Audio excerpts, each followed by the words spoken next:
Senate Committee on Disaster Preparedness and Flooding will come to order. Clerk will call the roll. Chairman Perry. Here. Vice Chair Flores. Present. Senator Betancourt. Present. Senator Blanco. Senator Campbell. Present. Senator Hinojosa. Senator Colkhorst.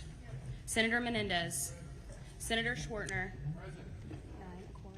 Being 9 present, quorum is established. The House Select Committee on Disaster Preparedness and Flooding will come to order. Clerk, call the roll. Chair King. Here. Vice Chair Martinez. Here. Representative Bonin. Here. Representative Darby. Here. Representative Johnson. Here. Representative Lauterbach. Here. Representative Moody.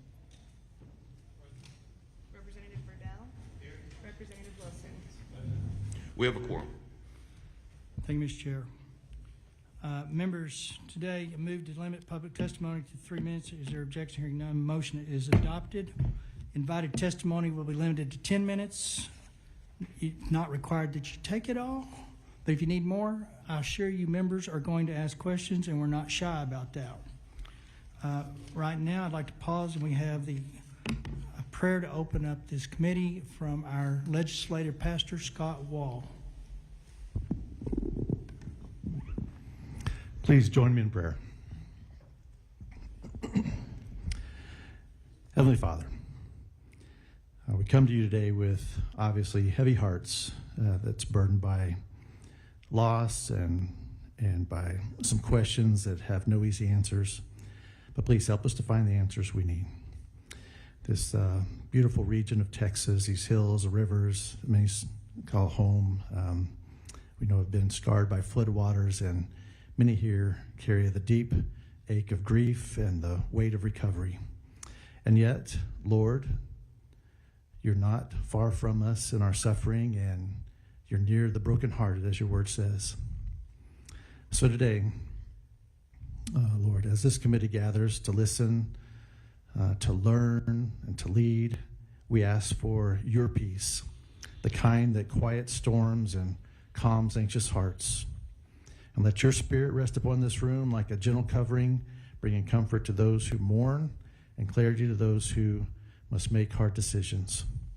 And let grace be chosen today, as we have seen demonstrated so many times over the past month by those who experienced unimaginable loss. And may the words spoken here today be pleasing in your sight. May every action taken reflect your compassion, and may your presence be felt by each person in this room, reminding us that even in tragedy, or maybe especially in tragedy, we're not alone. We thank you for that. Your son, Jesus' name I pray. Amen. Thank you for that, Scott. Little housekeeping. So, public restrooms are available by the public building at the door you entered by the green sign. So that door out, the hallway there is public restrooms on that side. There are also portable restrooms outside if the overflow is needed. Overflow seating is available through the doors next to us. Free water is available in the overflow area, and food trucks will be parked outside in the overflow areas. And maps are at the witness table if you need to kind of get the logistics of this building. I want to thank the county and TDM and all those state employees that were able to set up this hearing today and all of the things it takes to get it ready to go for the media and the connects and all the technologies available. As they always do, they did a magnificent job. With that, and one other last change, we do have one additional judge to panel. Is it panel 3? Panel 3.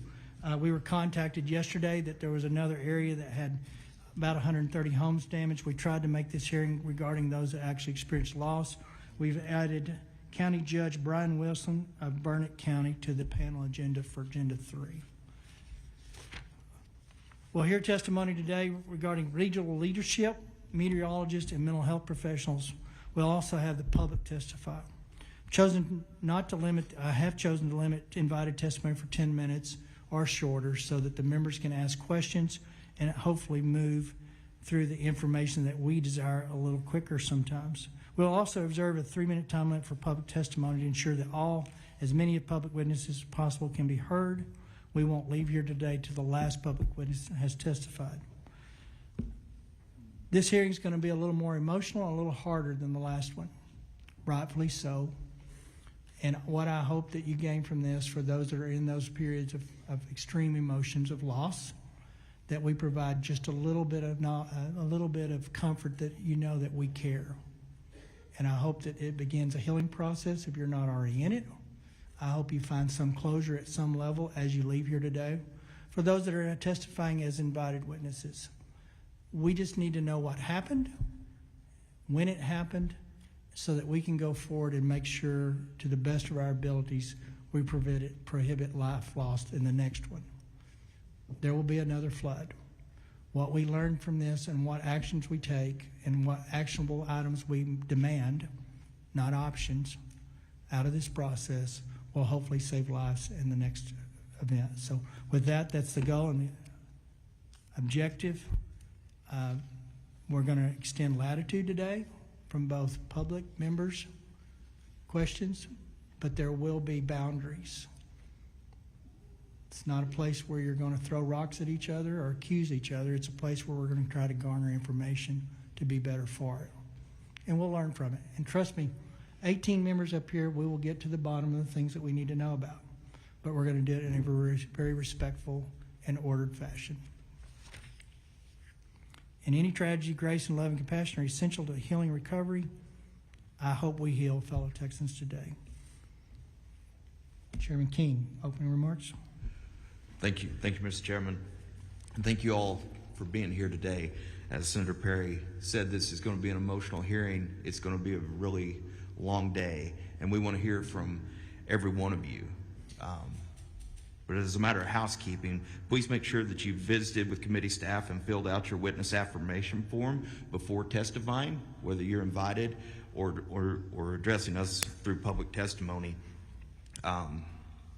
As a reminder, the committee and our visitors today, under House Rule 4, Section 13, House committees are subject to the same rules of decorum that govern House proceedings. Under those rules, the chair is responsible for preserving order and decorum during committee meetings. Outbursts or vocal displays of support or opposition from visitors in the audience are prohibited, and the chair may order the audience to be cleared if there's a disturbance that disrupts the committee meeting. Signs, placards, and other objects of similar nature are prohibited. Members of the committee and witnesses must confine their remarks to the matter being discussed by the committee.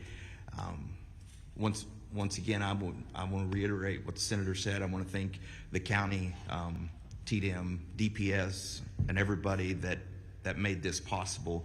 It's never easy to move the capital to another city, especially one that's been through a tragedy of this magnitude. And by the looks of things, starting off, an amazing job has been done, and I appreciate it.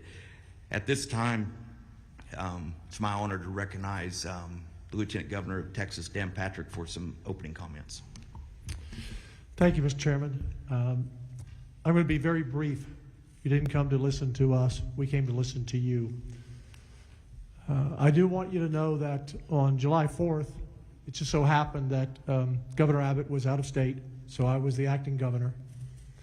When I got the call that morning, got to Austin as quickly as we could to the State Emergency Operations Center. We call it the SOC. And then we got on a plane and got here as quickly as we could. Pete Flores, Senator Flores, Wes Verdell, your representative. That day will haunt me for the rest of my life. Like you, we all feel this pain, some much more than others.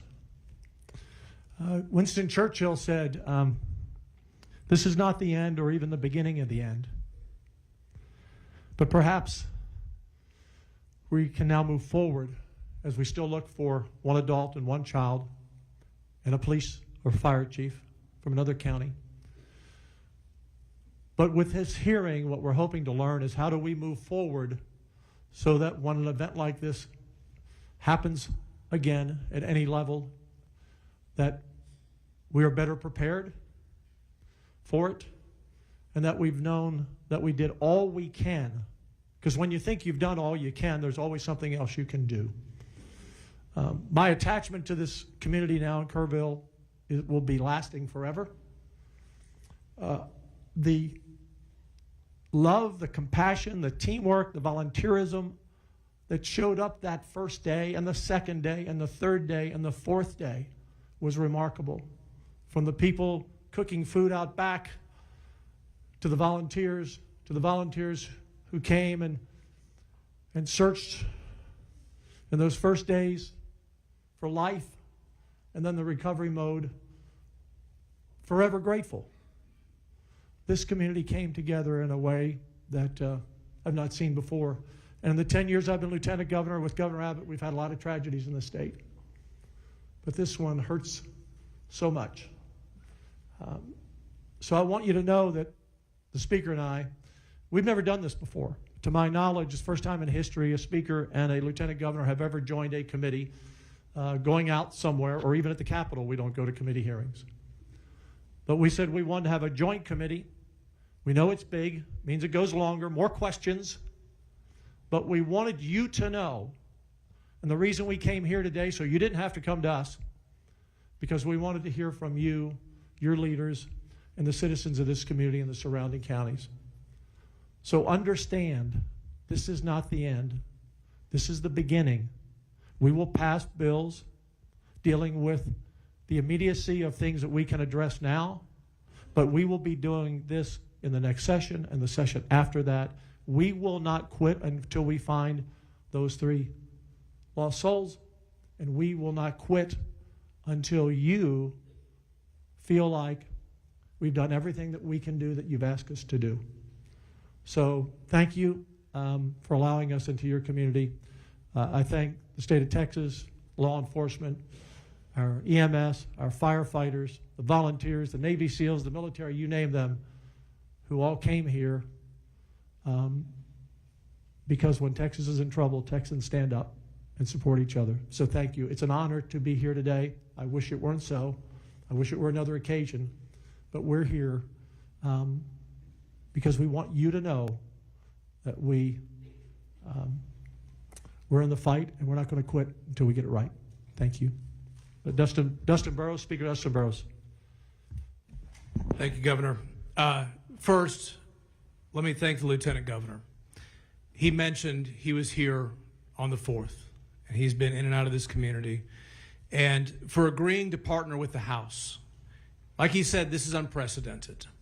The 2 chambers do not come together and have hearings, and we do not do them remotely, but the magnitude of the situation warranted it. And I believe this is hopefully a testament to what we intend to do together in a collaborative fashion for this community and to address these situations. Chairman Perry, Chairman King, and committee members, senators, House members, thank you for your hard work on this and the long day ahead and long days ahead in getting it done. A couple of things I would like to mention. To those who've been invited to testify, the local elected officials, people who have firsthand knowledge of what happened in the lead up, your candor is appreciated. Your forthrightness will be appreciated. We cannot come up with solutions. We cannot try to improve things if we don't know everything that you can share with us. So I ask you, when you're asked questions and you're testifying to this committee, please understand, the more you share, the more you open up, the more you help us understand because we were not here, the better we can do in crafting legislation to meet the need and meet the moment. But most importantly to the community, our commitment is to y'all. We're in special session. It is such important, solemn, sacred work that we will do. We will come up with some solutions, but the work will not be done. It is impossible for the state to craft legislation in this short time that fully meets everything. We will do our best. We will do some things, but our commitment is to continue beyond this session and these hearings into the next session and the session after that and continue to improve and do better. With that, I thank you for being here and your participation. Thank you. Thank you, Mr. Speaker.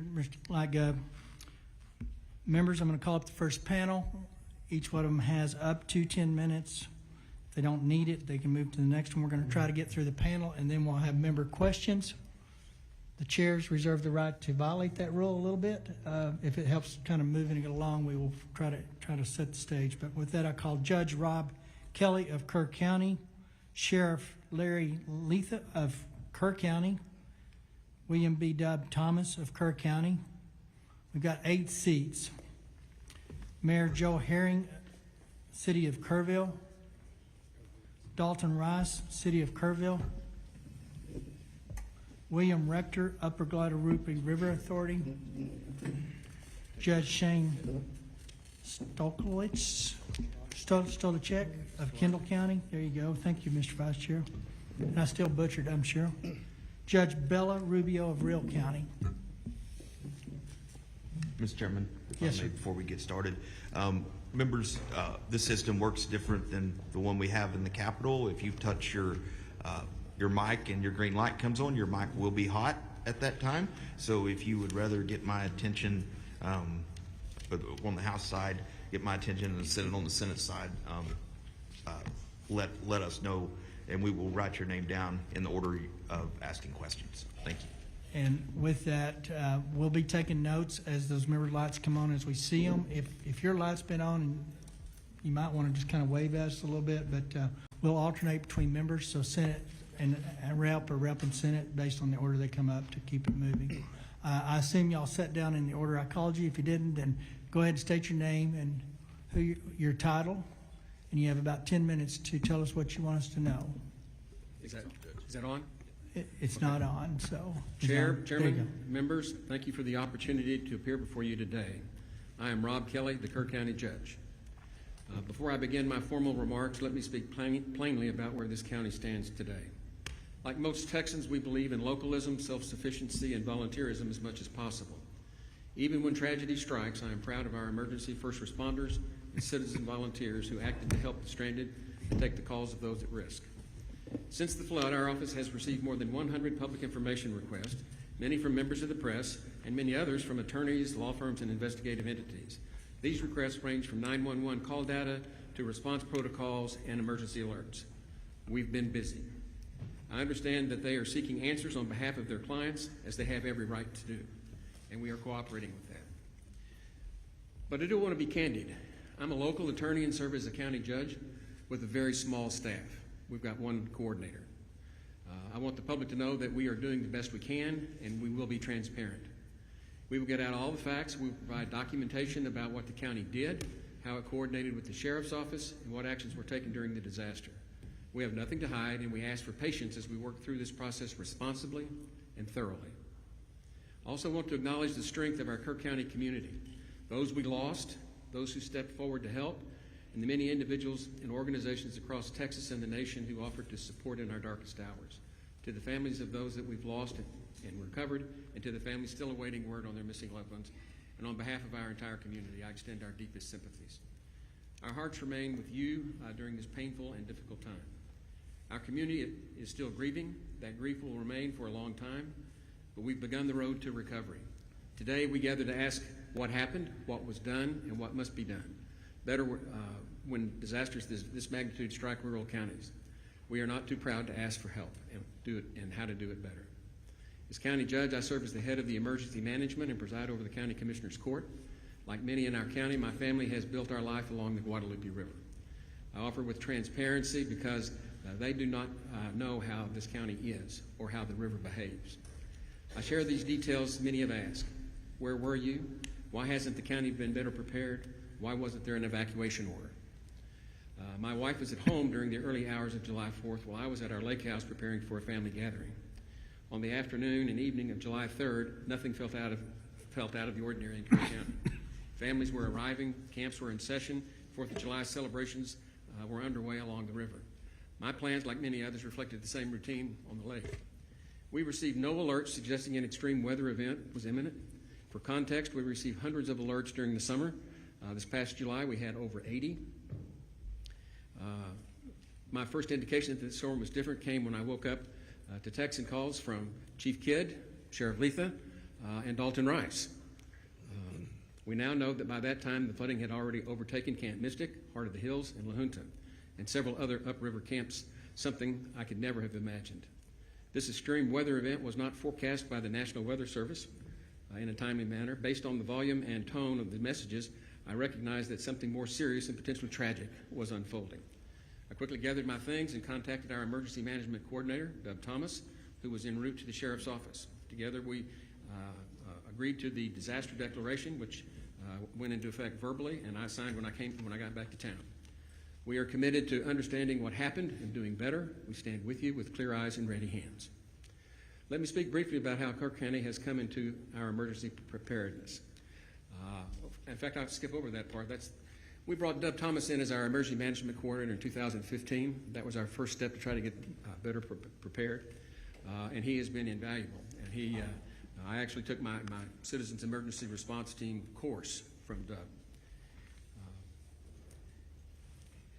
When the call comes, we respond. That is how our system works, through coordination and shared responsibility and a team approach among my office, the sheriff, and the emergency coordinators in the county. To better understand what happened, Kerr County commissioned an independent hydrology study from Waterway Engineering. It confirmed that this was a 1,000-year flood, and I've attached a copy of that hydrology assessment to my remarks. They're at the back, and very much worth studying. This was a storm unlike anything seen in our county before. It stalled over the South Fork watershed in Hunt and Moe Ranch, far from the population centers and in the location with very few rain monitors or flood gauges. The storm dumped more than 12 inches of rain in under 6 hours. That is not a typical for our weather patterns, which tend to move in and out quickly. This storm sat, it did not pass through, it overwhelmed the watershed. River flows at Hunt exceeded 220,000 cubic feet per second. Water rose more than 20 feet per hour. And by the time flooding became visible downstream, upstream communities, including multiple youth camps, were already underwater. This study confirmed what we saw on the ground. This was not foreseeable using today's detection systems. It was not forecasted by the National Weather Service or TDM. It was not expected by our emergency response team. And it is exactly the kind of scenario that reveals the urgent need for stronger tools, better detection, and modernized infrastructure, especially in rural communities like ours. The first 911 call to Kerr County Dispatch came from the River Inn Resort at 2:53 a.m. I don't know how many of you know where the River Inn is. It's way out there. And in that call, they were not concerned. They said the water was up on their little dam that they have for the swimming hole. Judge, can I stop you 1 second? I was notified that the witness mics are not going through the feed. Is someone watching the feed? So Senate Committee is working on it, so thank you. Okay. Go ahead. Okay, better? Shortly after that call at 2:53, Deputy Green checked in and shared that he would survey the river and check low water crossings. The Hunt Volunteer Fire Department started door-to-door evacuations. One deputy became landlocked. Another rushed to Highway 39 to check and begin closing that road. By approximately 3:30 a.m., floodwaters had overtaken multiple crossings. We understood that we were facing a historic event. State and federal partners soon arrived, including the U.S. Coast Guard, Texas Game Wardens, TDM, and DPS, helped us coordinate a multi-agency rescue and recovery effort. Our local responder deputies, EMS, Texas DPS, and volunteer fire departments from Hunt, Centerpoint, Ingram, and Mountain Home acted with urgency and courage, putting their lives at risk. Hundreds of rescues were carried out by boat, by air, from rooftops, trees. At the time, we had only 6 deputies on shift and limited swiftwater resources, but we acted with everything we had.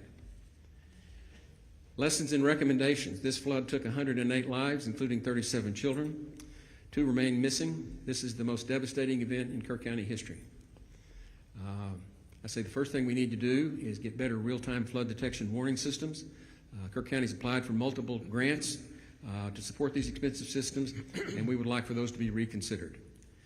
Secondly, we need stronger support for the rural emergency management, including staffing, swift water rescue equipment, and more training for our first responders. Rural counties face the same expectations as urban centers, but with far fewer resources. Finally, we need stronger communications and better broadband so that we can communicate better. There is very poor cell service out in West Kerr County and virtually no broadband, And even if people wanted to call downriver and warn folks, they didn't have the ability to do it. Plus, the 911 tapped out, and when they get too many calls, it just rotates to another county, It ended up in Seguin, of all places. And so, in conclusion, Kerr is a place of beauty and resilience, is a place we want everyone to have the opportunity to experience and enjoy. What we experienced on July 4th was sudden, violent, and overwhelming, but we responded, we grieved, and we are building. Kerr County is ready to do the work, learn from this tragedy, and with your support, be better prepared for the next time the river rises. Thank you, and I look forward to answering the committee's questions.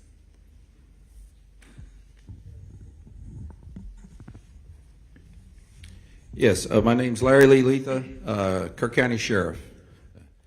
Chair members of the committee, thank you for the opportunity to speak to you today on behalf of the men and women of Kerr County Sheriff's Office, our dispatchers, our deputies, and our entire emergency response team. I appear today not only as sheriff, but as a voice for those who put themselves in harm's way without hesitation, and for a community still recovering from an unprecedented natural disaster. Our deputies and dispatchers perform their jobs with courage, discipline, and determination. They responded not just professionally, but personally. Our sergeant on duty grew up in Hunt. He and his family still live in that area today. He assessed the low water crossings. He almost lost his vehicle within minutes because he was facing high water like nothing he'd ever seen before. Now, this is the same road that this deputy drives in and day out to come to work. And they did so while the ground underneath them was shifting. Since the flood, people have been asking for fair questions, and I welcome the opportunity to address them today. My goal is to provide helpful context about the conditions we faced and how the events unfolded on the ground in real time. My deputies on duty had no idea, no warning, that there was going to be a major tsunami-like event on the South Fork. I went to bed that evening on July 3rd with zero worries. We had several weather reports that shared good news. We were finally going to get some rain. We had no idea to elevate the preparedness posture with the information we had at the time. That said, one dispatcher began receiving calls from a location upriver. The deputies on duty mobilized, as we always do, to address high-risk flood zones, starting along Highway 39 and heading further west toward Schumacher Crossing. What they encountered were roads already beginning to be overtaken by water in low-lying neighborhoods. They needed immediate evacuation. In those first few hours, one two-man team of dispatchers handled 615 radio transitions and more than 100 emergency calls, while mobilizing our fire department and rescue team. They never faltered. They stayed calm under immense pressure. One dispatcher remained on the line for 24 minutes with two young children whose cabin was filling up with water. She stayed with them till the end. The other responding deputies didn't wait for orders. They deployed immediately. One was nearly overtaken at Shoemaker Crossing, escaping on foot before turning around to help evacuate homes downstream. Another went door to door through the water to wake residents who were still asleep. These homes were not over water yet, but would be within minutes. There was no time for formal orders. They were only there to move, and they moved quickly. We had multiple deputies and first responders in multiple locations rescuing people and facilitating evacuations. Our responders, fire department, used whatever they had to pull people out of harm's way. Most of our firefighters here are volunteers. Few have specialized swiftwater equipment or the proper training. But they did not hesitate, not once. They did what they needed to do, relying on their instincts and what training they had. In Kerr County, our emergency response community operates as one team. Effective responses require coordination across the board, from the cities of Ingram and Kerrville to my office, to our dispatchers and volunteer fire departments. No single individual is solely responsible for issuing alerts, monitoring our water crossing, or managing every aspect of a large-scale emergency of this matter.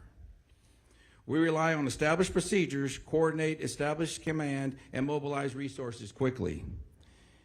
It only works when we work together. That's extremely what we did that morning to the best of our abilities.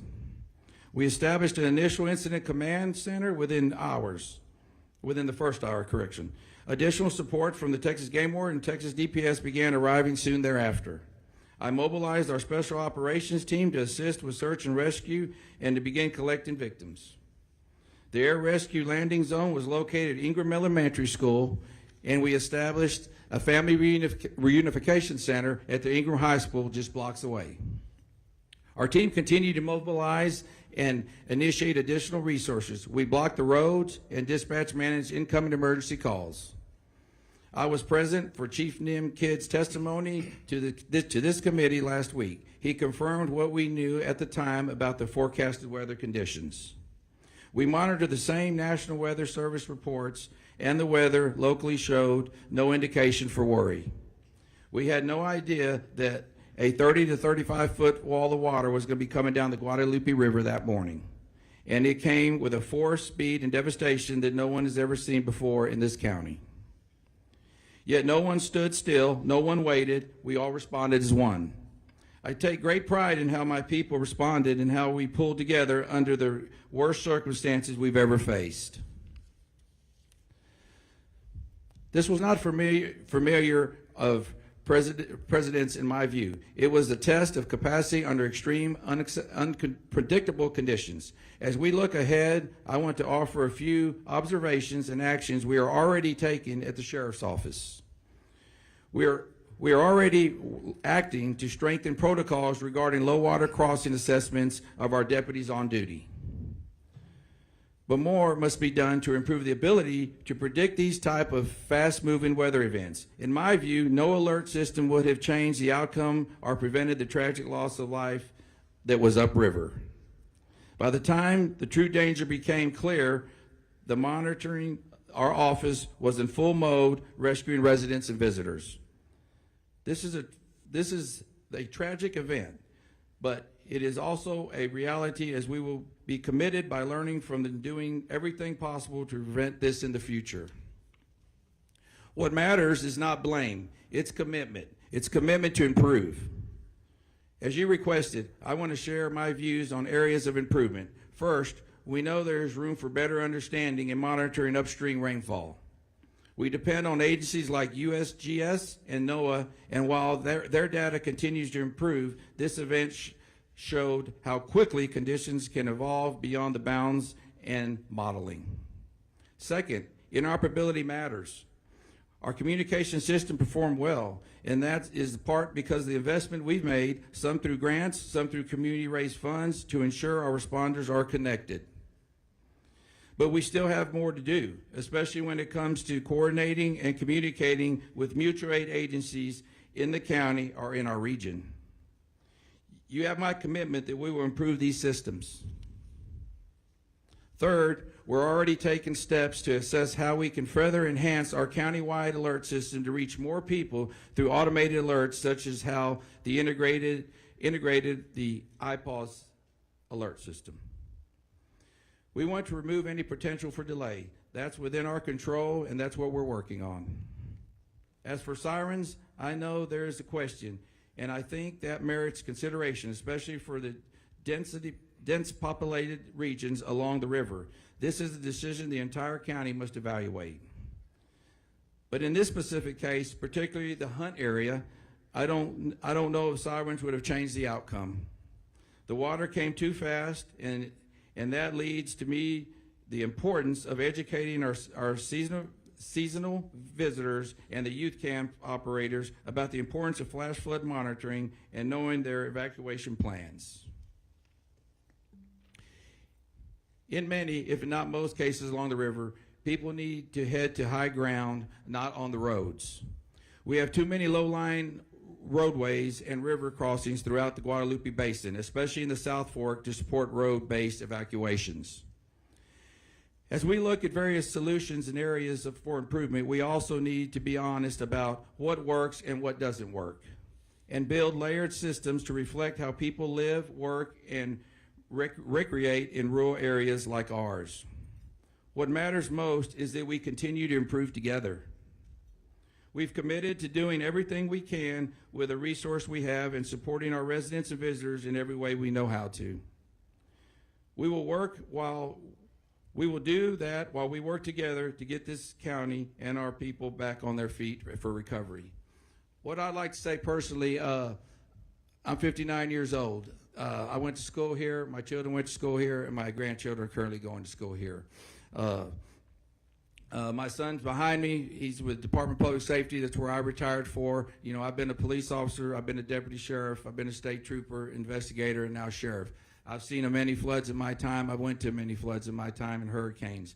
I can tell you this, I have never seen anything like this before. I don't know if y'all have had an opportunity to look, but I encourage each and every one of you to look. I flew over it first. There's nothing like driving down it. Of course, a lot of that's been cleaned up today, but it's devastating. It truly is. You know, I ask, you know, how do you prepare for something we just did? You know, we'll look at things to make better, and we'll work on that. In closing, I'd like to thank y'all for giving the resources to all your state agencies that helped us. We could not have done that without them, I assure you. I mean, it was a great help. I've been in this barn right here and showed many pigs in this barn along with my children. I've never seen the amount of police officers, the first responders here, over 2,000. It was very impressive, and I thank you for that. Thank y'all. Deb? Chair, oops. Is it working? Yeah, pull it up there close. There you go. Chair, members of the committee, thank you for the opportunity to appear before you today. My name is William B. Thomas IV. I have served as the Emergency Management Coordinator for Kerr County in the City of Ingram since 2015, and I report directly to the Sheriff and the County Judge while operating out of the Sheriff's Office. I am a certified Master Police Officer with over 34 years of law enforcement and emergency response experience, including nearly 10 years with the Kerr County Sheriff's Office and prior service with the Texas Department of Public Safety.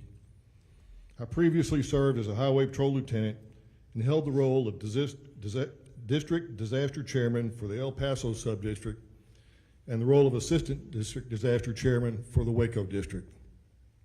Since moving to this region in 2010, I have focused on strengthening emergency response across Kerr County's 1,100 square miles. As EMC, I coordinate emergency response and all hazards response planning across unincorporated Kerr County and its 2 cities. I work closely with our dispatch, volunteer fire departments, first responders, and emergency medical services. I helped with the integration of the iPause system into our Code Red public warning system. iPause enables automated alerts from the National Weather Service to be broadcast directly to all cell phones.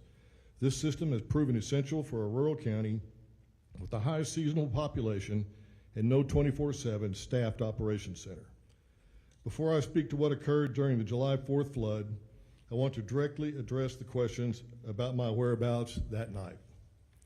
On July the 2nd, I worked a full day despite not feeling well. That day included a fire chief's meeting where no concerns were raised and no indications of elevated weather risk were noted beyond what is typical for this region during the summer. I returned home around 8:45 p.m. with my symptoms worsening. I had already requested and been approved for personal time off on July the 3rd to fulfill a commitment to my elderly father. However, due to my progressing illness, I remained home to recover. I stayed in bed throughout July the 3rd and did not participate in the regularly scheduled 10 a.m. and 3 p.m. Texas Emergency Management Coordination Center coordination calls. These calls are routinely followed by detailed written summaries, which were distributed to me and other county leadership, ensuring that the flow of situational updates remained uninterrupted in my absence. My supervisors and Sheriff's Office leadership were aware that I was off duty. I briefly woke around 2 p.m. when there was no local rainfall or indication of elevated risk and returned to rest. I was awakened around 5:30 a.m. on July the 4th by my wife following a call from the City of Kerrville EMC, Jeremy Hughes, requesting that I mobilize. I reported immediately to the Sheriff's Office. There was no visible flooding on my drive into the office, but it quickly became clear that the situation was escalating. By approximately 6 a.m., I was actively coordinating our county's response in close contact with the Sheriff, the Emergency Operations Center, and Mr. Hughes working together under rapidly changing and difficult conditions. Our first responders mobilized without hesitation. The majority of them are volunteers, neighbors, business owners, and community members who serve without pay. Many had no formal swiftwater rescue training, yet they entered dangerous conditions to save lives. Their actions were nothing short of extraordinary, and I want to take this opportunity to publicly recognize their bravery, skill, and selflessness during one of our county's most challenging emergencies. I also want to specifically address the county's alert systems.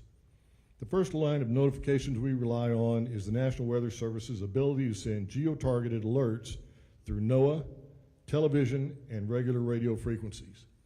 The complementary WEA, W-E-A message system, which is also activated by the National Weather Service, alerts all wireless devices in that targeted area regardless of subscription.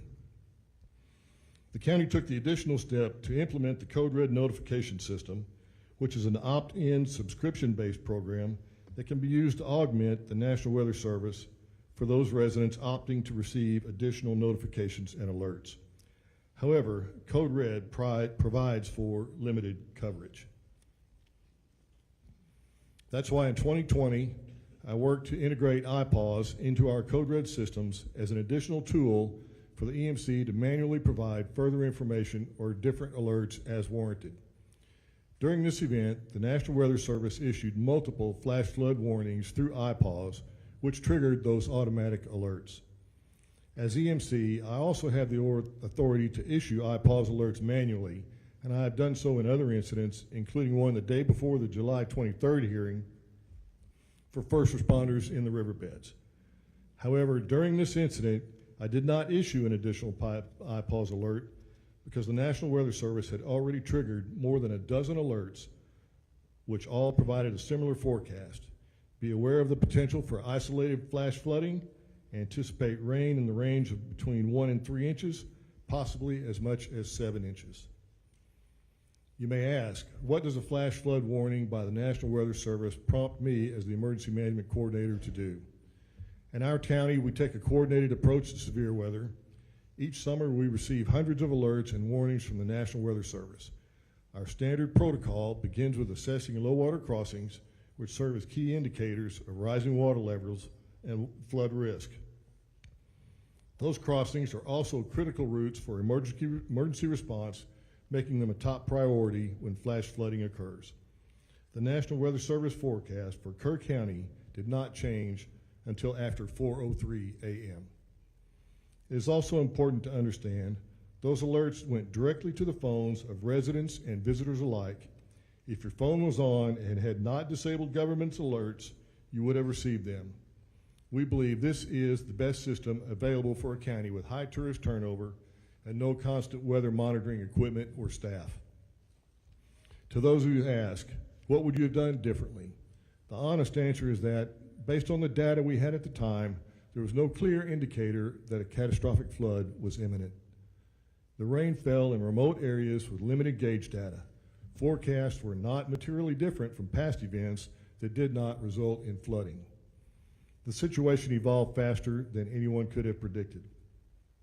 Still, I've spent a lot of time reflecting not just on what we can do better here in Kerr County, but what can be improved across Texas in rural, river-adjacent communities like ours. First, we must recognize and support the value of volunteer fire departments and rural responders. These are the people that show up first. They serve wide areas with little funding and limited equipment. We need to invest in their training and their tools. Secondly, we need better data. We need real-time monitoring of rainfall and river gauges, especially in upstream headwaters and watershed zones. We cannot rely solely on radar or traditional forecasting from the National Weather Service. We need systems that detect what's happening on the ground minute by minute. We've discussed these upgrades locally, but Kerr County alone cannot afford them. This isn't just about our county. The Guadalupe River and Hill Country draw thousands from across the state and beyond each year. Our safety infrastructure should reflect that shared responsibility. Since this tragedy, many have asked whether a siren alert system could have helped us respond more effectively or even saved lives. That's not an easy question to answer with certainty. It's something our county has evaluated in the past. Concerns have been raised about their effectiveness in our unique topography, especially in areas with high canyon walls and rural terrain where sirens would be most needed. There are also limitations in reaching visitors who may not understand what the sirens mean or how to respond. Let's not fear the river, but let's respect it. We must understand the impact of extreme, fast-moving weather events and prepare accordingly. We must be proactive, not reactive. And we must recognize that the benefits our region provides to all Texans come with shared obligations to safeguard it and those who enjoy visiting this beautiful area.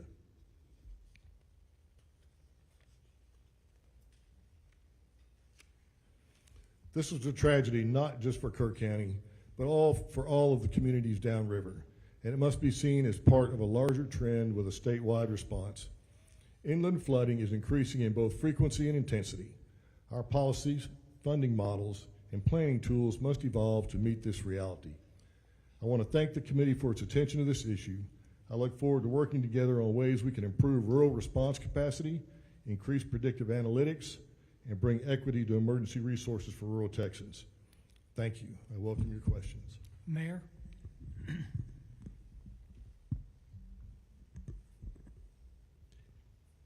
My name is Joe Herring, Jr. I'm the mayor of the city of Kerrville. I want to say thank you to Lieutenant Governor Patrick, Speaker Burrows. I want to say thank you to Chairman Perry, Chairman Keene, and all committee members for coming to Kerrville to hold this hearing. I know it took time and extra effort to come to Kerrville. Thank you for your dedication and hard work to come up with solutions for the problems caused by this flood. When Lieutenant Governor Patrick told me this hearing would be in Kerrville, I was thankful. Thankful because it's important for you to be here where the flood happened, but also thankful because it's important for you to hear directly from our community about the tragedy which occurred here in the morning hours of July 4th, 2025. Here's what you need to know about our community. We are grieving.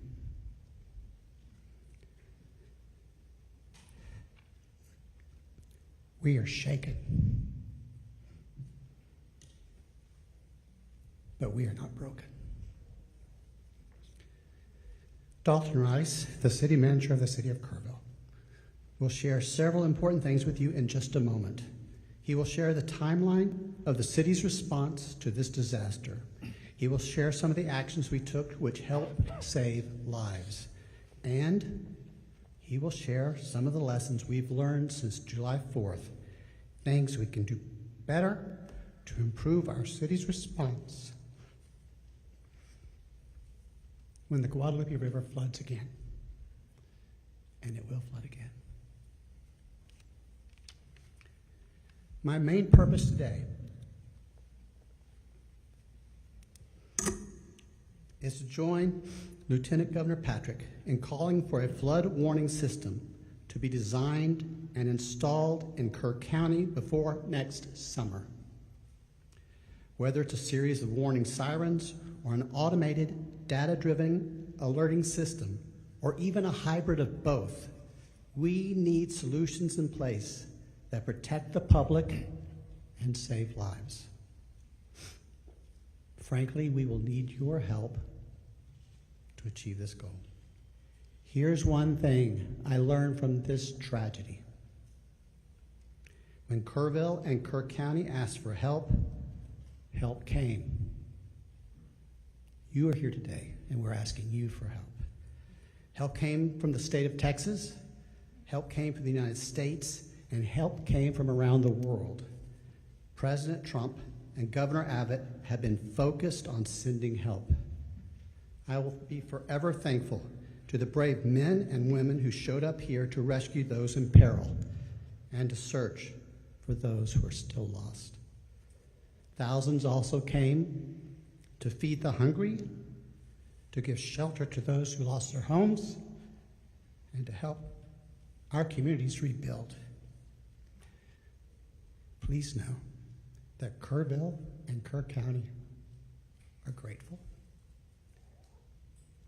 Thanks again for being here today. I know we can find solutions together. Dalton.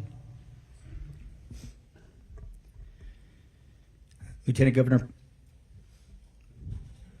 Governor Patrick, Speaker Burrows, Chairman Perry, and Chairman King, and honorable members of this committee, thank you for being here in Kerrville and Kerr County and for the opportunity to speak. I've had the privilege to serve in the military as a firefighter paramedic, in healthcare, and now in public administration. Sadly, I've seen the toll of both natural and man-made disasters far too often.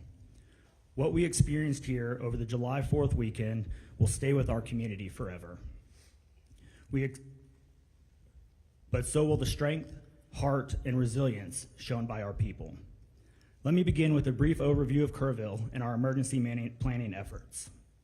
Kerrville is a full-service city of about 25,000 people located in the heart of the Texas Hill Country in East Kerr County. Emergency management is a shared responsibility embedded in our culture from city council to our frontline responders.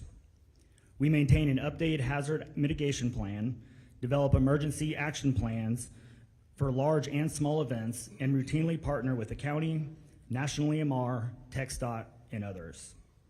Just last year, we used the total solar eclipse as a full-scale disaster exercise. That preparation made a difference. We've also adopted strict floodplain regulations aligned with FEMA standards and recently implemented a 6-year building code update cycle to meet post-disaster resilience requirements. Those proactive measures minimize structural damage during the floods. I've included in your packet our floodplain and floodway development regulation summary, charts reflecting buildings in the floodway, the 100-year and 500-year chance for flood hazard zones, and a breakdown of how we allocated 98% ARPA funds to public safety. On July 3rd, weather forecasts indicated scattered storms with possible isolated flooding.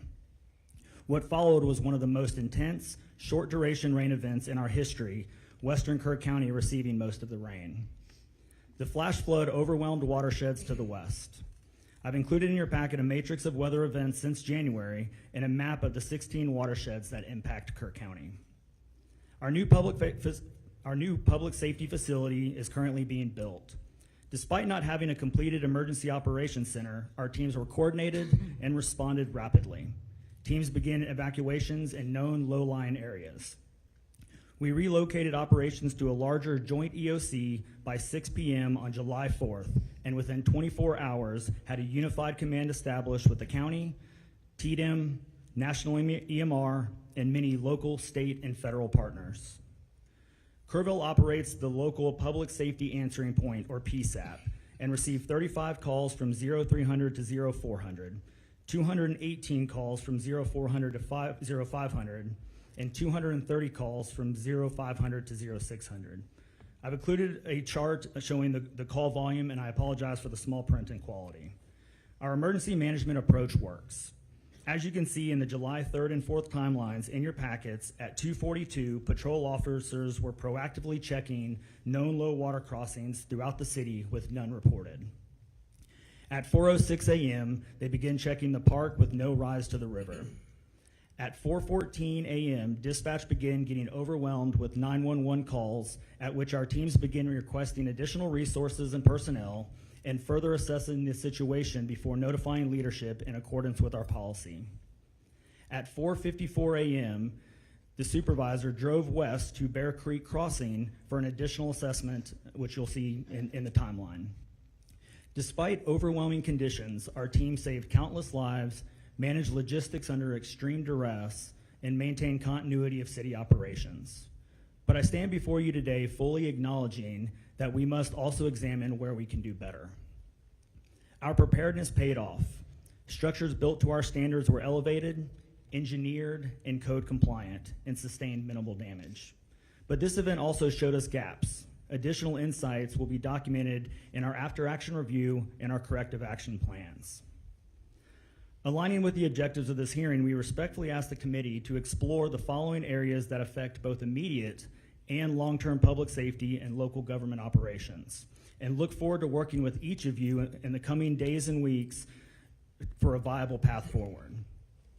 Floodway and plain rebuilding policy, regulatory authority in the ETJ and annexation, low to moderate income restrictions tied to funding, long-term negative impacts on property tax and spending caps, radio and equipment interoperability. The following areas are areas we request state assistance on. Fund project identified in our stormwater master plan and the state flood plan through the Flood Infrastructure Fund and other funding sources. Invest in localized predictive weather modeling to better serve rural communities. Expand the Broadband Infrastructure Fund or other funding mechanisms to improve cellular coverage in rural areas. Expand and fund House Bill 3010, which was passed in the 89th legislation, the Rural Infrastructure Disaster Fund, or other appropriate funds to help in disaster recovery. Establish a dedicated hazard mitigation fund aligned with local hazard mitigation plans. Develop automated data-driven flood and weather alert systems.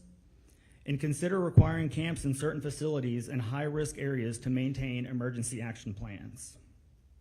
It is still very early in the process, and I'm proud of what our teams have accomplished. Our people acted with professionalism and heart, often while their own families were in danger. I am proud of them, but we're not too proud to say we can do better, and we want to work with you to make that happen. We've also identified some lessons learned, even in the short time before our after-action review. We've identified areas of improvement in our dispatch center and notification processes. While critical information reached the right people, we recognize the need for more streamlined communication. A 3:34 a.m. call was transferred to the county, but we lacked the procedure to notify all personnel in flooding events across the jurisdictions. Our patrols team showed strong situational awareness, but broader communication is essential. Family communication during the event could have been faster. Although support services were in place, there were moments when families received updates through the media before hearing directly from officials. Once identified, we assigned a public information officer to provide 24/7 family communication, and Sheriff Blatha and I remained directly engaged with the families. Additional insights will be documented in our after-action review and corrective action plans. Kerrville will rebuild, but we need the tools and the funding to do it right. Thank you for allowing us to share our story, and I'm happy to answer any questions. William?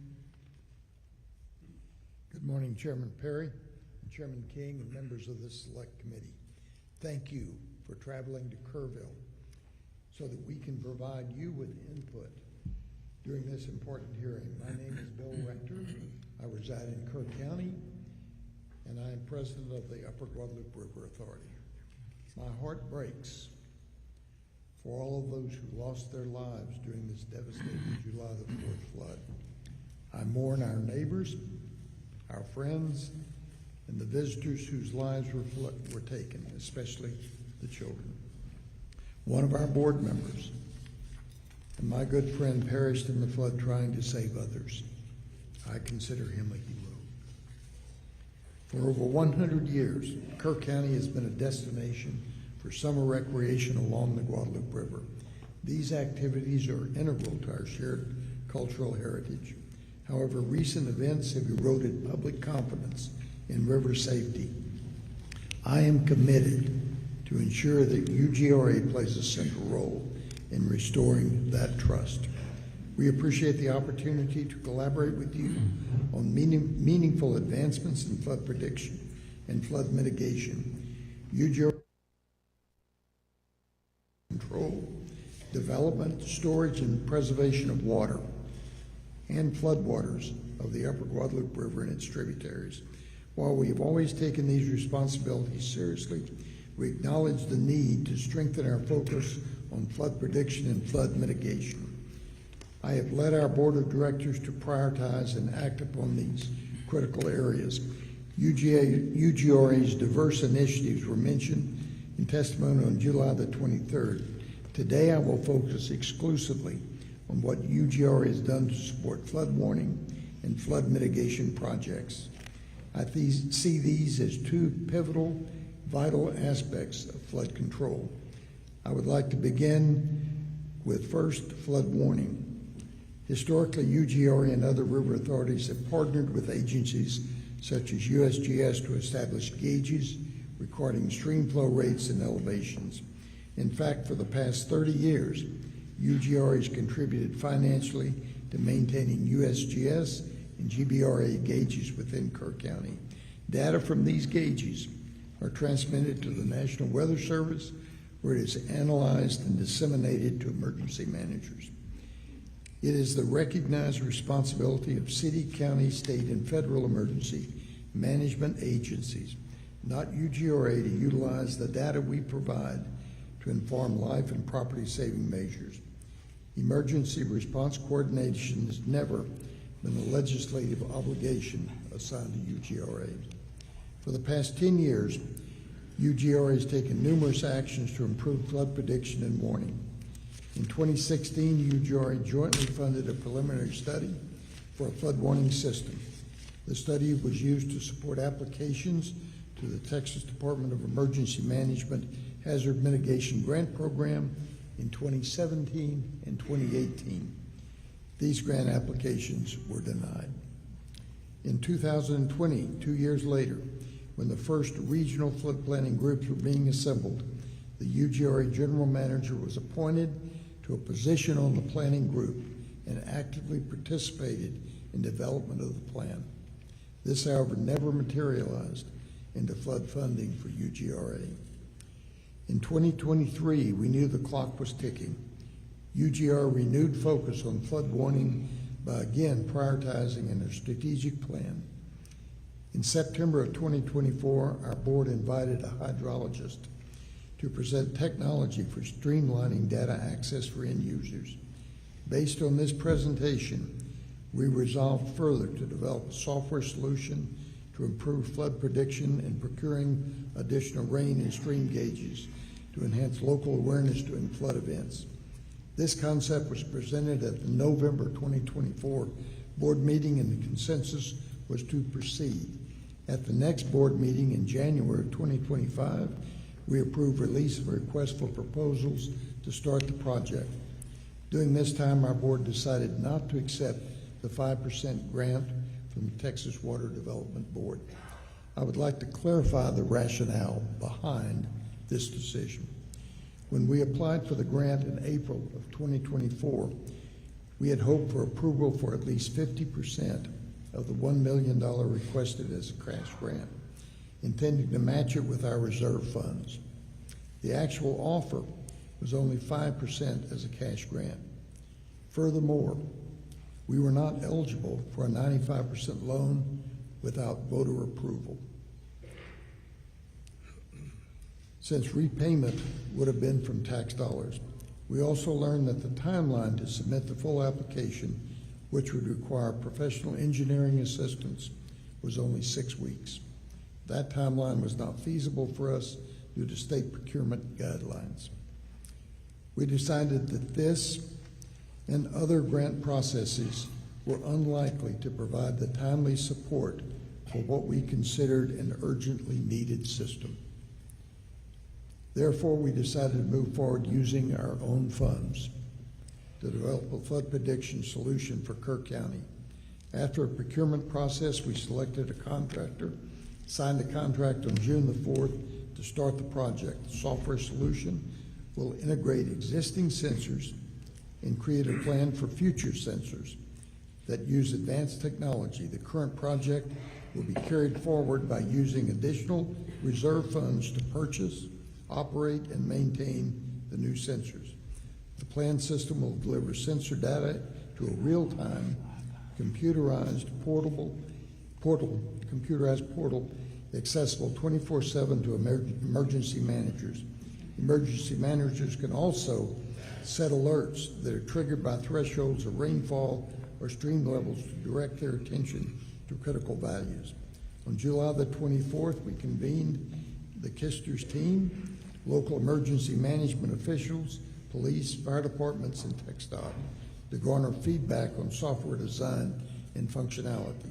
Work is ongoing to determine needed sensor placement. placing our board's widely discussed and criticized decision in context.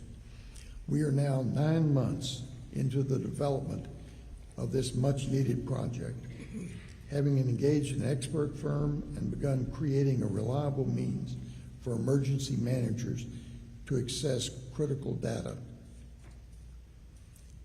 Had we pursued the 5% grant, we would still be awaiting funding.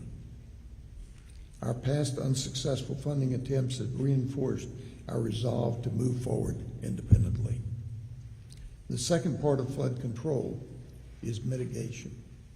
Since 2012, a portion of UGRE surplus funds has supported construction of 9 water and sediment control dams in western Kerr County with a total drainage area of 21 square miles and a total volume of 92 acre-feet. These structures are designed to empty between rain events, gradually releasing water to sustain river flow. However, due to their limited size, they provide only modest flood mitigation during major events. Looking forward, I consider flood mitigation as the long-term solution to the severe flash floods of the Guadalupe River. Canyon Lake Dam is well known for its effectiveness in reducing downstream flooding. Despite the massive inflow from the upper Guadalupe River on July the 4th, the reservoir filled only to 68%, averting significant downstream damage. A former UGRA director and respected civil engineer has also recommended investigating the feasibility of constructing additional flood retention dams on upstream watersheds. Such dams could moderate rapid rise in river elevation, providing valuable warning and evacuation time. These structures would channel normal flows through calibrated outlets, but store excess water during high flow events. Integrated sensors would detect rising reservoir levels and relay information for immediate response coordination. These flood retention dams would not only benefit communities across Kerr County, but also downstream to Canyon Lake. The concept is proven. Texas already has over 2,000 flood retention dams, including 41 in the San Antonio River waterflood alone. Effective solutions will require substantial, expertly designed projects and significant resources. We recommend that organizations like the U.S. Army Corps of Engineers consider this approach as part of a comprehensive response to the repeated flash flood risks of the Hill Country. Finally, I will share actions I've taken since the flood that I will bring to our board for discussion at our next meeting. We'd like our board to hear from Dr. Bedent of Rice University, as well as other experts to assist in refining our flood information system. You will have the opportunity to hear from Dr. Bedent later today. Our team has made preliminary contact with federal partners and asked how federal agencies like the U.S. Army Corps of Engineers may be able to support flood control projects in Kerr County. I will ask the UGRA board to dedicate $1.5 million of our reserve fund to flood control feasibility studies and infrastructure improvements related to flood prediction. You may wonder if a one-county river authority is too small to meet these challenges. I say no. Our size and strong ties to Kerr County, the city of Ingram, the city of Kerrville, and the Hunt and Centerpoint communities has been and will be an asset to our success. I hope the dedication of this select committee to finding solutions will also explore innovative approaches to these problems. Thank you. I thank you for being here today, and I look forward to your comments. All right, Shane, pull it up close, please.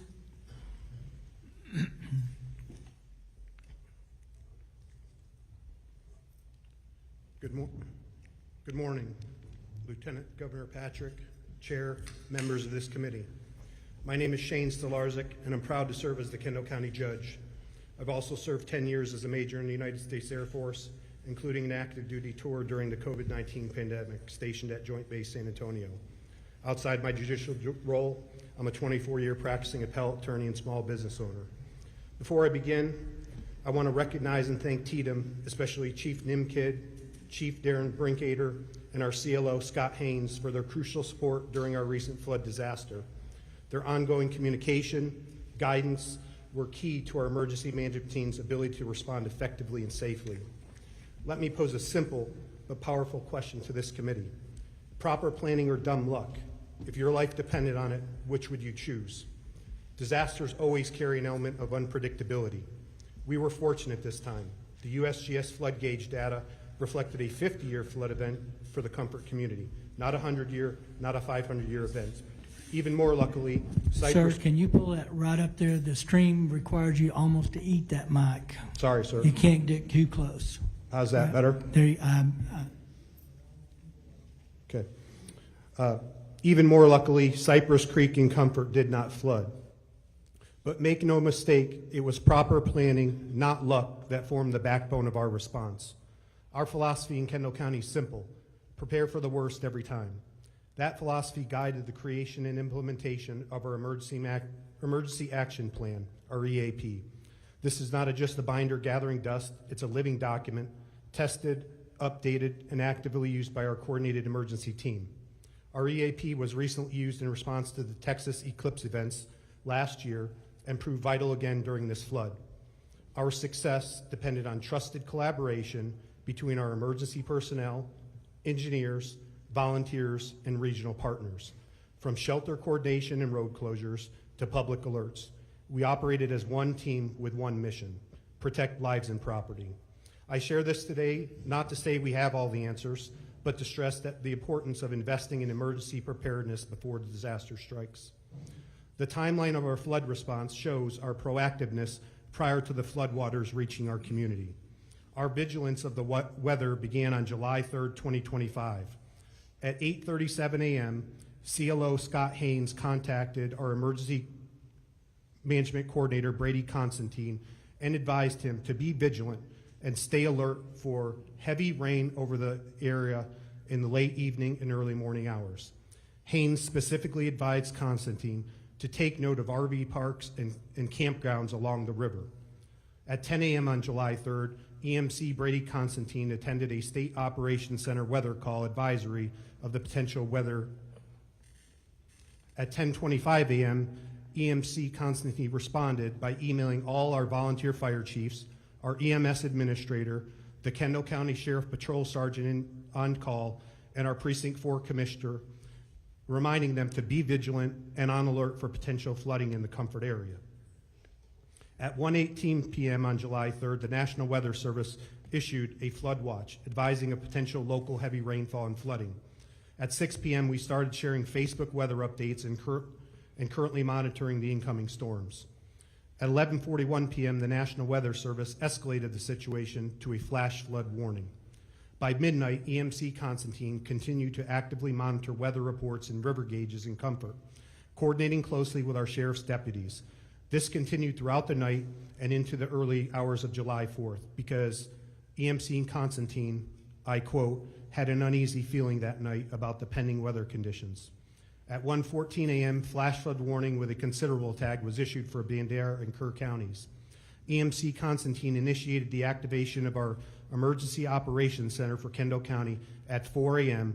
and started making phone calls to the pertinent EOC team members. At 4:03 a.m., flash flood warning was upgraded to a flash flood emergency for South Central Kerr County, including Hunt. At 4:32 a.m., the National Weather Service reported 5 to 10 inches of rainfall had fallen across South Central Kerr County over the past 3 to 6 hours. A particularly dangerous situation was declared and a flash flood emergency issued. At 5:29 a.m., our phone alert system, known as WENS, Wireless Emergency Notification System, issued our first flood warning for Kendall County. At 6:21 a.m., Kendall County began notifying river residents that the situation along the Guadalupe River was a concern. At 6:37 a.m., the EOC was fully activated. Reports of devastation in Kerr County began arriving, including flooding at camps and rising water levels. The 20-foot flood wave took about 90 minutes to move downstream toward Kendall County. Thanks to Comfort ISD, we opened a temporary shelter on campus. At 7 a.m., WENS issued a notification that flooding on the Guadalupe is happening in Kerr County. The Kendall County EOC is being activated. Up to a 32-foot rise in the Guadalupe River is expected. By 7:30 a.m., mandatory evacuations were issued for residents along the Guadalupe River in Comfort, Texas. At 8:06 a.m., EMC Constantine pushed out the following WENS message: urgent flood alert. Comfort residents along the river moved to high ground immediately. Mandatory evacuation. Evacuations were occurring along the river. Road and bridge crews began closing impacted roads and bridges. Comfort Volunteer Fire Department began evacuating vehicles on bridges and cleared out the Comfort RV Resort. Multiple rescue boats were staged at Comfort High School. At 8:44 a.m., high-level floodwaters officially approached Kendall County. At 10:52 a.m., as water began rising too fast to ensure safe evacuation, Assistant Comfort Volunteer Fire Chief Danny Morales, in coordination with Constantine and our EOC, activated the siren warning system for the Comfort area to warn citizens of the impending flood danger. WENS alerts continued from 11:01 a.m. until 11:05 a.m., stating, urgent flood alert warning. Residents along the river seek higher ground immediately. A flash flood warning has been issued for Kendall County, 11:05 a.m. Thanks to the rapid, coordinated action, no lives were lost in Kendall County, though we did suffer private property damage along the Guadalupe River. What has Kendall County done to plan, mitigate, and respond? First, we've strengthened our floodplain rules. For example, no RV or manufactured home communities are allowed in the floodplain areas. New construction must be elevated 1 foot above base flood elevation and anchored per hydraulic standards. 2, we invested into a feasibility study for Cypress Creek, investing over $175,000. This is located upstream in Kerr County to help protect our downstream Comfort community. We pursued a countywide drainage master plan to proactively address flood risks across the region. We created a full-time grant coordinator position in the county to identify and apply for grants, including flood mitigation funding. We expanded our ICS and FEMA-based training, focusing more on tabletop exercises and preparation efforts. We implemented the WENS emergency alert system, which is an affordable, highly effective emergency communication tool used to notify citizens. We allocated $1.5 million in ARPA funds for culvert improvements throughout the city of Boerne. We also partnered with the soil and water conservation districts in our community to improve flood control structures in the county. And lastly, we passed a bond proposition for $20 million. This bond is known as Prop A. It's to purchase conservation easements and green space, protecting waterways and limiting certain harmful types of development in those areas. Recommendations to improve the state and local response capabilities. Let me first emphasize, TDM performed admirably from Kendall County's perspective. Our CLO, Scott Haynes, was embedded within our EOC from day one. His leadership maintained consistent contact and support with us. We are deeply grateful. That said, here are a few recommendations based on our experience.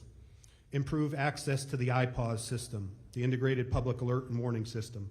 It's currently too limited in access and not user-friendly. WENS and IPAWS can work together, but local officials need better access to both tools. Develop a river-wide emergency alert system, one that tracks the entire Guadalupe River and its tributaries, offering early downstream warnings across jurisdictions. 3, simplify the grant application process for small counties. Avoid requiring costly engineering studies just to apply. These costs deter small counties from even seeking funding. 4, create a COG-wide emergency operations plan to streamline regional coordination and improve response across the Council of Government areas.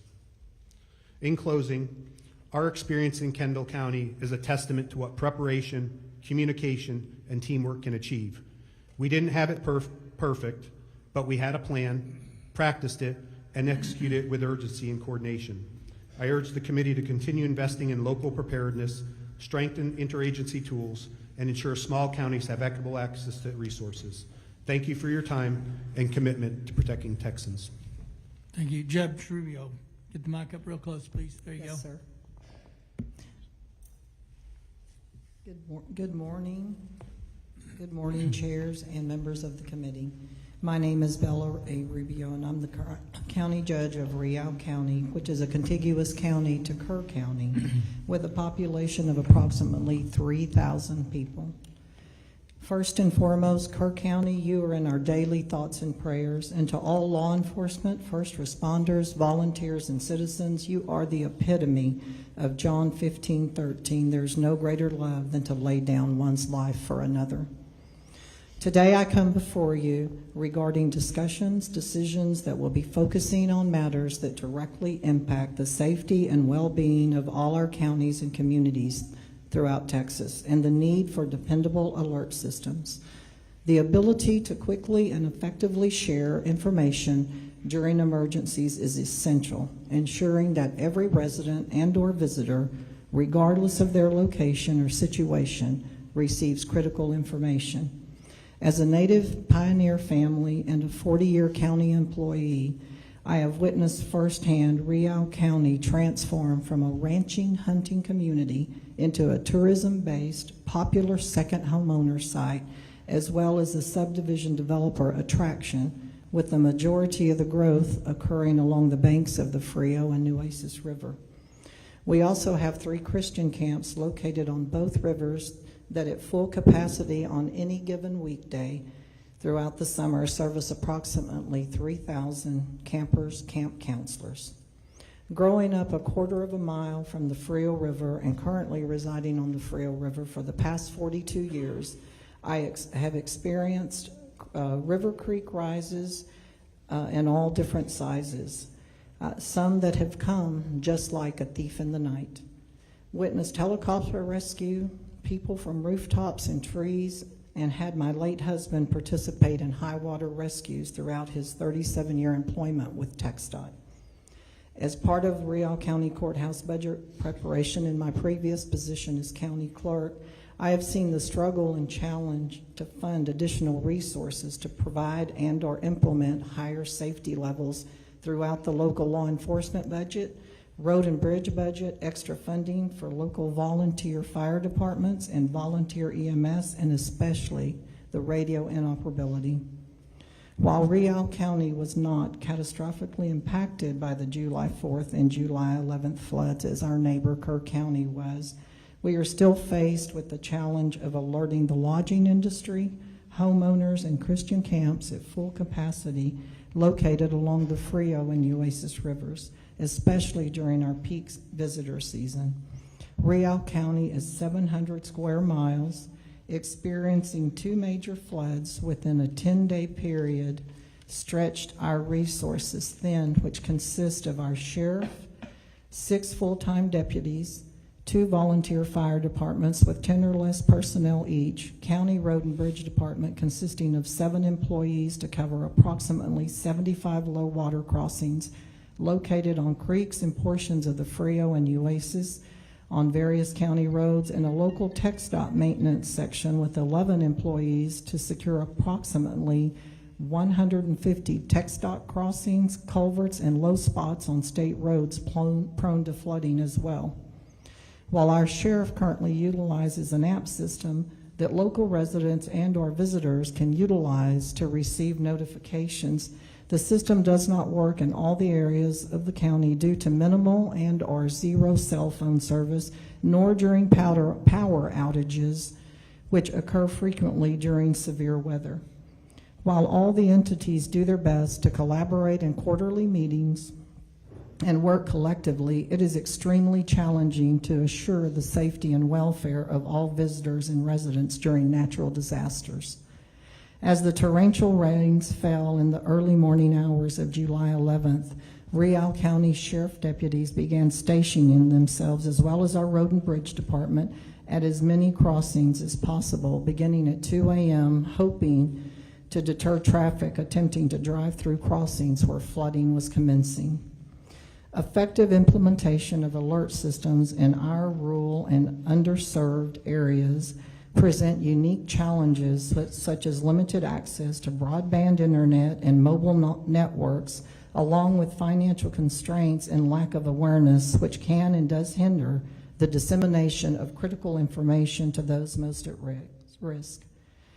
Having an effective alert system, whether through mobile apps, Sirens, monitors, or all of the above can effectively save lives, as timely alerts can provide that vital information such as evacuation routes, shelter locations, and safety protocols, enabling individuals to take immediate action and potentially save lives. Minimum damage is it can allow individuals and business to take steps to mitigate potential damage to property and infrastructure. Enhance emergency responses. Real-time alerts and instructions allow first responders to quickly access situations, allocate resources, and coordinate their efforts more effectively, improving response times and efficiency. For counties to be able to promote preparedness through reliable alert systems that would foster a culture of preparedness, empowering individuals to be more aware of risk and take proactive steps to protect themselves and their family, funding assistance must occur. Counties should not be faced with the funding of alert systems through local property taxes, which is basically our only source of income, which have been capped throughout the years and or reduced through property tax relief. While there may be possible grants geared towards purchase of alert systems, there are none that I am aware of for the maintenance and operation of these systems, much less the replacement when destroyed either by natural disasters or types of accidents and or vandalism. In closing, I would add that I understand there's never a perfect solution nor a fail-proof system. However, timely alerts should not have to be considered a luxury, but a fundamental necessity, especially for our most vulnerable population. I thank you for the opportunity to speak on behalf of Riau County. I've attached some maps that reflect the the Frio and the Nueces River and the over 50 tributaries, such as creeks that feed into the Frio and impact it, and the Nueces as well, and impact both rivers during flooding. I know that we as Texans are stronger together. Thank you. Thank you, Judge. Members, as a reminder before we start questioning, if you have a question, just raise your hand so we can write you down. I got you. And to our panel, since there's 8 of you, some of you may be better prepared to answer a question. Just for record keeping and for those watching on the live feed, please state your name and who you represent before speaking into the mic, and pull the mic up as close as you can as well. Chair recognizes Representative Louderback. Thank the panel for their service. Sheriff Letha, could you take a minute and give us a timeline on the events of that morning? Absolutely. Thank you, Representative. Yes, there's been a lot of question about time, especially from the media. I'd like to go over, this is the Kerr County Sheriff's Office, okay, what we did during this time. And what I'm going to focus on is from 1:14 a.m. to 5:01. That's kind of the primary time. Now, please understand, I call this a snapshot of what we did. What we've done in about 28 days, it usually would take about 6 months. And we have a lot of data to look into, recordings, radio transactions, but we've done the best we can to get what we can for today for y'all. So what I'm going to start with is what I call the dispatch workload between 1:14 and 3:30 a.m. That's 2 hours and 16 minutes. Our communications center had 7 phone calls received and processed 22 radio transmissions. Then we moved forward to 3:31 a.m. to 4:22 a.m. in that next 51-minute period. They had 50 phone calls for service and rescue, 114 processed radio transmissions. They were very busy at that time. You have to remember there was a team of 2 in there. Okay. In that time, starting at 1:14 a.m., NWS issues flash flood warning to Kerr County, released on Code Red. 1 to 2 inches of rain has fallen, anticipating 1 to 2 inches per hour, an additional 2 to 3 inches possible. 2:08, a caller calls in inquiring about road conditions and if they're clear. 2:53, 911 call from River End. Water coming over the river break, they advised the inn visitors of flooding, no evacuation. So that's not normal for us, okay? A lot of times when rain comes, it goes up. That's normal for our area. 3:27 a.m., Mountain Home Volunteer Fire Department reports Shoemaker Crossing is not passable. That's a little bit more of an alert, but not abnormal. Okay, we move to 3:30 a.m., it's different. Dispatch receives a call from a family on a roof requesting air evacuation. Now that's what I consider it's all hands on deck starting at 3:30 a.m. 3:35, dispatch tones out Hunt Volunteer Fire Department to swift water rescue. 3:39, Mountain Home Volunteer Fire Department asks KCSO to tone out Ingram Volunteer Fire Department for evacuation at River RV Park. 3:41, KCSO Deputy Green confirms Schumacher Crossing is not passable. 3:43 a.m., KCSO tones out Kerr County Special Ops for swift water rescue. 3:46, dispatch receives calls with a caller, 2 young children with water overtaking the home, which that was a 24-minute phone call. Our dispatcher did a great job during that phone call. Not only was she on the phone at the time with those 2 children, she was on the phone, had them on speakerphone, on an additional phone, also doing radio transmission and typing. I said she did an amazing job. 3:50 a.m., calls from Casa Bonita advising community is flooding. Dispatch advises seeker higher ground. 3:52, Ingram Volunteer Fire Department goes into service. 3:57 a.m., calls from Camp Mystic, stranded on hill seeking evacuation. 4:05 a.m., multiple reports of cabins off Casa Bonita flooding. 4:08, KCSO tones out Mountain Home to Casa Bonita for water rescue. 4:11, KCSO Sergeant Merritt is landlocked, must abandon his cruiser and begin evacuating nearby residents. So what he did is he got trapped, but he got out of his vehicle and continued to notify people of what's going on. Also provided first aid to one lady in that time. He was kind of out of the game at that point, so we lost contact. He was actually trying to get a hold of another deputy. I had another female sergeant that was getting ready. That female sergeant lost her vehicle, her department, her office Tahoe, and she was underwater and could barely breathe for 45 minutes. 4:15, KCSO Corporal Tejeda arrives at Highway 39 and barricades the highway. Okay, now we're going to move to 4:22 to 5:01. This is a 39-minute period. During that 39-minute period, our dispatch workload was 19 calls of service and rescue, 168 radio transmissions. Still very busy for 2 people. 4:22 a.m., Hunt Volunteer Fire Department seeks code red alert. KCSO dispatch acknowledges. 4:23, KCSO Sergeant approves code red alert. 4:24, KCSO Deputy McGee reports he hears kids screaming in the river. 4:28, dispatch calls TxDOT for barricades. 4:30 a.m., TxDOT calls dispatch asking for information on what is happening in reference to the flooding. Okay, please pay attention to 4:32. NWS calls KCSO asking if the roads are closed and if it's flooding.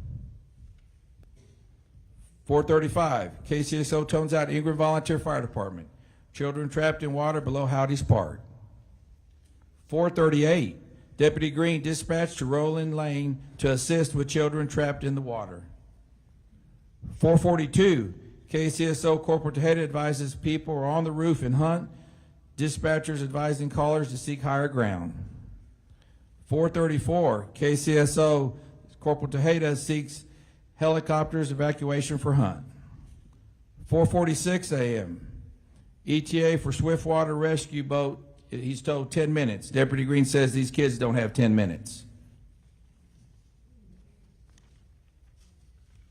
4:47 a.m., KCSO dispatch receives calls. Camp La Junta building collapses, seeking water rescue. 5:01, KCSO issues code red alert. From there on, we just continue to be busy, but that's kind of the bulk of the events between that time. Thank you.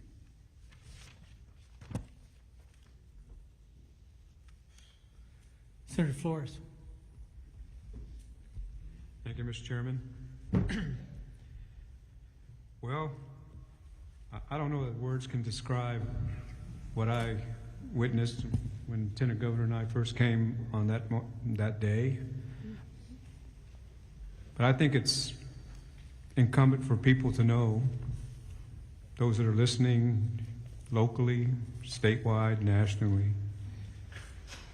just what type of calamity you experienced in a short period of time that was unprecedented.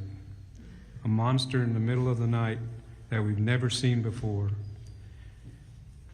And how this community, you all that I personally witnessed, responded with the resources you had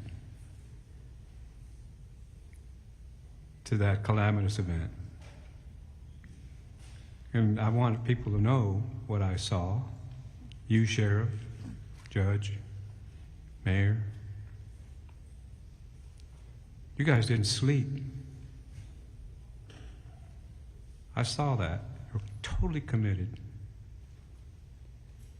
And not only that, I witnessed the local first responders, like they, in a true Texas fashion, that were the first ones there, not knowing what monster they were facing either, just knowing that their fellow Texans in Kerr County were in trouble. Then I got to witness your cooperation and work as you started to organize quickly with TDEM, state resources. We're blessed with Chief Nim Kidd and the preparation that he has in his department. And working together in emergency management with our troopers and our game wardens and Task Force 1, which were close by, but always ready and prepared, working with their local communities. So I wanted to take this moment to thank you all and let people know you saw things that you'll never unsee, and you have experiences you wish you never had. But we'll take this opportunity in this hearing to know that the monster will be back in one form or fashion in this state, and that this committee will learn from you and the people that are going to testify as to what you learned from it and how you believe that we should prepare to help you respond to the monster when it comes back again. So thank you very much for that, for your input, your knowledge, your preparedness. Would you say that the top three things I'm hearing so far, that communications is extremely important and something that we can improve on? Sheriff, would you say that was the truth? 100%, I do. Like I said, we had a lot of support came here. We are in the middle or towards the end of a $7.2 million radio infrastructural upgrade, which the radio did work. One of the issues was it did take a few days to get everybody on that. I kind of call that a software issue. Had to get everybody programmed, but we know we did get it done. But also, I still have concerns to the west part of our county about having some radio reception in that area. Yes, so yes, sir. Conversely, that also ties, would you agree that also ties into communications would be our ability and technology and cell phone availability, especially in the Upper Guadalupe and in other remote areas of the state? Yeah, that is a huge issue. What I'd like to share with y'all, I believe it was in about day 2, I got one of the AT&T representatives and said, hey, I need to speak to somebody, up there. And by God, the next day they were down here. I got to take my hat off to them, and they secured a tower in Hunt, Texas. And within 48 hours, they had another tower out that way up and going. Now, I haven't been able to check it. We have a very large county to the west, but phone reception is very critical. As you know, our Code Red system, that's one of the things it's based off of, is reception. There's the Code Red you'll hear a lot about is that not only one, you have to take it to yourself to sign up for it, and then you got to make sure the alerts are on, and then you got to make sure you have reception. There's a lot to that, sir. And would you agree also that what I'm hearing is that emergency management coordination, while Texas is some of the best in the world, we can continue to improve that from the local, state, and national level to make it more seamless. Would you say that's another thing that came out of this? Yes, sir, 100%.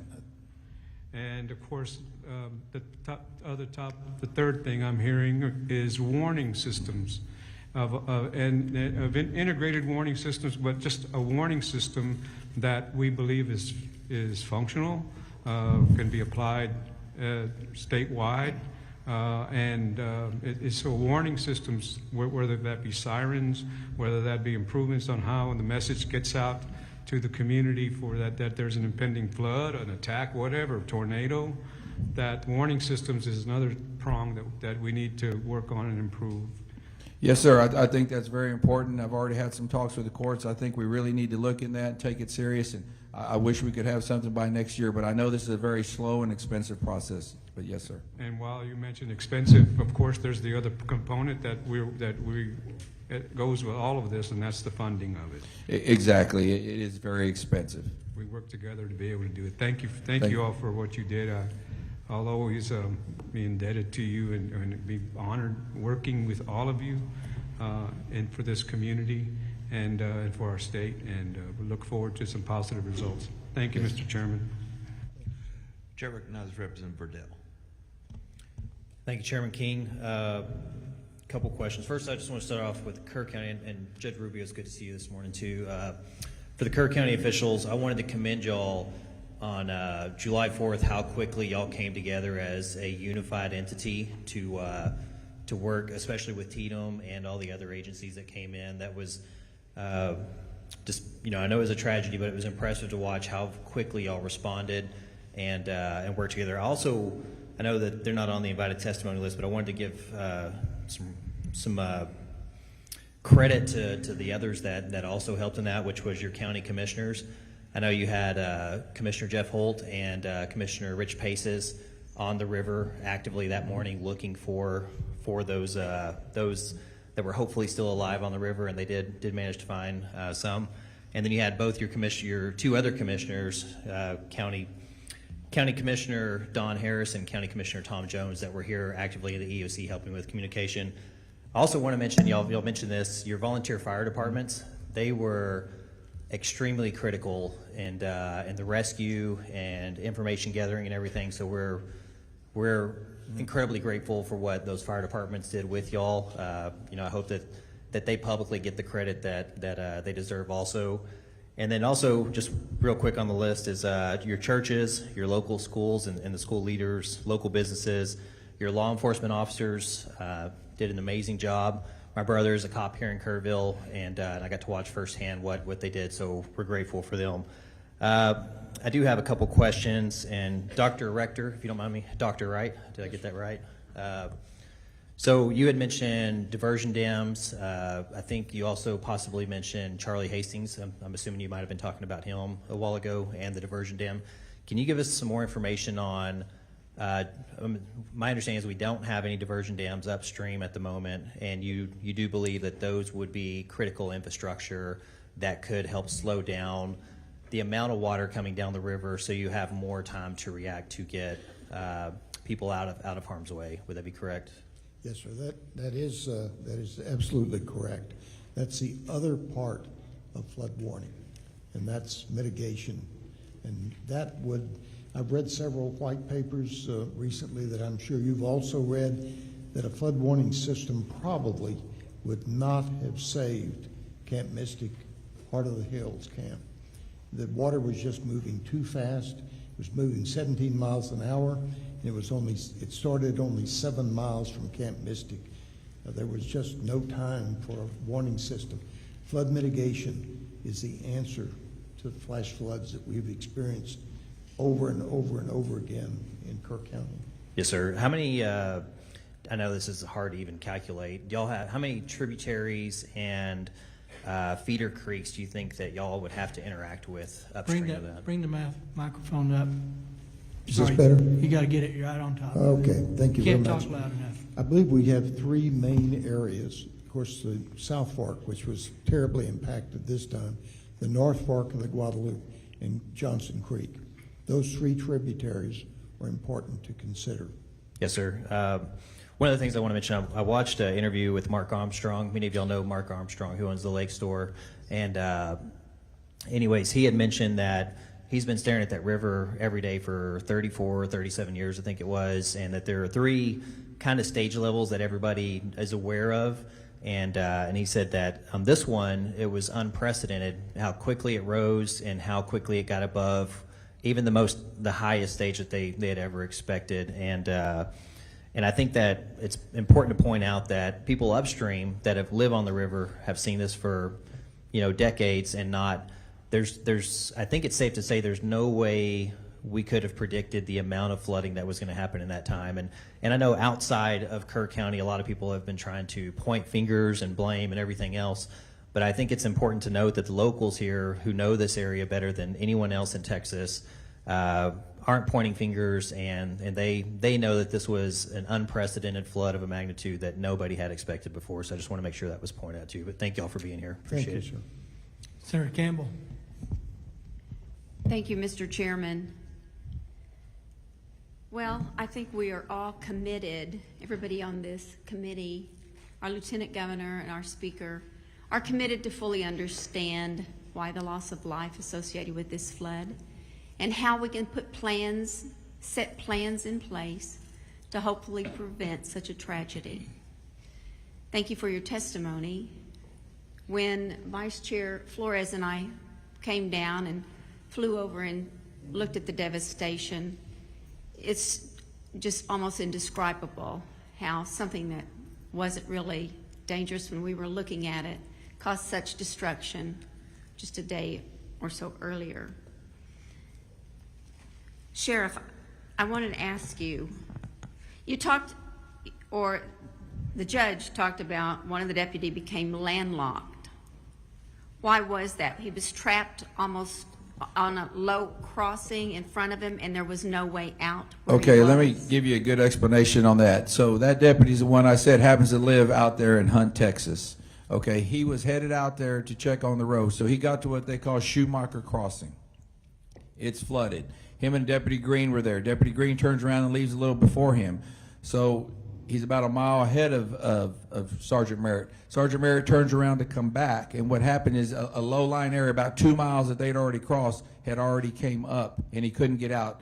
Deputy Green made it through. His vehicle stalled, but he made it. So Sergeant Merritt stopped, and he knew he couldn't make it, so that's when he turned up, and he went up 1132 Highway 1132 Highway 39, went up there. And as he got up there, his truck got stuck, and that's when he abandoned his vehicle and just started notifying people. So he actually got trapped in between the low water crossings. Our deputies, especially our veteran deputies, kind of know those low-lying areas really well, and you got to be careful. Once you're shut down at Schumacher Crossing, we're done. We can't get to Hunt unless it's in some type of aircraft. Thank you. To that point, those areas have flooded before, or there were low water crossings. Yes, ma'am. So would a bridge over some low water crossings be good to have so that people aren't, one, that they're not landlocked, that they're not locked in anywhere? Yes, it would be, yes. But we don't have that. But that would be something when you're looking at what we can do in the future, provide a bridge over low water crossings. Yes. Thank you for that. Okay. You, let's see, communications. Senator Flores and I came down. It seemed as though you were having to bat down rumors all the time. Correct. I'm not sure how that can be stopped in the future, but we appreciated your accurate reporting, and I just really don't know how to stop the rumor mill, but that causes so much trauma on families. Do you have any suggestions for that? Well, I think today is a big help. I've been kind of waiting for this to get it out here, and get the word out. And I know we talked about, I believe one of you all about the valley and the channel. I worked down a lot when I was there with DPS. I truly think we need some kind of system someday where we can go to, say, Channel 14 and it works everywhere. I think that would really help. But I think today is a really big part to get the message out there, what exactly happened to the public, especially the media, and maybe we can clean it up. All right. Thank you very much for that. And we've talked a lot about communication, not just this hearing today, heard from you, but the previous hearing that we had. Problems with interoperability communication. What about reception for the towers, or is there anything, is there fiber that is run to different places that normally, or you found in this flood, did not have reception? People couldn't use their cell phones.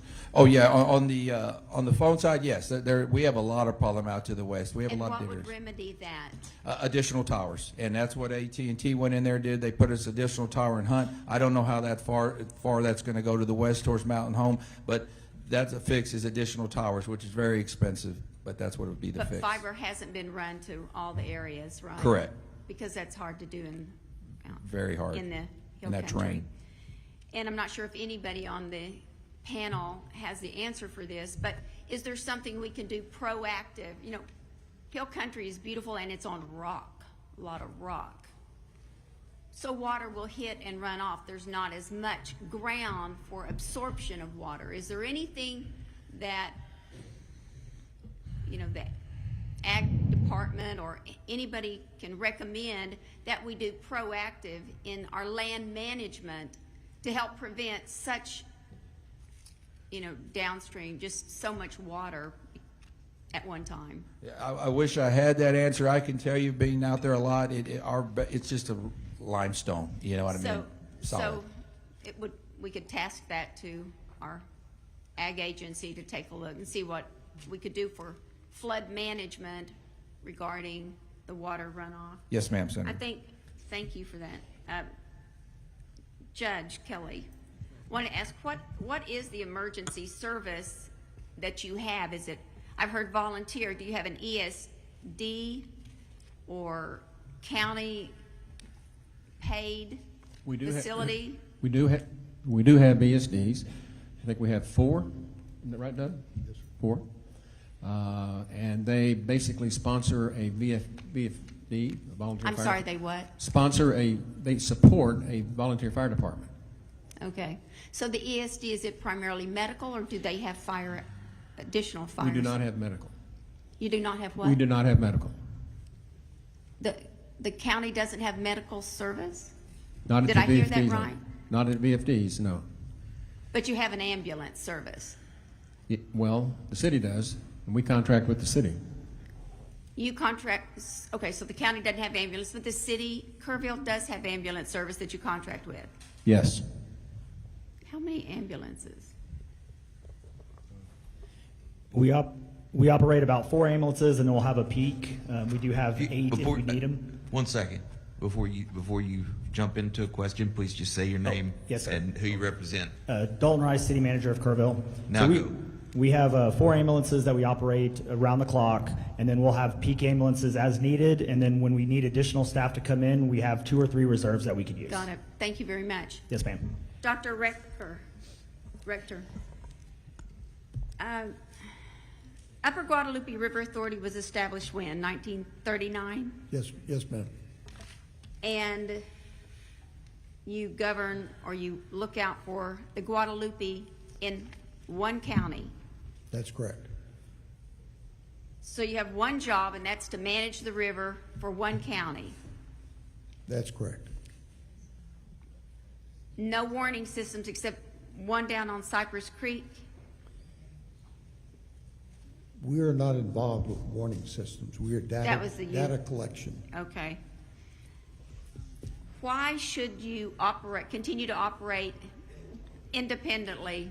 Why not put the Upper Guadalupe River Authority with the Guadalupe Blanco River Authority? We have a different river than is downstream. It's not the same Guadalupe River. We are providing the water for downstream. We are funded strictly by ad valorem taxes, whereas Guadalupe Blanco has water production, sewer services that they are able to sell as production. We do not have that income. So if we were merged with them, you would be asking people downstream to support us in Kerr County. I would, obviously, I haven't looked in detail at that at all, but I would think that the River Authority, Guadalupe Blanco, is pretty big, and I would think that they could work with Kerr County to see how they could help Kerr County Sure. as one river authority. We work with them. We have some of our board members actually on some Okay. of their boards, so we are cooperating with them. Thank you, Dr. Rector. I'm just, in my mind, I'm thinking that it's a county river it's a river authority that is managed for one county only, and I'm not sure that there weren't things that could have been done over the years since 1939 that possibly could have helped. I think we're committed on looking at that, and I think one thing that we don't take off the table is if the Upper Guadalupe River Authority could be absorbed by Guadalupe Blanco River Authority. I could be wrong, but I think it's something we need to look at. Thank you, Mr. Chairman. Chair recognizes Colonel Wilson. Thank you, Mr. Chairman. And also, Mr. Chairman, please be advised I'm hearing from constituents outside monitoring that out in the ether they can hear you and everybody else here loud and clear. Thank you so much for being here today and testifying. Sheriff, could you expand your radio network that you have, that all radios now are software, but could you expand what system that is? Yes, it's a Motorola Gator system, a trunking system, sir. Okay. And you mentioned that y'all have invested significantly in communications and so forth. Did I hear that correctly? Yes, sir. $7.2 million for the system. Over what period of time? Over the last 2 years. Over the last 2 years. Yes, sir. And there was, what was the, when you were trying to determine what system to go with, what were the parameters that you were considering on which system to buy? Because I know there's a lot of systems out there. Yeah, basically it was down to the Motorola system or LCRA system. For my experience and knowledge, the LCR system is kind of built more for flat area, which, we have 1,100 square miles here of a lot of different terrain, and we have like 4 towers here that we use, and if we were to go to LCRA system, it'd be up to maybe needing 10 towers. I know those towers are very expensive. So what we did, we basically upgraded the system we had in place and bought new hardware, all new radios for all our units, handheld and portable radios. I appreciate that. About how many units of radios did you have? Oh, sir, we not only did we do us, and I took this project, it's not just a sheriff's office. One thing I want to make clear, this is a Kerr County project. We also brought in our volunteer fire departments too, and brought in, I want to say that maybe the radios was about $3.5 million, but don't hold me to that. It was very expensive. I got you. And did you have a pool of radios so that when you do accept other support from, be it federal or state or volunteers from a sister county or something like that, additional radios to expand those out if you needed to expand your network? We have some radios like we did. We handed out during the flood, but we only have so many of those. Right. And so at the end of the day, when on the communications line, when you were gaining all this additional help and support, would you say that you could have used a lot more radios? Oh, yes, sir, definitely. You can't ever have enough radios. Yeah, I appreciate that. And if we had to look at this holistically, is something that you feel that the state could have prepackaged, pre-softwared, if you will, for interoperability purpose to deliver if needed for a mass cow or a situation such as this? Oh, absolutely. Yes, sir. What do you think that would look like exactly? Well, because you don't have just floods, you got to worry about fires too, right? Yes, sir. Yes, sir. That season will be coming up soon. But yes, I mean, to me, it would take additional towers here. I mean, right now, I feel very comfortable with what we have, but new towers, more radios would always help. From my understanding, there's really nothing that can tell you what system to get. You know what I mean? I have fellow sheriff's offices and counties next to me that are on different systems than I do, but we do have the capability to talk. But then there's Bandera County that's on a different system that we're not able to talk to. And so when you were looking to purchase that system, there wasn't anything out there that basically said, hey, to be interoperable in order to be able to connect with others if you had to go and support somewhere else in the state of Texas, which I know our counties do, especially in the rural, or vice versa. There wasn't anything there that basically provided some sort of, I wouldn't say guideline, but recommendations in terms of capability that's out there that you may need to consider when purchasing. No, there is. We did. It's called a dual band radio, and that's what we went to. We can use it on both our system and the LCRA system. Those radios are very expensive, between the tune of $11,000 to $12,000. So you just think, I want to say we bought a couple hundred of them, maybe between us and the fire department. So kind of do the math. It's very expensive to do. We were just very fortunate to have the funds to be able to do it, because had we not had those funds, we'd be on the same system we were before this. No, I appreciate that, and I just want to make sure I understood correctly, or I'm relaying the question correctly here, is that when you or other counties are going out there considering purchases, if you will, and you know that you want to be interoperable, because in the case of emergency, whether you're going to support somebody else or vice versa, that it would be helpful or would not be helpful if there was a larger document that helped articulate and made recommendation in terms of not necessarily brand but capability in considering what you buy. Would that be helpful? Yes, sir. I'm sorry I didn't understand the question. Yeah, that would be very helpful. Okay, yes, I appreciate that. And just can you, so we can live the pain that you went through, can you give us some example of what you went through in terms of the software interoperability issue that you had that Sure. you briefly mentioned? Sure. Like, when you got here, like I know we had state assets here. You get here pretty quick. DPS and Gangorn was mainly the ones, and basically they needed to get their radios reprogrammed, and that took up to a couple of days to get that done. So that's the main difference we had. Get them programmed. Yes, yeah, just getting reprogrammed. So the ability was there. They just need to be reprogrammed. You got to remember, they came from all over the state of Texas. Antietam. So they just didn't have our radios, our channels. And did the state or anybody provide an IT specialist to help you, or you had to take time from your recovery operations, so forth like that, trying to get everybody on the same network? No. Actually, DPS sent their radio tech in here, and Texas Parks and Wildlife sent they did their own radios here on site. That's great. That's great. All right, thank you. And I noted that you had mentioned the volunteer fire departments. How many volunteer fire departments do y'all have in Kerr County? I'm sorry.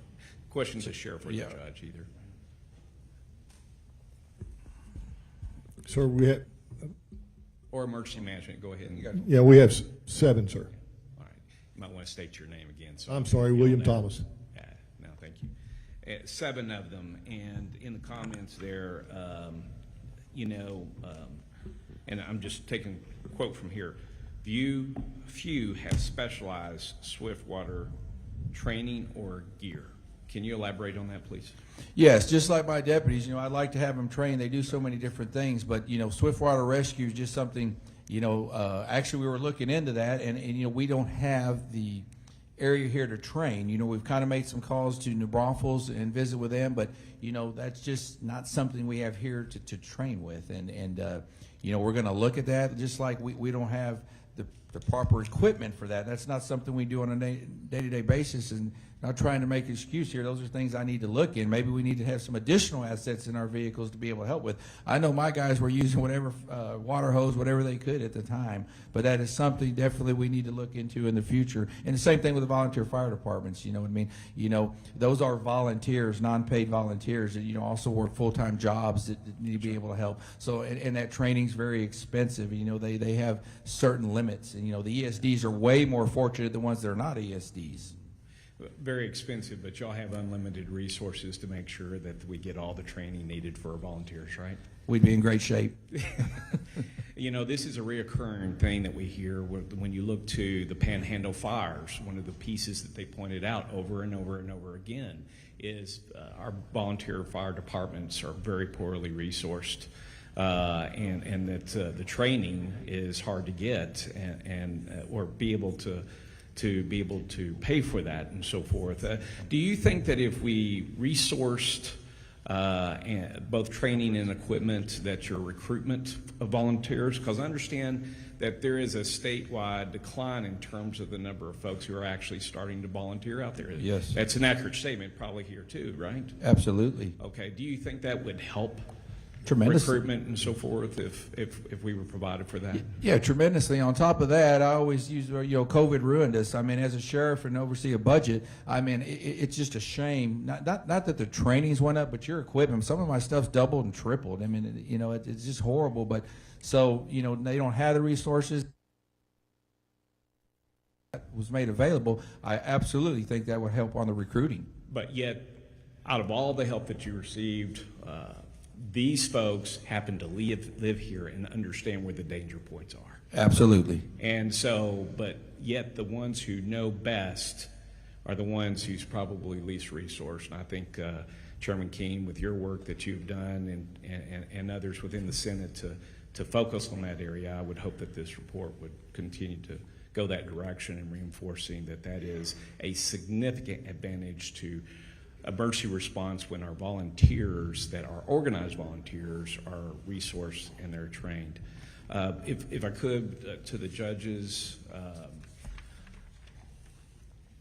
appreciate your service. I understand you major in the Air Force, and so you probably had an opportunity to plan in uniform and now plan as a judge in emergency management and so forth like that. And of course, you'd probably say plans are great, but unless they're rehearsed, well, the enemy has a vote, don't they? So, yes, sir. On your planning piece, and this is to both of our judges, please, and just a reminder, just state your name when you respond. How often do y'all get together in your counties to actually plan and rehearse? Shane Stelarczyk, Kendall County Judge.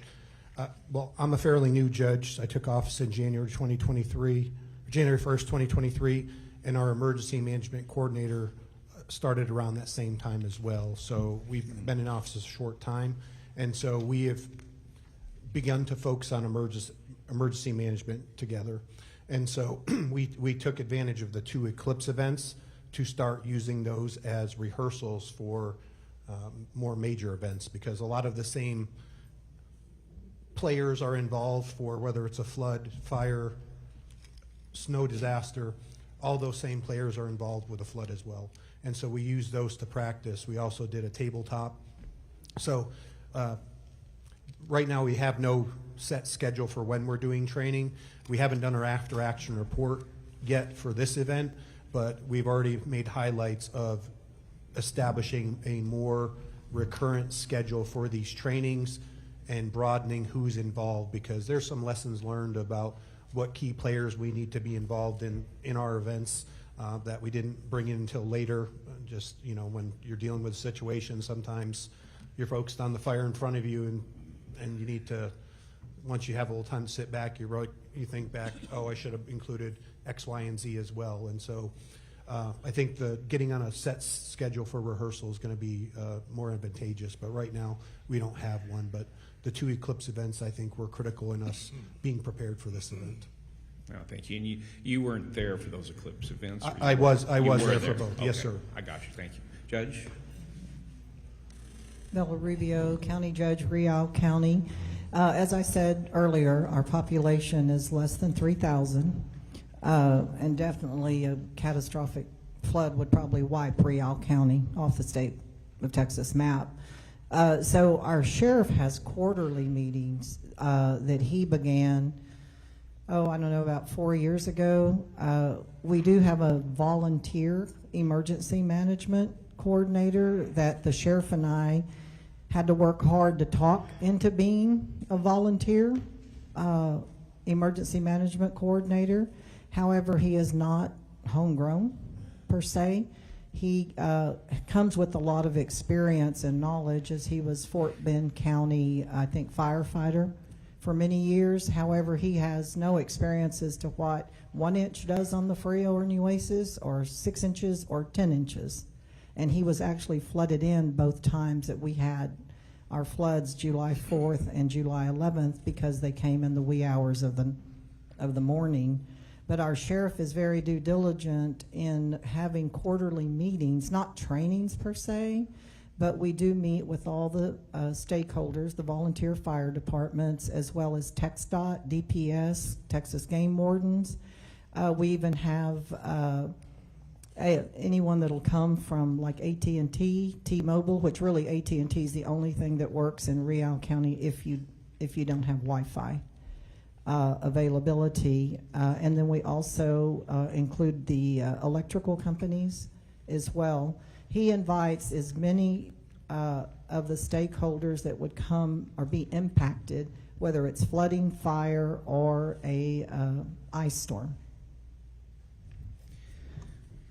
Thank you, Judge, and that's really what I was really wanting to get Colonel to. Wilson. Colonel Wilson. Yes, sir. We've got a lot of members with more Sure questions. do, and I'm about to wrap it up, Mr. Thank you, sir. Chairman. So that's what I was wanting to get at, is because you can have a plan, but a plan is best laid when the right people are there at the table to work through it. Smaller counties, the resources there to do that isn't necessarily that you have hired, paid folks, that you have to rely on some volunteers and so forth. But at the same time, will the right people show up for your rehearsals? Because rehearsals are key on those tabletop events.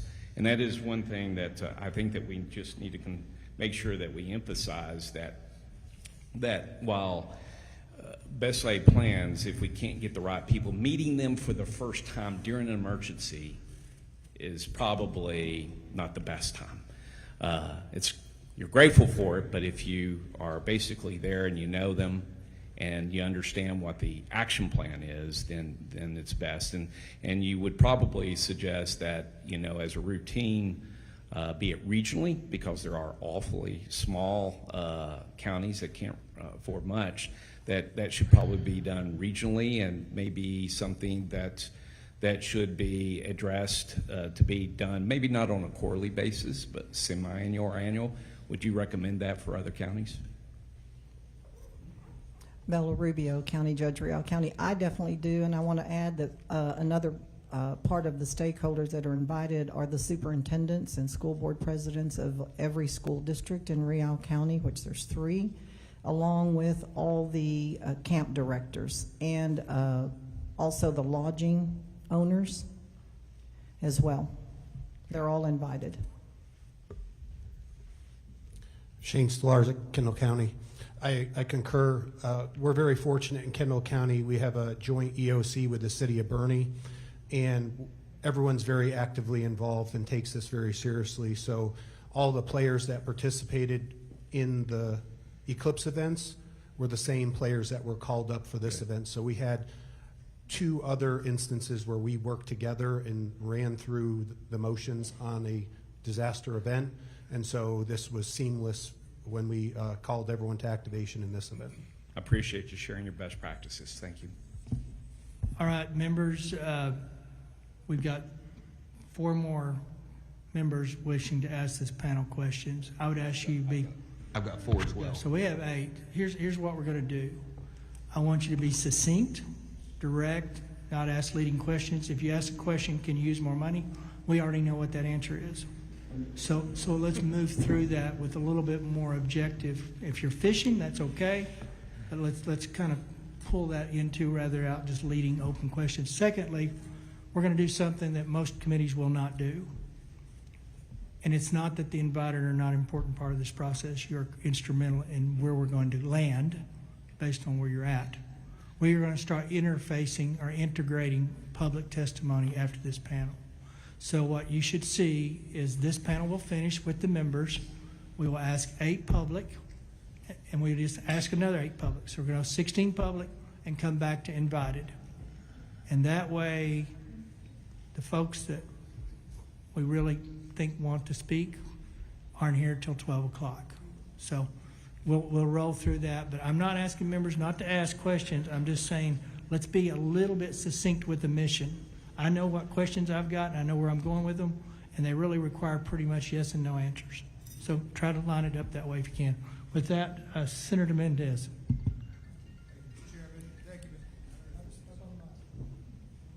this thing working? Got to turn the mic on. The green light's on, Mr. Chairman. I don't have. Can you hear me? Yeah, thank Yes. you, Mr. Chairman. So, Mr. Chairman, I want to, first of all, let me thank the panel.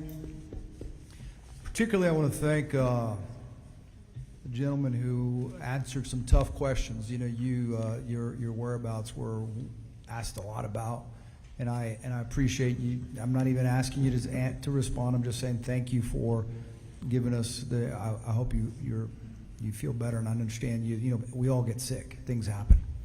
It's important. I think one of the things that was very important too, that I appreciated from just about everybody on the panel, was the copy of their remarks. So I'd like to ask Mr. Rice, Dr. Rector, and Judge Can't say it. Stolarzik. Judge Stolarzik, if you would provide us a copy of your remarks as well, please. Look, one of the things that we're going to rely on, we're here today. We're glad to hear you, glad to see you. We thank you for the incredibly difficult work you've been doing, but we're also here to hear from the community, and we want to hear from them because we know that they've suffered through so much. And so that's all I have. I want to get your remarks in writing. I'm going to read everything. I'm going to go through it because we're looking for ways that we can improve and we can mitigate this type of tragedy from ever happening again. So thank you, Mr. Chairman. Chair recognizes Representative Martinez. Thank you very much, Mr. Chairman. And first of all, I'm going to ask our sheriff just a quick question. And my ears perked up a little bit when we spoke about interoperability and the Rio Grande Valley, and how I've responded to many of the calls down there, and we switched to all Valley. And in essence, not wanting to reinvent the wheel, so to speak, right? And the amount of money and the cost it would take for a full new complete system throughout the state of Texas. But in listening to Colonel Freeman's testimony, he had mentioned last week that they do have SIM cards that can be placed in these radios to where there would be interoperability across the state of Texas. When one agency, for example, I know I saw one of our ambulances from Weslaco that's here through EMTF, right, and they've responded to in support. But how would that work? Is that available? We understand that those systems are maybe $12,000 per radio, but is that an option that can be utilized with every department throughout the state of Texas without reinventing that wheel of infrastructure? Oh, absolutely, sir. The main problem is the purchase of that equipment, but yes, it is available. Okay, thank you very much. And then one last question, and this could be for anyone on the panel, and it's mainly, you know, in looking at the map, when you look at the South Fork of the Guadalupe and where it intersects with Cypress Creek, is there any way, or is there something that we could put in place, maybe gauges on those creeks as well, that could help us maybe model that, collect data to where we could understand, you know, those rise and falls of those the creeks as well in that intersection to help us with warning systems? So Bill Rector, UGRA. Yes, sir. That's something that we are looking at. Also, floods don't just occur on the North and South Fork and the Johnson Creek. We've had significant floods on other creeks, Turtle Creek, Cypress Creek, and those need to be monitored also, and we're planning to do that.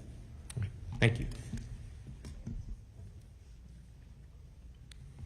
Senator Betancourt. Thank you, Mr. Chairman. First off, to the judge and to the mayor, 108 plus people could have lost their lives here. The whole nation grieves with you. That's why you have a tremendous heartstrings now from just not in Texas, not from all our districts, but all across the nation. I wanted to start with Judge Rubio real fast. You mentioned in your testimony that you were worried if we had and we're calling it a flood emergency communications and warning system, that we would not have funding for that, for maintenance and operation. I want to make sure you know that Lieutenant Governor Patrick, Speaker Burrows, Governor Abbott have all said that the state's going to pay for it, and we're looking at ways to make sure you have that maintenance and operation money long term. Thank you. Okay. Dr. Rector, you mentioned something that I need to ask further questions about. You said you weren't really sure about a river alert system actually being able to save lives. And you mentioned that the wall of water was moving at 17 miles per hour. Yes, sir. Right? Is that correct? Yes, sir, that's And you correct. said the camps were 7 miles downstream. Now, by my simple Aggie math calculation, that's 24 minutes. Now, if we had an integrated system and your organization was looking at one, I think it was 10 river crossings, if I remember from the engineering study I read. But if we had an integrated gauge system with an alert that was also tied electronically downstream, we could be popping sirens off as we go. And 24 minutes is enough to get people to higher ground, because that's all you can do here. You don't want to put them into a river crossing. You want to get them to a higher ground. Yes. So with that fact and the fact that there's 24 minutes, you want to change your response on if you think a river alert system could have helped save lives? Bill Rector, UGRA. Yes, sir, Senator. There's no question that that could have saved lives. Okay. I just wanted to make sure we establish that. Mr. Wright, you had a lot of testimony. I first off want to say that the statistics are that we know Texans turn off their alerts about 29.5% of the time. That's 5 times more than Vermonters. Also, we got a problem with people turning phones off at night, about 18%. You combine that, you're already in the 40 percentile of people that are not going to be able to get this, and that's not counting the unique topography of the hill country and the Guadalupe River, of which I've been here for more years than I can remember. Now, we agree that this should be like the mayor. We want a data system that's ground, that's minute by minute and can respond. But in your written testimony, we asked about sirens and whether siren alert system could have helped us respond more effectively or even save lives. And you said it wasn't an easy question to answer with certainty. It's something we've evaluated in the past. And I just want to make sure you made a comment about visitors not understanding what the sirens mean. And that's because we're going to probably pass these bills and get these systems out. And I think it's incumbent that, and we understand the high walls. I mean, I've rafted this area. You've got 50 to 100 foot cliffs areas, but shouldn't we be more concerned about getting that siren into people's, auditory range so they can take action and get to higher ground? William Thomas, Kerr County. Yes, sir. What I was referring to is we need the education piece. We need something on our websites, social media, those types of places where the public can go to and see what those sirens actually mean. But you're not saying that we shouldn't do this because the public won't understand what it means? No, sir, at all. Okay. I think we definitely need it. No, I just wanted to make sure that wasn't part of the record, because that's the way it reads. Okay. Yes, sir. And Sheriff, understand the points we've already covered. There was one thing that you said that we do have to visit. You said there was no time for formal orders. I need to know what that means. I think the public needs to know what that means. Exactly. When I say formal orders, you talk about an incident command or something like that. At that particular time, it was time to save lives, to go to work. You know what I mean? We'll set up, as administration, we'll set that up. When I say it's time to take action, I mean, it was real time. Things are happening right there at that time. Because we agree about the river crossings and the other statements about getting people on higher ground. Now, if there was an emergency alert system, okay, you're not saying by this testimony that you wouldn't have hit the button because the emergency management coordinator works for both you and the judge. Yes. But because when you say there's no time for formal orders, that could be misinterpreted as I didn't have time to do code red. I shouldn't have done a code red. So I want to give you the chance to make sure you specify exactly what occurred. Now, before you do, OEM or Director Nidden Kidd said that in testimony that no alert was issued by Kerr County on evacuations. So Okay, what I'm saying on my comment is it's not kind of, let's call the administrator or supervisor and ask what to do. I mean, it's time to take action at that time. That's what I'm trying to say. Sir. Okay, so if we had an alert system, now, and I do want to ask you and the judge, because the director, Kidd was, said that there was not an order, an evacuation order issued by Kerr County at any time. Now, is that just oversight, didn't have the system? What was the issue, why that evacuation order wasn't issued? It was too late. It was too late. Okay. This was so massive and arrived so quickly that if you've driven that road, you know, and you've been to the camps, we're talking about thousands of campers. And then we have the residents. And trying to move down Highway 39, which is 2-lane with no right-of-ways. And it's 2 lanes with no right-of-ways because it's privately owned, but it's a public use road. And the number of buses that bring the campers out, sometimes are bumper to bumper and go on for half a day. Those of you that have seen it know what I'm talking about. To try to get those people out of, and you got to remember the configuration. You've got the North Fork and the South Fork, and then they get to La Junta. Mm-hmm. We're going to have one heck of a traffic jam at La Junta. And closer. Okay. And Judge, closer. in the interest of time, could the cubic flow on the river Yes, sir. was 2.5 times the average flow over Niagara Falls. Absolutely. Which is an astonishing number. And I think in 1987, I'm going from memory, I think 10 people lost their lives because we tried to evacuate people across the river. Children in the school bus. Right, so no one would suggest that, okay? The concept I'm trying to get to is this. The watches were in place till about 1:06. 1:14, the mayor, everyone said that it turns into a warning. And by 4:23 a.m., it's the highest level the weather service can get, which is a emergency alert. So at that point in time, would there not have been a recognition of the obvious that there needs to be an alert that says effectively get to higher ground? I agree. Okay. Thank you for your response. Chair recognizes Chairman Moody. Thank you very much. I'll try to be succinct and to the point. Just have a couple follow-ups for some folks.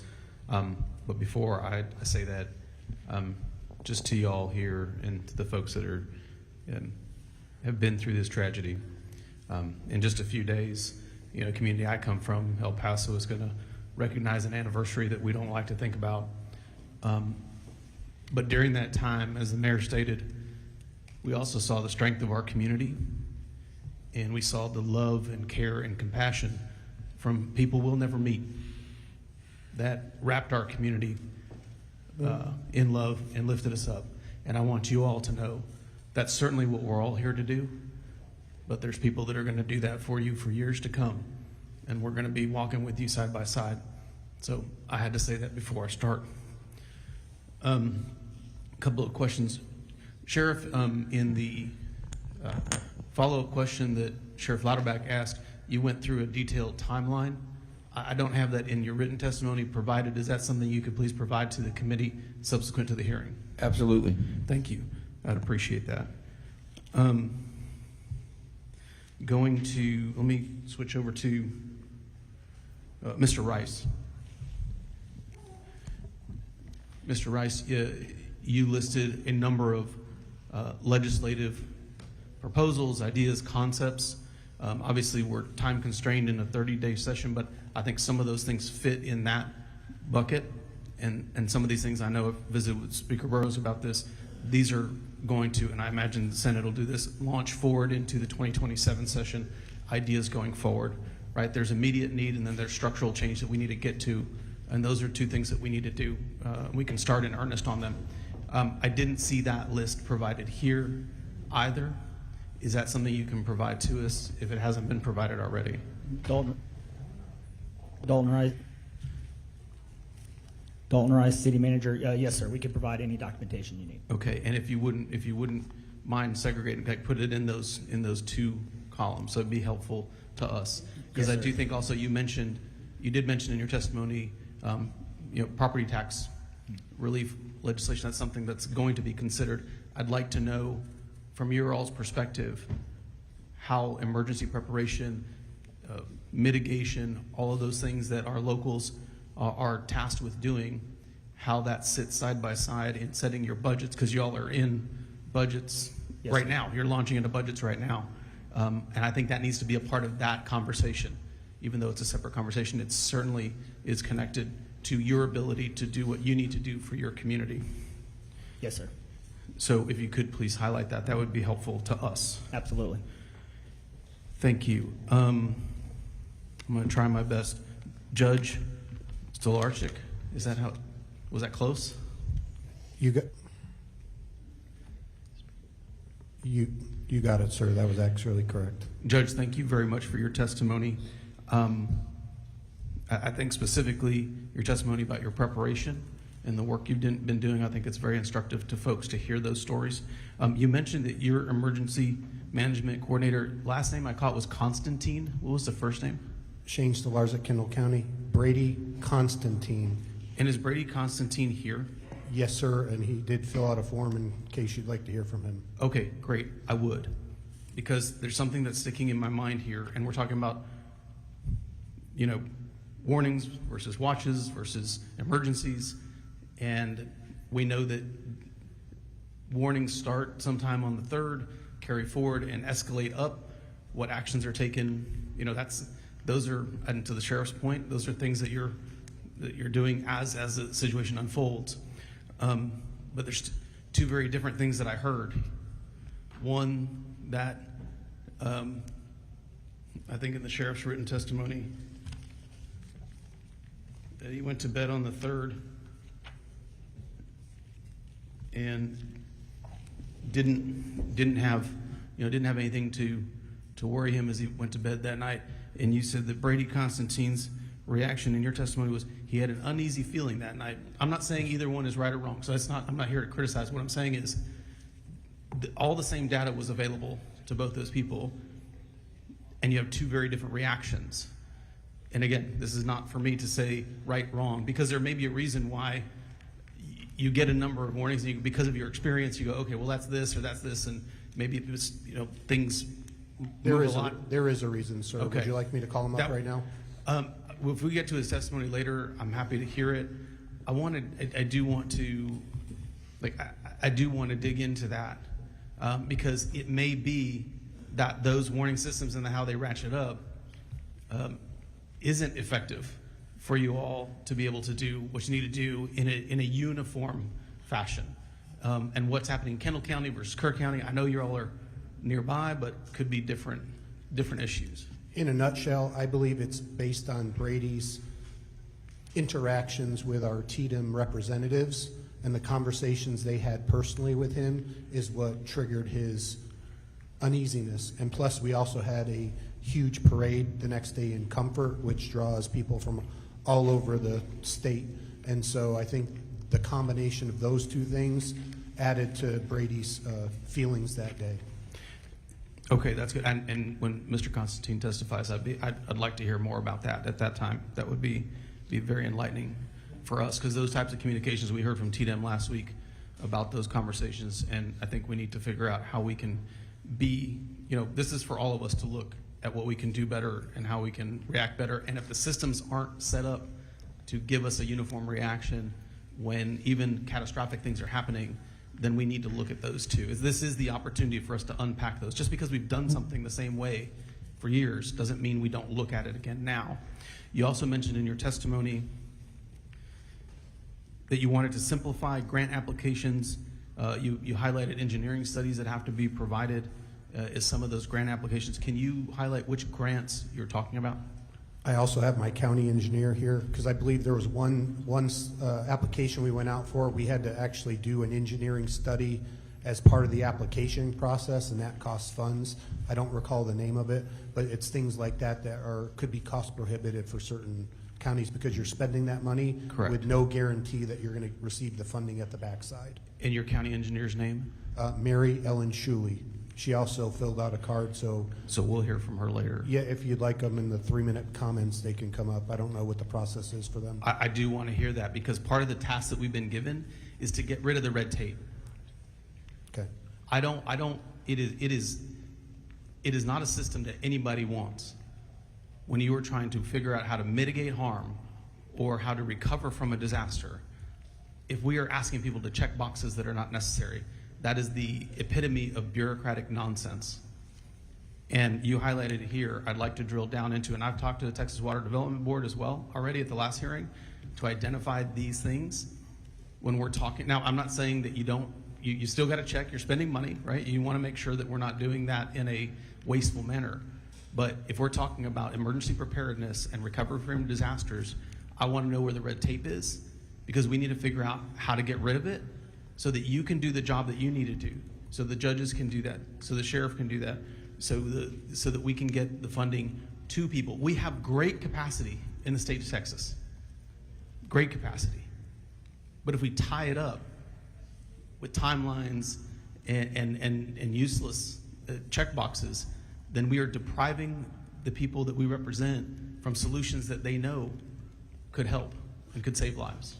Agreed, and it's just not at the state level, it's at the federal level as well, because we went out for grant applications for wildfire protection, and we're like the 26th county in all of Texas to have a wildfire protection plan. We went out for a grant. It was given great remarks by the federal government. We were excluded because we were too wealthy of a county, so they put financial parameters on health and safety. Even though we were well deserving of it based on our needs and our wildfire dangers, we were denied based on so you're not alone in having those issues. So. And Judge, I agree with you, and we talked about this at the last hearing. I get why that's something they look at, I think, median household income, and that's how they, with the grant application, there was 5%, right? They did dump it into a formula, and that's the way we divide it up.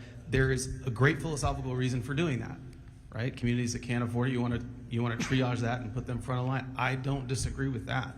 That's something that makes sense. But this is also an opportunity for us to look at, disaster is going to hit people that no matter what the median household income is. So what can we do to unlock the potential of the state? And if there are messages we can send to the feds, we need to do that as well. And so if you can help us identify, or any other witnesses that are listening, help us identify those barriers when you're talking about mitigation and emergency recovery, let us know what those are. And we are talking to these agencies because we need to get that stuff out of the way. That's part of the task that we have here. You shouldn't be put in a decision, you shouldn't be put in the position to make those decisions when you're talking about saving lives as you're setting budgets. I think we need to figure out how we unlock the potential of the state. And if we can highlight those concerns to the feds, we're going to do that too. But we certainly can control what we do at the state level, and some of that is money that flows down from the feds as well. And we're a very blessed community, and so we didn't take that, we didn't just stop there, we didn't get it. We actually found a way to fund it internally and start a 501c3, and the county funded that 501c3 with the funds to carry out our plan. So where there's a will, there's a way, but it'd be so much nicer to not have that red tape. So I appreciate your comments and your support on this matter. Thank you very much. Thank you, Mr. Chair. Senator Swartner. A few direct questions to a number of the individuals on the panel here. Judge Kelly, I think some constituents and individuals, families of the tragic children that were lost, want to know some very direct answers to some questions I'm going to ask. And I'm going to ask them for those individuals. First, Judge, are there any sirens in Kerr County along the river regarding emergency warning? Not that I know of, but I'll defer to my emergency management coordinator. William Thomas, Kerr County. No, sir, there are no warnings. Right. No sirens. Guadalupe County has like 23 along their section of the GBRA, and I know there are several in Comfort based after disaster that have been installed recently. Judge, you put down in your written testimony that the first indication of this storm was different came from when I woke up to texts and calls from Kidd, Letha, and Rice. Were you awoken, or did you wake up from those texts and calls? And at what time did you wake up? it's going to be in the 5:30, 6 range, something like that. And I don't remember if they woke me up or I woke up. You don't remember? No, I remember looking at my phone. Okay. That's what I did. And you were at the lake? I'm sorry, which lake was that? Travis? Travis Lake, okay. You are the emergency management director for the county, correct? With Mr. Kelly, I'm sorry, with Mr. Thomas being the emergency management coordinator? Yes. All right, and Mr. Thomas, you mentioned in your written testimony that you were sick and were awoken by your wife after a call from the city of Kerrville's EMC, which is your counterpart for the city of Kerrville. Is that correct? William Thomas, Kerr County. Yes, sir, that is correct. Okay. So between the two of y'all are in charge of the emergency management operations for the county of Kerr County. When was an EOC established for Kerr County? The EOC was set up in my absence. By who? I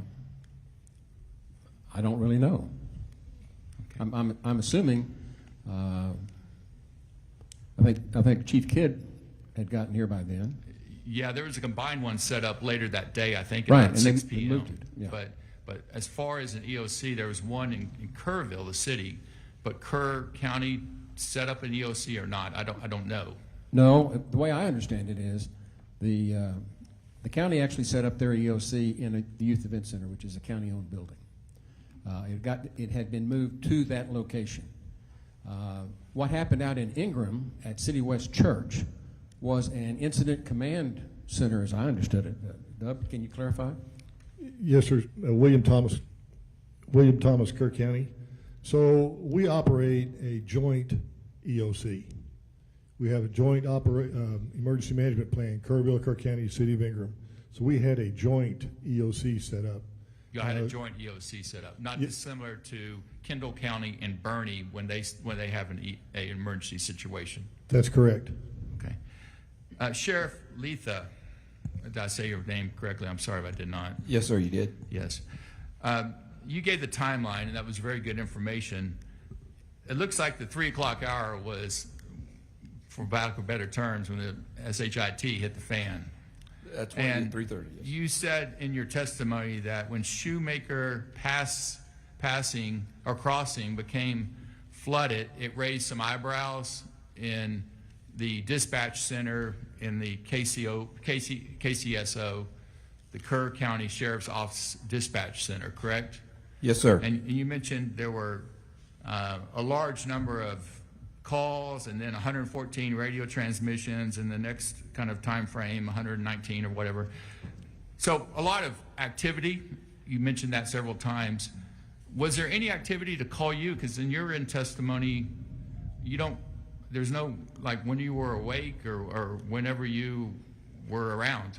So when was that? So Okay, I got my first call at 4:20 is when I came, I say active. My chief deputy contacted me at that time. I had 2 phones going, turned the radio on. I kind of lived to the east part of the county, it's a little bit dry, but I came to the sheriff's office by around 5 a.m. But no, I was notified at 4:20. Okay. So you were notified, of course, because sheriffs and 911 dispatch, they're awake and alert, and someone's answering the phone. So that's good. Did you notify the sheriff, the judge, or the EMC? Well, at that time, what I did, I started calling people out. A little bit later, I did contact the judge. I knew my communication supervisor was trying to get a hold of our EMC. But I started calling people out. And what I did immediately, when I knew what was going on, I started calling hands on deck, getting people out in the field. That was my primary, felt like my responsibility. So it was more focused on rescue and handling the acute situations coming into the 911 call center. Yes, sir. I was not, to me, it wasn't important to notify the judge at that time. We needed to save lives. And there's a way to alert the mass through their phones, but there's not a siren system in Kerr County regarding an emergency event, correct? Yes, sir. There's not. And you don't have the authority to actually activate that, do you, as a sheriff? Well, we don't have that alarm system, sir. Right, but if there was an alarm system, the sheriff doesn't have that authority. It has to be the judge or the mayor. Sorry, I can't answer that question. You don't sir. know the answer No, to that? I don't. Or can you answer that question, Mr. Thomas? William Thomas, Kerr County. If we get a flood warning system here with sirens, it will be, the sheriff will be able to activate that system. Yeah, He'll have again, the but authorization. in this situation, who can activate, call an evacuation? Can you call one as EMC, or does it have to be the judge or the mayor? Under Chapter 418 of the Government Code, I believe it's the county judge. The county judge, okay. You're not empowered by statute to do so as EMC. No, sir, but in a life-saving event, we can order people to leave. Right, but you were sick in bed until that morning when you were woken from your wife. That's correct. Okay. Well, there's some, again, my focus was on the prevention of loss of life, not necessarily the rescues, which have their own problems, and obviously the coordinate, which I actually commend many people on this panel. It's just, oh, and Sheriff, one other question regarding this. I believe one of the other county judges mentioned that their sheriffs had pre-stationed, and I know you have a family history here in Kerr County with an intimate knowledge of the various crossings that are the worst and the likeliest to flood early. Did you have any sheriff deputies pre-stationed at those crossings? No, at that time, no, I didn't. Can you turn on your mic, sir? Yeah, can you hear me? Yeah, Yes. no, at that time, I did not have deputies. They were out in the field. As soon as we started getting phone calls, they went to those areas. Right, but you didn't have any pre-stationed at the low water crossings that are the first to flood in Kerr County based on your knowledge and your family history in this county. Well, no, sir, I didn't. With the prediction of 1 to 3 inches of rain, 5 to 7 in isolated areas, it was just another normal day at that time. Okay, thank you for your answers. Chair calls Representative Johnson. Thank you, Chairman. To Senator Shortner's point, and he has laid this out pretty clearly, but clearly the question would be not to be critical, but to learn from this incident. The 3 guys in Kerr County who were responsible for sounding the alarm were effectively unavailable. Am I hearing that right? What alarm are you talking about, ma'am? Well, you said at 3:30, after 3:27, when what's the crossing called? Schumacher Crossing? When Schumacher Crossing's not possible, and at 3:30, when there's a call coming in that people are on their roof, you wrote down that's time for all hands on deck. Correct. But you didn't wake up till 4:20. The judge is in Lake Travis, and the emergency manager is sick. Correct, ma'am. At that time, my people were out there doing the job. You know, I got the call at 4:20, but they were doing their job, notifying people and rescuing people. But you, to your point, this was a weather event nobody had ever seen. It was moving fast, and 50 minutes sure seems like a lot. Yes, ma'am. So if we could do it better, because we cannot go back in time and save these children, but knowing now what you know, is there a protocol that needs to be put in place that if the 3 folks who are responsible at this moment are not available for whatever reason, what should we do? Yes, ma'am. We can look at that real hard. You know what I mean? Best thing I can tell you, I got the call at 4:20. Prior to the 4:20, that 50 minutes earlier than that, our people were out there. Our dispatch was calling additional people out. Yes, I can look at maybe they could call me earlier. But no code red was issued, correct? No, there was a code red issued, I believe it, to look about 5:01. But there was additional weather alerts being put out that whole time. But who issues the code red?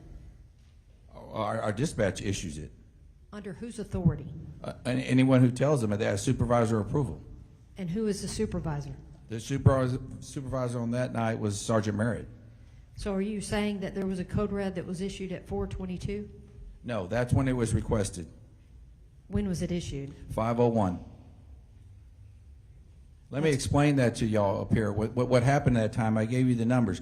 These people, they were overwhelmed, okay? These dispatchers were with phone calls, radio transmissions, trying to type. They did a great job. The code red went out at 5:01. But in addition to that, there was other life-saving measures that were going on. I was down here last week. You have a beautiful part of Texas. You have a community that has rallied. I have seen folks from all over this nation that has come in after the fact. It is our responsibility to look at, is there ability to better predict? Is there ability for better preparedness and for better prevention? My questions are purposely intended to figure out, now that you have the gift of hindsight in 2020, because Wimberley was 2015.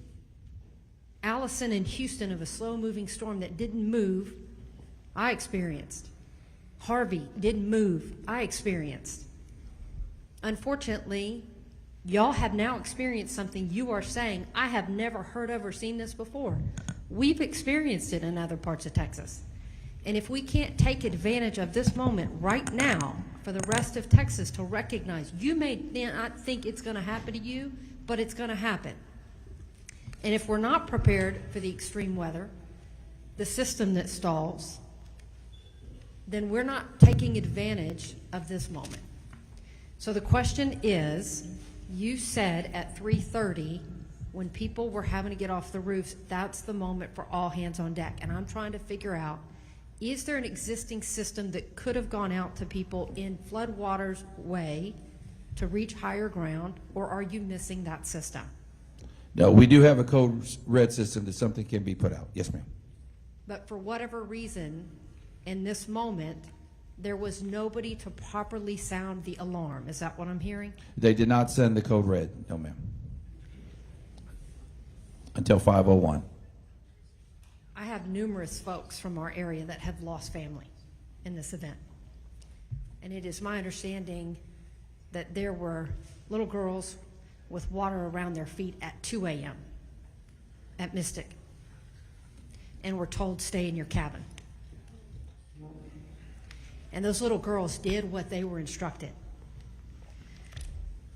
What, if any, system is there available for Kerr County officials to hear from campsites on the river in a flood zone to better coordinate, to send out a warning?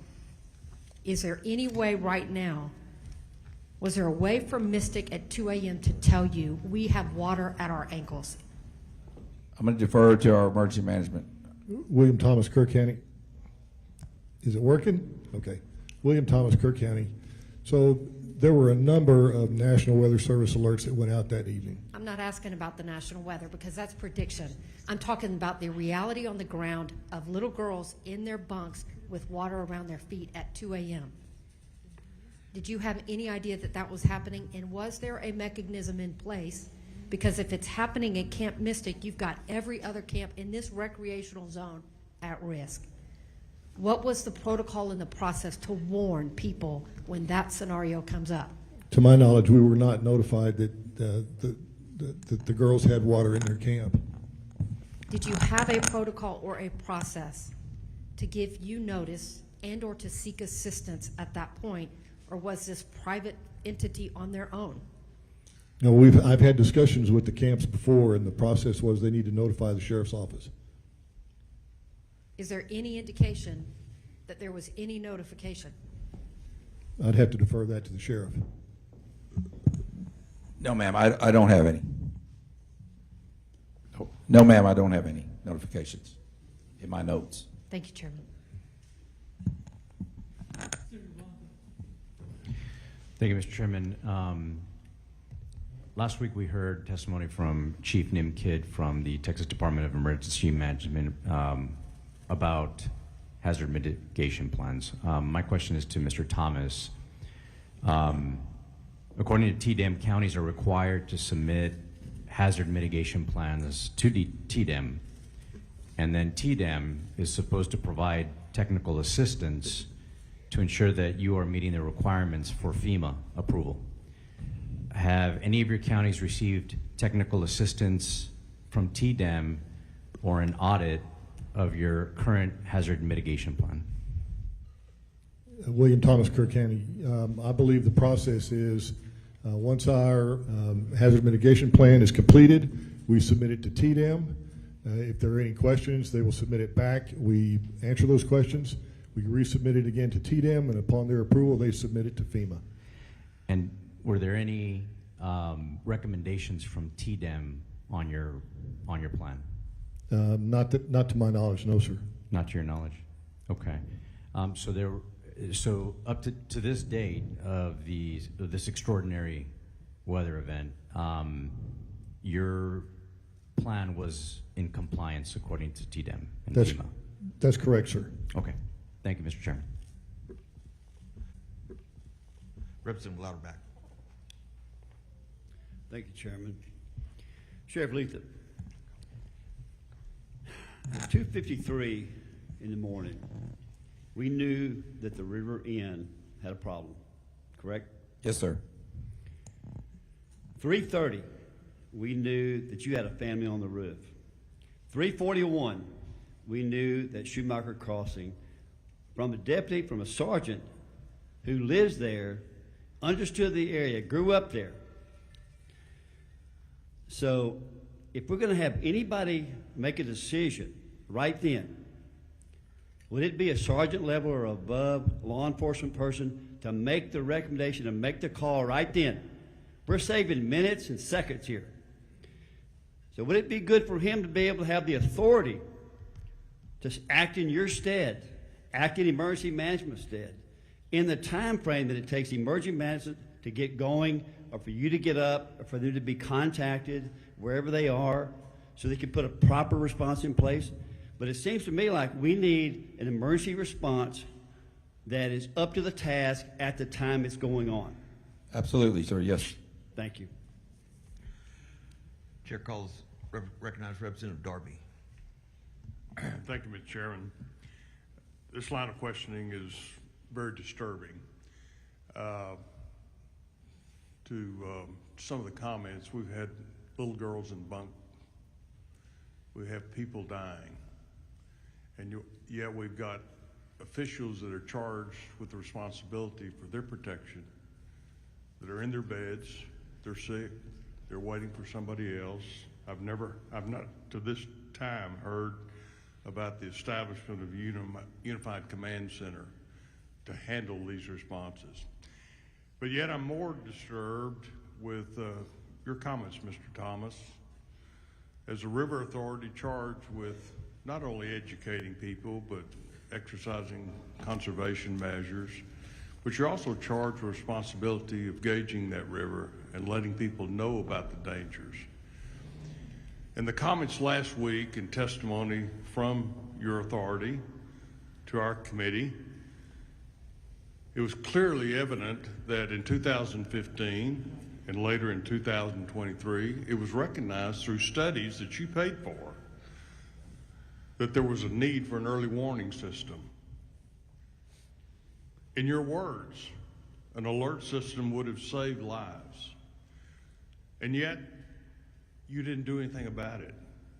You waited to receive grant money from some third-party source when you had the funds available in your budget that you collect property taxes for to protect the citizens of Kerr County. You had money in your budget to fund an alert system, but yet you chose not to. Would you care to elaborate on that for the benefit of this committee, on your reasoning for that? And ultimately, the funds that were in your reserve account, did you return those through property tax reductions? You chose that path? Bill Rector, Speak into the microphone. Speak into the microphone. We need to hear your response. I think, is it working? I can hear you now. Thank you. Obviously, we have been frustrated over the years trying to institute flood control, trying to institute a system where that we can better inform our emergency managers of situations. We grew frustrated to the point where we said, we're going to do it ourselves. We're going to just take the bull by the horn. We're going to create our own system, and we're not going to ask for additional funds. That was out of frustration. We had tried since 2016, when I came on this board, to create a flood warning system in Kerr County, repeatedly, year after year after year, working with various agencies trying to worked with them to obtain fundings, and finally we got to the point where we just need to do this. It is urgently needed, and we are going to do it, and that's what we did in 2023. What did you do in 23? Did you establish an early flood warning system? We began looking at putting this as a separate priority, dedicating funds to it, and we followed that with finding people to talk with us on what needed and what could be done, what was technically now available. We had a hydrologist talk to us in 2024 of September, and we heard him. We heard what he had to say, what could be offered to our county, and we moved immediately in our next board meeting to moving forward with that project. And we issued, at the next meeting, January of 2025, we issued proposals, or requested for proposals for this system. And then by June 4th, we had actually hired a contractor, signed a contract to begin creating a system with our own money that would support flood warning in Kerr County.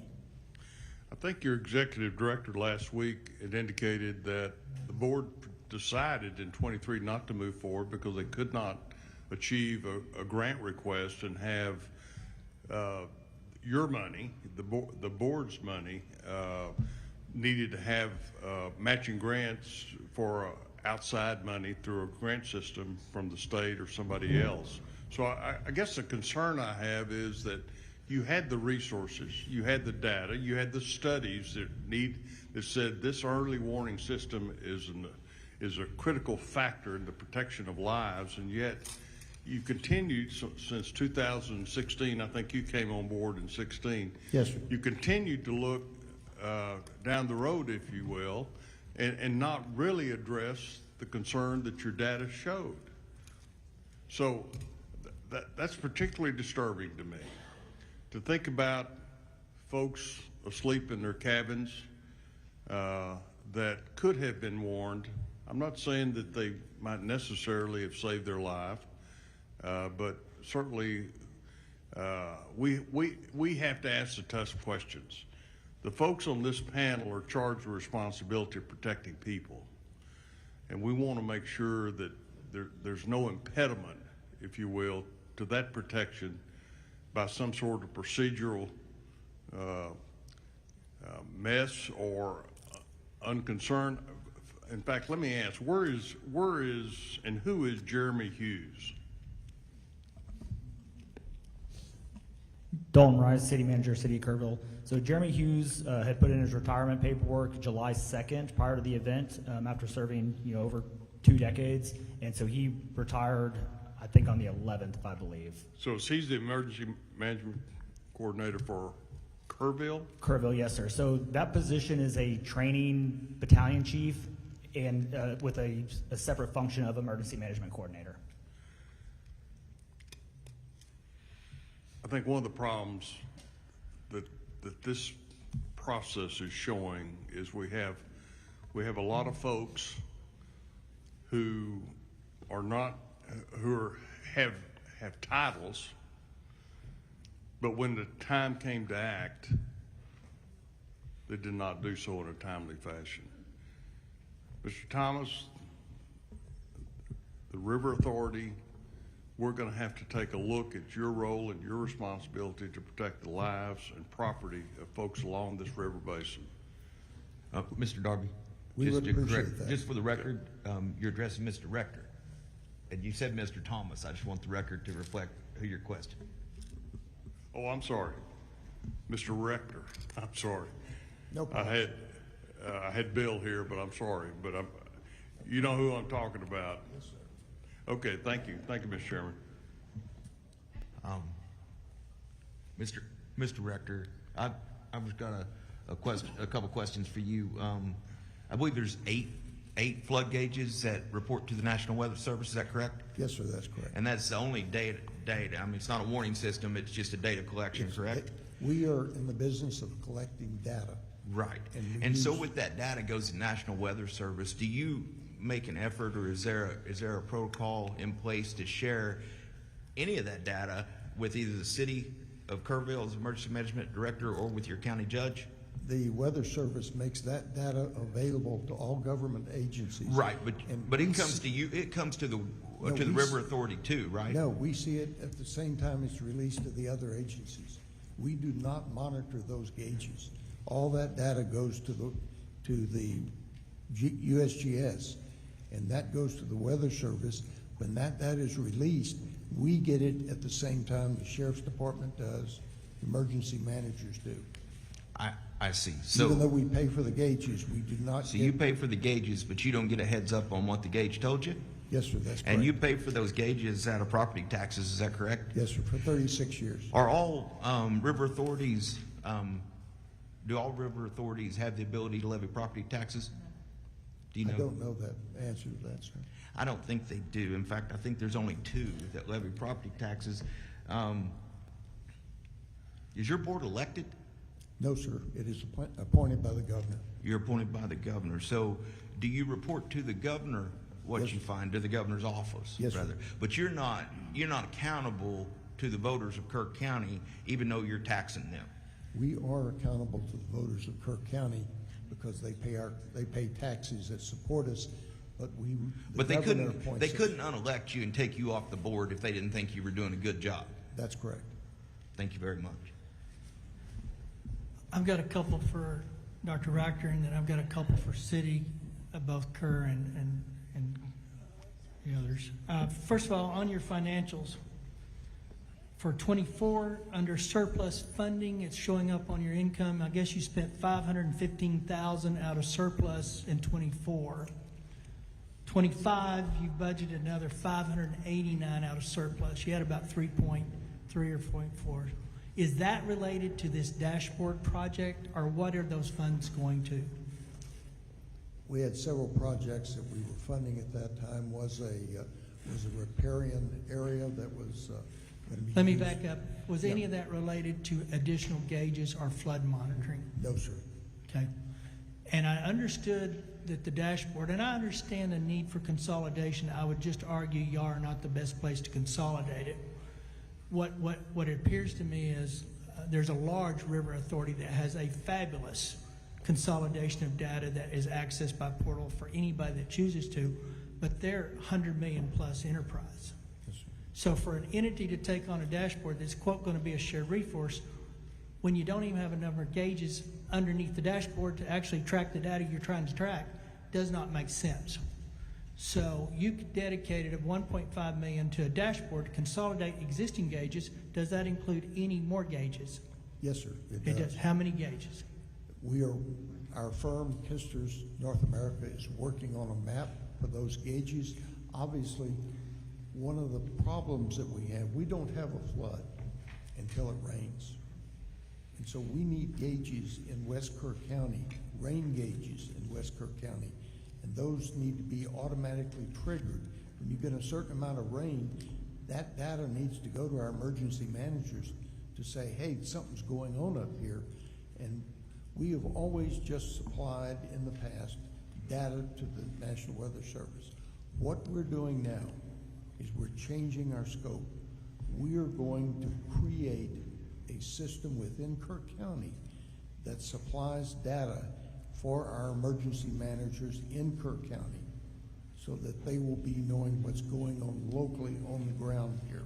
To be clear, though, you are adding additional flood control monitoring systems in that. Yes, sir. Okay, thank you for that. All right, I don't care which one, Kerr or, Kerr or, I'm looking down here, Kendall, either one can operate, not Kendall, Kirk County, Kerr City. I'm going to hit you with about 4 or 5 things. I hope they're pretty short answers. Sheriff, number one. I'm sorry. Let me do the sheriff first.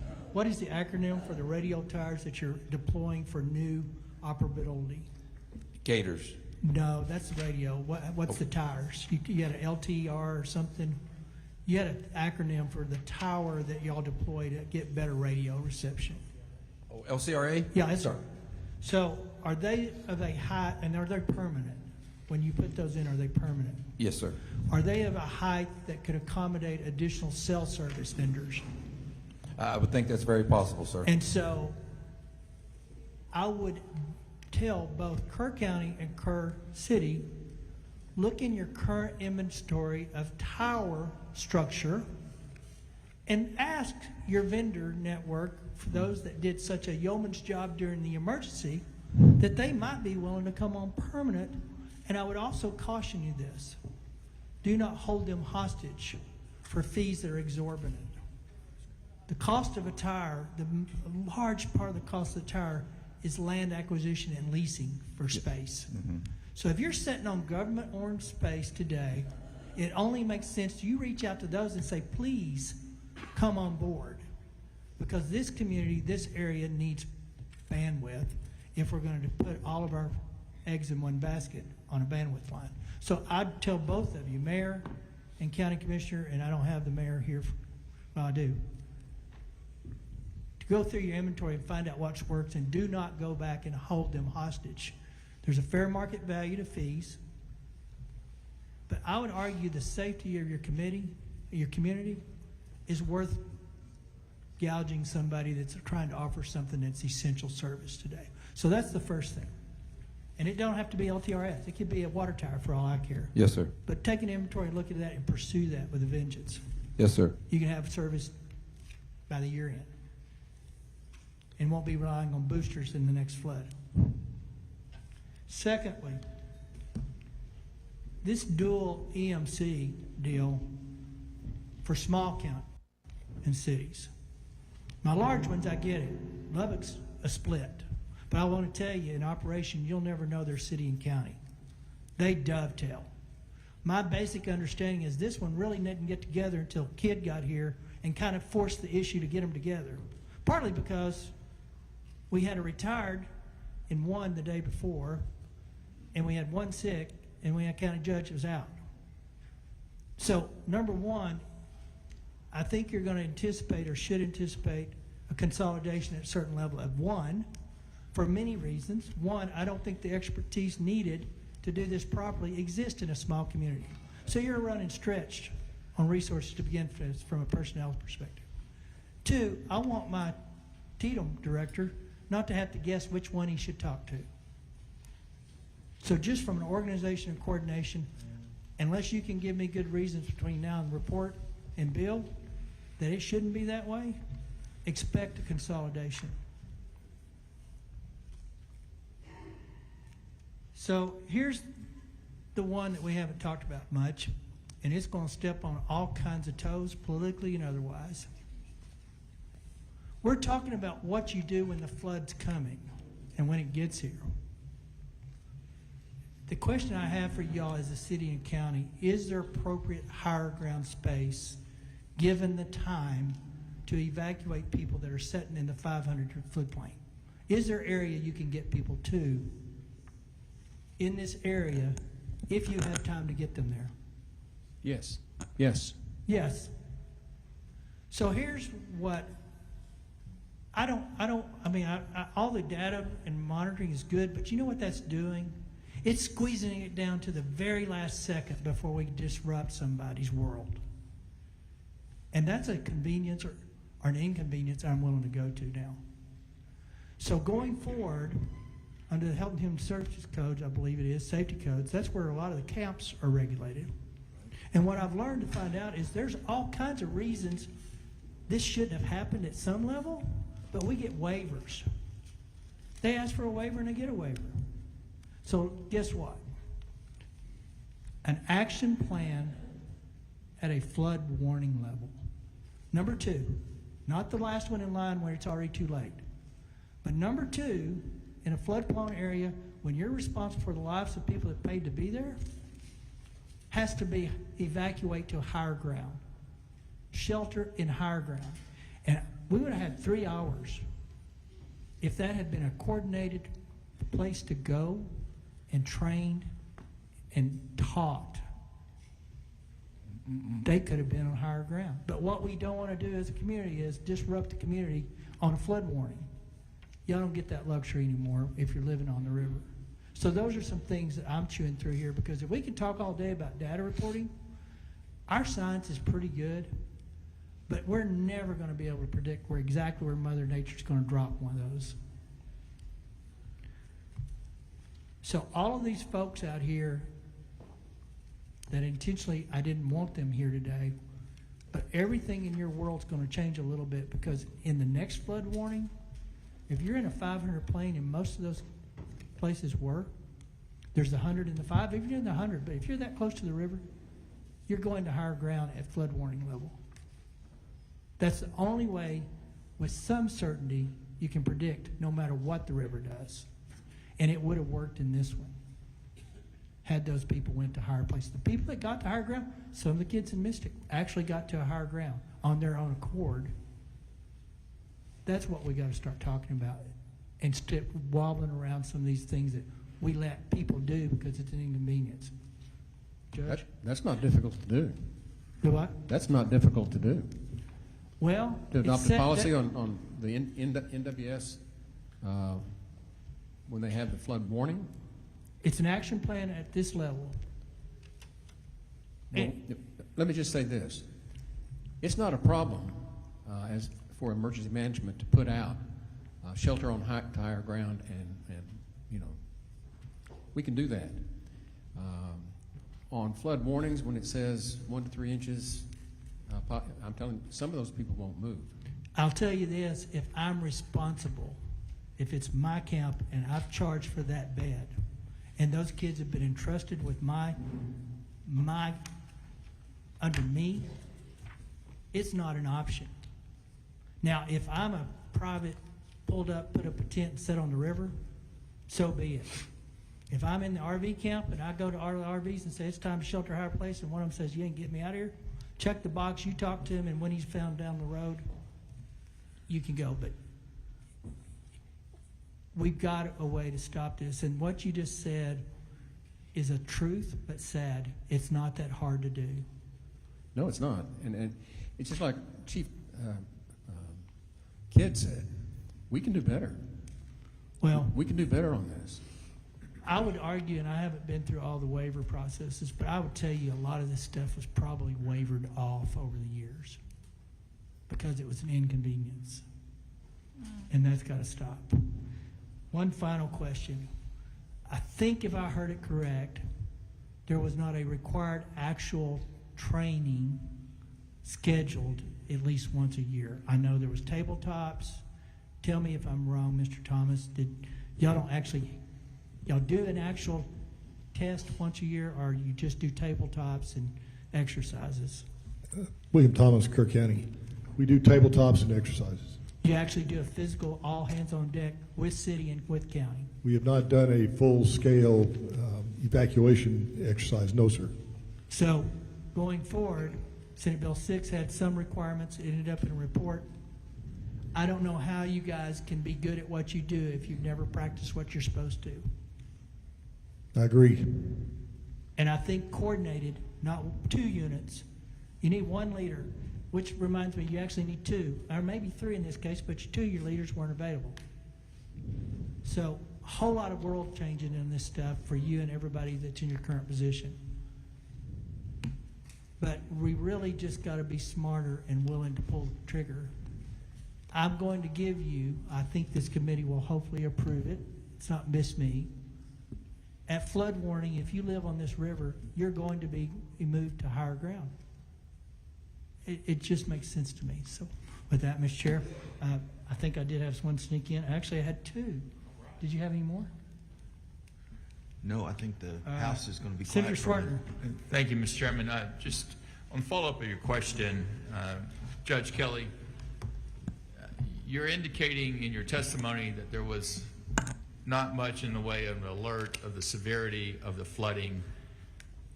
I understand, at least from prior testimony in Austin, that the National Weather Service issued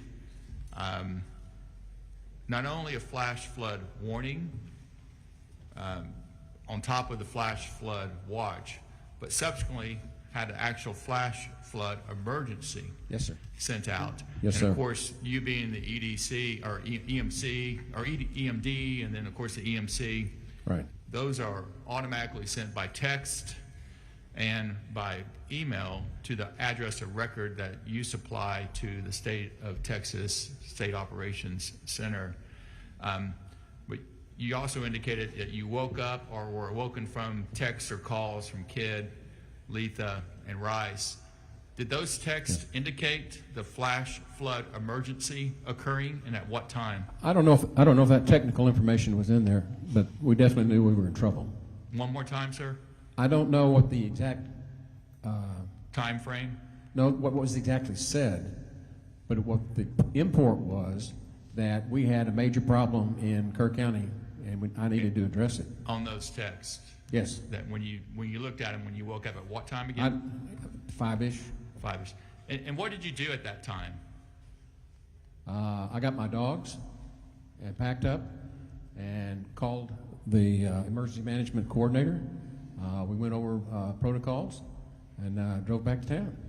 You drove back here. Did you Drove come straight to the EOC that day of July 4th? After I signed the declaration, disaster declaration at the sheriff's office, we went over to the EOC. On the July 4th? Yes, sir. Okay. And were you at the press conference that night with the governor? Yes. You were at the press conference the night of July 4th with the governor of Texas here? I'm not sure. And again, were you in the days bleed together. I have been in press conferences with the governor. You're asking me which day. This would be the day of the flood. Were you in the press conference with the governor? I do not know. I can find out. I'm going to ask you this one more time. Were you actually in the Emergency Operations Center the day of July 4th at all? Yes, sir. You were? Yes, sir. And what happened was, after we finished up the briefings and everything, I had still not seen my wife.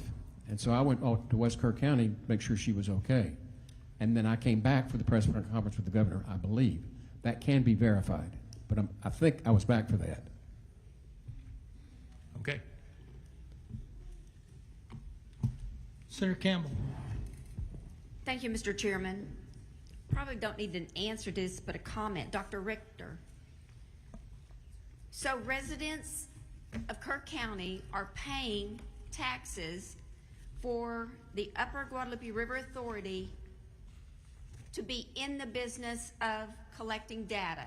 You said we're in the business of collecting data. Is that right? That's correct. All right, that's correct was his answer. You might pull that mic up, sir. Yes, sir. And the Upper Guadalupe River Authority has been established since 1939. There have been some floods. That's 86 years. And the board, you representing the board, are just now deciding and acting on the need to have gauges? Those gauges were put in 36 years ago, I believe. Okay, so we have no alarms, though. It's just gauges to collect information for the National Weather Service? Yes, that's correct. Okay, so I would say that you should be in the business of protecting people from the things that are going on in the river. I don't see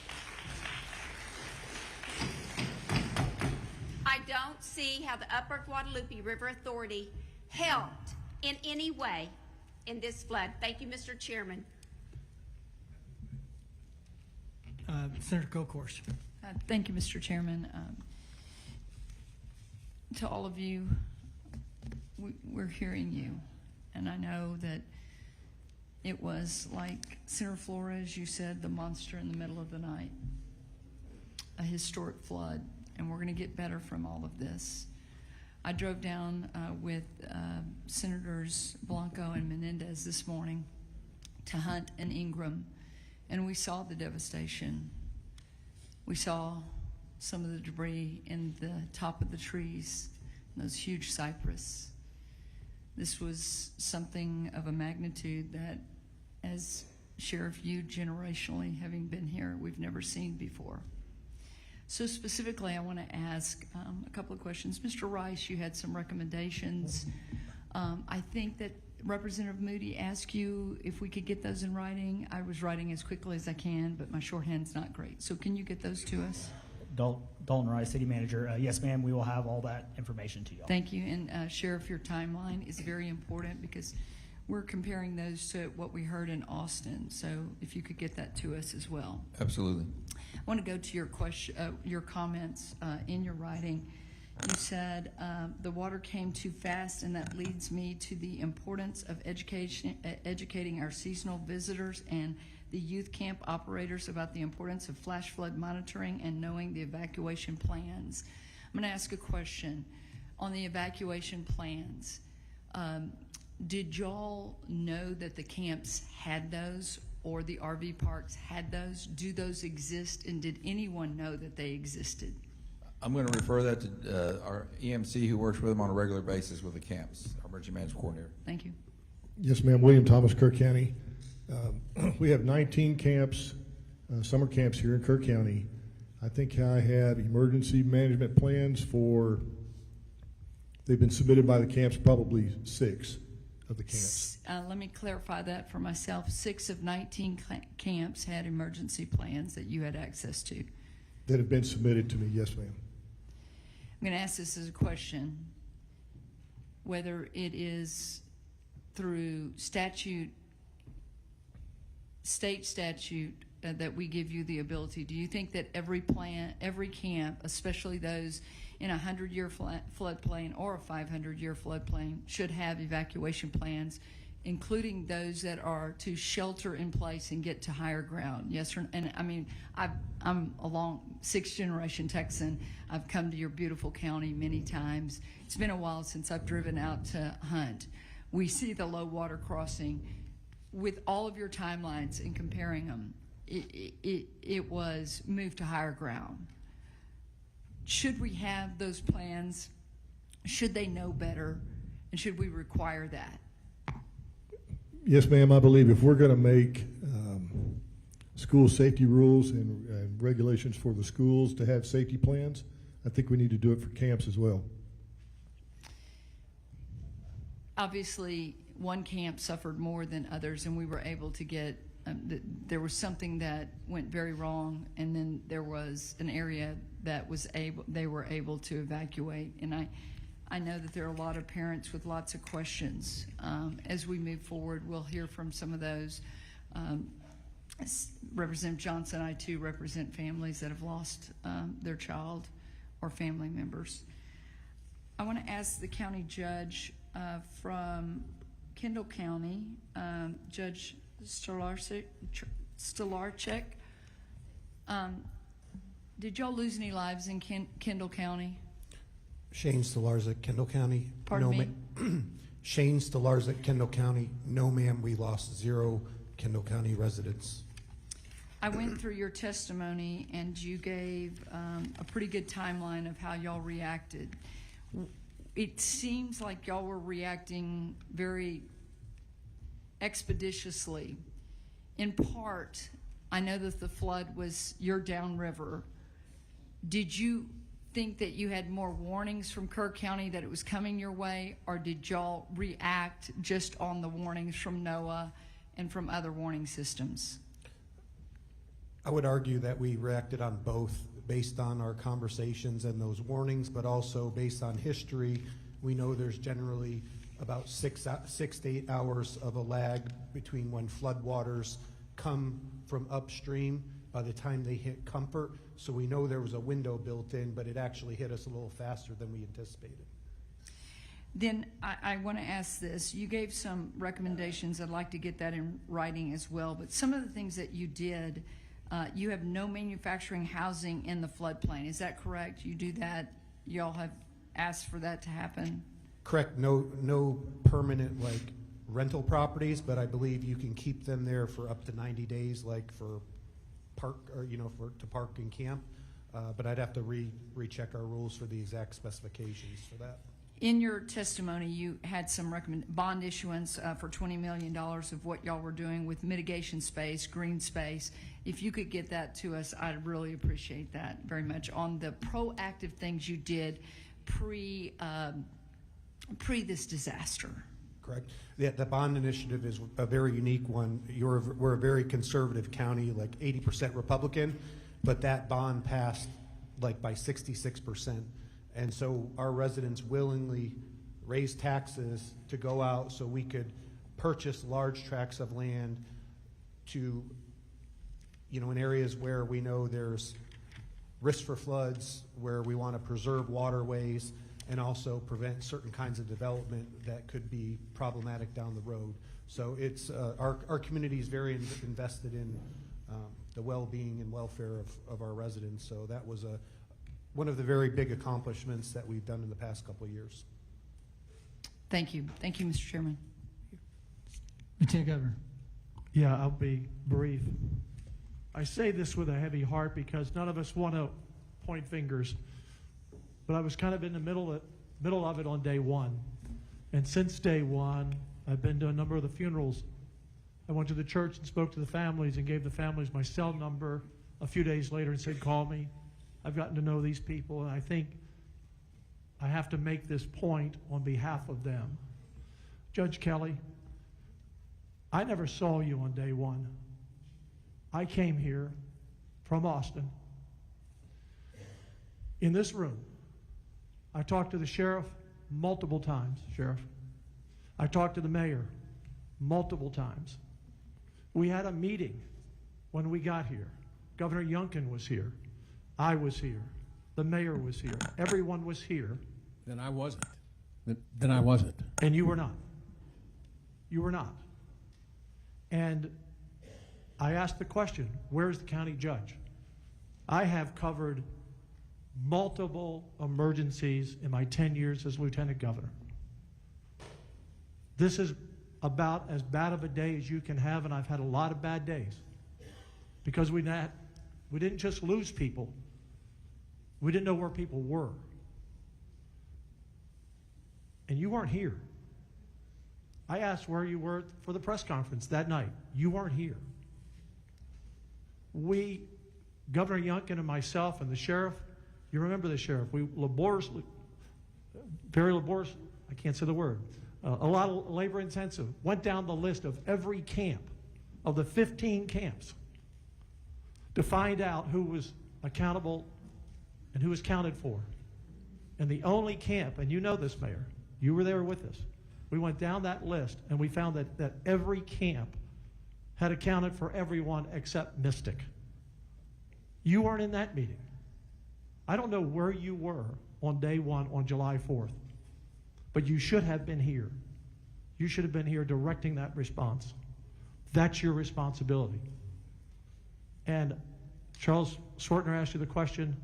I want to set the record straight. I'm not pointing a finger, I'm not blaming you. I just want to set the record straight. Everyone was here that day working their ass off, and you were nowhere to be found. All right.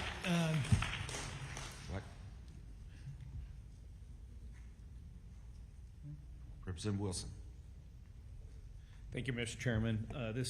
These questions will be to the sheriff, Mr. Rice, and to Mr. Thomas. Do y'all have previous incident after action reviews? We are going to do one after this, sir.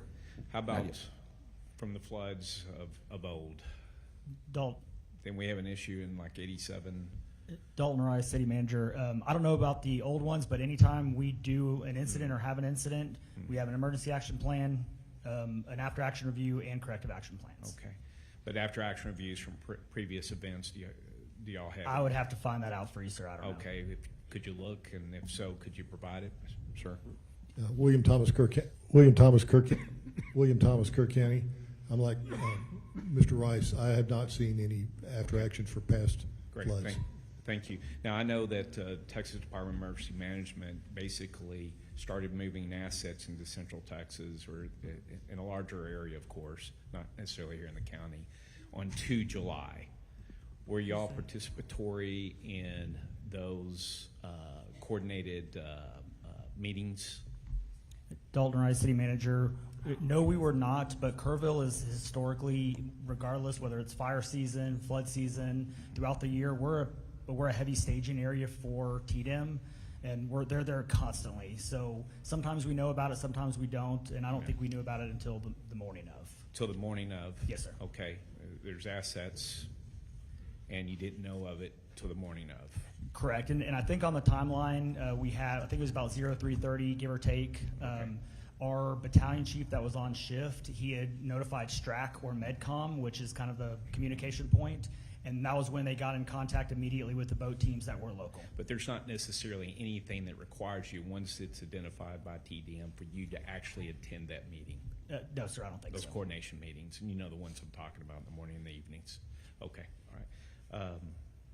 So in your observations, when you're doing rescue and as well as recovery, and of course, you know, you still have weather events that's happening, you have a lot of help from agencies and so forth like that.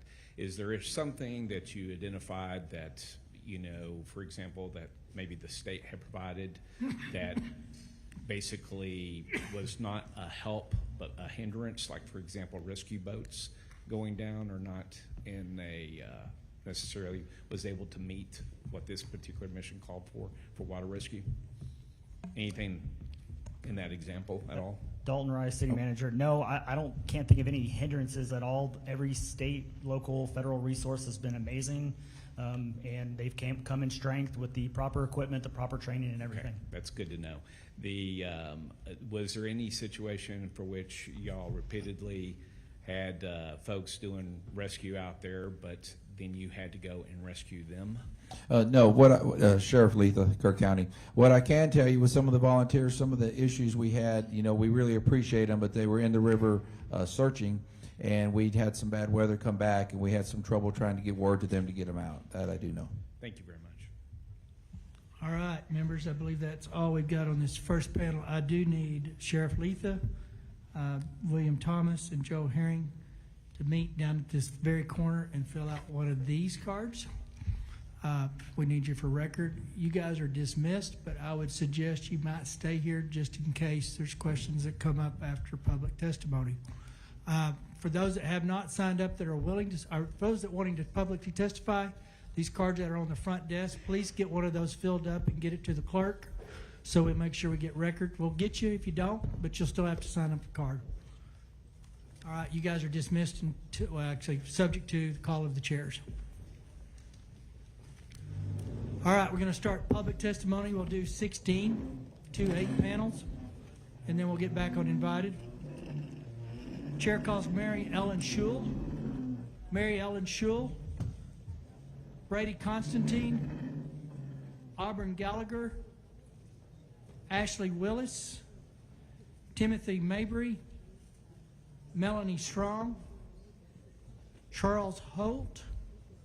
Albert Flores.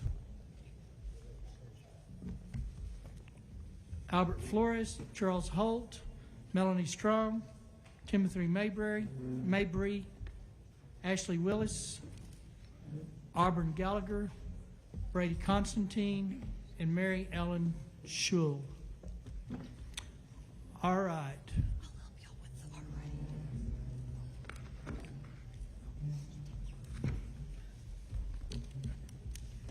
There was a couple of those that were actually not, they're public, but they were tied to the previous panel. It's going to be a couple of questions that were introduced into the first one here regarding some of the things the panel first said. So we're going to hit those two people only. It was Mr. Constantine and Ashley Willis. So very quickly, I'll ask the question and members can ask. There was a comment made by, I believe it was the EOC, that somebody had an easy feeling about that night. I think it was you. Can you give us a background of, and here's the deal. We all can have easy feelings, right? I mean, we're just kind of human nature, especially in hindsight. You might kind of start thinking, well, I should have. What was the background for that conversation with Tatum is what it was said. Can you give us the background on that conversation? Say your name and your title, who you're with. Yes, sir. Brady Constantine, Kendall County Emergency Management Coordinator. In context to that, so I'll start with saying I have a lot less years of experience as opposed to many. I'm the second one, I believe, in history for Kendall County. to hold this title. Jeffrey Fink held this position for 40 years before me, and he was somebody that I learned and transitioned into his position as he retired in May of 24. So I will say that I'm a lot more on edge for any type of situation that could happen within the county. Sometimes I'm a little too eager or more proactive, but that's me learning more of what my role is now. I grew up in the fire service as a fireman and paramedic the last 20 years. So to be clear, I just want to kind of land the plane. It wasn't anything Tatum said, or hey, by the way, this is going to be a big one. You need. It was just kind of your experience level, inexperience, and kind of looking at some of the stuff and talking to people. You were believing that maybe this is we may not know what we got. Yes, sir. We did have we had a weather call with the SOC at 10 o'clock on the morning of July 3rd. We had our planned parade in the Comfort community that runs down High Street that was planned for that next morning of July 4th that brings a lot of people. And I know that it is my job to kind of have some awareness of that. And so that's what that was in context So to. Yes, wasn't sir. nothing specific. Okay, members, any questions for Mr. Constantine? Because I don't want to keep him or the engineer up here. Are you the engineer? Mr. Moody.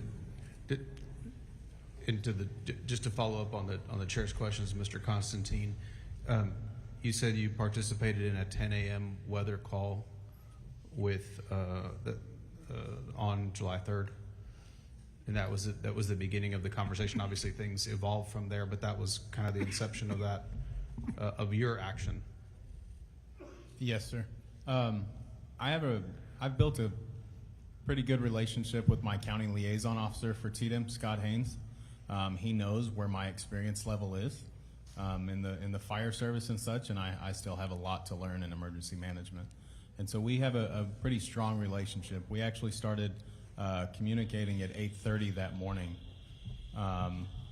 in regards to potential weather that may or may not actually land in our area or affect Kendall County itself. So that's how my day started on July 3rd, followed by the SOC weather call, not knowing how much or if we were going to get any at all at that point. Okay, and the SOC weather call, that invitation goes out to you and who else? I know it goes out to emergency management partners. As far as just for our COG, for ACOG, or I'm sure, by region, I couldn't tell you exactly who all is actually on that list. And that, do you recall, or do you have the ability to inform us later the participants on that 10 a.m. call? Representative, that's a global call. There's probably 500 people on there. No, I know that the invitation's going out. I'm just asking if he participated in it, and if he has, these are some of the folks that he works with, if he has recollection of other folks that participated in the call. As far as participation, I couldn't tell you who participated. Okay. I can look at the email chain, but as he said, there's like 500. No, and we get those in our offices too, and we participate where it. If I'm not going to be participating from El Paso on a call like that, but we had the same notification if we would like to participate in it. I'm just trying to figure out if there was anything that stood out to you in that meeting in terms of participation. No, sir. Honestly, I couldn't tell you who all was on the call. I generally don't pay attention to that. I just dial in, listen to it, and see if it's going to affect me in my area or not. In our prior hearing in Austin, when we spoke with NIM Kid and TDM, talked about qualifications for folks that serve in positions as yours. You said you're kind of new in this position, and we've heard from another witness has shared his background, education, experience, and training. Do you have anything on that front to offer to in terms of what are the best qualifications? What are qualifications that are best served, or that would best serve the communities when talking about positions like yours? Because obviously we have these positions all over the state, and if there are if there are minimum standards that you think would be important for us to know about, I'd like you to be able to testify about that. So one of the things y'all mentioned earlier is the tabletop exercises, and the information of if you don't use it, you lose it. That is something that we talk about in the fire service when it comes to hazmat, right? Or if you talk about if you don't know how to tie a knot, we tie a lot.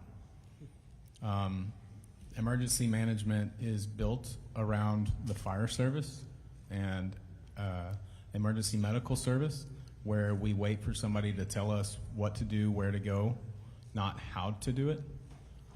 It's not utilized as predominantly in the law enforcement profession, I would say, on a daily basis, at least not at the local level. A background for somebody that, or for this position, I can tell you that is the strongest thing that I have is my background in the fire service, the 20 years I had prior to coming to this seat. I wouldn't have applied or been considered if I didn't have that experience that built the resources and the knowledge for it. Thank you very much. Very helpful. Thank you, Mr. Chairman. I called the engineer up here because you were named in that. Do you have anything you need to add to that conversation that we were just in with Mr. Constantine? No, I don't have anything to add. State your name and... Sorry. Mary Ellen Shuley, County Engineer for Kendall County. You guys are released. That was an easy day. All right. I'm missing two out of this. No? All right. Let's go ahead and start on this side. You've got 3 minutes, but we'll be granting latitude on the public side a little bit for you guys. So just kind of move down and tell us your story. Tell us your name. Tell us your name and what's important to you. Good afternoon. My name is Auburn Gallagher. I'm a 25-year resident of Sandy Creek. We are a community of 3,000 plus citizens. The majority of the citizens in our area are retired, elderly, and on fixed income. This area is historically underserved by local authorities. I was awoken on July 5th at 6 a.m. by my neighbor, whose house sections and other debris were taking out my fencing and leaving my livestock vulnerable. At this point, I did not realize the damage to my own home. I was focused on my animals and my neighbor's needs. I put my boots and jacket on and began to zip tie my fences together and headed to the church in our community to see the damage that had occurred. On the way to the church, I saw that 2 of my neighbors' homes were gone. I began to ask, how did this happen? Beginning to develop a plan. Our floodwaters came from a very small watershed with headwaters all within a half mile of our subdivision. The creeks could not shed 18 inches of water in 1.5 hours with the trees clogging the ways. It was it's like pouring 5 gallons of water into a toilet stuffed with sponges and expecting it to flow through. Our creeks are just 3, Bingham, Big Sandy, and an unnamed creek that starts at Rock Cliff. I took my funds and headed to HEB for water and ice and non-perishable foods. Then I returned to the church and moved down to Windy Valley to assess the damage. It looked like a war zone. I began calling resources I knew and asking for help of volunteers and equipment. The work began. The failures, the lack of communication by Travis County Sheriff's Office, the lack of communication from Judge Andy Brown's office, the Travis County Emergency Services Division lack of communication, failure to notify the residents when in fact I have been personally told by Travis County employees that they were warned at midnight that we were going to flood. However, at 4:39 a.m. we received a text message from Travis County that stated the following: evacuate, wildfire. Really? Wildfire? Flood. Travis County and the state needs to complete the 2015 flood infraction upgrades that were paid for and grants were received. They were not implemented. Now we find out that we have been under a 5-year flood mitigation plan, but no one in Sandy Creek has ever been notified. The delay of resources, please explain to me why New York State cadaver dogs were brought in 5 days into this event, but the cadaver dogs from Texas were never brought in. Please explain to me why we had no SARS or law enforcement units on the ground, but volunteers were on the ground by July 6th, where the state and county, where were your resources? I have been emailing Travis County for 3+ years about Sandy Creek and the things that needed to be addressed. They have never completed any of those requests, which would have fallen under the 2015 flood mitigation plan and the corrections that would have needed to be made. The lack of communication with residents about the location of possible missing, the numbers are still wrong. We have 20 homeless encampments between the two sides of our creek. Many of them have not been found. And by the way, did you count for the illegal population in our area? No, you did not. Further concerns are that Travis County employees are now telling us that they are not able to clean out or remove debris from our creek because the Travis County officials told them not to clean it up and not to remove. Ms. Gallagher, thank you for your testimony. Your time's up, but I do have a question, so we're going to extend it a minute. Has any cleanup in Sandy Creek began? So I'll answer that question as the following. I began bringing in volunteers on July the 6th. My volunteers, chainsaws, heavy equipment, boots on the ground, supplies, whatever we could get, we cleaned up Windy Valley. Windy Valley is done. They have started to remove, they being, I'm not sure whom they are, started to remove some of the debris from the riverbed, but there are many sections that have not been touched and no one will listen to the residents, sir. Understood. Members, are further questions of Ms. Gallagher? Seeing none. Thank you for being here. State your name. You have 3 minutes, and we'll probably have a question or two, maybe. My name is Ashley Willis. I am also a Sandy Creek resident. At least I used to be. I'll live there again.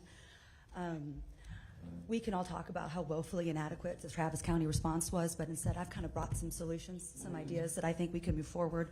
I do agree, since 2015, we've had 10 years, there is 0 flood mitigation plans for Sandy Creek. There are 0 gauges.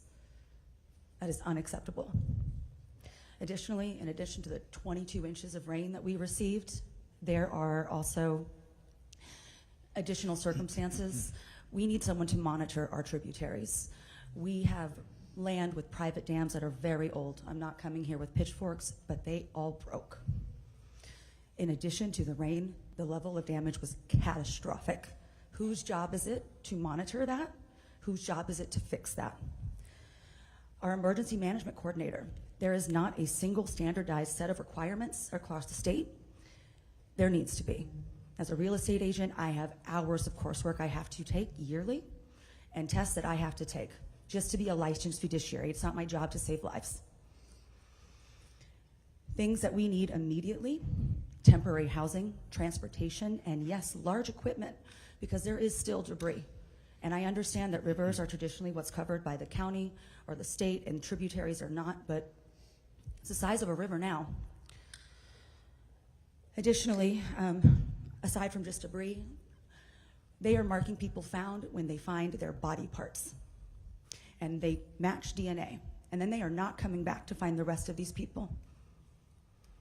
I found a hip and a leg on my property. And we did that, volunteers in the community, not Travis County. Lastly, I do think that there's going to need to be some water testing. There's a lot of contaminants. Actually, second to lastly, red tape in a disaster is ridiculous. The fact that the city of Leander could not come in because they don't have a previous interagency agreement with Travis County in a state of emergency, that makes no sense. Why would they be turned away? If you could please take these into consideration. I know you guys only have 30 days to pass legislation. I don't know how much of this can be done, but we have definitely, just want to thank every volunteer that came out the first week, as well as the weeks after. We're gonna have the world's biggest cookout. We do still have an unserved area at the southern end of Long Hollow Loop and at the southern end of Gillum Creek that has not been touched. It still looks like a war zone, and if we get another rain, it will tear up all of the low water crossings that are left. The fact that we have spent our own personal money to help efforts because support has not been there is unacceptable. Thank you. Just real quick, I know you don't have it, we don't have a copy here today. Those recommendations would be extremely helpful. Any written testimony that you can get to the committee the next week. I know you live, I think, in that area, obviously. Maybe homeless right this minute, but you're somewhere in that area. If you can get them to the Capitol, get them to my office or Chairman King's office, either way, we'll make sure the members get them. Appreciate that. Yes, sir. Yeah, Go ahead. Chairman Perry, Yes. on that note, for all witnesses, whether you're testifying or just want to submit public comment, if you go to the posting where this hearing is posted on the House website, there's a link to the public comment portal, and it's going to be open for another week. So you have a full week to submit your comments in writing on that posting, and that will be shared. Whether you send it to the Senate side or the House side, we will share all comments and put them together. Thank you for that, Chairman King. The Senate doesn't have that facility, so go through the House, it gets to the committee. So.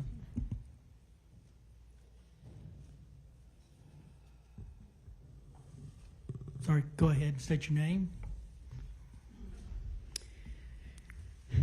My name is Melanie Strong, and I'm a resident of Travis County. I'm a general contractor and realtor by trade, and I'm going to give you a brief timeline of my experience as a neighborhood leader and a community liaison. I've used my background in construction and my leadership skills in the specific area of Sandy Creek at the end of Windy Valley Road to help the residents clear the property of debris, manage volunteers and heavy equipment, and help them sift through the destruction and try to find any personal belongings. As well as I've personally brought in shipping containers, tents, and security to protect against looting.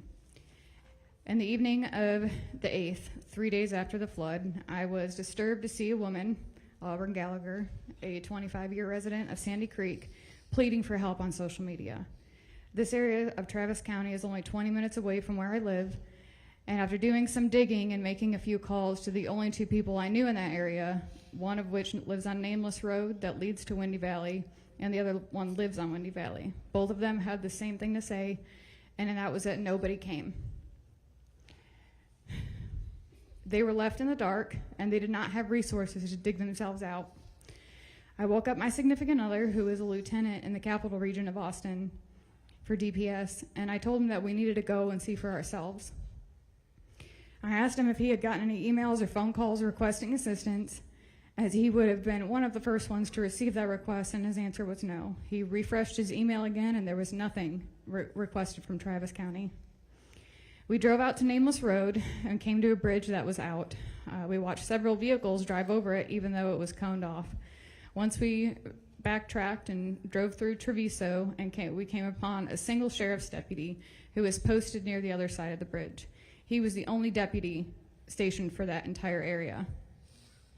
We pulled in and asked him what happened the night of the flood because we had been told that no one came. He confirmed that he was working on the night of the flood and had over 50 calls directly to him that he was unable to get to as he was caught between Cow Creek and the low water crossing for the Balcones Nature Preserve. That's a 20-minute drive on a clear night. He was on the other side of the county. And there were no other deputies available for the Sandy Creek area. Sorry, I lost my spot. He was stuck there for from approximately 3 a.m. until 10:30 in the morning when he was able to get out. He was landlocked along with other deputies, some of which had to evacuate from their own vehicles to escape the floodwaters on foot. We finished our conversation and went back home. On Wednesday morning, I went to my friend's house that lives on Windy Valley. His property extends both sides of the road. One portion of his property extends into the creek, and the other adjacent property is where his home is. The water came across both properties and into his home over 2 feet high. He took me to the creek that was previously an overgrown dry creek bed, and where we found his neighbors trying to dig out an elderly neighbor who is unable to get out of her home. And this is 4 days later. I spent the next few hours walking down the creek and witnessing the neighbors and volunteers with chainsaws and bobcats and small excavators digging each other out. I spoke to many of them, and their testimony was all the same. Nobody came. No emergency services came to them. In the hours after the floodwaters receded, their 911 calls went unanswered. Ms. Stalling, thanks for your testimony. My question is, we've heard from three of you now. You're not saying that there was no resources just from the sheriff. Your testimony is that there was no Travis County resources from any first responding discipline. Nobody. Before you speak, please restate your name. My name is Auburn Gallagher. Nobody came. No resources. Nobody came. No fire, no EMS, Nobody came. no sheriff. Nobody came for us. Nobody. That's unacceptable. Thank you for your testimony. While we're there, real quick, in the DPS testimony last week, I met you ladies in a hallway there at the Capitol. The DPS said they had put resources there, couldn't remember exactly when they showed up, but from an actual cleanup or mitigation or help perspective, but this was regarding looting and stuff. So do you know when the DPS were there? Yes. Yes, they came only after my many requests because, like I said, I brought in my own shipping containers and tents to protect from the looting because that area was receiving a lot of donations. And we had an entire pallet of chainsaws that were donated disappear overnight. And basically, I just begged my boyfriend to figure it out. I'm like, you have to get people down here. They need help. And he made the captain that is over that area, made TDEM, whoever was in charge at TDEM over there, very aware that although there were a lot of DPS resources that had been allocated to Kerrville and Williamson County, that to let them know that there were still plenty of troopers ready and willing to come assist. And the request was, or the offer was declined. All right, thank you. All right, sir, state your name. Howdy, y'all. My name's Timothy Mabry, and I'm representing all the volunteers who showed up to help. So my story started out on July 4th in Canyon Lake, where I assisted in setting up a donation center for here in Kerrville. We ended up sending, on July 6th, 11 trucks and 7 trailers of supplies to here in the Kerrville area. Then that night of the 6th, I saw Auburn Gallagher's video saying that Leander was hurting, that there was a major need. That next morning, I called up the church there, and I heard the exact same thing from the church. The church told me we were almost out of food, we're almost out of water, and we're out of supplies for children, like diapers and wipes and formula. This is what we're out of. And we happened to have some extra supplies that got dropped off right after our last truck went out to this collection point. So I loaded up a U-Haul, and I drove it and I had my wife driving my truck and a few other volunteers. We drove it up to Leander, and what I saw was horrendous. HEB had just shown up, and there was a Travis County emergency manager on site. And I asked him, what is going on? Do you need assistance? Because I started to see how crazy this was. My background, I spent over 10 years in the fire department. Before that, I was Navy. I have a lot of experience in emergency management. And I asked, hey, do you need assistance? And he said, I don't know. I don't think so, but I'm not sure yet. Just be on standby. I asked him, do you have a full ICS, incident command system structure, up and running? And the answer was no, we do not. Those supplies were being turned away because HEB had shown up. And HEB at that point was giving out small little bags of groceries to people. It was just enough of an allotment for an evening. I then went up to Ms. Gallagher's house afterwards, and I got to see the devastation firsthand on Windy Valley, where multiple homes were completely devastated, and the loss of life, it's heart-wrenching. Out of 2 properties, 6 people did not make it, 1 did. And to hear their stories is heart-wrenching. What happened on that street and then getting turned away. I made a phone call to a friend who does global disaster recovery, and I told him the situation, and I requested a FEMA command trailer to show up to that site. The next morning, that Tuesday morning of the 8th, a FEMA command trailer showed up to the site before an emergency management was fully set up for an incident command system. The fire chief of the Travis County ESD1 rejected that trailer, and they were going to use this little schoolhouse. But there was still assets that were being needed.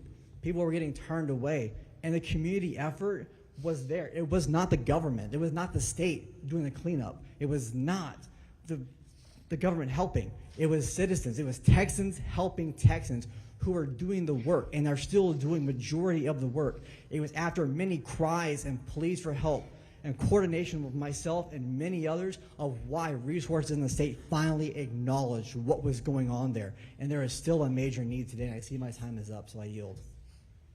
Thank you for that. Go ahead, sir. Hello, how y'all today? My name is Chief Charles Holt. I'm one of the 9 volunteer fire departments in Kirk County that services Kirk County. I'm also part of the Kirk County Swift Water team. In this event, on July the 4th, we were able to evacuate 375 residents to safety. There was 36 10 businesses and 20 RVs that were destroyed. We had 16 waterborne rescues that day. The Center Point Fire Station had at least 7 foot of water that went through it. Even despite that, we were able to clean it up and get that as a community center and then another distribution center across the town and the local schools. We ran 29,467 volunteers down the river from July 4th to the July 18th. We had 75 heavy equipment, specialized pieces of equipment. We had 32 rescue teams that was deployed down the river, 7 task force team with technical rescue and recovery and logistics. We had 6 cadaver dog teams that were running down the river. We provided 3,000 meals daily to the volunteers and everybody that was coming in to the area. We also accept at least 80 tons of donations from the community support. And we had 60 medical contacts daily on our site. Through all that, we only had 3 injuries. One was a minor chainsaw scratch, one was a heat illness, and one was just a PTSD thing. What we got from the state was a 100-man TIFMAS team. It was actually a SAR team at the beginning of it, and then we got about 16 DPS deputies that helped us with traffic control in the area. So the biggest thing for us is, we had our personal professional equipment. We handed out to all these teams that helped them, mitigate the risks that they were going through on this river. We had a public plan. We had evacuation protocols that we had put together. On the county side, we had good communication with the county commissioners. They were good liaisons. The sheriff's response, sheriff's office response to there was great. Some of the things that we could work on with that would be, some of these rehearsals of the emergency stuff that would go on through here through the countywide.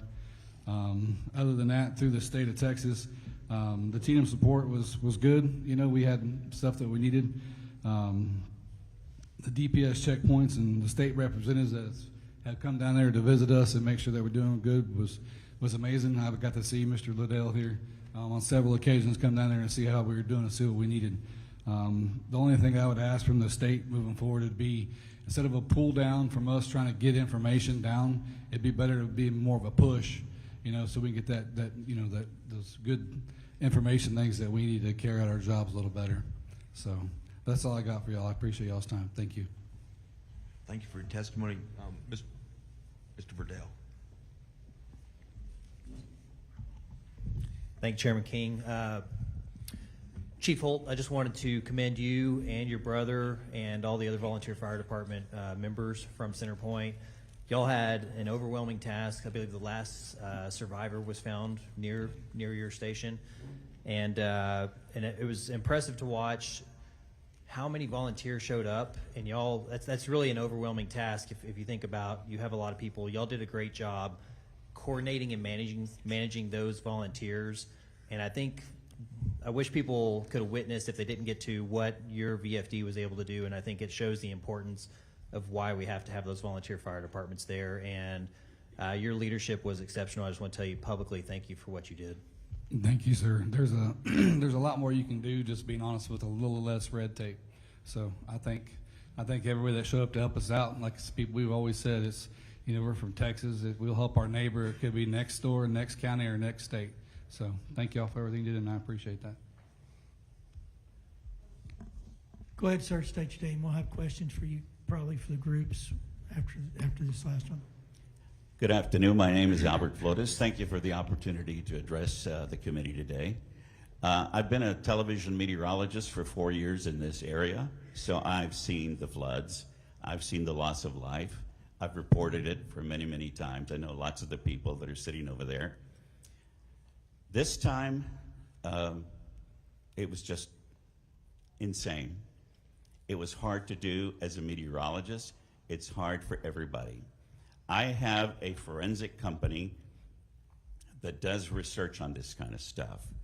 I'm here to volunteer our company to come in and do the work that needs to be done. You can't move forward until you have answers to what happened. We have some of the best in this operation of mine, meteorologists, geologists, everybody, hydrologists. We probably have about 150 years of experience doing hydraulic research.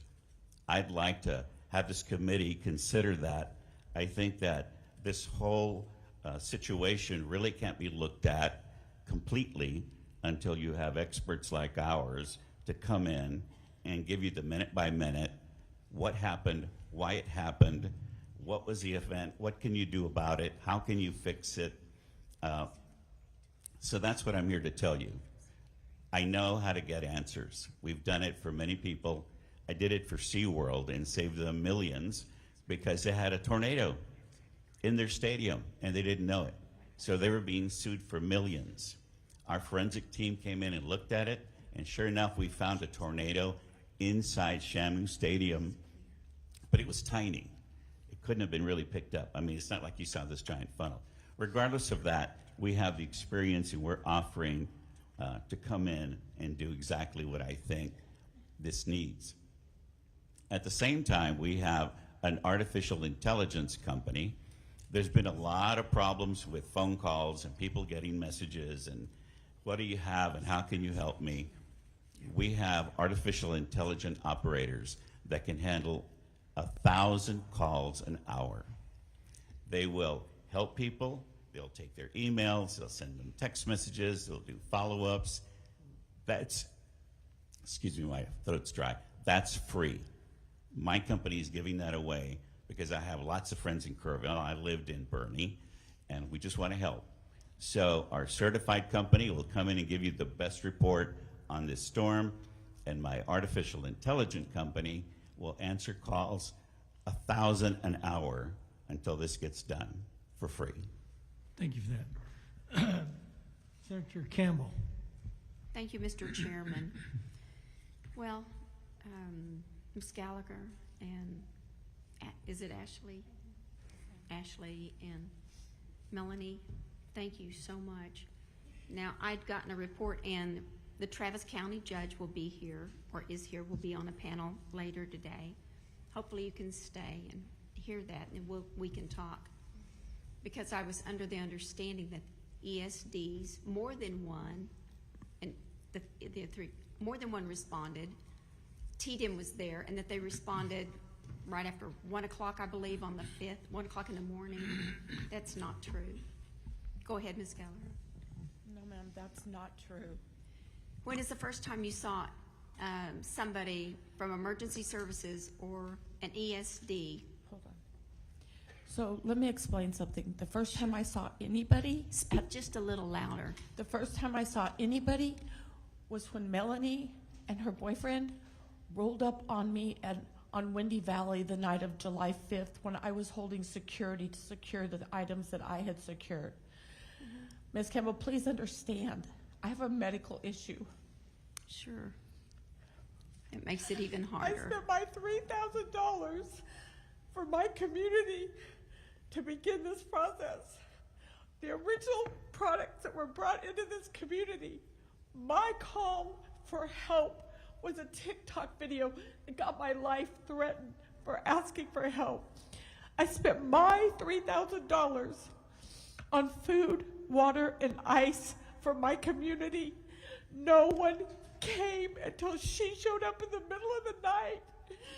Was Tatum there on, I mean, when I had talked with the judge, Tatum has been very responsive.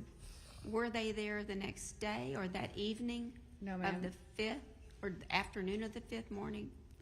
No, ma'am. Melanie, Oh. speak closer into the mic. No, ma'am. From my understanding, and after that night that I met her, that was on Wednesday after the flood, and then Thursday I spent that day organizing volunteers and large equipment. And as I was leaving to go check on another area, there were 3 Texas State Guardsmen walking the opposite direction down Windy Valley, and I pulled over and I forced one into my vehicle, and I told him that he had an iStat thing on his iPad. I said, you need to come with me. Nobody has been down here. I said, this is where the destruction is. This is where you need to be. You have to come with me. And he said, ma'am, that's not my mission today. And I said, I'm begging you, please come with me. And he did.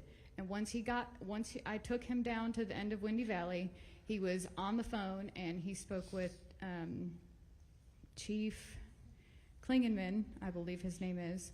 And that from the next morning, Friday morning, there was Texas State Guard and buses of National Guard, and those were the first people that many of the residents on that side of Sandy Creek Where saw. the bridge had washed out. Yes. So They were the opposite first side residents. of that bridge, Ms. Campbell. We're On the north side. We're on the north side. The bridge goes this way, right? This is one community that has an one in, one out bridge. We're on the other side over here. Okay. The temporary bridge right now connects the two? The temporary bridge is the big sandy side. Okay. Windy Valley and the side I'm on is the other side. Thank you. Okay. Go ahead, sir. Just. Yes, ma'am, Timothy Mabry. So when I arrived there on Monday the 7th at 3 p.m., there was a Travis County Emergency Manager, Cortland Ballou, at the Round Mountain Baptist Church. So Travis County, there was someone there, but he was the only one from the Travis County in that official capacity. The fire department had been ordered to stay in their station that day. I talked with the fire department the next morning, one of the lieutenants on duty, and at that next morning, the Tuesday the 8th, they did not have a full count of who was missing and the level of devastation. And that it was that morning of the 8th is when I was told that the emergency management was going to be coming in the afternoon, and that they were preparing for them to start coming in at that time. Well, I think there's a lot we do need to look into. We'll listen to the judge pretty soon, and thank you all, and I'll be talking with you. And one last thing, Senator Campbell, real Yes, quick. sir. Timothy Mabry again. Senator Menendez. Oh, he was one. He Oh, was I'm just sorry. finishing I'm sorry. a comment. That bridge that was built that morning of that Tuesday the 8th, an individual who has a construction company in that area came up to myself and a few other people, and I relayed this to the fire chief, that he could have built a temporary bridge better than one that's currently up right now that same day of the 8th. And it took 8 days later to get another bridge working in order. Okay. Thank you very much. Thank you. Thank you, Mr. Chairman. Senator Menendez. Could I say something before I leave? I'm going to have these folders given to all of you about our forensic company. Please consider it. We really can't move forward with this until you understand the gravity of what happened to the nth degree that we can give it to you. Thank you for that. Thank you. Thank you for this offer. Menendez. Thank you, Mr. Chairman. First of all, to the residents of Sandy Creek, I'm very sorry for what you've gone through. The fact is that cadaver dogs need to be brought out. Residents shouldn't be finding body parts on their They property. brought the New York cadaver dogs out. I heard that, and They were turned away. Well, we're going to find out later today from County Judge of Travis County what the heck's going on, and see what we can get you some relief. To you, sir, thank you for what you've done. Chief Holt, my understanding is that in Center Point and Comfort, there's a siren system. Is that correct? There's one in Comfort, but there's not one in Center Point. Not no, one sir. in Center Point, but there is one in Comfort. Correct. How do you, if let's say you if you were to evaluate what you heard earlier this morning, because I mean, to me, there was a concern that we have low water crossings that can trap people in place. We need a methodology by which that's not dependent on cell phone service, but that will give people the notice, move to higher ground. They should have never allowed or let or permitted for these children to stay in their bunks when the water was rising. They should have been moving to higher ground. And it's evident that not all the camps had as devastating a loss of life. Correct. And so, your thoughts on that? Anything moving forward to help, mitigate these problems that we have is going to be a step in the right direction. If it's a siren or if it's a better way to notify people, I mean, anything is best. All right, thank you, sir. And Mr. Flores, I appreciate your offer. I think it's a very generous offer, very kind offer. I think one of the things that's most important for us moving forward is we need more precise ability to determine where this rainfall is going to fall, because my understanding is if 5 miles in either direction the rainfall changes, we don't have this tragic loss, and we need to get more precision. I'm not sure if your service can help with that. I can, sir. Having done weather for 40 years, I have a pretty good idea of what kind of rain can occur, how fast it changes when it moves. And so it's a complicated situation. You really need experts to look at it. So we've got, as I said, meteorologists, hydrologists, geologists. They're going to give you the best look at what it was, sir. And so for you to plan what you're going to do in the future, you got to first understand the hydrology and the meteorology that hit you. And just a personal thing to say, our government has cut back the National Weather Service, if you remember. They were shorthanded in San Antonio I really during this appreciate your storm. offer. Sir, and we've got to move on, so I thank you for your offer, and we'll Thank you, Mr. welcome the pamphlet. I'm going to have some If you'll get it stuff handed delivered, out to you. that's Thank perfect. you. Thank you. All right, any other, Senator Betancourt? Ladies and gentlemen, we will be asking very pointed questions to the county judge when he comes. Please. No, no, you can stay, or we'll tell you what the answers were. Oh, I'm going to stay. So thank you for your testimony. Chief Holt, I want to go back over there was a siren in Comfort that went off. Is that one of your volunteers? Because I heard it was volunteer fire department siren that was triggered by the mayor, I assume, or the other. So the Comfort Volunteer Fire Department does service an area in Kerr County, but their station is in Kendall County. Right. So, and they have their siren that's there that they control and they set off for these events that are No, coming I up. figured you had a piece of it, so I was just trying to make sure we heard the effect of it. Right. And there's obviously, the sirens are still the same sirens that we all grew up with. Yes, sir. That people, recognize that there's danger and that they need to take action. So combining sirens with, old tech sirens with, modern cell phone alerts would be a positive step forward. Absolutely. Thank you for your testimony. Thank you, sir. And your service, too. Thank you. Could I mention, sir, Starlink, if you haven't heard of that? Sir, That's how you get you got your 3 everybody's minutes. connected. I appreciate it. Thank you. Yes. There you go. Thank you for offering, and we appreciate it. Please get the information to the committee. All right, you guys are dismissed. We will have the Travis judge up on another panel. As I promised, we'll do 16 publics, and then we'll go back to inviteds. Lori Lowe, Bubba Walters, Sherry Reynolds,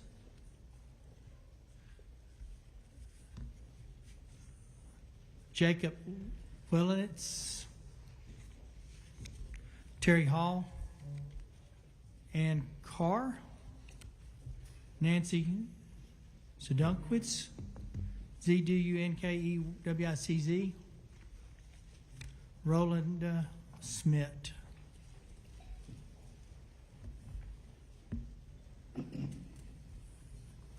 Lori Lowe, Bubba Walters, Sherry Reynolds, Jacob Willenitz, Terry Hall, Ann Carr, Nancy Sedunkwitz, Rolinda Smith. Let's start on this side and go over. Yeah, I can.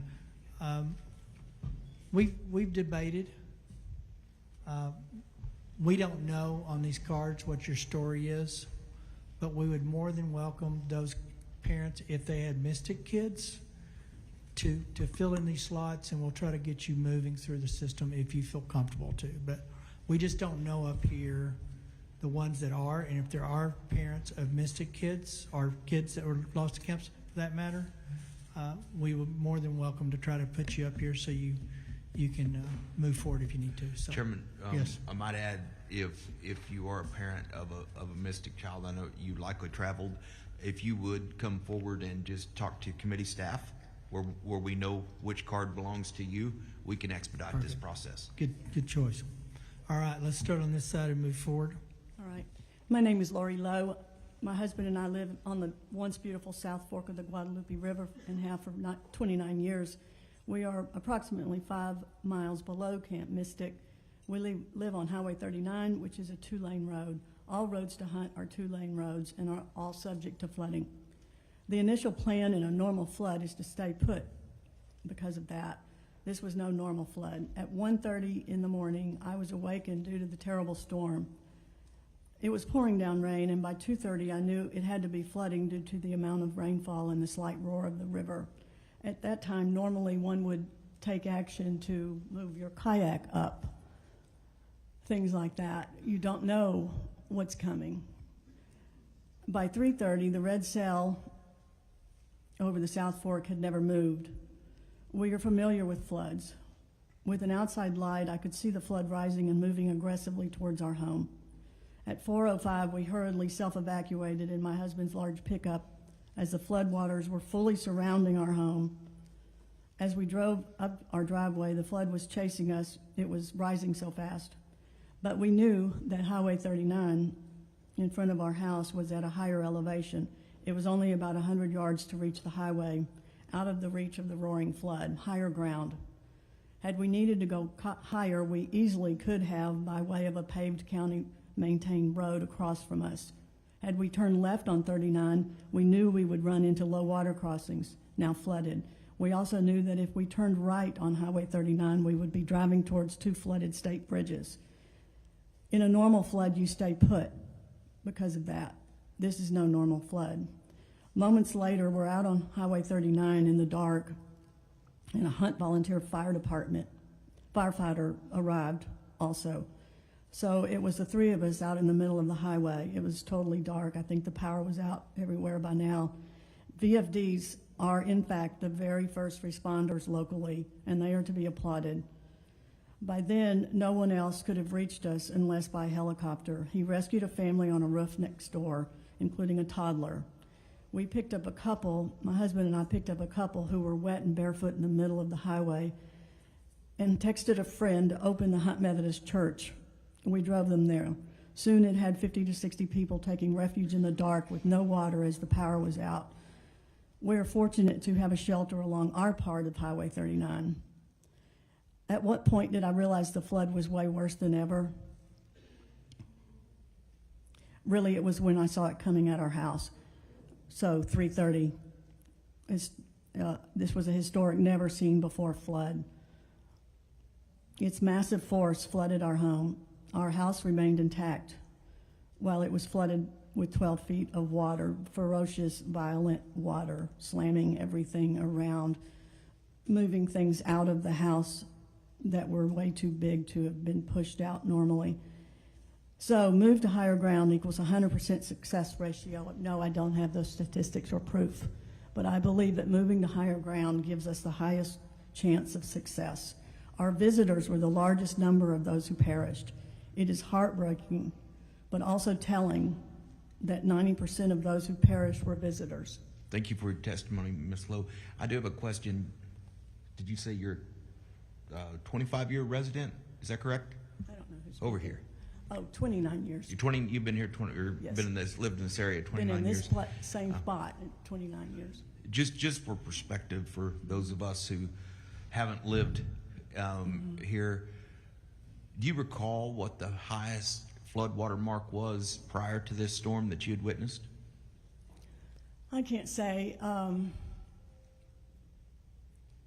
You know, this flood went a half mile across. Mm-hmm.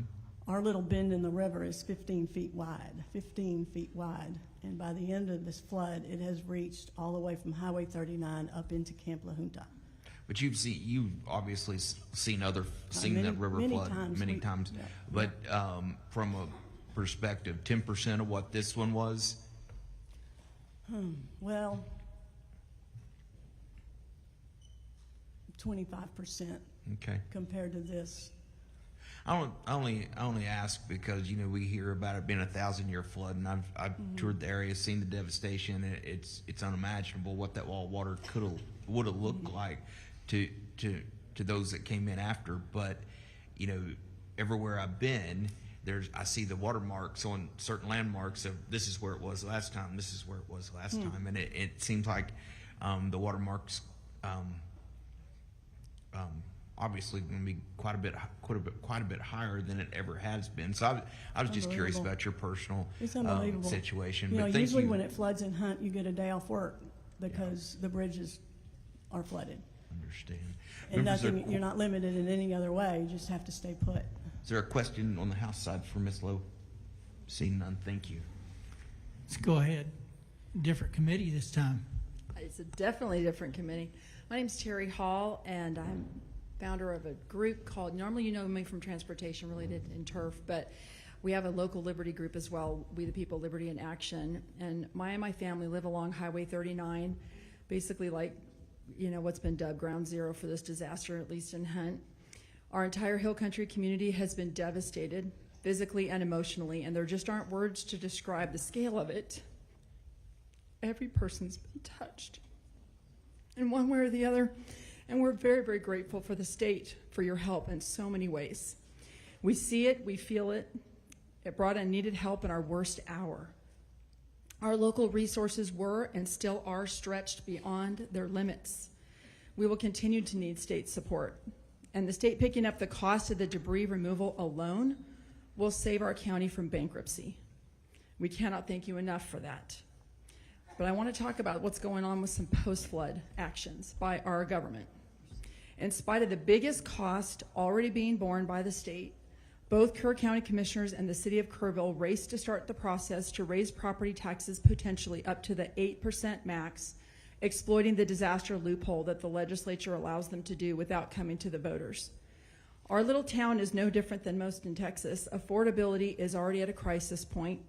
The very workers we're going to need the most over the next few years to rebuild our community are the very same ones being priced out of our housing market.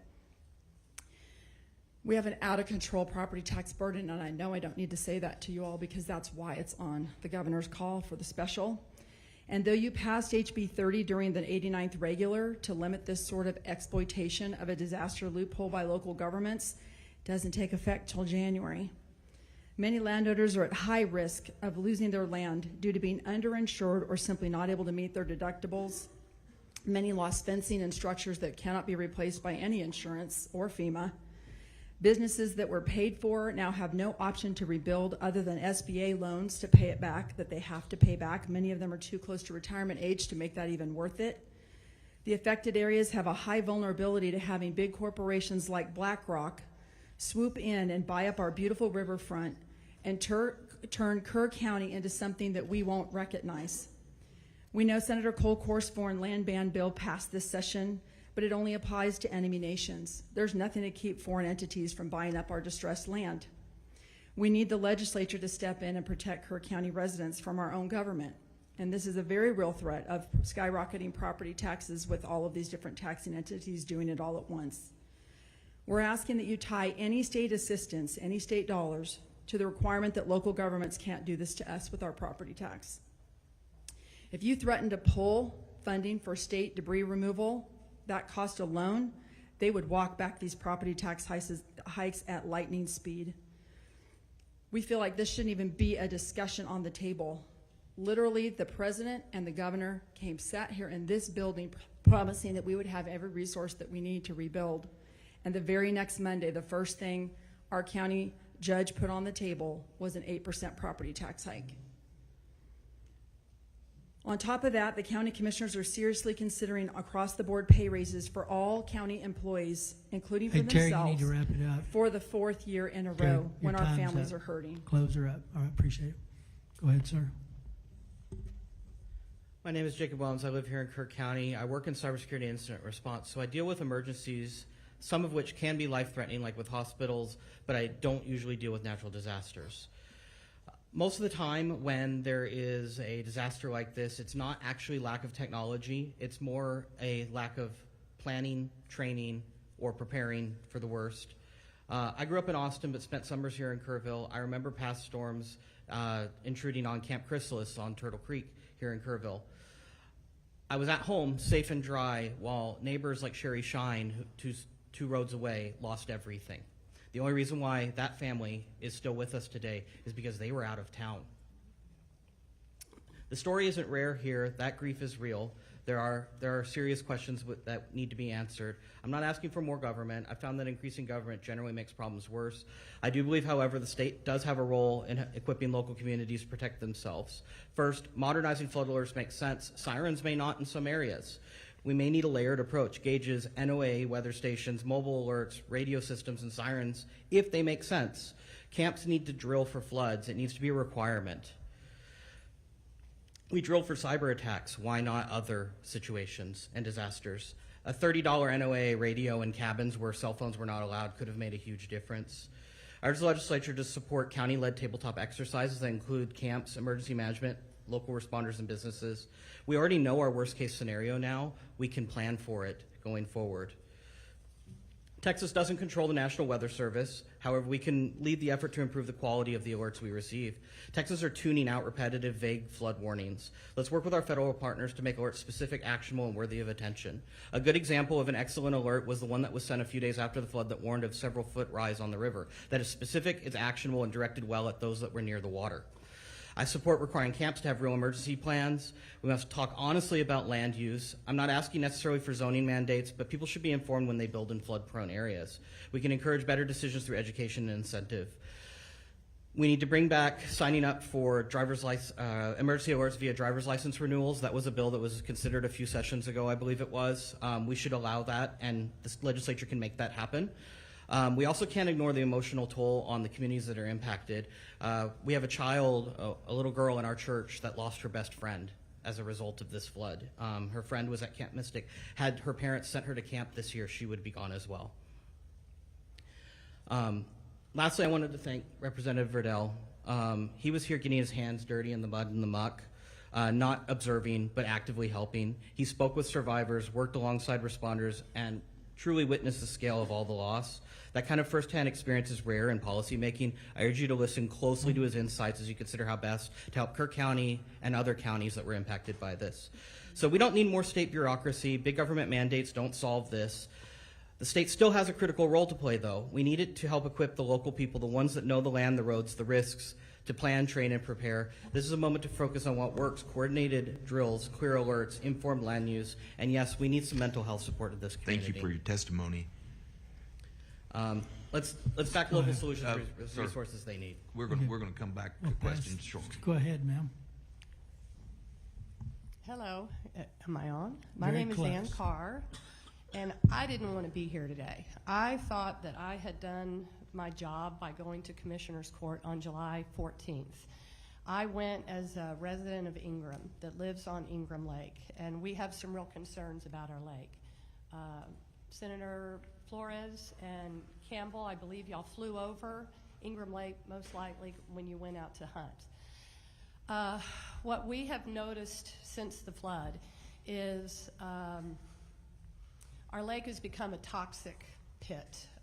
We've talked to divers that have been out there. They have found vehicles. We have asked them direct questions. Are there bodies in the water? Their answers are yes.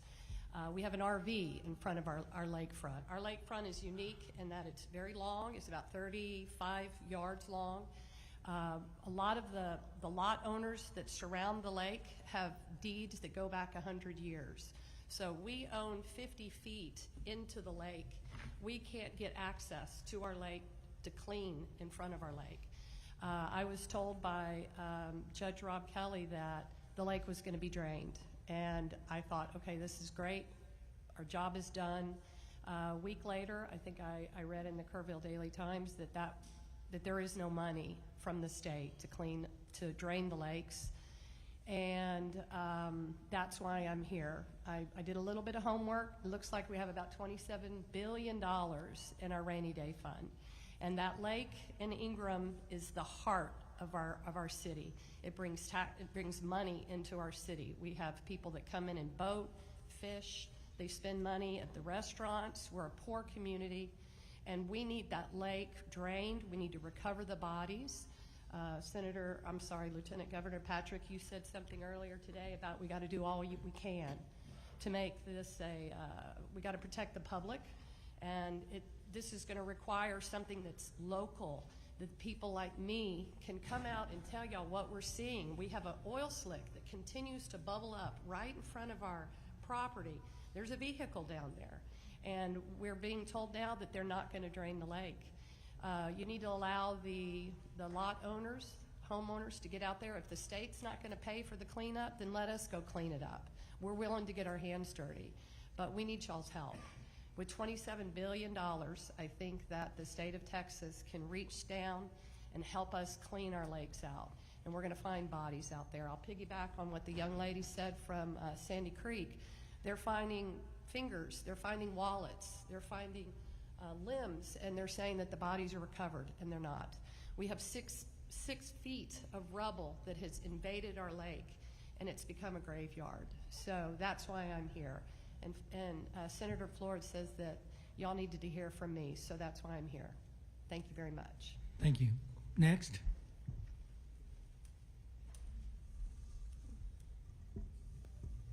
Good afternoon. My name is Nancy Zdunkowitz, and I'm speaking to you on behalf of Hunt, Texas today. I was at our river house in Hunt on July 4th. We're just down the road from Camp Mystic. My family has had property on the South Fork for nearly a century. My mother went to Camp Mystic, so did I. We've weathered many storms, but July 4th was completely different. Our home is 35 to 40 feet above the normal river water level, and by the time my father happened to wake up at 3 a.m., the water was already at the house, and we had no warning. Within minutes, the water was already covering the yard, which is how I injured my ankle, and we raced to our cars. We drove out onto Highway 39. There was nowhere to go. All the routes to higher ground on the other side of 39 are fenced, and the water was rising too quickly for us to try to make it to higher ground on foot. So we climbed on top of our cars, and then we climbed into cedar trees, and I had to help my 66-year-old mom.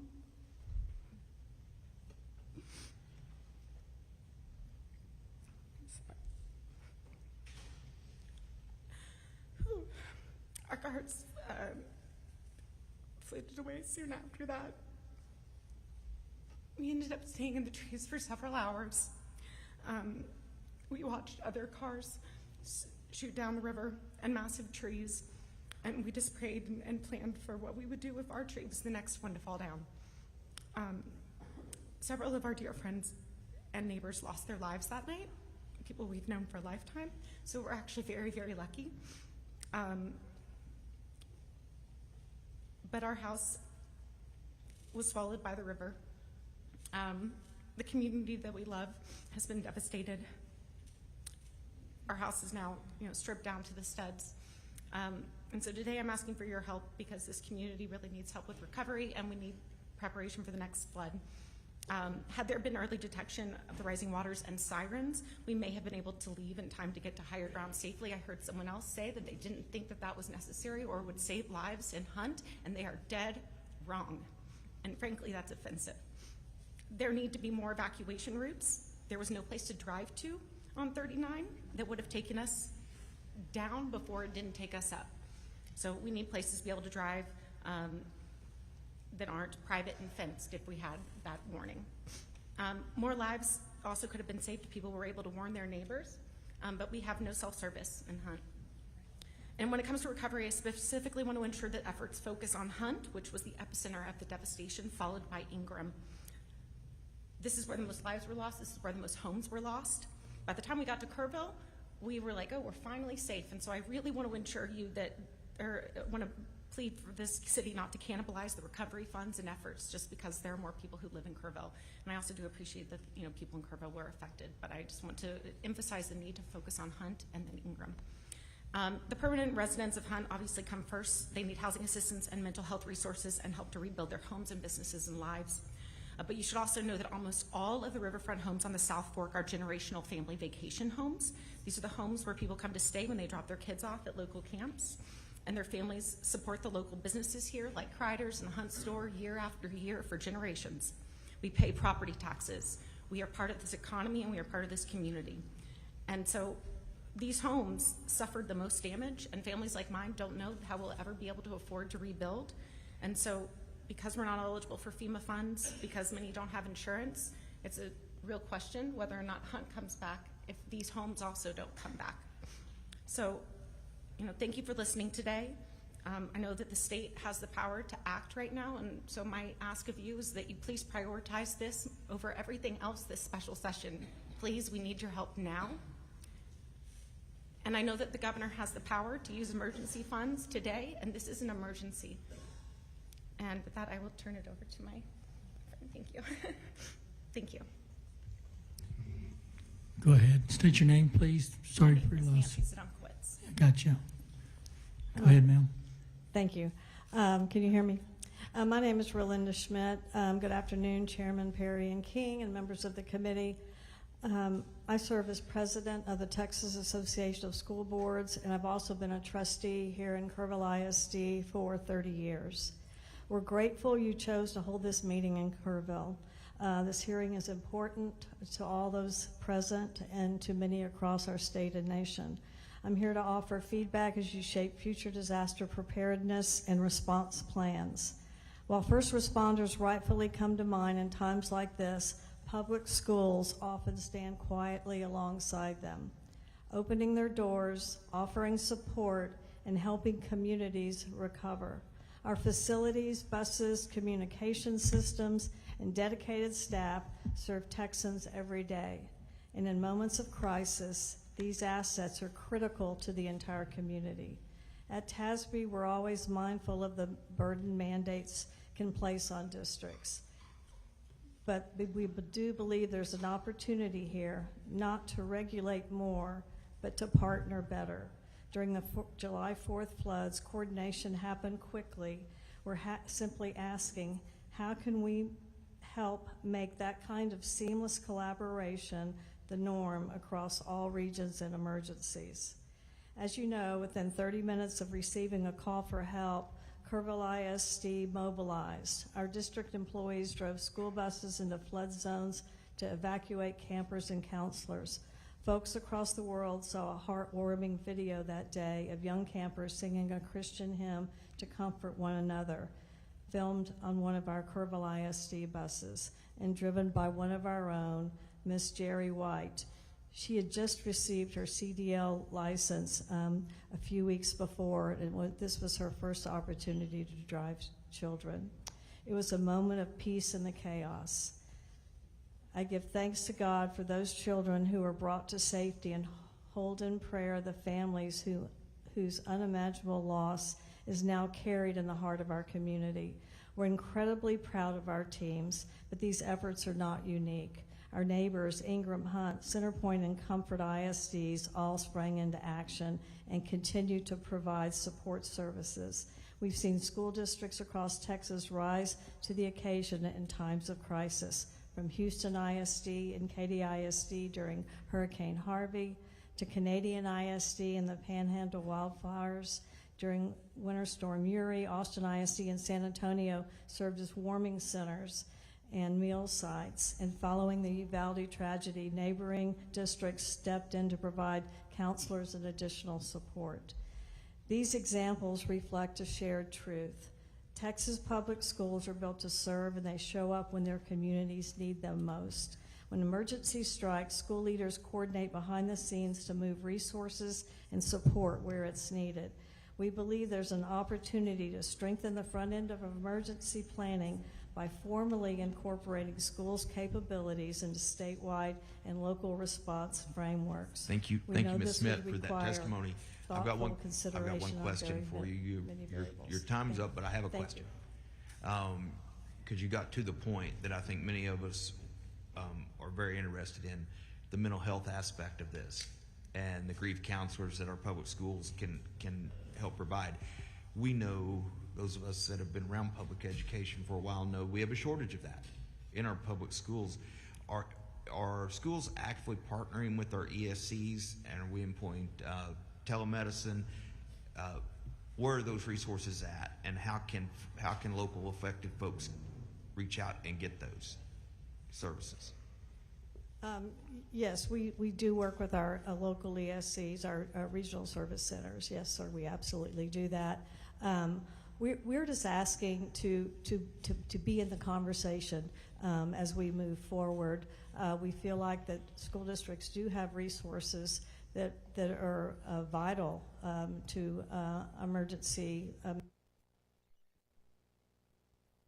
I imagine that there are school districts across the state and probably some of the urban areas that have been incorporated into emergency management plans. I think Bexar counties, that's the case. But in smaller rural communities, I would say that's probably not the case. Yeah. And so that's why I'm sitting here today, because I know our school district's not actively involved in emergency management, but yet when we did have an emergency, we were called on, and we reacted immediately, and we're.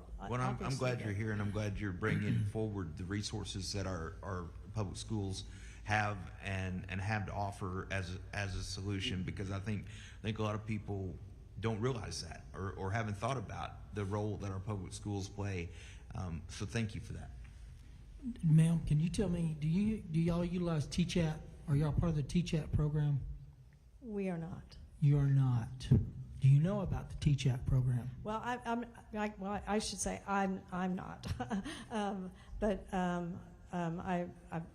perhaps our school district might be. But I'd like to know before we get out of here today if the district is signed up for TCHAT.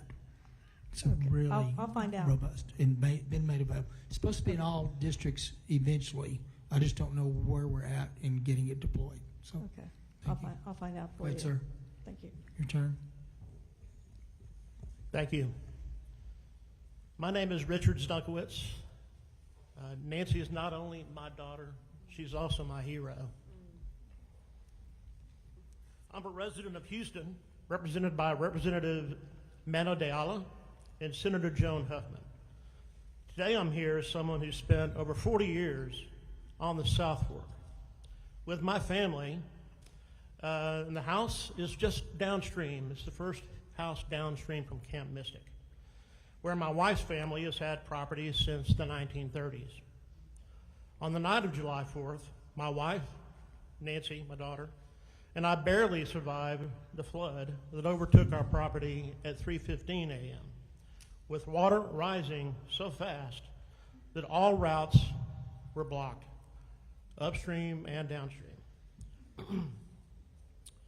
We climbed into 2 cedar trees on either side of Highway 36 and held on for 2 hours. Just minutes of delay, by my estimation, 3 minutes, we wouldn't be here. The floodwater reached 6 feet on Highway 39, my waist as I sat in a tree. We all know the hill country has flash floods, but this one was different. This was life-threatening, and our systems simply weren't prepared. First, our warning systems must do more than send routine alerts. My phone warned of flooding, but our home is 40 feet above the river level on a bluff. Never been flooded. We had no idea we were in real danger. We need alerts that differentiate between, I'll call them normal floods, and catastrophic events. And we need reliable cell coverage in remote areas to make them work. Second, we need to inform visitors, especially campers and short-term renters, who don't understand the terrain or how fast water can rise and how fast it can move. That means better signage, digital alerts, outreach through local lodging and camps, basically a system. Third, sirens are a very good idea, but only if they're backed by reliable power, things like batteries and regular maintenance. I work in that industry, so I know the challenges of remote area reliability. A siren that does not work in a storm is no siren at all. Fourth, some homes stood. Others collapsed or were swept away. We lost 4 friends that morning, including 2 in what appeared to be a really solid house. We should consider updated building codes for floodplain properties, things like elevation standards and rooftop escape. And finally, we need evacuation options. Our property was trapped on both sides. The only escape we had was up into private land. I urge the legislature to identify emergency rights of way in certain flood-prone areas, even if that means new road construction or limited land acquisition. It won't be popular, but it can save lives. One last point, many homes in this area between Ingram Dam and Camp Mystic and beyond are second homes, but they are part of the community and a big part of the economy at certain times of the year. Please don't exclude them from relief programs. Thank you. These Thank you. families, thank you. Appreciate it. Senator Menendez. Thank you, Mr. Chairman. So much to unpack. First of all, we can't express how sorry we are for everything y'all have been through. I can't imagine the feeling of being trapped, and obviously all of you share that feeling with the water coming up to your home, awakening you. Many of us on this committee have been talking about the siren system because we feel like there needs to be some addition. Sir, you said just now that at what time was it the water entered your house? 3-something you said? I woke up at Richard's at Uckwitz. I woke up at 2:50, told the ladies to pack bags, we were ready to go. By the time we got out of the house, it's about 3:05 to 3:10. Yeah. Water was coming around the backside of the house. So that would mean the water's about 42 feet at that point. But that point in on the south fork, 3:05. 3:05, Let's say 3:10. 3 o'clock. Okay. And you're just down the street from Camp Mystic. Less than a mile Less than a mile. from Camp Mystic. Camp Mystic. So they're in Hunt. Because we know that at 1:14 was the flood warning. So if at 1:14 the flood warning starts a system of announcing, of awakening people somehow, an evacuation or a rise up to a higher ground, and I think you're on to something in terms of some sort of emergency easements that would be forced on folks. People would understand. I think private landowners would understand that if their neighbors need to get to higher ground, they would give them a permission to come up. So there's a lot of good suggestions. I hope you can make your testimony available to us. Absolutely. A hard copy. Thank you. To the Kerrville School Board president, I understand that the school district provided quite a few resources to many of the first responders, and so I want to thank you for that. But one of the things we've heard over and over today is the lack of cell phone coverage. And so my understanding is that TASB has a program, something called Connected, and so I was wondering if you could tell us, because I want to know how we can work together, because school districts are in every single community. So they have assets and resources that they need to be helping, just like they do today, in terms of the people who drove that bus to save those little girls. Yes, this is a voluntary and free program provided by TASB to school districts. We did some research and we found that 50% of Texas school districts have poor cell coverage from one or more providers, and mostly, obviously, more rural areas. And we know that we've heard over and over again throughout this hearing and the hearing last week about that cell service was an issue, that some people just didn't have connectivity. So this Connect Ed program is voluntary and free, and it assists governmental entities with selecting and contracting with a cell tower provider. If a cell tower is built, also the entity that owns the land where that is constructed can receive revenue, lease revenue. So can we ask? I'm going to ask you a favor as the president of. I think you're the president of TASB as well. Yes. Okay. Would you look into what we can do to help it, working with whatever providers are out there to expand broadband as well, broadband, Yes. and then tell us what we can do to help. Yeah. Well, what I would suggest, I know time is of the essence here. Y'all have a very long day. What about if I suggest that I connect our facilities department that's over that program with perhaps some Sure. members of this committee, and you can, and then they can provide the information to you, and we can see how that could be helpful moving forward and getting better cell service. Yeah, that absolutely Would that be work? helpful. Now, my last thing is to Chairman King's point about the counselors. My understanding is that the education service centers have a contract or an agreement with school districts to sort of share counselors as a result of Uvalde, the tragedy there, that's an ongoing thing. I think one of our school districts in San Antonio is providing counselors here to this region, if I'm not mistaken. That's correct. Yes. That is That's correct. Mhm. Okay, thank you. Thank you, Mr. Chairman. Mr. Senator Verdell. Biden, oh, you got one? Okay, I got one House member. Mr. Verdell. Thank you, Chairman King. First off, Jacob, thank you for the kind words. I appreciate that. I'm glad you're here today. Rolinda, wanted to tell you thank you for the resources that Kerrville ISD helped with this flood. It was immensely valuable. And then Nancy, we are currently, one of the solutions we're possibly looking at is like a disaster victim relief fund. And so I just want you to know that is on our radar, and we're waiting on language currently to be drafted to see what that bill might look like. So I just wanted to give you a heads up on that. That's it. Thank you. Thank you. Thank you, Senator Betancourt. Thank you, Mr. Chairman. That was a great suggestion about the having basically a right of evacuation that we can grant through a property right in an emergency situation, Richard. So I really appreciate that. Nancy, your comment about why the responses you saw on the main panel offended you is perfectly correct, because I tracked this unfortunately to an engineering study about 10 years ago in this county that made the same comments about sirens not being useful tools. I don't understand why the River Authority would repeat that. Now, they did, under questioning, recant that immediately. But that was because that's a recognition of the obvious. What you all went through is certainly fact demonstration enough that any form of disaster or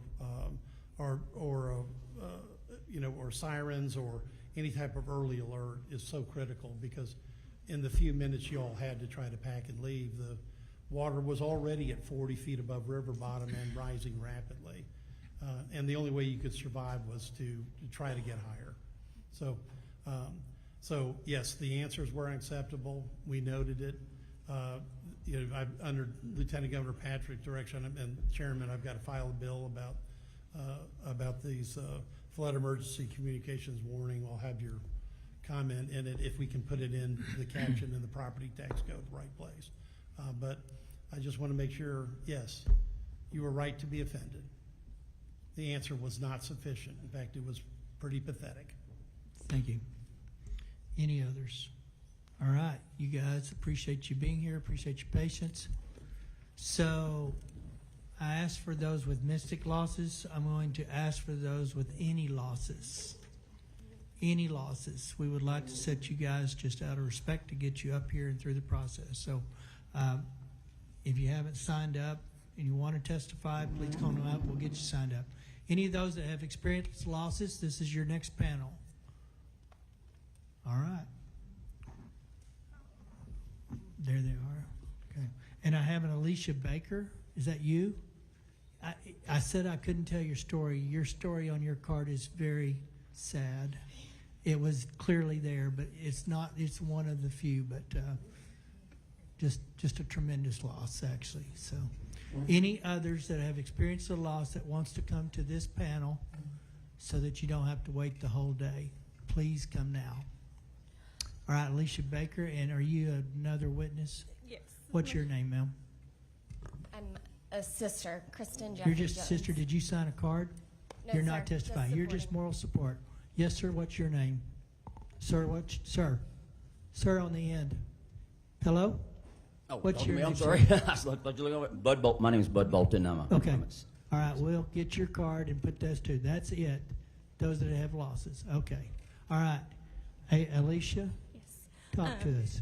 I'm Alicia Jeffrey Baker, and I'm here on behalf of my 11-year-old daughter who passed away and my parents.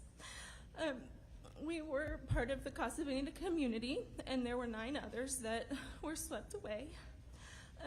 We started doing our summers here back in 1990. This was not a new endeavor coming out here. My parents bought a cabin out here in 2008, so this was our regular happy place. The river that we've loved so much killed them.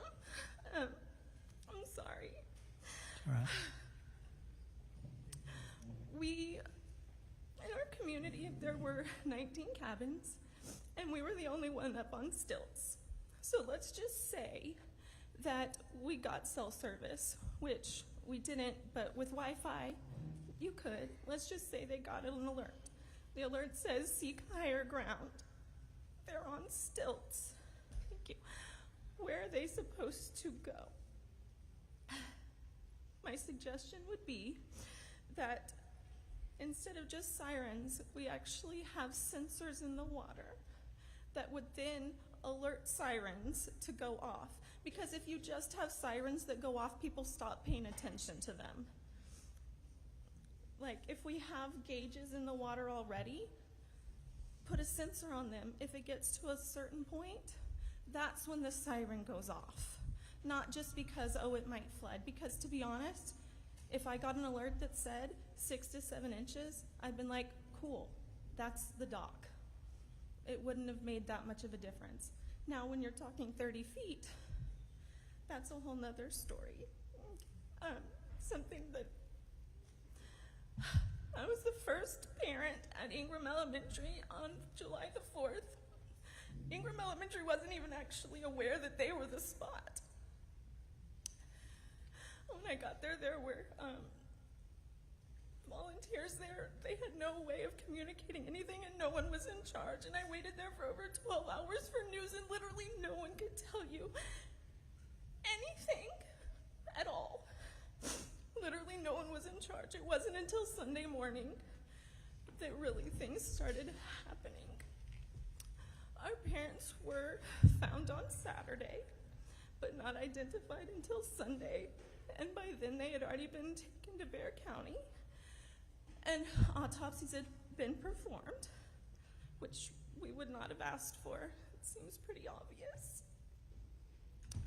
My daughter was not identified until Thursday the 10th, and the only thing that identified her at all was her charm bracelet. When we know better, we do better. And so we need to do better for the people in this community, for the people that are suffering. And like I said, we need to give people a chance. This is a lovely community. Like, everything, people have been fantastic. But I don't think the sirens by themselves will be helpful. Like I said, people will stop listening to them. But a sensor, when it gets to a certain level, and then the sirens go off, and then people know it's time. Like, this is serious. It's not just a, oh, it's gonna rain, yay, kind of thing. I think that's my suggestion as someone that's living through a nightmare. Thank you for your testimony. Sir, state your name. Yes, sir. Tell us your story. Yep. Yes, sir. My name is Bud Bolton. I'm a local independent contractor here with heavy equipment and put up steel frame buildings and things. We lost our home on the 4th that morning. On the 4th, me and my wife had no notification. I was watching the river till about 2:30 in the morning because I do a lot of this river conservation work on this river with my equipment, have for many years. We got no warning. My neighbor's the one that woke us up, and he tried to rescue a family on the island out there, which ended up being Pat Green's brother, and couldn't get to him, and so he came and knocked on my door, and we came out, and that water already rose about 9 foot, and this is about 4:15, 4:20, somewhere along in there. It already came up 9 foot. I looked out there, and there's water coming up on my doorstep, and I turned to look out there in the parking lot, and there's about 20 fire trucks, rescue workers, sheriff's department cars, and not a knock on my door, and they're as close as from me to you. My neighbor's the one that got me out, and they're standing that close to me with all these vehicles out there, and not a one of them knocked on doors, not a single one of them. So we went up to higher ground. I watched 108 RVs float right by me in them 3 RV parks, watching these screaming kids inside these RVs with the lights still powered on from the batteries after they pulled loose, and them screaming and hearing crashes and crashes, then tiny homes crashing and more crashing and get dead silent, then more crashes, then more screams, and that went on for 15, 20 minutes. We got an alert to evacuate after all the homes were gone. That's when our alert came in, and it came in on my wife's phone. It didn't come in on my phone. She's standing there next to me. That's when we got our alert. Of course, then we get alert this past week saying we need to evacuate. There's a chance the river might, we got a chance of 3/4 inch rain. That was pretty much a slap in the face to people in Kerrville. We didn't get one when it rose 28 foot, but we got one when it was gonna rise an inch. So there's an issue there, because these right here don't work. There's no service out in Hunt. I do a lot of work in Hunt, done a lot of work for Mystic Camp with heavy equipment. I know a lot of these homeowners that lost their property, because that's what I do. And I want to address something here, because this is what I do for Trinity River authorities up there, is river conservation work is the name of the game. It's river conservation work is the name of the game. This river's full of islands, full of them, little islands, where the river parts and comes back together, parts and comes back together. Lots of trees that are in the water, not on the river banks, they're actually in the water. Tens of thousands of them. All that's got to come out. That water's got to be able to flow without any resistance. And when you start getting resistance, you start getting water backed up, just like if you dig a ditch and you start filling that little ditch full of debris and little trees and rocks and stuff like that, you get water that starts backing up. It doesn't let that water flow. The spreader dams that were put on this place years ago, there's only one out of all the spreader dams, the 8 that go through this county right here, there's one that's in the correct location, and that's the one that backs up our city water. The other ones are not in the right locations. They were put in many, many years ago. This county's grown, population's grown, things have changed. Just like we did on the Trinity River Authority years ago in Dallas back in the 80s. Don't cost much to put in these monitors in, these river, like I'll keep talking about these sirens that need to go in. I can drill you a hole in the ground and stand you at 50 foot. Thank you, sir. I appreciate your testimony. All right, is there questions, members? Senator Campbell. Well, I lost 27 Mr. people that I knew. Chairman. I hear In you. them 3 RV parks. I know 27. Just me. Thank you for that, sir. Thank you, Mr. Chairman. So, Alicia and your beautiful daughter, Emmy. Yes. We're sorry for her loss. Thank you. I met you through your sister on the phone, Christine Jeffries Jones. Kristen. Glad you're here from Dallas. And your parents, Emlyn and Penny. Yes. Right? Yes. Emmy. Got it. And they had a cabin in Casa Bonita for years. You celebrated the 4th and other holidays there. Yes. We're sorry. But we're sorry for everybody's loss.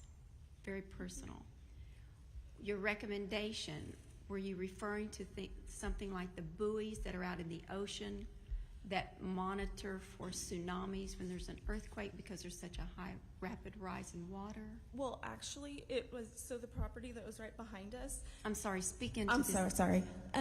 It actually came from the property right behind us. They woke up because they have a water softener where when the water got to a certain level, it started like alerting them, and that's actually how they woke up. Their water softener? Their water softener woke them up. I and see some that's how heads they got nodding. out. Okay.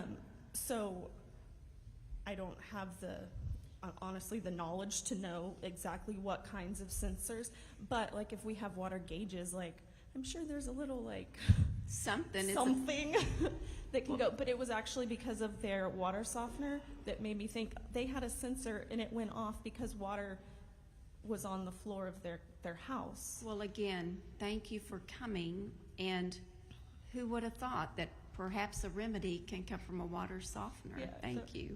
I mean, All that's right. why that's how they got out. All right. Again, I'm sorry for the loss of little Emmy. Thank you, Mr. Chairman. Bye, Chris. All right. No. Mr. Verdell.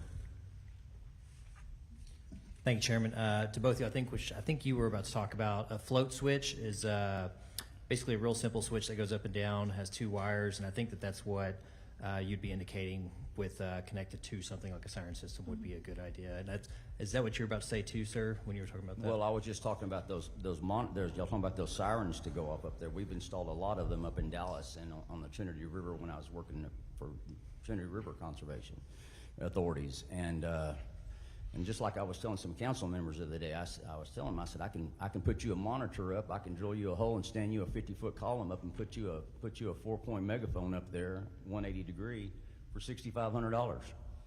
Yeah. I can do 2 a day, put them every mile. I don't see where the money problem is, and put you a river monitor up there on the headwaters north of Mystic Camp. About 7 miles is where that headwaters is. Put your river monitor up there. It works just like a toilet tank float. Yeah. Easy to monitor, simple to monitor. It monitors itself, does its own thing. It goes off. You'll hear them sirens all the way to Dallas, Texas, in them river bottoms out there. They're in those canyons, and they're not. I don't know where the money issue is here. Yes, sir. I appreciate it. Thank y'all both for coming and giving your testimony. I'm sorry for your loss and for your losses, sir. Yes, sir. I appreciate you guys being here. Thank you for coming and sharing your story. And you make the appropriate comment. We all lost a lot of folks as a state, as a group.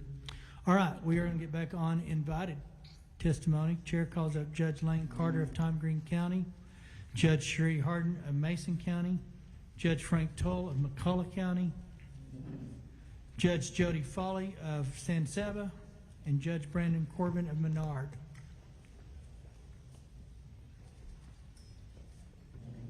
Carter, Harden, Truel, Foley, and Corbin.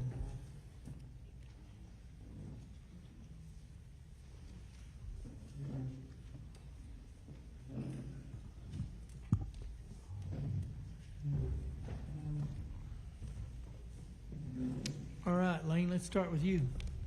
State your name, title. Thank you, sir. Get this closer. My name is Lane Carter, and I serve as the county judge for Tom Green County, San Angelo being the county seat. I'd first like to thank the committee for the invitation for today's testimony. Chairman Perry, Chairman King, it's truly an honor to be in front of you today. Mr. Darby, who serves as my state rep, it's always a pleasure to see you. And a special thanks also for the Lieutenant Governor and the Speaker of the House who had to step out a little bit. Thank you for being there. And thank you for everyone that's behind us, the citizens for this community coming out for their testimony. It truly means that you believe in yourselves, you believe in the community. It's truly heartbreaking. I want to thank everyone that is on this committee here for what they are doing for our communities and progressively through this session. I know we have a long day set aside, and we have had a long day for testimony, so I'll try to be brief with hitting the critical points. But for our response and the recovery of our July 4th floods, I've provided you an extended version, if you have, for our timeline. I'll refer to this here shortly on the hour by hour, minute by minute progression of our day. We have a unique setup in Tom Green County in the city of San Angelo. This will be a prelude to the response to our community. In Tom Green County and the city of San Angelo, we have a shared EMC, Emergency Management Coordinator. We have an MOU set up with the city of San Angelo where the EMC is under the administration of the city, however, with a supplement from the county for the operational expenses. We've been blessed to have EMCs like Jerry Huffman, who is a retired TDM, Texas Department of Emergency Management District Director, and now Jose Rivera, who came from us also from TDM as the Regional Task Director. Our EMCs have taken into account the very words of Chief Nimkid from the very first hearing: plan, train, respond, recover. They have trained us through courses such as the IS 300 and 400, the IS 700 and 800. What these courses are, if you're not familiar, it's for elected officials, department heads, municipalities, governments, counties, to come together into a room and have mock scenarios, whether it be a tornado like we plan for being out in West Texas, during the fairgrounds, stock show and rodeo, which is a heavy event, 7,500 to 10,000 people at a given time. Tornado coming at night with many individuals in the area, and how do you respond if it comes to fruition and if it comes to a direct hit, which we actually saw almost come to fruition 3 times in one night during this last April stock show and rodeo. We have a command center trailer that we had the weather service on site along with our EMC, the chief of police, myself, in there watching and making sure that those red cells and those J-hooks were turning north as they did every time before we made the call. We have quarterly VFD meetings, if not semi-annual, What that is where we have our volunteer fire departments come into the room at the EOC, along with the chief of police, the San Angelo Fire Department, myself, the EMC, TDM, and we discuss actions that need to be implemented, any necessary items that have taken place in the last quarter or the semi-annual part of the year. That way we can stay on top of it and make sure that everybody's on the same page. We also have dispatch there. I don't want to miss, I want to highlight that dispatch is in the room as well. However, it is not only the courses that have proven beneficial. It is our tight-knit partnerships we have with multiple agencies in our community. Many, if not all, being a member of our community COAD, which stands for Community Organizations Active in Disasters. We have a deep ongoing relationship with our nonprofits and strong coordination across all levels of government. This allows us to have solid emergency response plans and empowered leadership that can make fast decisions in the case that one leader might be unavailable at that time. Our COAD was first formed in 2021, and the trainings that we have are held annually for the IS 300 and 400 courses. With that being said, I'd like to point out now the following key times. This is a long packet if you can refer to it, but this kind of sets the stage of how our response was in Tom Green County and the city of San Angelo. At 1:38 a.m., first flood advisory was sent out by the National Weather Service.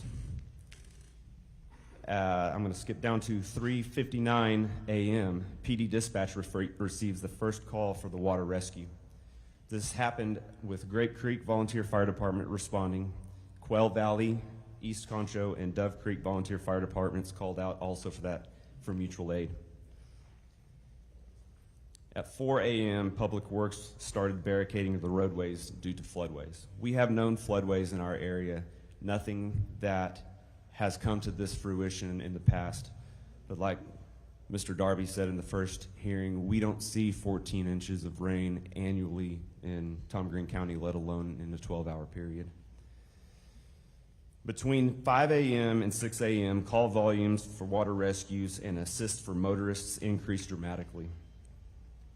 At 5:24 a.m. is when TDM DDC 10, which is Sean Baxter, Jerry Huffman's old position, called myself as Tom Green County Judge to inform of multiple water rescues currently underway north Tom Green County 2105 and Navajo Lane, and that I, as judge, was the point of contact given that our EMC was technically out of town at that moment. He informed me that we were in need of transport, possibly 2 vans containing 15 passengers each. I started rapid firing our phone calls, first to John Austin Stokes, which is to the mayor, and then to Chris Moran, Dr. Moran, which is a SAISD director. All went to voicemail, which signified that we did have a tower issue at that time. They started calling back later after a little while, which knows that it was either a tower issue or an overload at that point. I got a hold of, I also called the chief of police. It went through, but he was already responding. It went to voicemail. Once I got a hold of the Tom Green County Sheriff, I informed him that we were in need of a transport van, which he graciously offered up our jail transport bus. And if he didn't have a deputy to drive it, he was going to drive it himself. 6:10 a.m., the county and TDM established the EOC and DDEOC at the Texas A&M AgriLife Extension Building out North US 87. And at 6:58 a.m., San Angelo's COAD was notified by myself and TDM Sean Baxter for assistance. 7:05 a.m., first evacuees arrive at AgriLife EOC. And we also learned at 7:30 a.m. of the response that was happening within the city of San Angelo proper.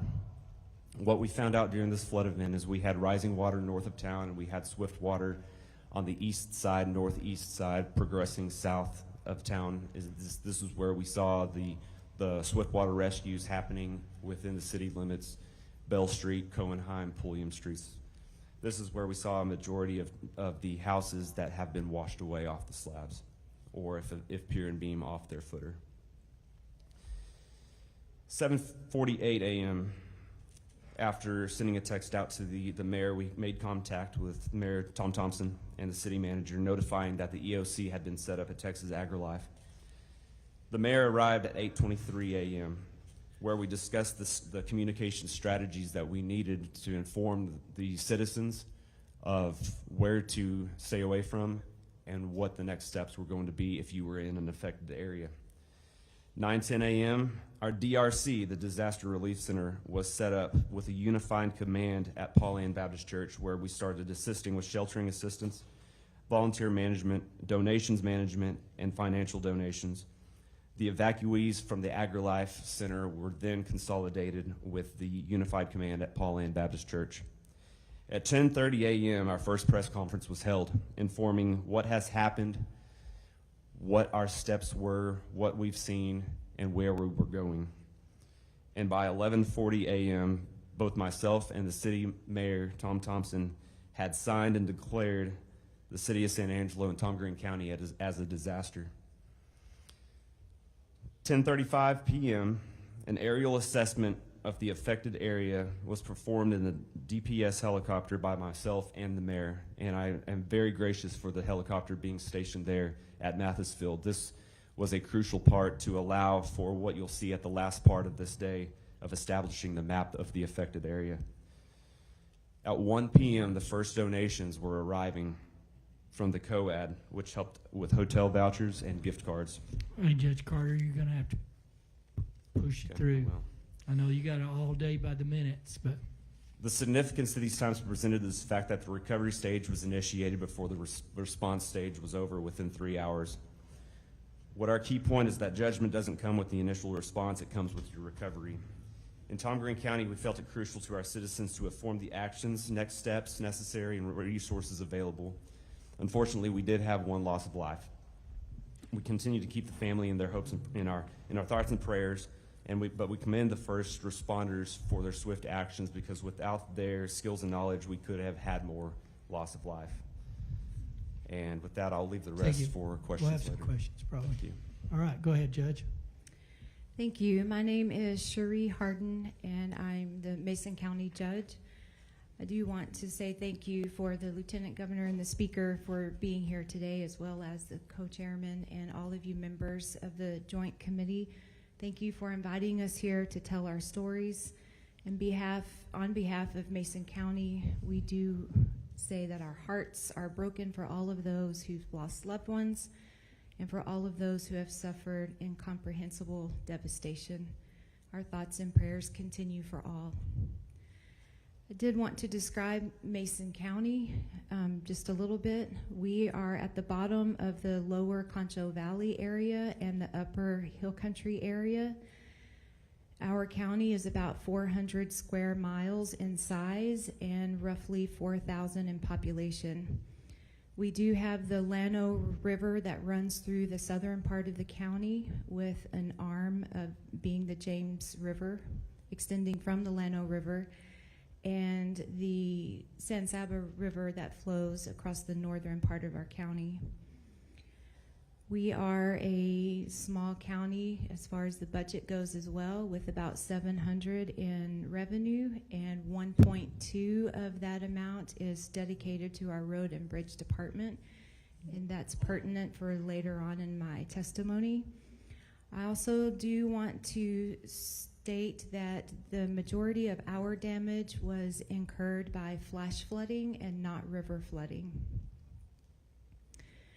Just to set up the emergency management situation in Mason County, the county judge serves as the emergency management coordinator, and I do have an assistant part-time EMC.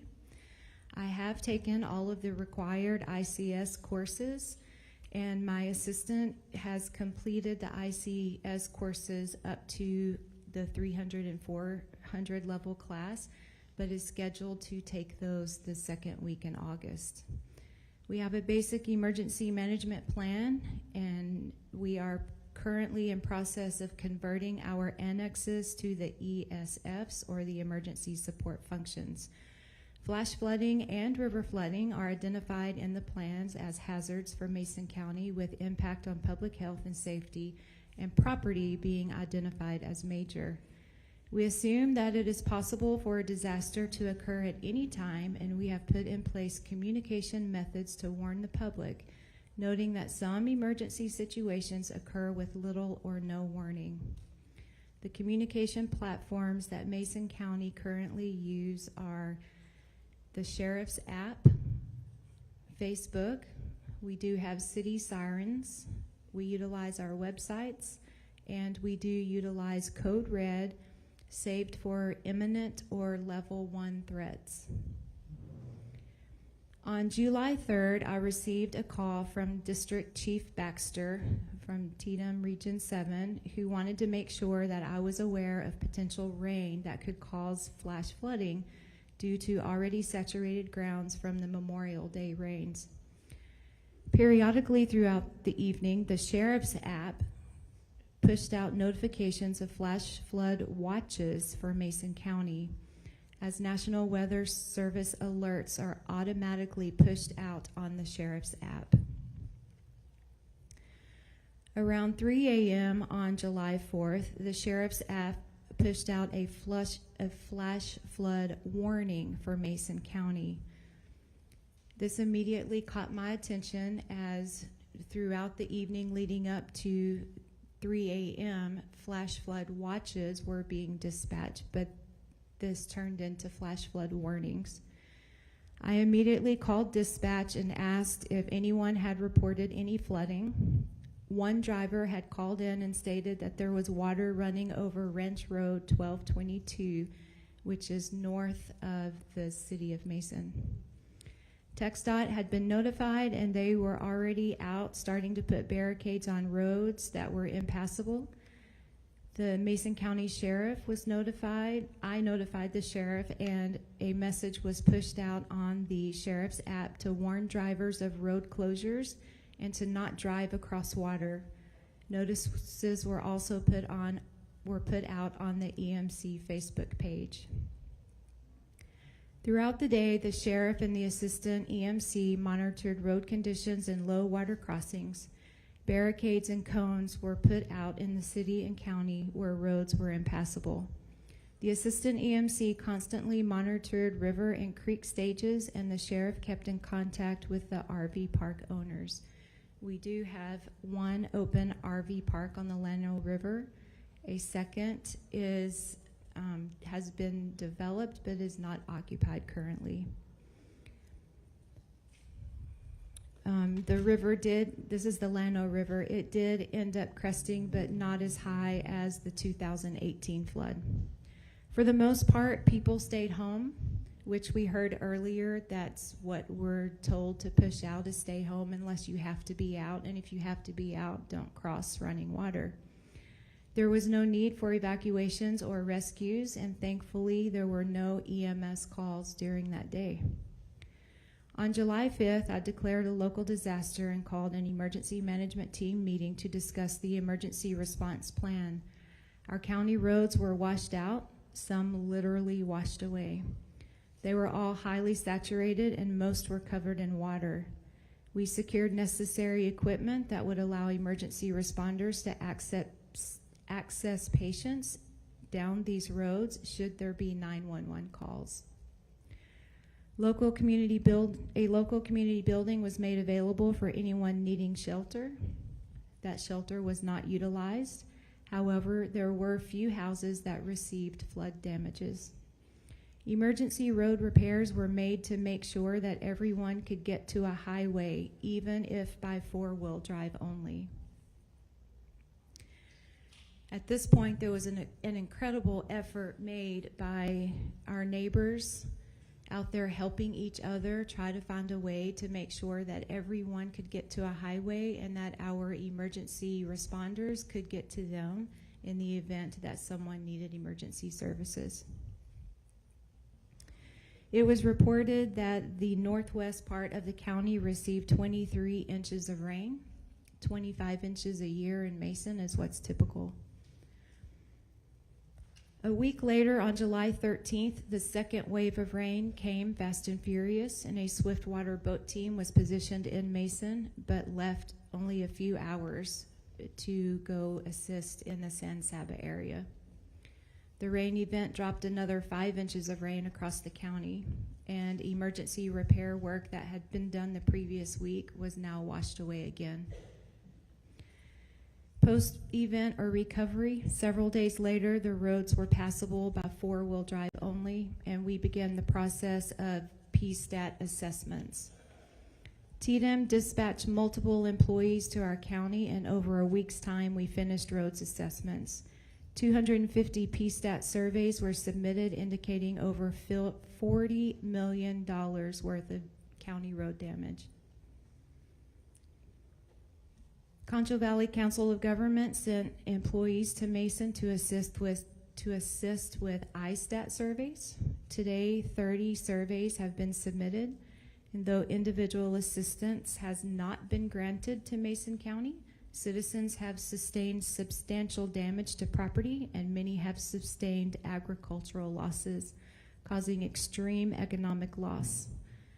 Recovery will be long and costly for all, and any considerations for immediate relief funding from our great state would be sincerely appreciated.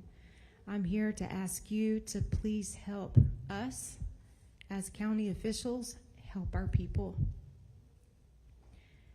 I'll be happy to take any questions, and I will too provide a copy of my testimony. Thank you. Go ahead, sir.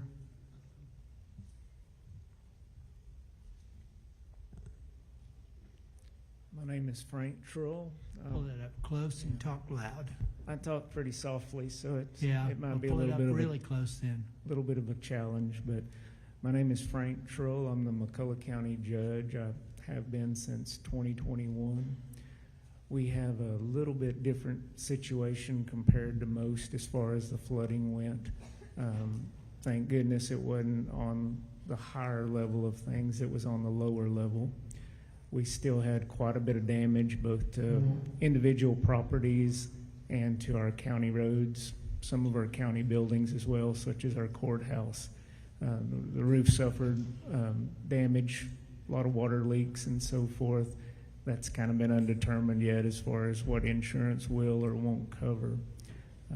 I'll give a brief description of some of the actions taken in response to the flood. The morning of July 3rd, I received calls from Sean Baxter, who's the Texas Division of Emergency Management District 10 Chief, and Guy Duncan, who is the TDM Section Chief. Baxter and Duncan advised me that forecasted weather in our area could result in up to 12 inches of rainfall throughout July the 4th. Truly thankful for those two gentlemen's briefing and feel like their attention provided several hours of prior notice before the inclement weather arrived.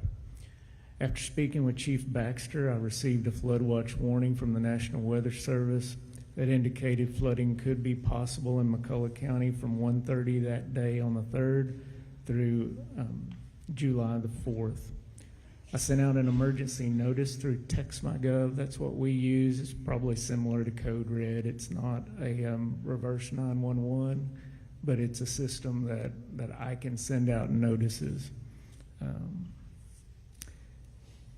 And then beginning at 1:37 a.m. on the 4th, McCullough County Dispatch began receiving calls of stranded motorists due to the floodwaters. At 2:02 a.m., there were calls requesting emergency assistance due to some of the individuals' homes flooding. According to the National Weather Service, San Angelo at 4 a.m., the riverbank stage, and that's going to be the San Saba River, which is south of Brady, measured 5.9 feet. The bank full, just to give you an idea, is 16 feet. About 5:30 a.m., the radar indicated thunderstorms producing heavy rainfall. Across that warned area, between 1.5 and 2.5 inches of rainfall had fallen.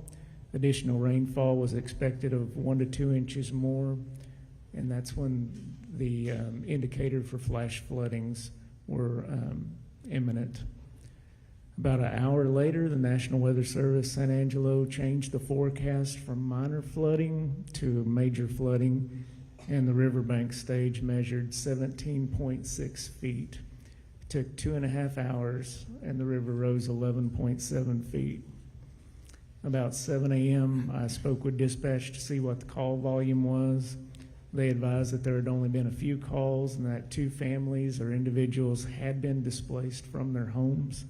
Some of the other calls were related to the stranded motorists that I spoke about previously.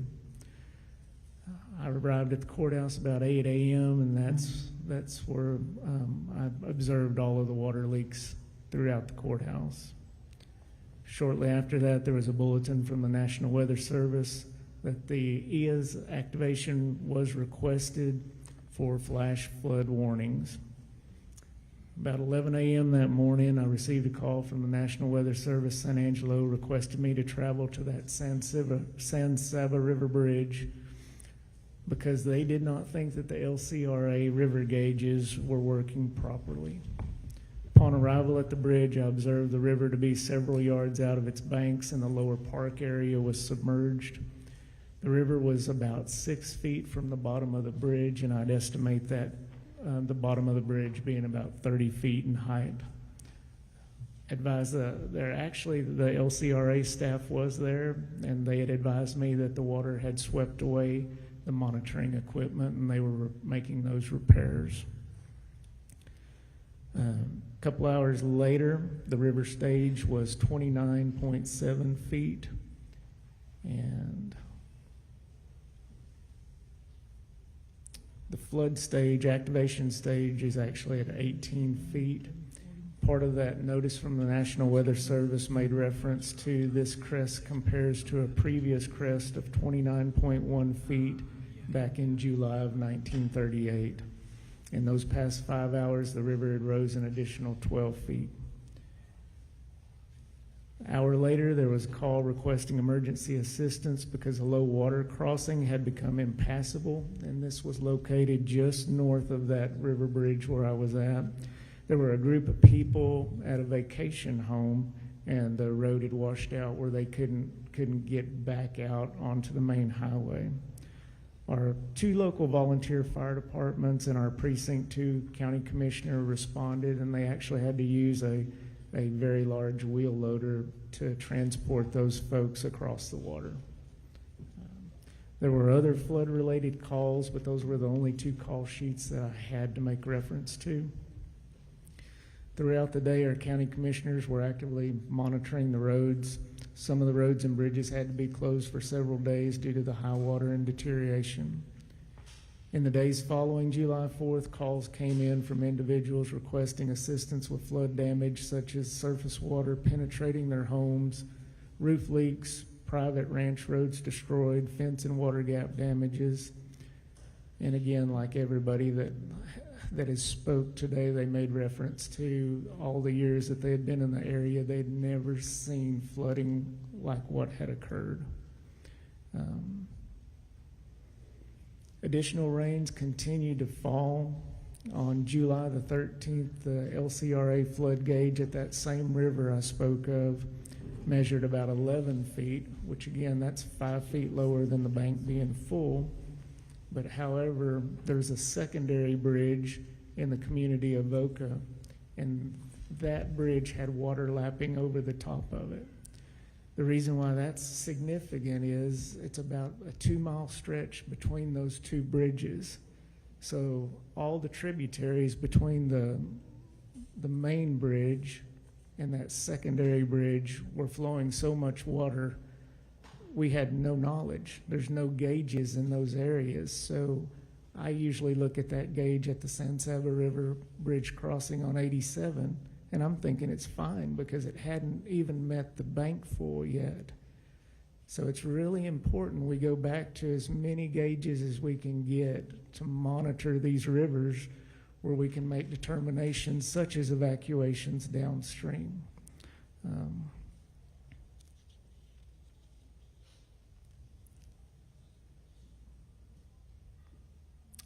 Several coordinated efforts for our local folks, for the ones that were displaced. Salvation Army, American Red Cross, our local McCullough County Resource Center. Our city manager coordinated a flood victim assistance event and helped those folks get their ISTATs done with the help of the Concho Valley Council of Governments as well. We had a nice group of people there helping those victims. As of to date, there have been 155 individuals in McCullough County who've completed those surveys, including 3 properties that are probably total losses, 27 properties with major damage, 95 properties with minor, and 30 properties described as affected. In close, just listening to everything, I've been here with y'all the whole time. One thing that I would like you to think about is possibly in a state position for an emergency management coordinator in our counties, or maybe a combination in our smaller counties, like the 3 of us here, where we don't have a huge population. I think, like you talk about, like you spoke of, all the training, it's so important that you have similar people that are making a lot of these decisions.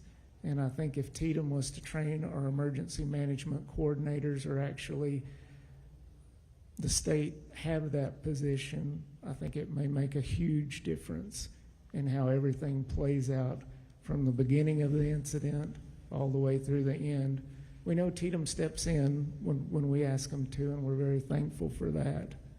But if they're on the front end of it, then they would know all of our, I hate to say it, but our lack of resources in certain areas, maybe lack of equipment and so forth. They would already know on the front end where we could make those plans, I think, way more efficiently and better.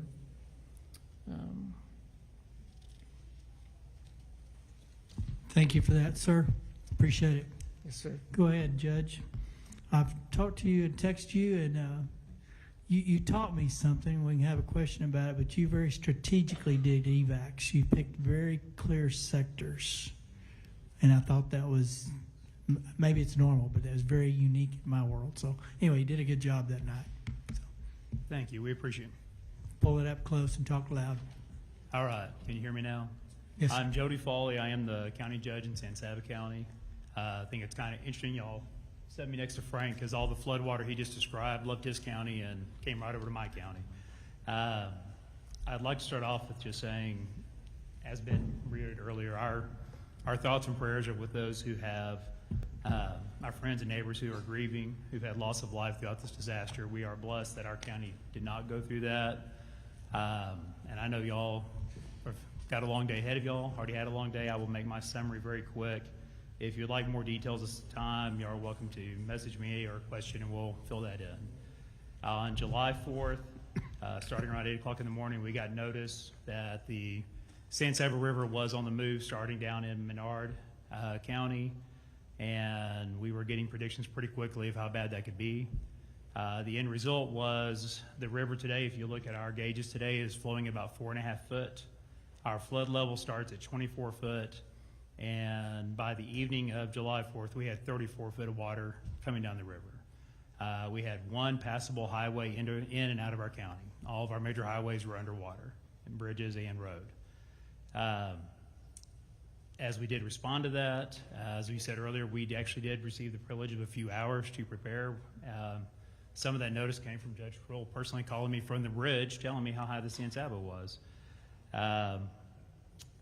With that time, we were able to sit down, we were able to organize very quickly, and we sent personal bodies out and to the selected areas that we knew were most likely to be hit by the flood, and gave out recommended evacuation letters. Literally went door to door and knocked on their doors to get them out in time. We acknowledge that this had happened at 2 in the morning. If that river had flooded at the speed that the Guadalupe did, we would not have had the privilege to make those efforts, but thankfully we did. As that subsided, about a week later, as our things were beginning to recover and do clean out, it began to rain again. And on the morning of Sunday of July 13th, we got new notices, and we had our second 70-year flood in 1 week. We were hit with 31.5 foot of a rise on Sunday the 13th. So we experienced a lot through that. Like I said, we had a lot of time to respond. Our community is, just like our neighbors, are quick to respond and take care of each other. We were aided by quick response from more Texas resources than I can name, and I'm very grateful for each and every one of them. I believe we responded well to the floods. They did include recommended and in the 13th mandatory evacuations of some areas. We had numerous water rescues, but gratefully no loss of life.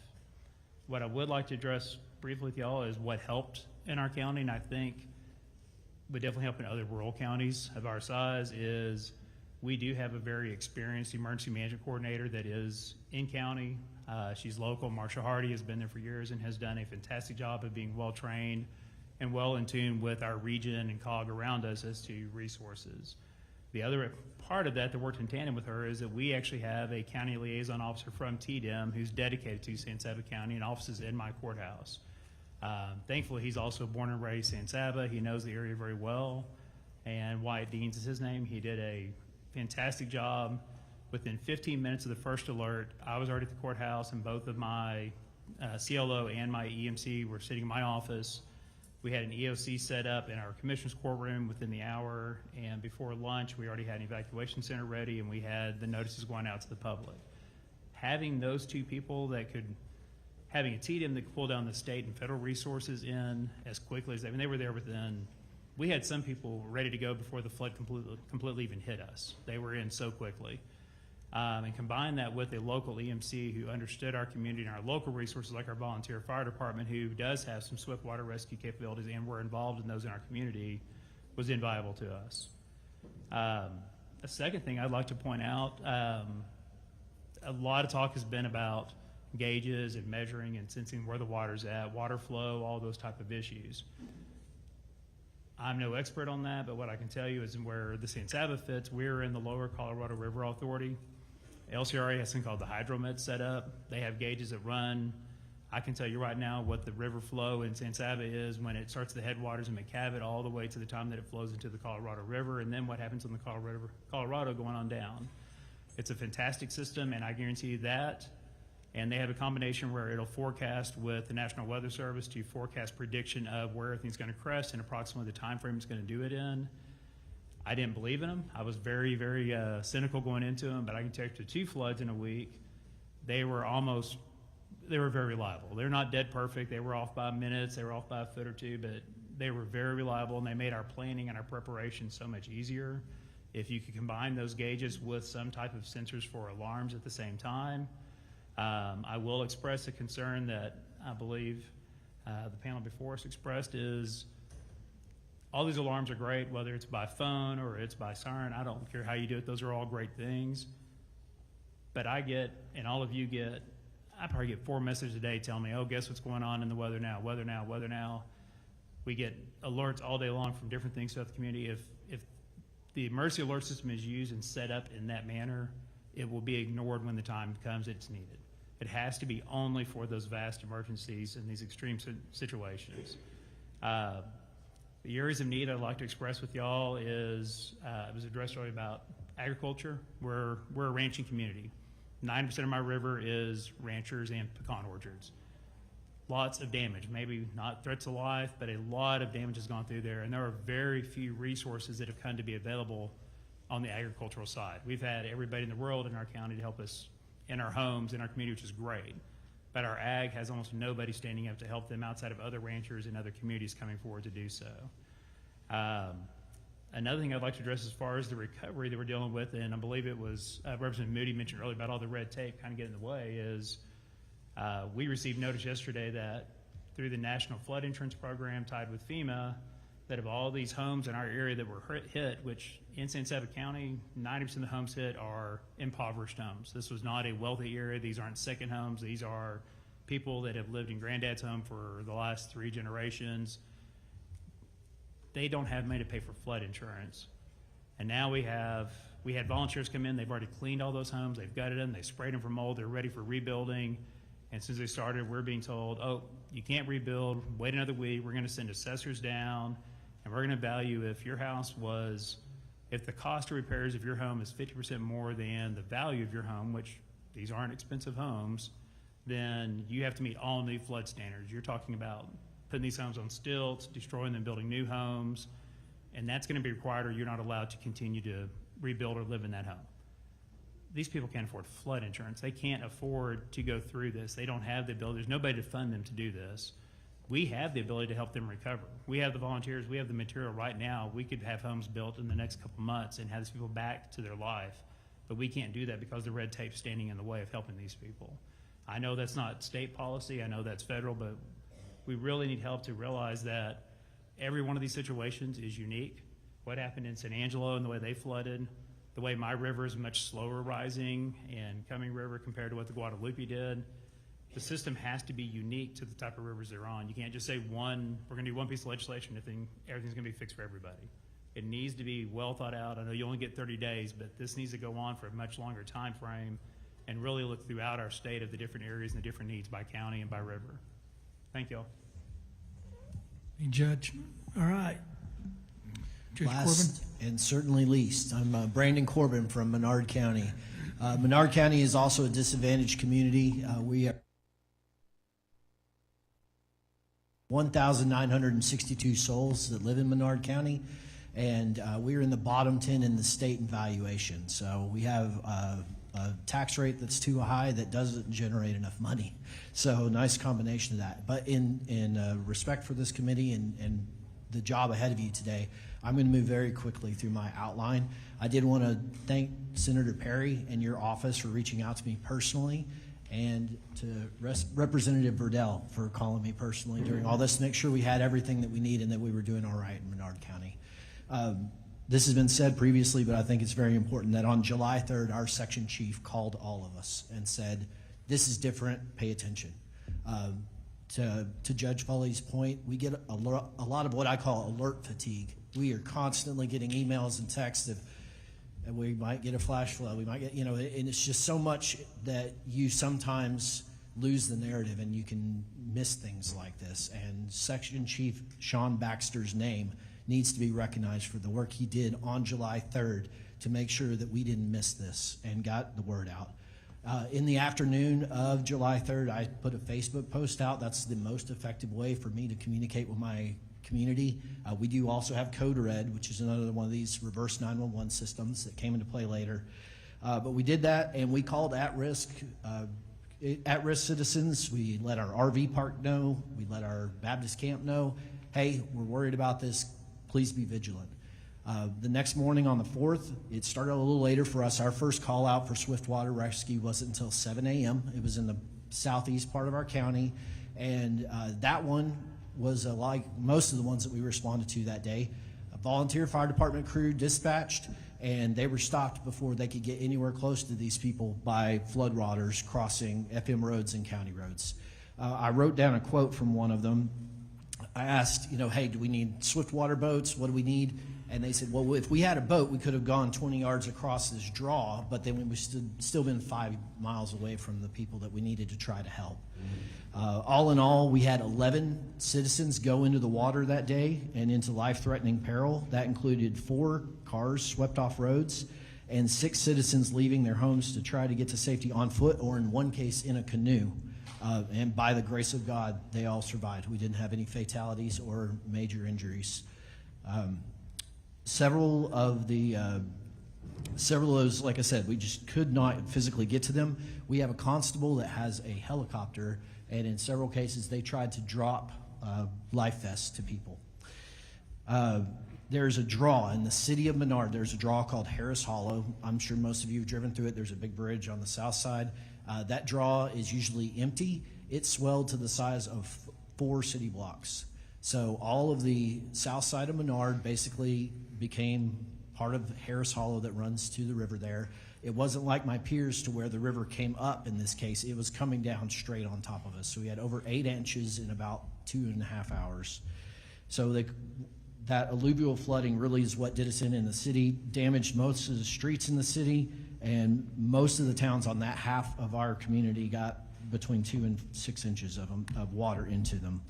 The San Saba River crested that day at 17 feet. Normal is 3 feet.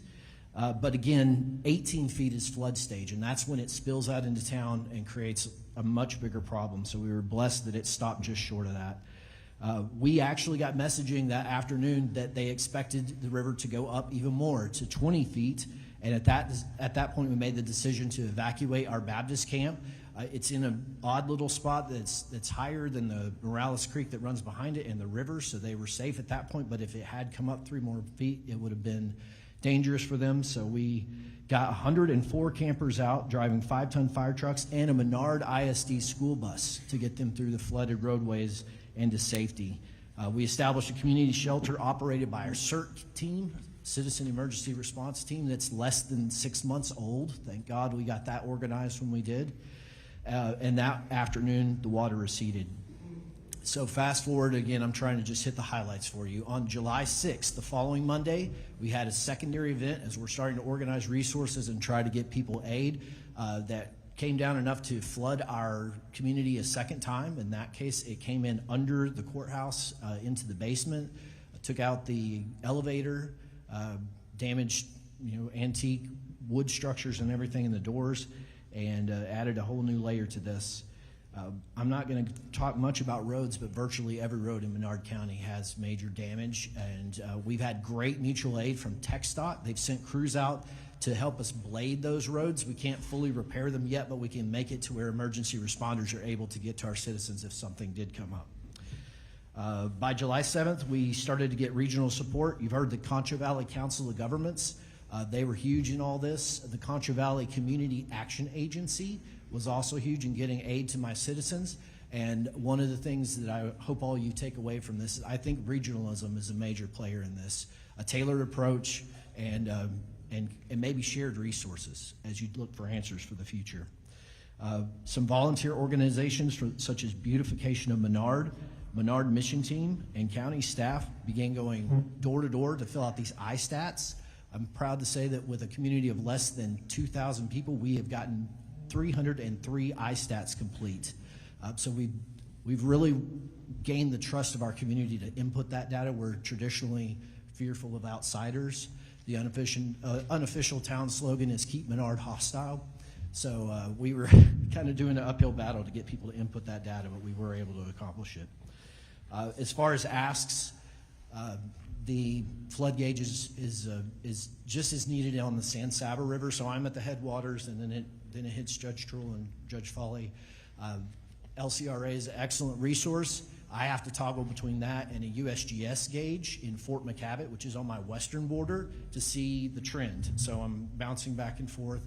I think it'd be great if we could consolidate that data and give us a easy-to-use application or something that pulls that information together for decision makers to look at in real time. As simple as additional gauges, I wrote down some specific ones.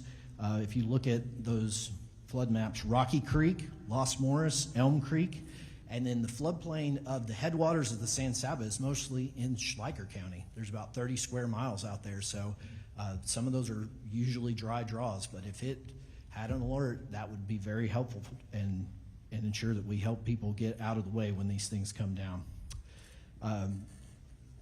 I think we benefit from new floodplain mapping as well. It's been decades since we had accurate floodplain maps. There's been talk of a project, and it's kind of started and stopped. And one other quick thing, ISTAT has excellent methodology to gather all that information. I discovered this week there's a button basically, or a checkbox that says I need help or I need resources, and that doesn't go anywhere right now. So if there was a way to that could send me a red flag or something that we could then allocate resources and make sure those people get the help they ask for, that'd be great. Thank you. Thank you, guys. I think there's a few questions. Mr. Verdell. Thank you, Chairman King. Appreciate it. It's a small world, and it's weird how we cross paths. Judge Corbin, I lived in your county near the river for 3 years. Judge Foley, I actually lived in your county for 2 years at Haverlaw Ranch. Judge Trull, you were my next door neighbor for 3 years. Judge Hardin, we go to church, and Judge Carter, I went to college at ASU, so I lived in San Angelo also. So it's kind of weird, small world. But I have a couple questions that I think are important for people to know. Judge Hardin, we talked about this before. FEMA, how much did you mention that we have in damage right now in Mason County? 40 million. You said 40? Is that 40. 40. And then one of the things that was brought up was FEMA only reimburses, so we have to come up with those funds, and they only reimburse 75%, if I remember the number correctly. Where do those funds for our counties, where are they going to come from before FEMA reimburses? Well, that's a great question. Thank you. That's what we're struggling with right now to figure out. And I'm just being very candid. I'm here pleading for financial help to get us started in the emergency road repairs. I mentioned earlier that our road and bridge budget is $1.2 million. It's staggering to think that we have $40 million worth of road damage that half of our population depend on. By state statute, county government's responsible for county roads, and half of our population depend on those county roads. And so it's a very tall task that the Commissioner's Court and our Road and Bridge Department is trying to figure out. We will apply for grants. This doesn't help with money right now, but several months ago, with the guidance of TDM, we have applied to FEMA to renew our hazardous mitigation plan. And that's a process, but I'm expecting, quite honestly, thinking positive, that we'll be approved for that, which will open the door for grant funding to help us mitigate our county roads and especially the roads that are prone to flooding. Several of our roads sustained flooding in 2018, and I'm not trying to throw anyone under the bus or anything, but we did qualify for FEMA reimbursement public assistance back in 2018, and we are still waiting for some of that funding. So when we do figure out how to start repairing and rebuilding these roads, we will submit for reimbursement so that we can just keep that money going. We will obviously have to apply for extensions. We went through our debriefing yesterday, the applicant debriefing, and we're expected to have these repairs done within 18 months. It's 300 miles of granite gravel road.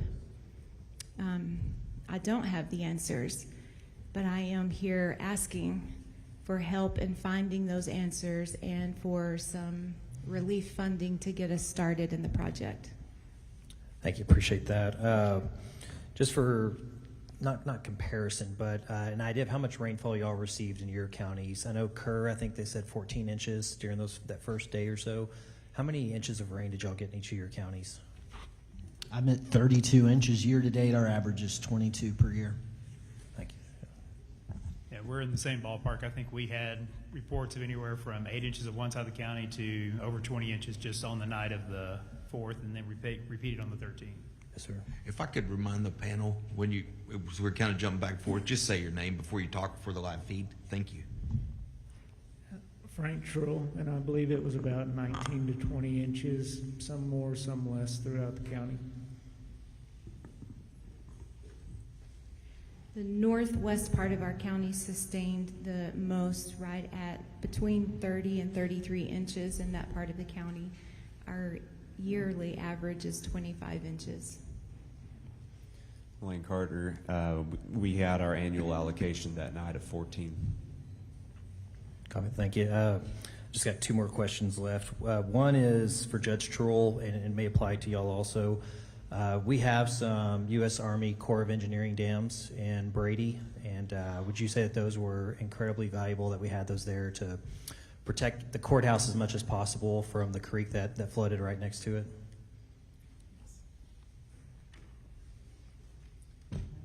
And that's roughly how I was going to start my conversation today. Back in that 1938, when the flood happened then, they built roughly 30 of those flood control structures. The USDA and soil water conservation districts were the ones that were in charge of doing that, in combination with the Brady Lake, the dam across there, and that's what prevents a lot of that water from coming down throughout the town as well. It's safe to say that we could have other areas that could benefit from those also in Texas, especially in this region. Last question, which applies to all of y'all. I know that y'all have had to deal with this, and we've talked about this on ISTAT. Was it hard to get participation in ISTAT? And do you believe that there's still people that haven't participated, that there may still be more expenses we don't know about? Frank Drill, we assisted a lot of the folks, and like I say, we had 155 out of a total population of 7,500 people. But when you look on the map, you can tell exactly where those waters, the flood waters had gone. So it kind of makes sense when you look at the map. There could be more out there that just, for whatever reason, they didn't want to answer the survey questions and so forth. But I thought it was well received. I thought it was easy enough. I only had a few people come to my office that just wanted somebody that they knew to help them fill it out. So, but the Concho Valley Council of Governments, they came when we had the Tractor Supply event set up, and they did a lot there. Then they also came back a few days later and set up at the courthouse and helped. They also went door to door trying to get people to help, but a lot of people, I think, were just skeptical of people coming to knocking on their door. Yeah. All right. Last thing, just thank y'all for y'all's leadership during this time. I appreciate y'all being here, and thank y'all very much. Senator Blanco. Thank you, Mr. Chairman. Thank you all for your testimony. Heard your testimony about your EMCs setting up shop quickly. My question is, as county judges, you all select your EMCs. What criteria or guidelines do you all utilize in selecting your emergency management coordinators? Do you have challenges finding individuals that qualify? And would it be helpful for TDEM to formalize guidelines for selecting EMCs?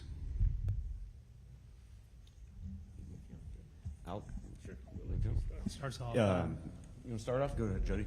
Sorry. Yeah. All right, I'm Jody Foley. What I'll address is, I heard a conversation earlier in one of the testimonies of, should we have some restrictions on who can serve as an EMC? And I think that's kind of what you're indicating as well. A big concern for me in a county our size is when we put those kind of restrictions and guidelines, we make it impossible for us to hire somebody. We need to be able to hire people who are local and then train them into the position. Now, I am very lucky in that when I came in 2023, I had a very experienced EMC that had been there for about 15, 16 years before me. She's very well trained, she's very diligent, she's done all of the training to keep up with it. She's very involved with our regional council of governments, our 911 meetings. She knows her job very well. But in our small county, that's not her only job. She's also our indigent healthcare provider. She does a lot of other hats because we don't have the budget to have a full-time EMC.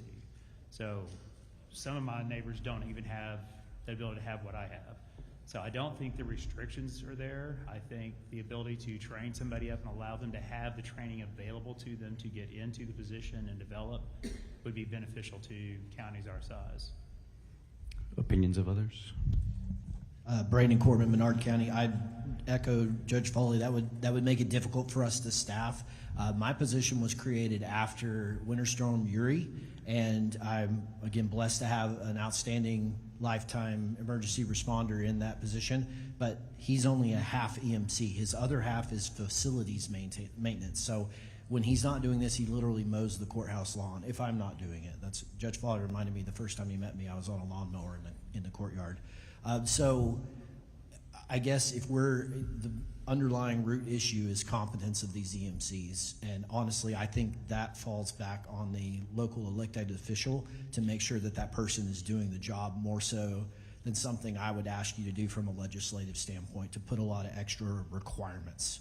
Yeah. My last question, currently the hazard mitigation maps, the plans rather, are required to be updated every 5 years. In your estimation, given the more frequent weather events that we're having, do you believe that we need to consider decreasing the number of, lowering that threshold maybe to 2 to 3 years for updates for your plans? That's a hard question to answer. Probably the reality is yes, but the other reality is it does require funds to update those, even if it's a grant match. And I feel pretty confident that the message has resounded that in counties of our size, we just don't have extra money in the budget. If I may go back to the previous question just for a second, Sure. because it's been said and it's so very important. I'm blessed that my assistant EMC did grow up in Mason, knows the land like the back of his hand. That goes so far in preparations and also in response. He also has a military background. He volunteers for the fire department, and he has his basic certification for EMS.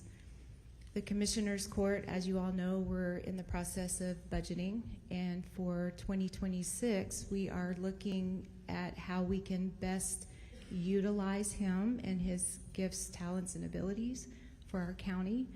We've been struggling with a second out call for our EMS. We only have funds right now. We have 2 ambulances, but we only have enough money in our budget to have 1 call out at a time. So on the second call out, we have to rely on mutual aid, a neighboring county. So we're trying to figure out a way how we could better utilize him in moving him into a full-time EMC position and also help out with second out calls. Okay. Thank you. Representative Darby. Thank you. I haven't moved around like Representative Verdell, but I've worked with all of you over the years and your predecessors, and thank you for being here today. Judge Carter, the governor had said that Tom County's response is to be considered the gold standard for how you prepare. I noticed in your prepared remarks that you said you and the city of San Angelo had spent years in preparation behind your emergency readiness. And so,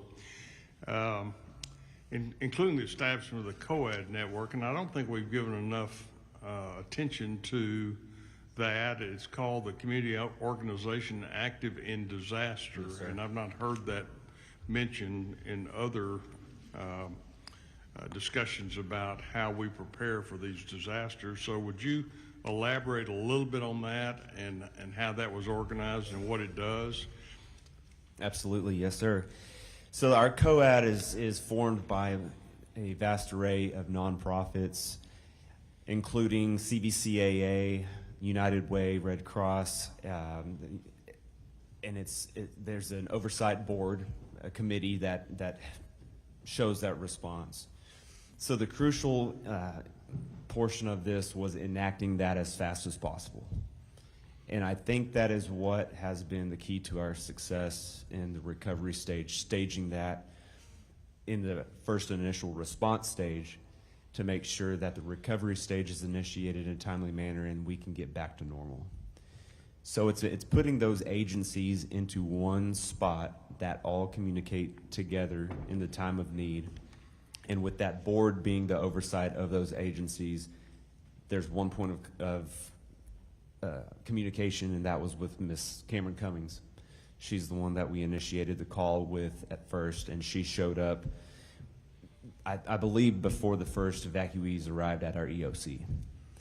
And she was on the ball on making the calls with all the other agencies, with the San Angelo Area Foundation, and arranging the volunteer efforts, the donation efforts, and those such. Part of your comments said that part of your success could be attributed to emergency equipment already being secured. And as we learned in San Angelo, you had already contracted for disaster debris removal. Talk a little bit about that. I mean, I think the key to all this is preparation, having a plan in place, preparation for that plan, and then the execution of the plan. We've seen a lot of this break down in this recent disaster, but talk a little bit about your efforts to pre-position your county in response to a potential disaster. Yes, sir. Once again, Lane Carter, Judge of Tom Green County. Having those agreements in place really expedited that process to where we could get in contact with those agencies and those the disaster cleanup agencies, the companies that come in to make sure that the debris is not just sitting on the side of the road for weeks on end. We initiated that with the county and the city of San Angelo the day of. In a few hours into that, having those agreements in place is a very crucial point for the expedition of your recovery. The communication between those and making sure everything's up to date, having it, whether it's being ran through the city council or run through the commissioner's court, it's absolutely the key role to the success of the recovery rate. We'll point out that TDM had stationed a swiftwater rescue team in San Angelo on July 3rd. Yes. The day before. So there was warning. There was warning. Events were coming. Yes. I mean, communities were warned. And so the idea that this totally came out of the blue and was completely unexpected is just a wash with me. Our swiftwater rescue boat team from TDM was placed initially as a response that they were going to be dispatched and deployed to our southern counties. And then I believe that boat team was then dispatched, we found out later, to Kerr County in those relief efforts. That's when I have to give a huge shout out thanks to the Texas Parks and Wildlife and their boat teams. They came in, filled the gaps along with DPS, working with San Angelo Police Department, our Sheriff's Office, our volunteer fire departments, our San Angelo Fire Department, and making sure that those boat teams were in the areas needed to recover those individuals that were standing on roofs, hanging in trees, getting them to rescue. For the benefit of the committee and the people gathered, I would just use your words. Proactive investment in disaster readiness saves lives and speeds recovery. And I think that should be a marching order for all of us. But with regard to the other committee members, what are some of the barriers residents and first responders are facing in your communities regarding assessing medical and mental health care services in your county? I'd like to hear.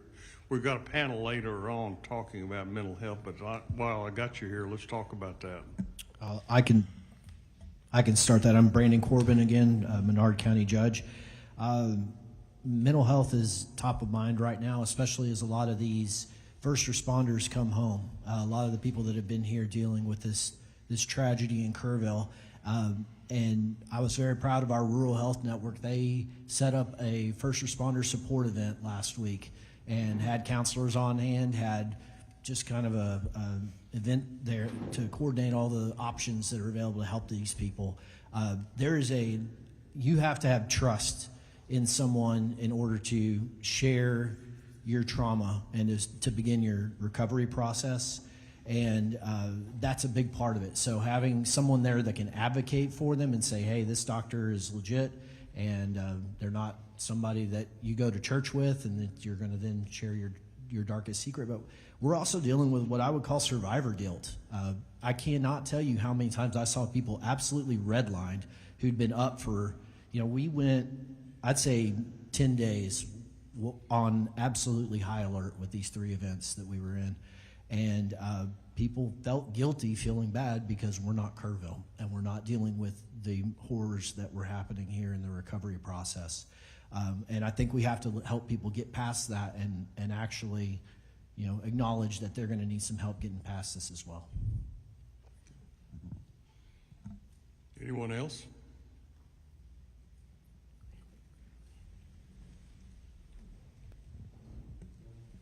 Frank Drill, I just kind of echo what Judge Corbin just said. We've had, staff from Frontera Health reach out to us, as well as Texas A&M University, trying to figure out the best way to handle the mental health side of things. So we have those 2 resources available. Okay, my last question relates to what a previous panelist referred to, and that is kind of the ongoing disaster response that each of your counties are facing as you rebuild your roads, other infrastructure. We put restraints on you about how much you can grow your government. In fact, there are propositions in this special session about further reducing your ability to respond. A comment was made about the disaster relief exception that will allow you to respond quickly in a dramatic fashion. Would any of you care to comment on that? And what this panel would like to listen to is the ability of our local leaders to respond in times of crisis and respond with the appropriate resources. So you've got an opportunity to speak to a panel of senators and representatives here. Tell us what you want us to know. Thank you, sir. Again, Brandon Corbin, Menard County. As a underprivileged county without much industry, my ad valorem tax generates $2 million a year, and that's at a 76 out of 100. That's too high. That number, that percentage is too high for my citizens, but I still have 24-hour law enforcement, the only law enforcement in town. We have a 3-person road and bridge crew to do the bare minimum to maintain these roads in normal, peacetime. Veteran services, the normal clerk services, tax assessor, the 3 courts, and it is extremely difficult to scrape together enough funding to just execute our basic level operations. So to your question about the emergency rate, I don't ever want to have to do that to my citizens, but if forced into a corner, that's our only option. That's the only thing we control. And with the size of the state surplus, it is concerning that we would be forced to that option without getting some kind of state aid or some kind of exception to help us out of this. And Jody Foley, Santa County. I'm going to echo that. We're slightly more fortunate than our neighbors as far as our budget, but not drastically. Yeah, our budget's full. We don't have a large reserve. We don't have the ability to build that because we do our best to keep lowering our taxes for our community. The idea of dropping an extra 8% on them this year and ask them to repay for all the damages that have happened is a little painful. They really can't afford that right now. We're not a wealthy community by any stretch. So yes, and I think the reality is where we spend a lot of our money is stuff that it's not the focus here, but if we're going to budgets is how much money times do we spend of our county budget to keep people in jail in our counties at our expenses that should be sitting in state jail? How many people do we sit in based on certain regulations? Some of even the new ICE legislation that went into place is going to involve us holding people in our county while we wait for ICE determinations. That costs our budget money that could be going towards roads. It could go towards assistance with our families or at least reducing our taxes. Those are things we think are really state services that we're providing at our dollar. And the reality is we don't have a lot of dollars to go around. Frank Trull, we're not in terrible shape in McCullough County. I'm not going to play that card. We would find a way for the startup funds to do our road work, but on the other hand, we may have to cut some corners somewhere to make it happen. So if there was state assistance available just for the startup portion of it, and that would be that 25% that we'd have to cover that FEMA wouldn't, that's what would be appreciated if we had some help with that 25% of all the road work that needs to be done. Then if we look at the courthouse and it takes a new roof, back in 2009 when we did the renovation, $350,000 just for the roof back then. So again, the dollars just keep adding up the more you look at it. Thank you. Judge Hardin, Mason County. I also echo what my fellow judges have said. We actually just took out certificate of obligations to help us purchase road and bridge equipment that was 40 years old and continued to break down. So we were in that cycle of, spending 80% of our money, helping to make repairs on equipment that just continued to break down. and road materials that continue to wash away. And so the fact that we've had to take out those certificate of obligations is a very clear indicator that our road and bridge department is suffering financially. We also transfer from our general fund some monies to our road and bridge fund annually to help with that. But I do want to say that as far as the iStats go, the information that is requested is damages to primary residents and then also agricultural losses. And probably the majority of the phone calls that my office gets is, can I report driveway damage, private road damage? How do I report those types of damages to my property? And I will say that I'm speaking as Judge Harden here, not as the Mason County Commissioners Court. I'm not going to put words in my commissioners' mouths. I am grateful that we have the ability to go up to that 8% on the tax rate. But to tax our citizens in a desperate time of need on top of a debt rate that we're currently having to impose on them just doesn't feel right. It's something that we do want to avoid if at all cost. Lane Carter, Tom Green County. Even though we're a county of more of a urban rural, 128,000 people of Tom Green County, it still is a never-ending struggle to stay on top of the economic drive that keeps us afloat. We do house a county jail that can house 570 inmates.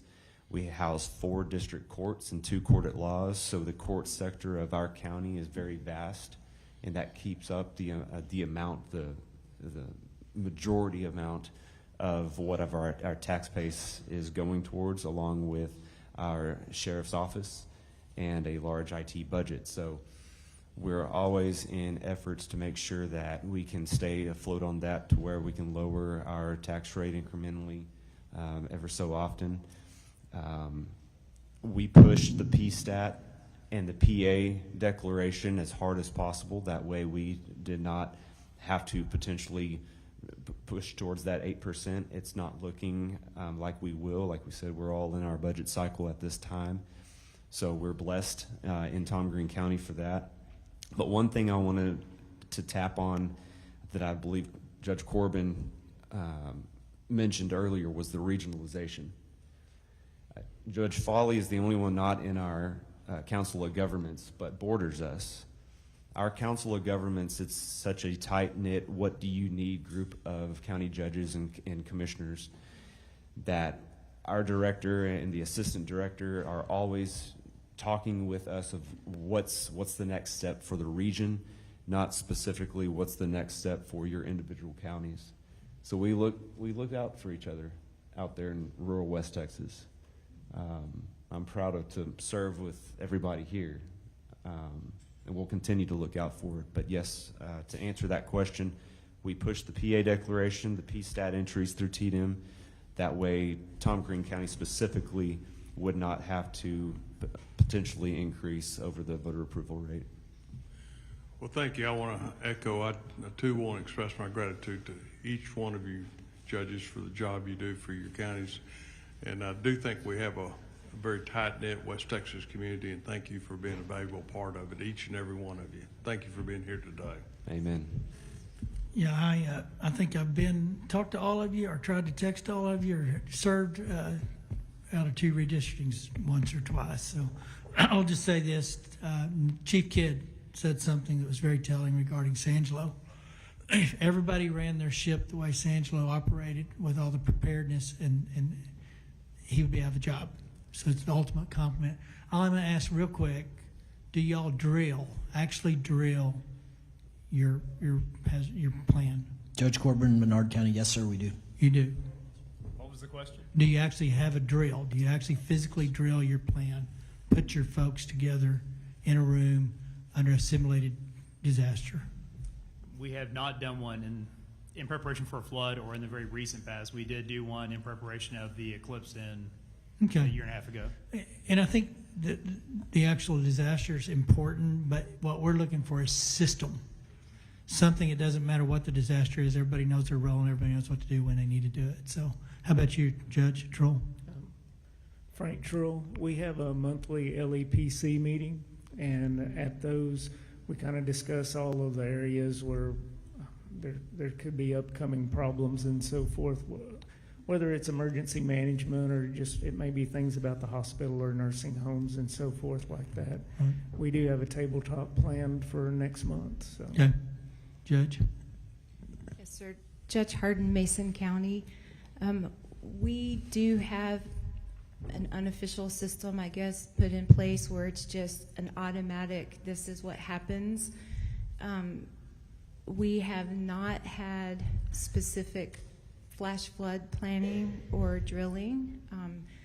This is another reason why there's such a push to have a full-time emergency management department and emergency management coordinator, is to get a pattern, a consistent pattern of that drilling. Yes, sir. Judge Carter? Lane Carter, Tom Green County. Yes, sir, we do. We have our IS 300 and 400 annually. And we try to do that every August. This year it might come, since we're coming up on it and tomorrow. Have to, and of course, recovering with the flood events now, move that back a little bit. But we do drill, like Chief Kidd said, plan, train, respond. So we do that I would just annually. say night and day difference in those that do plan and those that don't. We had one fatality in San Angelo and no other fatalities in your area. And I know I was getting texts from Tatum, but also text from you. Tatum was your first contact pretty much. Is that a fair statement? Yes, sir. And you knew what to do. Thank you for that. Senator Menendez. Thank you, Mr. Chairman. First of all, let me tell you, be very frank with you, I wasn't quite sure what I was going to expect to hear from y'all, but what I have heard is I've been very impressed. I'm particularly impressed with the concern with your taxpayers and your candor in terms of your financial situation. And one of the things is, I think you've been here all morning, correct? So you heard earlier this morning when the emergency was going on, and it seemed like the people or the person that could call the evacuation, it was impossible to get a hold of them. And one of the questions that we're grappling with is, if we can't get a hold of a county judge and there needs to be an evacuation, how would you feel individually if after a certain amount of time there was a law passed that would allow for TDEM to issue a temporary order until we can get in touch with you? Maybe something's going on with your own home or family and you're tied up taking care of them, but something needs to be done. Would you be opposed or would you be okay with that? And if you, whoever cares to answer. Go ahead. Brandon Corbin, Menard County, I would be in full support of that. I think a lot of the legalism of only the judge or the mayor being given certain authority just slows down in these situations. I don't see much value in it. Thank you. I think I feel a little different than that Jody Foley, Sensaba County. If I was unable to respond, I would rather have it within our plan than we do now. Is either my EMC steps up to that next level or maybe even our sheriffs, depending on how we laid that out. I'd like somebody local making that decision. On the flip side of that, we do have a local county liaison that I would have a lot of confidence in. That does make a difference in that equation. But to me, I don't want to make a decision based on a person versus a generic position. Sure. So I would not want to allow the authority in the county to transfer over to the state as long as we can make that decision. Now, maybe down the line they become one of those answers because they were, and I'll say this, I'm not anti-to, they have been, TDM was fantastic during this. I can't say enough. I can't tell you the amount of resources that showed up on our doorstep in a blink of an eye, and every bit of that was coordinated through TDM. Chief Kidd reached out personally to check on us, and it was just, I don't know where to start or stop. We had everything we needed from them. Let me reassure you that no one's looking to usurp your authority. It's just what if we can't reach you type situation, kind of like what we experienced just recently, and someone needed to be able to answer and be in charge. And so if for whatever reason you're physically indisposed, something happened, the emergency, a terrible tornado, whatever, and it's knocked out yours, that's the only reason I would say would you be opposed to having TDM make that declaration temporarily? Well, and in my mind, I'm not worried about the usurping. My thought is I'd like to see that as a set plan, and I think every county should say, okay, if I'm out, who's number 2, who's number 3, and at some point in time, TDM should be in that list. I would not have an issue with that, but I would like to have somewhat control within the county to start with, knowing they're boots on the ground, they're there seeing it happening. That makes sense. Frank Trull, I'm almost positive it's in the government code as far as the succession. If a county judge is unable to fulfill some of his duties, then it defers to the senior member of the Commissioner's Court, I believe. I'd have to double check, but it seems like I've had this conversation with some of our TDM representatives simply because I'm without an emergency management coordinator right now. Okay. I'm taking that role, and that was part of our concern. If something happened to me, who would be next? And Exactly. I believe that's accurate, but I would definitely have to look that up for you. Understood.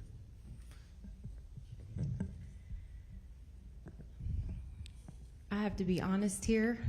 When I received a call from Senator Perry and Representative Verdell, both, I was not in Mason County as the emergency management coordinator. I was actually in San Angelo for what used to be called the Pops Concert for the July 4th celebration that happens on the evening of July 3rd. Sure.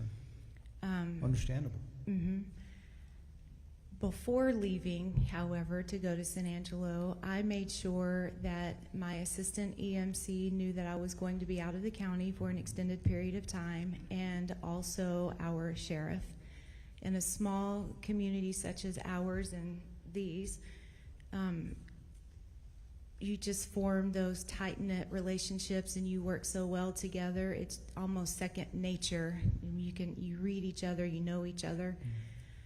And so I had full confidence in my assistant EMC and obviously the Mason County Sheriff's Department that should the flood watch turn into a warning, they would be completely capable of executing our plan.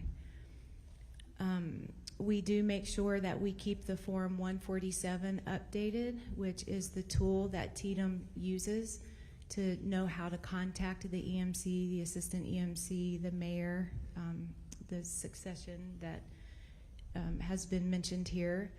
And we work so incredibly closely with TDM as well that it's almost as if they're automatically part of our team. Chief Baxter could have called out my assistant EMC and they could have worked flawlessly together in this incident. So I think it's that building of the relationship and knowing how each member of the emergency management team operates and having confidence in one another. I agree, and I appreciate that, but I think legally only the county judge can call for an evacuation. That is correct, yes. And that's where the question that I'm asking. I'm sorry, I did not That's okay. comprehend that you were asking that, but Yeah, yes, sir. That's the sort of the point that when some folks have said, well, what if that evacuation was necessary or some order given that it can only be done by the judge? And that's where I was asking. So Yes, sir. I appreciate your answer, though. Mm-hmm. Yes, sir. Lane Carter, Tom Green County. You're absolutely right. The judge or the mayor, I believe. Yeah, correct. Or The mayor, the judge can step in if the mayor is absent or failing to for the prevention of loss of life. Right. You can come in and order an evacuation. Right. I think the conversations may need to happen if there is an absence of both. Who does step in? I have a full trust of what my judge pro tem at the commissioner's court would be able to handle. Whether we initiate the conversations is the sheriff involved? Absolutely. These are conversations that can definitely be had through legislation. Yeah. And at what point does it get last resort to the TDM director? Last question. I think both you on both ends, I've heard you talked about regionalism, and all of you have expressed how well you work closely together and how you help each other, and especially because of the great need. Recently, I've been hearing that it's very easy for you guys, elected officials, to come down to the Capitol and spend time to talk to us. I was just curious, are you guys members of an association that helps you sort of get your word out, represent you at the Capitol? Absolutely. Texas Association of Counties. Is that a valuable representation? 100%. I appreciate that. Thank you. It would be detrimental if we did not have them. It would be detrimental not to have it. Tomorrow, we'll be voting on that tomorrow. Thank you. I hope Thank you guys. consider Thank you for keeping- being here. I don't think we have anybody. I've got Do you? one. I'm sorry, Chairman. I've got one for Judge Harden. Yes, Just sir. a point of clarification. I think I heard you say when it came to emergency management, you had taken all the required training. What are you Sir. required to do? Because it's my understanding you're really not required to do anything, even though statutorily you're in charge of emergency management. I believe, sir, that as the emergency management director, by default, just by being the county judge, Right. and then possibly the emergency management coordinator as well, I would be required to take the ICS classes, 100, 200, 700, 800, which are all online, and then courses 300 and 400, which are in person. The reason I ask is the testimony we heard last week from Chief Kidd was that many county judges, because you're not required to take it, and I mean, it's very proactive of you, and I'm sure your county appreciates it, but one of the things that we're looking at is actually requiring judges and mayors to take this training, because statutorily there's nothing that forces you to do it, and not all 254 counties are created equally, and I have 19 counties in my district, and I work with 19 judges, and most of them are just like you. They're all small counties. They all face financial challenges, but they take their emergency management position serious. There are others that do not. So if that was a statutory, you've already taken it. Yes, Does sir. it offend you if it's a statutory requirement? No, sir. That's all Okay. I need to know. Can Thank you. I Yes. comment on that? As we're required to take the Open Meetings Act, I believe as the emergency management director of a county, especially a larger county, should be required to have at least some of the trainings of the 300, 400, 700 classes. If you wouldn't mind, when you give you gave me written testimony, but we've asked panelists all day, to submit those things to our offices. If there's specific trainings that you've taken that you think every judge should take, I'd love to see some recommendations. And it's a 2-day course. Thank you. Thank you. All right, anybody else? Thank you guys for being here. Thank Thank you. you for hanging in there with us, and good testimony and good county judges. Thank you all You did very a lot. much. Thank you, sir. Appreciate Thank you you guys. for reaching out that day too as well. All right, we're going to go back to 8, public panel. Eric S. Cooper, Jacob Torres, Mike Richards, Janice Riley, Lieutenant Pete Chambers, yeah. Ryan Pape, Ron Lehrman, Kathleen Brinklin.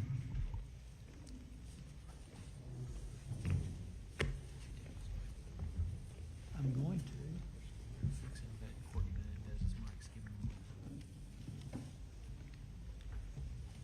A little technical treatment there. I got Kathleen Brinkman. Is that you? Nope. Ron Lehrman? Nope. Ryan Pape? Pape? Nope. Pete Chambers. Okay, got Pete Chambers. Janice Riley. Got Janice Riley. Mike Richards. Jacob Torres. Last call. Eric Cooper. Yes. That's you. Okay, give me 2 more. I need 4 too. Okay. Chair calls Mike Hughes. Tom, I believe it's Joser, but it might be in yes, sir, Moser. Your M and your N and your J, but there is no J. So Barbara Ferguson and Betty Murphy. Betty Murphy. You there? All right, that's got a full 8, doesn't it? Does it not? Give me another one. Kelly Rabone. Kelly Rabone. Come on back up. You're the next contestant. These were not here, so. All right, let's start on the right. Give us your name. Got 3 minutes, and let's move down the line, and we'll have questions for all of you at the end. Thank you, Chair, committee members. My name is Eric Cooper. I lead the San Antonio and the San Angelo food banks. We serve 29 counties. There's 20 food banks that serve all 254. Of the 29 counties we serve, 15 of those counties were impacted by flooding. We fight the daily disaster of poverty, but when a natural disaster or man-made disaster occurs, we respond to that too. When neighbors are hurting and are in crisis, words can often be inadequate. Food expresses love and nourishment. Many of our food pantries were going to be closed the weekend of July 4th, so we preloaded and stocked them for their following week's distributions. But at the onset of the disaster, we received calls from our churches, from our local VOAD and the COAD, making deliveries into the DRCs in San Angelo and to our nonprofits in the impacted areas. I want to thank all of our food pantries, those nonprofits, schools, churches, for all taking action, especially those connected to the VOAD and the COAD, and the role of the Salvation Army here in Kerrville. The countless volunteers, all that helped with our call center helpline, responding to requests for water and meals. Many of those volunteers packed care boxes, and since July 4th, we distributed about $2 million in food. I also wanted to thank all those that donated, the individuals, the churches, the companies, especially HEB, USAA, and Valero, Feeding Texas and Feeding America. You all should know your state agencies responded quickly. I personally got a text from Nim Kidd and the TDM team, Deputy Commissioner Lena Wilson with the Texas Department of Agriculture and the Health and Human Services Commission. I want to thank you all and the governor for allowing SNAP benefits to be used at restaurants. Those people who lost their homes were able to get meals. Donations management is always a challenge in disasters, ensuring the right items are donated in the appropriate quantities at the right time. It's critical to have the right equipment and the storage to ensure food safety. Food safety never is not a priority. In times of disaster, you need to be extreme.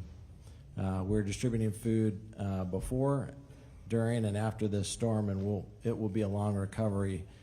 Impact to housing costs, rents, insurance, agriculture, and the tourism sector have already been noted. Y'all are invited to come out to our upcoming distributions. There's lots in all of these counties. Last Saturday in San Angelo, there was about 650 families served at San Angelo Stadium. This Saturday, we'll be giving out the cleaning supplies from the COAD. But please ensure these communities get adequate support for the weeks, months, and years ahead. Thank you. Mr. Moser. State your name. You got 3 minutes. My name is Mike Hughes. Mr. Chairman, Chairman King, Chairman Perry, members of the Select Committee, thank you very much for coming to our community and hearing us. I watched a hearing held a few days ago in Austin. I think it was 11 hours. Is that right? 12. I changed my arithmetic. Okay. Rightfully, attention is being drawn to emergency response, adequacy of flood warning systems, the property damage and the terrible loss of life, property that we've suffered here. However, I don't recall, and I'm really surprised, that any attention has been paid to what I believe is the single most important thing we should be considering as a solution: flood control. If you don't remember anything else I say, please hear this. We cannot control how much it rains, but once that rain hits the ground, we can control partially what it does. We need to build flood retention dams on the upper reaches of the Guadalupe River watershed. I have a background in civil engineering. I grew up in East Tennessee where the floods were frequent. The Tennessee Valley Authority came along and built dams, and they were no longer a big issue. Those dams acted as a flood control preventive. To explain what a retention dam does, and that's what we need to have, visualize taking an ice chest, an empty ice chest, out into your driveway, opening up the little drain hole on the side of it, and putting in a couple of inches of water. Water will run out the drain hole. Imagine dumping a big bucket of water into that ice chest. There's still only one place for it to go, and that's out that drain hole, and it restricts the flow. That's exactly what a retention dam does. No matter how many buckets of water you pour into that ice chest, as long as the rate is constant, that much water is allowed to pass through. Other than during periods of heavy rainfall, the reservoir behind these dams remains dry. This is not a dam that impounds water permanently. Normal stream flow passes through a relatively large opening at the base of the dam. When excessive rain falls, the water level upstream of the dam starts to build up behind the dam, and then is eventually released through that same opening at a controlled rate. I prepared a short paper on this, and If you'll get copies.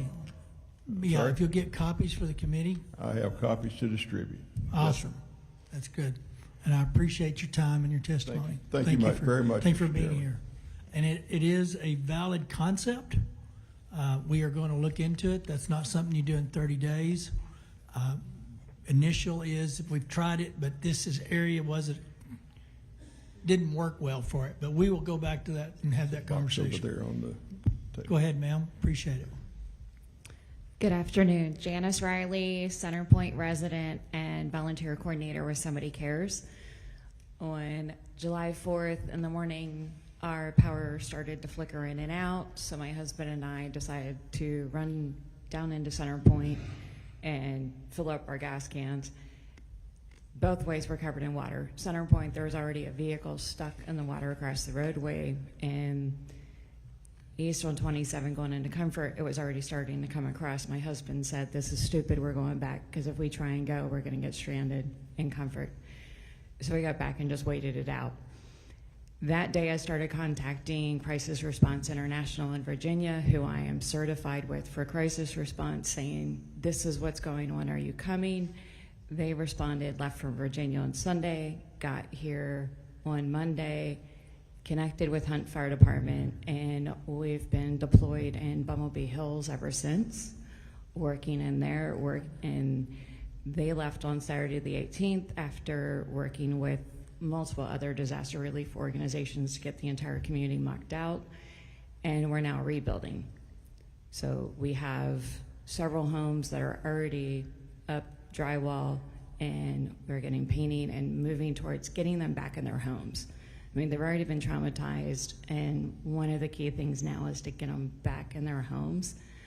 We have an individual who is a World War II veteran, 98 years old, who's been displaced out of his home, and he's been told he's in the flood relief area, floodplain, and now we can't rebuild until he gets permission, permit, something to say, okay, yeah, you're now permitted to rebuild. And he's been in this home for years. So we have, I'm just standing up for a World War II vet saying, can we please get this guy back in his house? And what do we need to do to make that happen? My second point is, in case of a disaster, I've been working with bunches of disaster relief organizations for the last 3 weeks. It's managed chaos. If we could have a Texas website that activates upon a disaster, I don't care if it's Houston, El Paso, or the Panhandle, that activates and then says, hey, if you want to come help us, all the information you need to know is here, because we still have people showing up wanting to do search and rescue and wanting to do new buck out, and that's done. We now need to do other things. So if we could get that information out to these volunteers that want to help,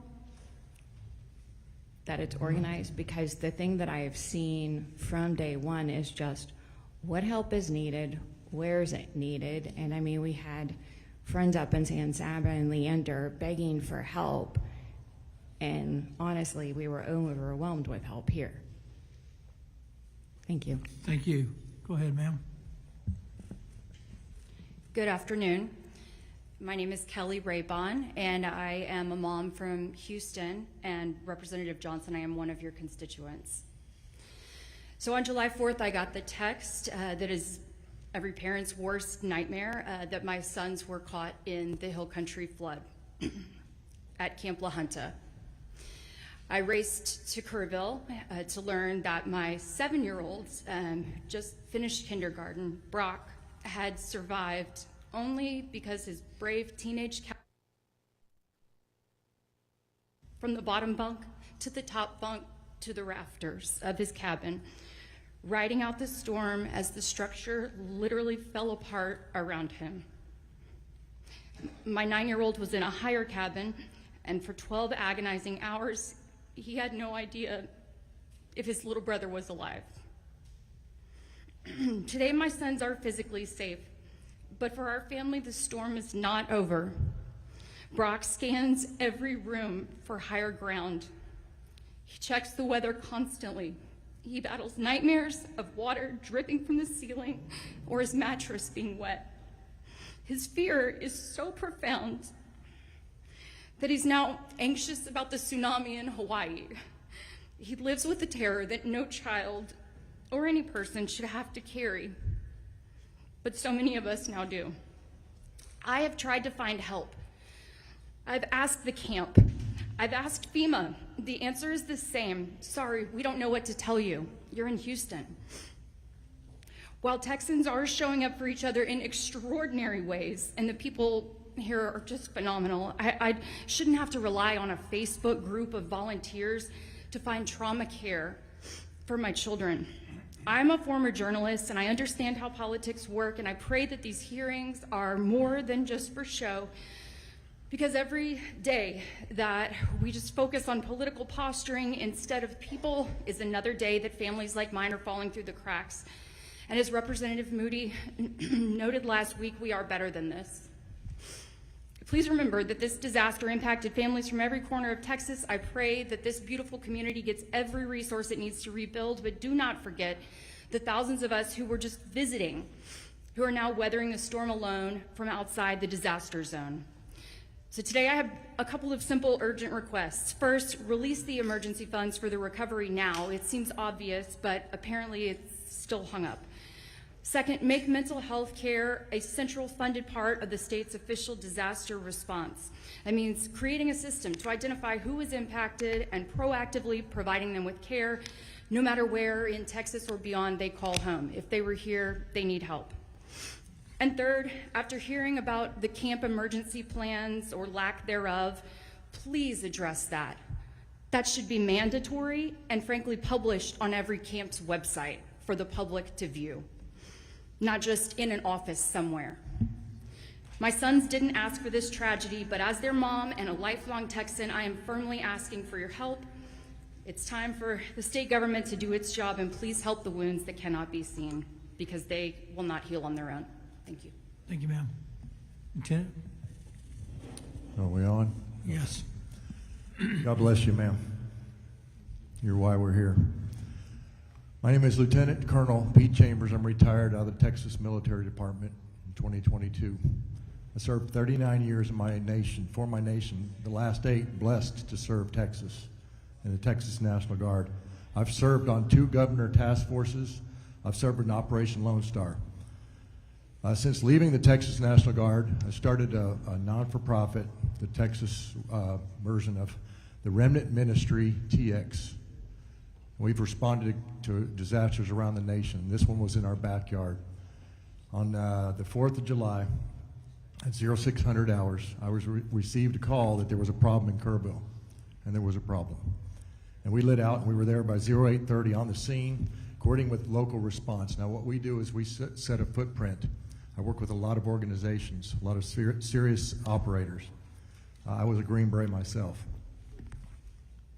We established an administrative mobile command.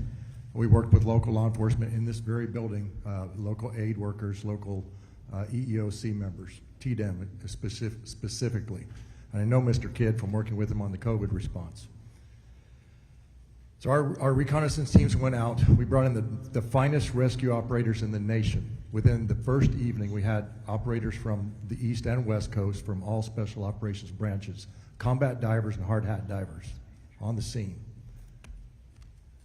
I worked with other organizations here within Texas, mostly citizens. Of the 17,000 citizens that responded, we worked with 14 of the organizations.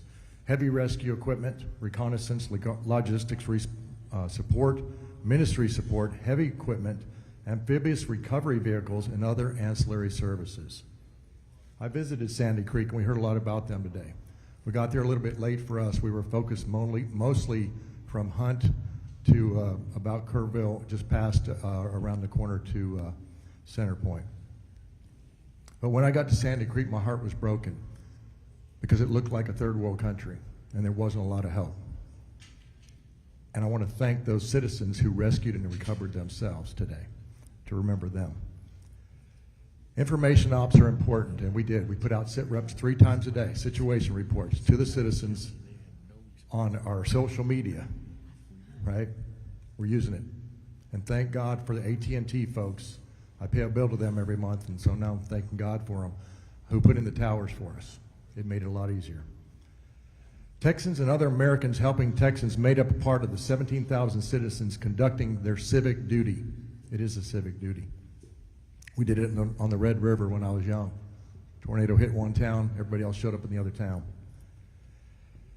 I ask you to look at House Bill 4914, designed to fundamentally reconstitute and modernize the State Guard, the Texas State Guard, to a professional and mission-driven focused, state-controlled Homeland Defense and premier disaster response force. We've looked at it. We helped to design that when I was still in uniform. Representative Moody, thank you for your comments about love and compassion. I'm in the ministry now. I put on a different uniform. It's found in Ephesians 6. Appreciate it, sir. Go ahead and try to get I'll finish it up. Get in there. To the citizens of Texas and everything dear to the American character, we thank you for coming to our aid, America, with all dispatch. Love and compassion. Doc Chambers. Thank you for that. Now I got the right guy. Yes. State your name. Pardon Get me. your 3 minutes. Yes, Sir. I'm Tom Moser. Thank you for this opportunity to testify today. I choose to testify because I was a Kerr County Commissioner from 2012 to 2021. As such, I introduced and advocated for an improvement in the Kerr County flood warning system. And I did this, Representative Johnson, based on what happened in 2015. Funding for this planned flood warning system was submitted to 2 state grants. We were denied on both, and I think that was mentioned earlier today. I'm not here to look back, but I'm here to advocate for a new, improved flood warning system that could be extremely reliable and extremely efficient. I advocate and recommend this not only as a long-time Kerr County resident and former county commissioner, but also as a former NASA program manager on Apollo, Space Shuttle, and Space Station. So I know something about getting projects done. In 1990, President Kennedy was bold. He said, put a man on the moon, bring them back safely within this decade.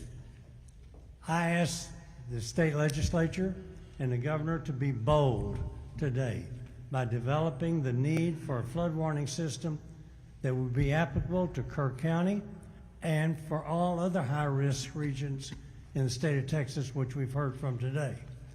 As a former longtime project manager at NASA, I recommend that the flood warning system have two aspects to it. Number one, predict the flood, and number two, project the warning. Okay? And in so doing with that, to predict a flood would require a model, which is being developed, I understand. If not, it should be developed, which would predict the rainfall, the rise in the rivers based on three things. Based on weather projections, number two, measured rainfall data, and number three, the rate of rise in the rivers. Projecting the warning is also equally and as important, and that is employ techniques that are state-of-the-art today on telecommunications, sirens, also cell phones, social media, television, radio, blah, blah, blah, all of those things. So what we need to do is to be bold and say, let's project the flood warning system early so people can get to safe grounds. Predict it with 75% confidence that the flood is going to happen based on early predictions. Then upgrade that with the more data that's available. So do that, have these requirements. We've had a lot of people say, here's what I recommend we do. Take 6 months to determine what the requirements should be for a flood warning system. Don't just go carte blanche and check on one. Then implement and have this system fully operational within 2 years. It's good information, sir. Okay? I have the experience and would do pro bono to help do this any way that I can. We've gotten Thank a lot you. of help today. We may take you up on it. We got Thank your you. name and number. Go ahead, ma'am. Hello, hello. My name's Barbara Ferguson. I'm a Kerr County resident, and one of the things that occurred to me is we've listened to testimony from Austin and here today as well. Our cell phone coverage across the state in rural areas is sadly lacking.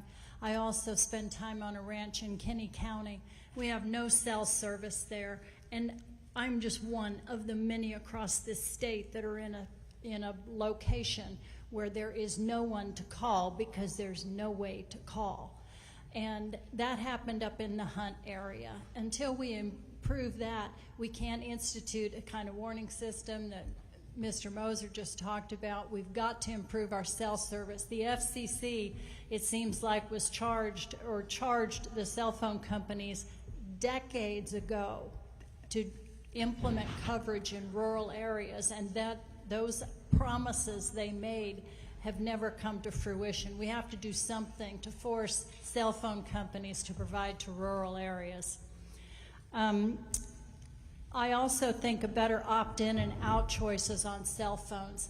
I turn my cell phone alerts off because they go off constantly. I turn my phone off at night and I sleep. Now, if I lived in a flood-prone area, I'd probably leave it on.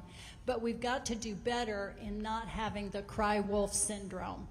So we've got to come up with some options for people. One additional thing is the loss of electricity in rural areas is common during storms. The implication this would have on sirens needs to be considered. What are our options there? How effective would they be in a storm given the loss of electricity? And Hunt lost electricity. Finally, to perhaps clarify what appeared to be a misunderstanding in your first committee hearing in Austin, earlier today, UGRA is not tasked with emergency operations. It protects the headwaters and some 30 miles of our river, not only for the benefit of Kerr County, but for all the counties in the beautiful Guadalupe River flow. Its functions include testing for water quality, water levels, encouraging conservation, and the protection of the riparian zones. it protects our river that all of Texas benefits from. The number of, most importantly for this committee, the number of water gauges UGRA oversees, some of which the federal government recently informed them they would no longer fund, need to be increased, not decreased. We're facing a possible reduction in the number of gauges that feed information to the National Weather Service. That cannot be allowed to happen. In fact, having additional gauges higher up the river and on tributaries may help the National Weather Service issue earlier and more accurate Thank you for your warnings. testimony. Sir? Just please state your name, and you've got 3 minutes. Yeah, my name's Mike Richards, and I've got a ranch in Bandera, and I've got land in Center Point. And I received a call from my daughter that lives on the land in Center Point on the next morning after the flood. And she said there was a dead guy, you know, by her house. And so I went over there, and you know, we recovered a total of 10 people on my property. And there's so many different things that are wrong. For instance, FEMA sucks, you know. FEMA needs to be abolished, period. Kerrville and Kerr County, all through this, I mean, we just quit searching Saturday. All through this whole thing, people would call them from different cities and say, hey man, y'all need to be up. No, we're full, you know, we don't need it. Well, they should have said we're full, but call Hunt or call Center Point, you know, but don't just turn people away, because like I say, we just quit searching Saturday. And as far as the state goes, well, let me tell you about the state. I think the state involvement, as far as I'm concerned, is pathetic, and I'll tell you why. After we found that one body, I went down to a part of my property and I started looking at the drifts, you know, the debris, and it was 30 and 40 foot high, and 50 and 100 foot long, all of them down the river. I said, well, I can't touch it with the equipment I have, so I'm going to call around and get an excavator, see if I can rent one. And I started calling around, nothing. About 10 minutes later, some guy calls me on the phone. He says, is this Mike Richards? Hey, yeah. And I don't know who it was, but he says, I got these excavators, I got dozers, I got anything you need. We're setting up here in a parking lot near Kerrville. I said, well, dude, bring it on. You know, I need it, you know. And he called me back in 5 minutes. He says, no, the state's not going to let me do it. I said, what the hell, you know? Come on, why is the state not? Well, this river authority says this law. I said, I ain't worried about no laws, man. I'll break them if you bring the equipment over here, just to go out and look for these people, you know. And it's this river authority, and then they started talking about burning. I said, I'm not talking about burning. I'm talking about finding bodies, you know. And it goes on and on and on about this stupid clam in the water and stuff, you know. So, and it shouldn't be. Sir, you'll have to kind of wrap up your thoughts. Huh? Wrap up your thoughts. It's been 3 minutes, so just kind of wrap up your thoughts. Well, my time's up. It's up, but if you want to finish your thought, just go ahead and finish. I mean, we kind of understand what you're talking about and saying, but if you want to finish a final thought, go ahead and finish it out. It's just well, here's I say that to say this. It was 2 days before I got some help, and it was not from the state, not from the government. It was from good-hearted people, my friends and my cousins and things. And they came over, and three of us went across this little island, and we found two easy finds. You know, there were two bodies laying over there, and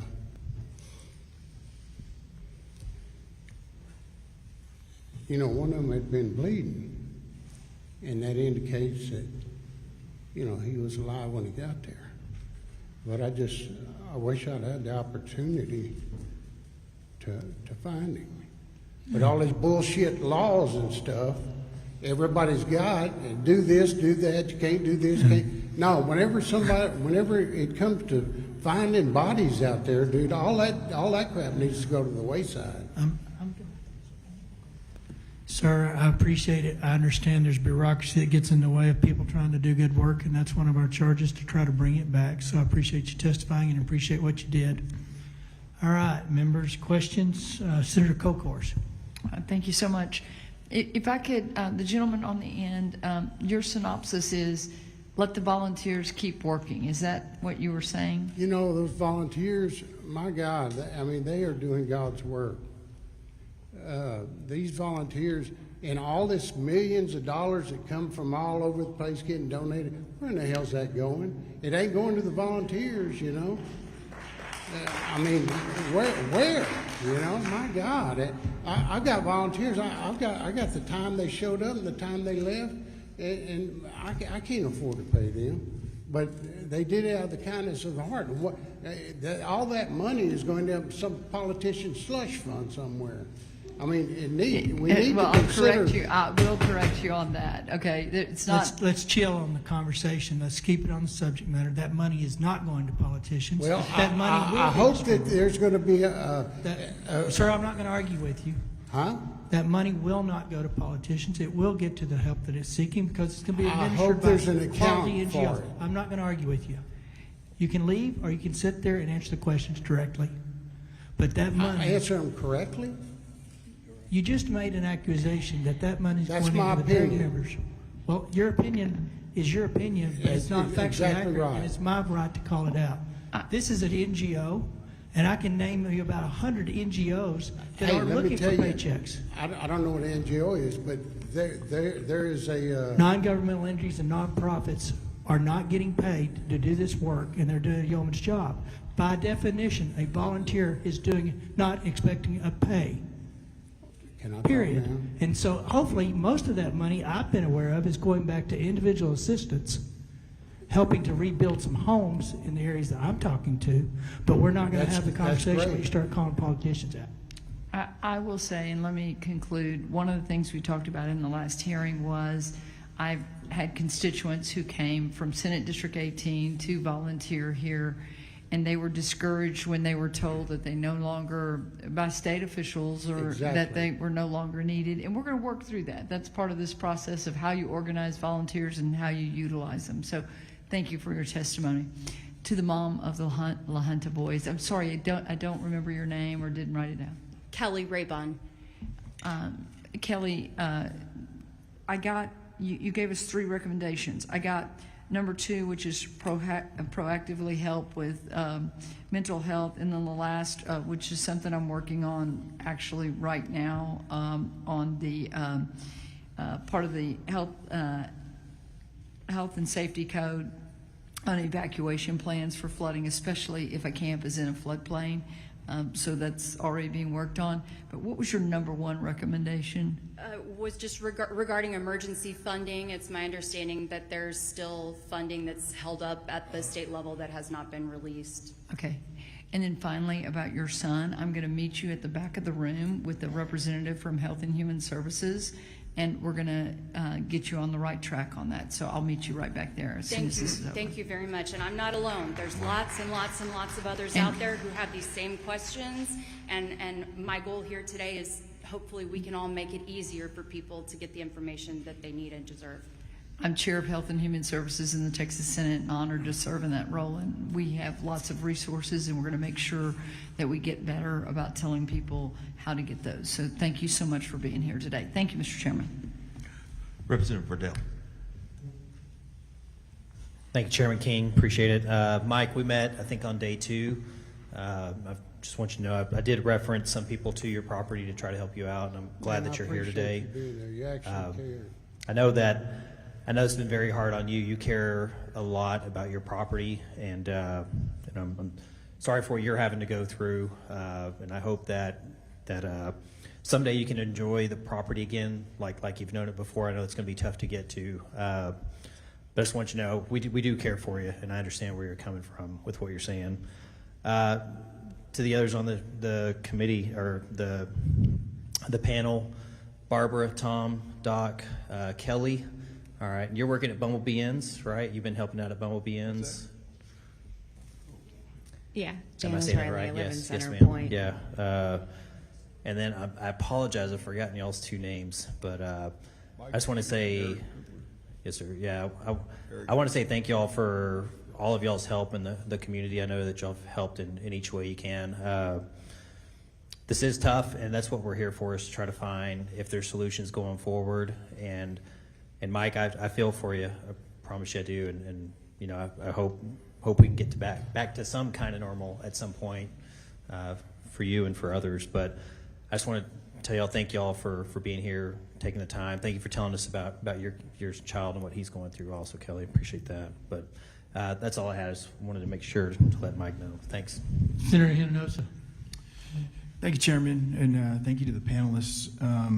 You know, this brought up another very important point that I don't think has had enough emphasis on it, but a lot of you, I understand the gentleman's frustration at the end there. I know as a young man, my family and I, whenever there were disasters like this, we try to volunteer and go respond wherever it was. I remember in particular Hurricane Katrina, and where we chartered a couple of buses and went out there because the need was just to try to get people, you know, as they were rescued, just out of there and get them to a shelter or something. And I'll never forget one of the moments where when we arrived, there was a gentleman who had spent basically his life savings to charter 20 buses. But because of governmental red tape and other things, they sidelined those buses. He was there crying on the steps because, you know, he'd spent all this money and it wasn't being utilized just because, hey, we're not letting you in. You know, Texas is a wonderful state, in my opinion, the best state in this nation. In the United States, we see the best in people when disasters tend to happen. So we respond in Texas, from Texas to other states, and we see that as well. But just in Texas itself, we have just so many people willing to and ready to help. Ma'am, to your point, the third from the left here on the panel, you were talking about potentially a website or something. I think we've been talking about something like that where we could organize maybe ahead of time where it's not a long-winded process. Now, rightfully so, there are concerns. You know, you don't want people who are going to loot and cause chaos to come rummaging through people's personal items. You don't want somebody who's had a history of sexual offenses to be out there watching over a kid's area. You know, those are important, legitimate concerns. But, you know, also to the gentleman's point, there's a lot of times where people want to give money, but they're not sure where. They haven't pre-registered. They haven't gone through all the certifications to be part of the Red Cross or any of these other organizations. But I think we as a state, we have so many wonderful people who are willing to come and help. And if there were a way for us to organize them in a way to say, hey, we need people out here with chainsaws right now. We need people out here with waders who are willing to go out and do some searching. We need the gentleman here from the food bank, you know, what specifically do we need so that we're not bringing a whole bunch of stuff that isn't needed. You know, if there were a way to have this coordinated ahead of time, I think we could see so much more help from people that are willing to do it out of the generosity of their own hearts.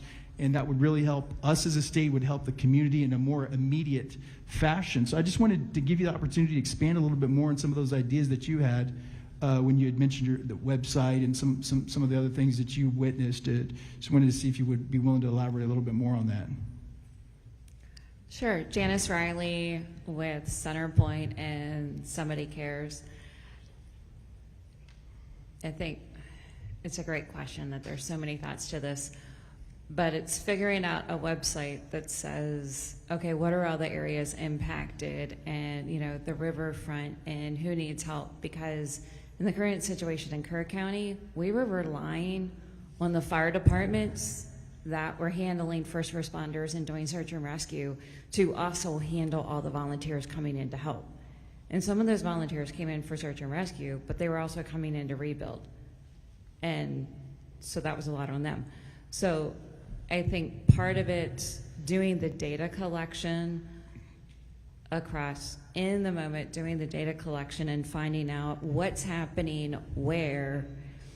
And, obviously that's boots on the ground of people that have been background checked and can be trusted. Don't necessarily have to be state employees, but people we can trust that are going in. And I know the Republican Party precinct chair was going door to door along the riverfront in Center Point saying, how are you impacted? What have you dealt with? What help are you getting?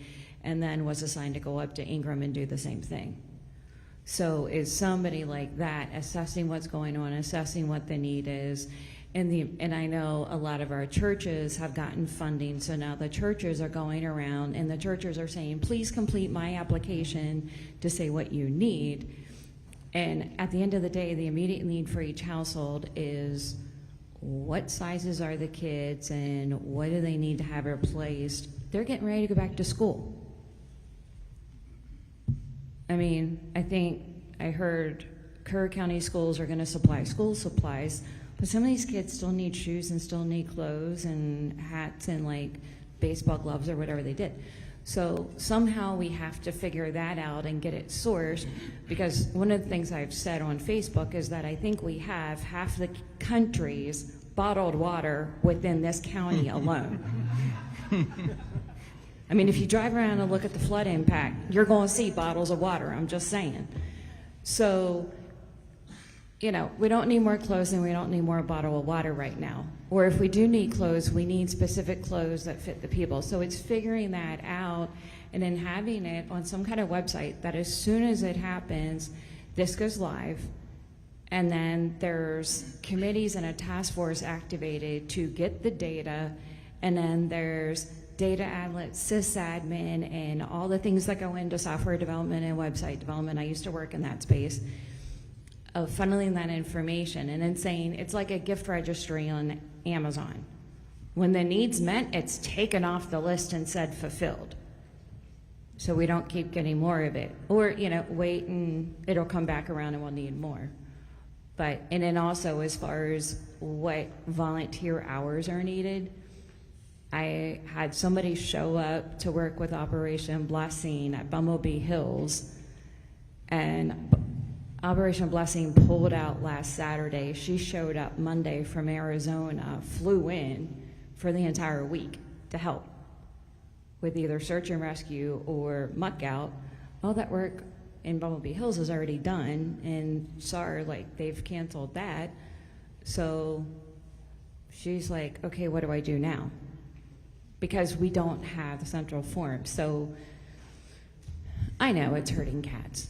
Well, I don't know a lot about technology, but I know that technology can sure help in this way. As a small business owner, the difference between a website and then having the benefits of an app that can actually send a notification. Maybe people, a state-sanctioned app where they know it's official. They know that any money donated is going to the right place. Any announcements of volunteer help or specific duties or specific supplies that are needed can be updated real time, and maybe notifications sent, have a pool of people already registered perhaps that we can even call and say, hey, mobilize, we've got people in Corpus Christi ready to mobilize their group of, bundle their network of people for funding. I know there's ways to do it, but again, I'd like for this gentleman here at the end with your food bank, particularly about coordination, right? So if you had somebody on the ground coordinating, I know there's various groups that have expertise. The gentleman with the food bank, I'd like for you to chime in as well, but for that, for example, that can be coordinated into what is needed, I'm assuming. Can I say something? If you don't mind, let me allow him to answer, and then we can. allow your to have some comments on that. Yeah, I think there's a huge opportunity just to get information out and help people understand what resources are available. For many of the established churches and nonprofits, Representative Darby, I think, pointed out COAD in the Concho Valley area is the Community Organizations Aiding in Disaster. In kind of the San Antonio area, it's called VOAD, same organization, it's just Volunteer Organizations Aiding in Disaster. And that becomes a communication hub of all the organizations that are doing work. And so if someone has a need or surplus, if it's access to neighbors that were impacted, then people can shift resources. Those organizations can shift resources. If someone has a surplus of volunteers, then those volunteers could be shifted to other organizations that might need them. And so just being a part of an organization where you can get access to communication is hard. I think this is a disaster, and we've suffered many here in Texas. And I think giving ourselves some break, right, that the nature of the disaster is going to create friction and confusion, but how can we improve? And I think it's just that opportunity to really network in those times when you're not in the middle of it and establish relationships. I think Tatum's been celebrated a lot, and I think, hats off to Nim Kidd, and he's a San Antonio guy. And during Katrina, we forged those relationships, and I think the consistency of the players in the space, doing what you say you're going to do, acting with integrity. We're stewarding widows' mites that have blessed the people that were impacted by this disaster, and we will ensure that those resources are given to those impacted by this disaster. And so the community trust, but nobody wants to waste people's time. And when there's inefficiencies of food that goes bad, or people's time is wasted, that's what we need to be figuring out how to get tighter. There are some websites, I just don't want to plug, there's a lot of people competing for the space on kind of volunteer management and all of that kind of stuff, but those vehicles exist today, but there's politics on which one gets used or not used. But showing up and being a part of a community and the communication, I think, brings some efficiencies, and we saw that in the San Angelo area. Appreciate that, Sarah. At the end, if you wanted to add anything. Yeah, what you said is so true, because one of the main things I think the state dropped the ball on is that there was zero communication, zero coordination. And that may have been happening somewhere else, but it wasn't happening where I was at. But there's no reason that the state can't send somebody in to the landowners in particular areas and communicate with them and say, hey, this is what we want to do. And we're going to search for bodies. Then we're going to get the dogs. Then we're going to do this. Then we're going to do that. And give everybody a structure. Because otherwise, my neighbors are sitting there with bulldozers pushing them up, and we're finding bodies in there. It's not because of them, their fault. It's because they never looked for bodies before, Right. They need some advice, and everybody needs to be on the same page. But yet, nobody with the state ever came through my gate and said a word to me, or FEMA, or whoever.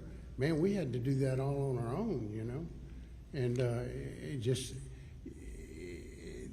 we figured out the easiest way to do it. But that's the way it's got to be done. There has to be more communication, and it has to be with everybody along that river. Because if you're trying to reach the same objective, to find those bodies with respect, then it needs to be all done the same way, and no burning, and just everybody needs to be on the same page, and they weren't. That's well said, and I believe that's what we're trying to shoot for, is a more standardized process, like you said, in times where it's not, other than the disaster moment itself. This is the time to try to figure out that structure and try to learn from what we can do a lot better. So that's the goal here, and I appreciate all of your feedback on that. Kelly, I just want to say, we've got 4 kids, our 2 youngest right in that same age group, and that just hits home. Our prayers are with you, all the people impacted. So God bless you guys. Thank you very much. Menendez, Senator Menendez. Thank you, Mr. Chairman. Eric, no pressure. You've got, 29 counties right now?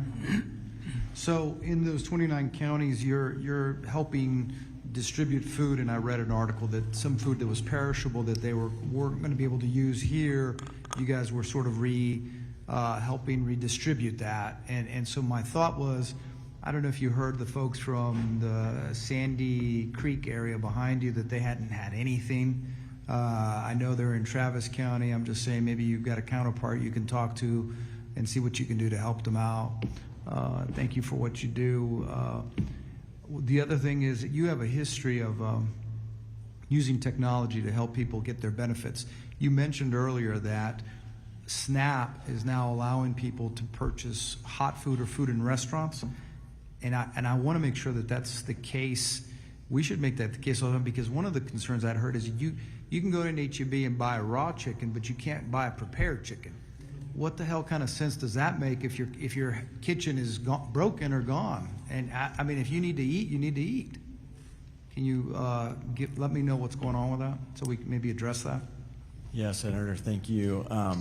Eric Cooper, San Antonio Food Bank, and the San Angelo Food Bank.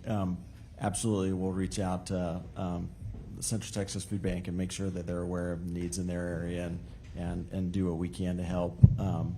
But under USDA, the Supplemental Nutrition Assistance Program, SNAP, is only authorized to be used for groceries.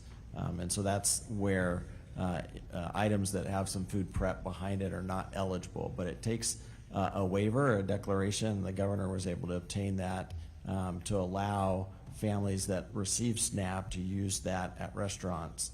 It's for a limited time. It's during the duration of a disaster. And so, yeah, for those that are on the program in those impacted areas, they are authorized to do that.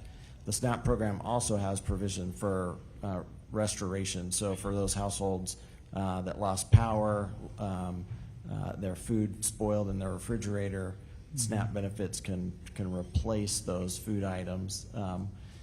Many might now be eligible for SNAP because maybe employment was impacted. So our helpline, the main number, 210-431-8326, or you can go to San Angelo foodbank.org or to safoodbank.org for the San Antonio region. That's this area, Kerrville. And we can help navigate impacted families for services through the Health and Human Services Commission for SNAP and other federal programs, in addition to getting physical food and food boxes, connecting with their local food pantries. And I just can't say enough about here in Kerrville, there's some phenomenal nonprofits that we partner with every day, that our truck delivers to every day, that are seeing that need. And in these areas of floods, oftentimes they're families that are low income. They're prone flooding areas, and they just don't recover when a disaster hits. But they just keep getting pounded and pounded. And so please, just everything you can do to help this community will go a long way. My last point that you can help us out with, because you have such a broad coverage. We've heard earlier that the focus is on Kerrville because it's the focus is everyone knows about the floodings in Kerrville, but Hunt, Ingram, Center Point, I mean, it's a region that's impacted, and we need to make sure Sandy Creek, it's a region that's been impacted, that we need to make sure they get the things they need. And so the focus is great that we have one here, but we have to address the whole region. Thank you. Thank you, Mr. Chairman. Senator Betancourt. Thank you, Chairman Perry. For the guys my age, 2 quick questions.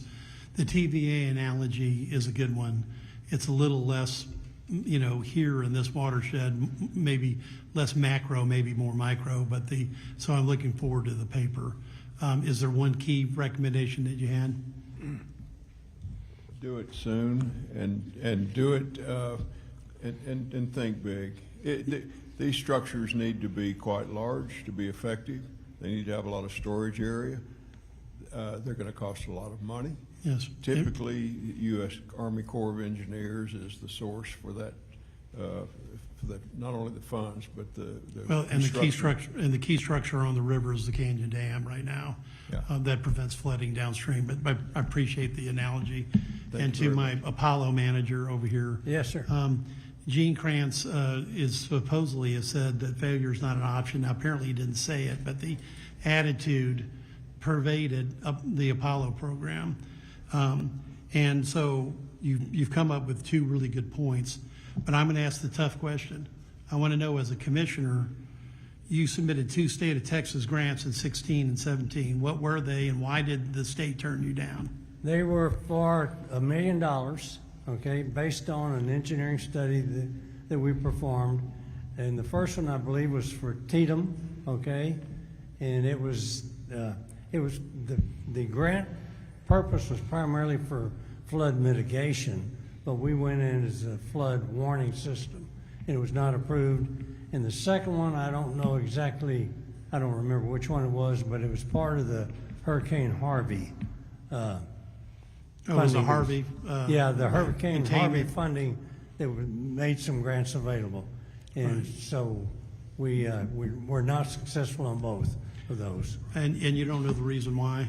Or what was Commissioner Roser, what was the stated reason? I don't remember that. GrantWorks was working with us to apply for those grants, and I could provide that to you, but I don't know it right now. We'll find that out. I think Kelly might be old enough to remember Harvey. Yeah. But And my oldest son does, and my youngest was a baby, but he still hears about it all the time. I mean, and aftershocks from the derecho and Hurricane Beryl too. right, well, that's exactly my world back in H-Town. So, but God bless you. Someday those stories will be told over and over again too. All right, and I hope they help people save lives in the future. Thank you all. To my food bank, do you know if the center here with all the local state resource hookups and the federal is still open? I believe it still is. Do you know? That's really more of a Kerrville. There is another facility here that's got the ability to tap into Medicaid, SNAPs, federal programming, and all of those other assets available. Yes, sir. So we do have staff in the area that are doing that and will continue to be in the area. It's actually a location where we consolidated all of those resources from the state and federal in one room, one building. I believe they're still operational, and I think they pretty much stay until nobody else is coming in. So I should know where that location is, but it's local. It's here somewhere if someone knows. I'm pretty sure it's still open, but it had all of those state resources and federal resources at the time. Something as I need to get my driver's license because it got lost in the flood.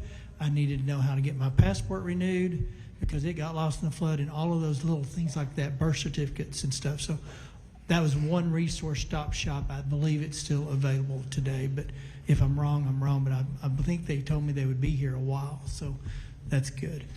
I need to call back, and I apologize, sir, in that I kind of snapped at you there, but you were coming at it. But here's what I'm protecting. My local church out of Lubbock, Texas, gave $50,000 to, I imagine, the foundation or something down here. So the last thing I want to do is have a donor community believe that those monies are not going to be spent well. It's not fair to them, and it's not fair to the people that are going to get that money. So it's just one of those things we've got to protect because we've got good-hearted, kind-hearted people doing the right thing, and there are legitimate places to put that money so that it's not at risk of being scammed, and there's a process to distribute. In my history with disasters, it ends up going to small businesses to make their payrolls and keep their lights on for a while. It goes to individual assistance. I will give you one example. Samaritan's Purse is currently staying in San Angelo till the end of August, and they're rebuilding houses today. because San Angelo had it organized where they had mudded out and debris was gone in less than a week. So they're literally putting up sheetrock today. So it's those organizations that have boots on the ground that can deliver services that should be paid those dollars, and ultimately they do. I will say this, for those local foundations and United Ways and the like that have received a lot of dollars, I think the donor intended that to be a pass-through and not administratively shaved off. So to your point, I appreciate where you were coming from, but we don't want to send a message that your money are going to go somewhere other than it was intended to. And that's really where I came from. So I didn't mean to jump, but when you made that blanket statement, it was kind of like everybody that's given $1 is now going to have a heartsick feeling today. No, it's not that, man. I'm just so burned out on these people that have given so much. The first responders, these volunteers, just nothing, you know. I mean, they're out a lot of money, you know. There ought to be some kind of pot or something, you know, that would go to reimburse them, if not make money, you know. I mean, and I'm not sure, I don't disagree with you, and maybe one of these local foundations can come up with an application for reimbursement and proof and stuff. So that's their call, but I think you make a valid point. A lot of people come down here and stay 3 or 4 weeks at, you know, gas, hotels, and oils, but a lot of them are working for these NGOs, the non-governmental authorities, like Texas Baptist Ministries. They pay for those hotels. So there's a lot of good stuff going on out there, but to your point, those guys that just showed up to try to help you, maybe somewhere in this mix of reimbursement process. To Senator Hanosa's project, part of our task was to come up with a volunteer coordinating system so that when we do get people standing in line wanting to help, we're not having them cause more harm. We are vetting them to make sure they don't have a criminal record that could cause harm if they're filtering through stuff. And so we're trying to get it all under one umbrella here and move forward. So, Mr. Chairman, before they go, Representative Burdell had a final comment. Yeah, thank you, Chairman. Just wanted to address this for you, Mike. I had the same concerns you did about the money that's being donated and where it's going, and social media has a lot of those same questions too. And so I've talked to some of the people associated with the foundation and another foundation. And it's my understanding that the volunteer fire departments have received a very generous donation from, so let's take Community Foundation, for example, where a lot of the money is going to. My understanding is that the VFDs, and I don't want to say the number publicly because I don't know if it's supposed to be public, but there's a lot of money that's come into the Community Foundation, and they've given, so far, a pretty good chunk of that out. And those VFDs came out, they received very good compensation donation. I don't know how to say that exactly, but it is there. And I talked to someone with a different foundation that's helping, and I appreciate you, Senator Perry, Chairman Perry, for mentioning Samaritan's Purse. That was something I had a reference to because some of the foundations are not able to give directly to people, but someone like Samaritan's Purse, which actually, Barbara, you mentioned to me before, I think on Samaritan's Purse, they're able to help directly on the ground. So you may see some of the money not going directly to people from that foundation, but you'll see them going to another C3 nonprofit that can then get money to those people to help them. And so that's I'm with you. We want to make sure that there is ultimate accountability for what happens to those dollars. And the good news is those C3s are required to report publicly. And then just one more back to you. You know, I'm a blue collar guy. I'm a diesel mechanic and a truck driver that moonlights as a politician. And when it comes to wanting to get things done, I don't want to wait around for government to get things done, just like you. And I understand your frustration there, where we just want to get out and get stuff done. And so I'm with you. I just want you to know that. And I want you to know that as far as I'm aware, the money that's been brought in has not been deviated to the wrong places at the moment. And we'll sure, as time goes by, if that has happened, we will figure that out. So there will be an accountability at the end of all this, you know. I mean, but there's a lot of so the C3s are required to publicly report a lot of their stuff. So I think there will be accountability if there is misuse of it. So yes, sir. I believe you. Yes, sir. I appreciate it. Does anybody else got a question? I've got one comment. So to you volunteers, particularly you, ma'am, talking about your bottled water comment struck me because I've been through multiple disasters, and you're right. The first thing to come is bottled water and clothes. And what I always try to tell people and the volunteers, the ones that truly get missed out on the thank you, because you have the disaster, you have the recovery from the disaster, but nobody talks about those that stay back to recover from the recovery. And that's its own disaster, much smaller, no loss of life, we hope, but it's particularly in a small community. And there are state resources that help with those things. AgriLife, Texas AgriLife is well, at least in my world, in the Panhandle, they're always a huge state asset to help. What do you do with 10,000 cases of water that nobody drank? What do you do with clothes that nobody's going to wear, and those kind of things? So we've talked a lot about, we're going to do what we can in this 30-day session. The work to mitigate the next flood will go well into next session, but you are going to have resources to get your town cleaned up and recover from the recovery. Those assets are in place. Anyway, thank you all for being here. Thank you, guys. I appreciate y'all being here. I think Senator Colcourse, Chairwoman Colcourse, can get you fixed up in Houston. For those that are looking for mental health, there's 2 local mental health authorities, LMHAs. It'll be our last panel. My understanding is they've already served 5,000 kids or people between the 2 is what I believe I heard. So there is some resources in the area, local mental health authorities. If those are not going to get it done for you, they can direct you to someone that can, but you need to check with Lois there. I know Houston has a very vibrant community of provider groups. So, all right, guys, appreciate you being here and staying with us all day.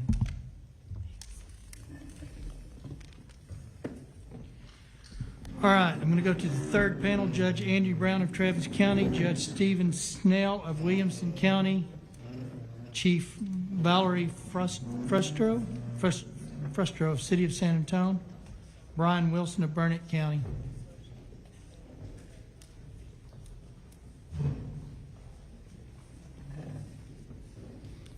I've got Brown, Snell, Frustro, and Wilson.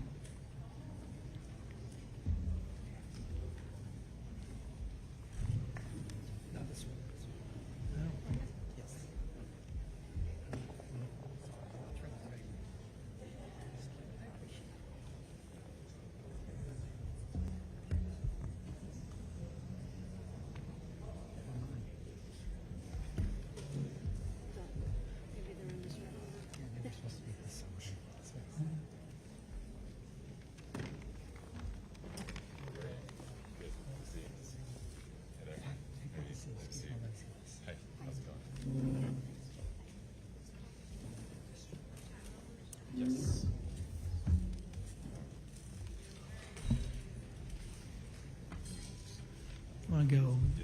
No, that's separate. Oh, sorry. I'm start with you. I'll start.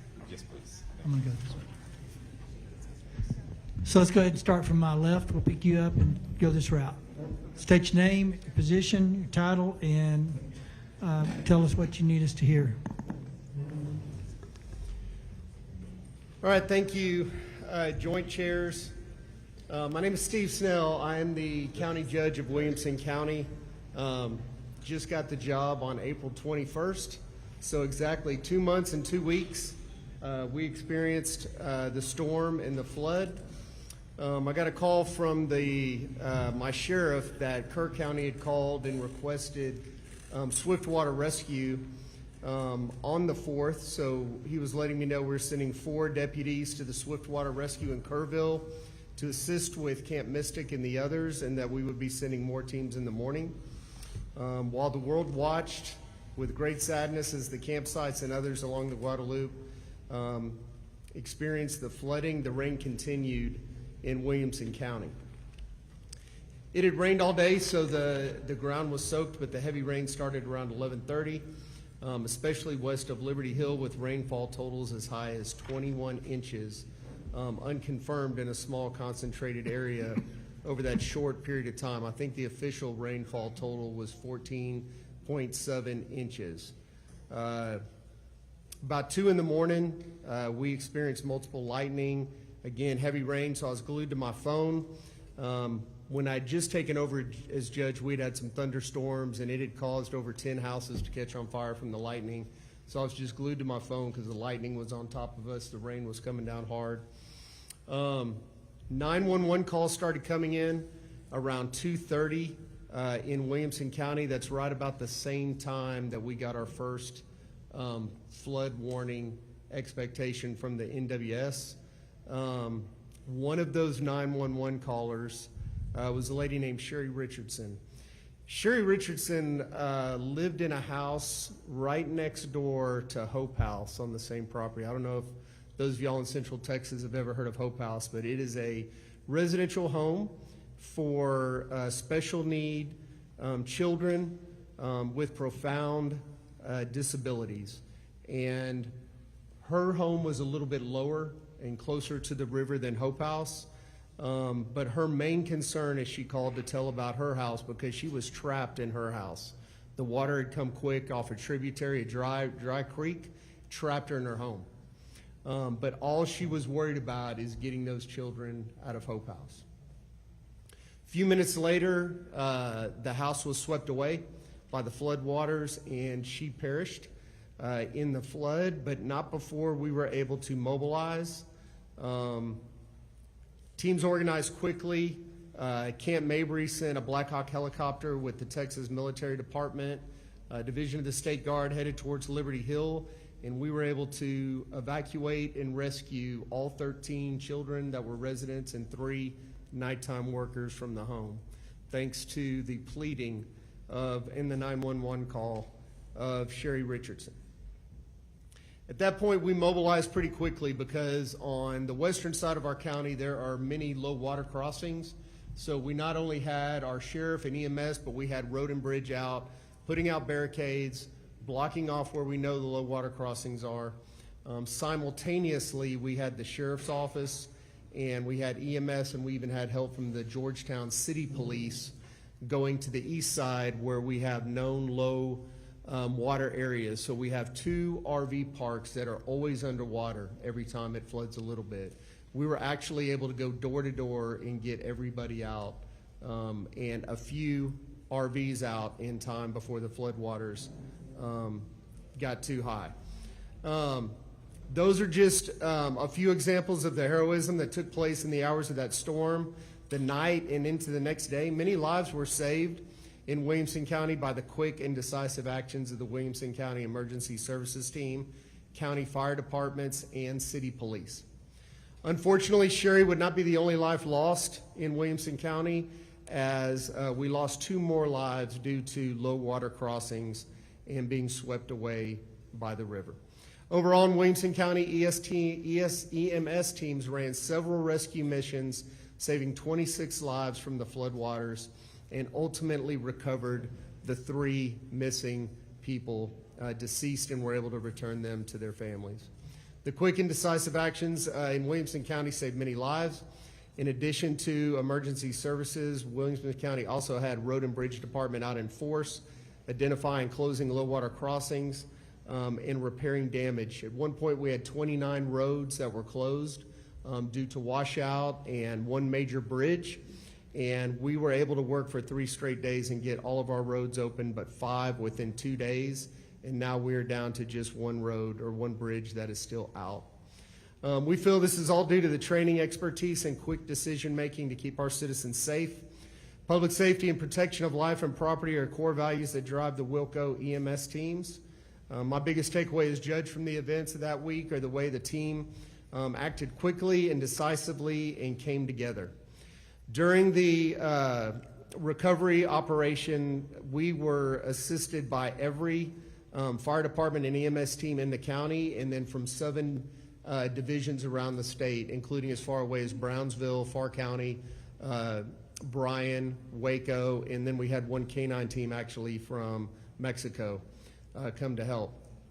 Like many places in Kerr County is no exception, volunteers descended into the community to help clean up, provide donations poured in by the truckload. There was 1 gentleman testifying earlier from the Cajun Navy. The Cajun Navy sent an 18-wheeler to Liberty Hill as well, and we had 50 people there within 20 minutes to help unload that truck. Community came together in amazing ways. As you've heard already today, several churches and ISDs teamed up to get the process started. to help people get their lives back together and to sort the many donations and sort out all the volunteers that we had. I think on any given day we had up to 1,000 volunteers in Liberty Hill and Georgetown helping. One of the challenges, and you've heard this today also, the generosity sometimes create challenges. We had generous companies donating dumpsters so people could take all the debris from their homes and property, put it in dumpsters. They even offered free delivery back to the landfill, but the biggest challenge is the landfill wouldn't take it, and if they would take it, it was about $1,000. So we were able to hold a emergency commissioners court that week, and thanks to the support of the commissioners, we were able to get money released from the county to give citizens vouchers that have been vetted through our disaster services and also the cities of Liberty Hill, Georgetown, Hope House, and a women's shelter, some dumpsters, so to help them in the recovery process. Wilco Communications team was excellent as well. We continually communicated with our citizens on the many things, the many services we had, especially as we set up the MARC and the Disaster Recovery Center. The values of Texas, especially as you've seen in Central Texas, we've really shined bright during this dark time as we've showed up to help each other. And many businesses have stepped up to help, of course, HEB being a great one as well. I feel Williamson County was very fortunate. Although we had severe flooding, we do not have the same challenges that Kerr County had with the amount of vacationers on our river. Our geography really doesn't allow for that. So although we did have 73 properties that were either heavily damaged or destroyed, our geography helped save a lot of lives as well. But one of the challenges of the geography is getting in the river to clean up the debris, and I'll talk about that in a minute. Want to thank the many first responders, volunteers, and those who donated. One thing I want to say about the first responders, and I know I saw that when I came to Kerr County, you always worry that as they're responding to the disaster that we're very fortunate that all of our first responders return to base each night.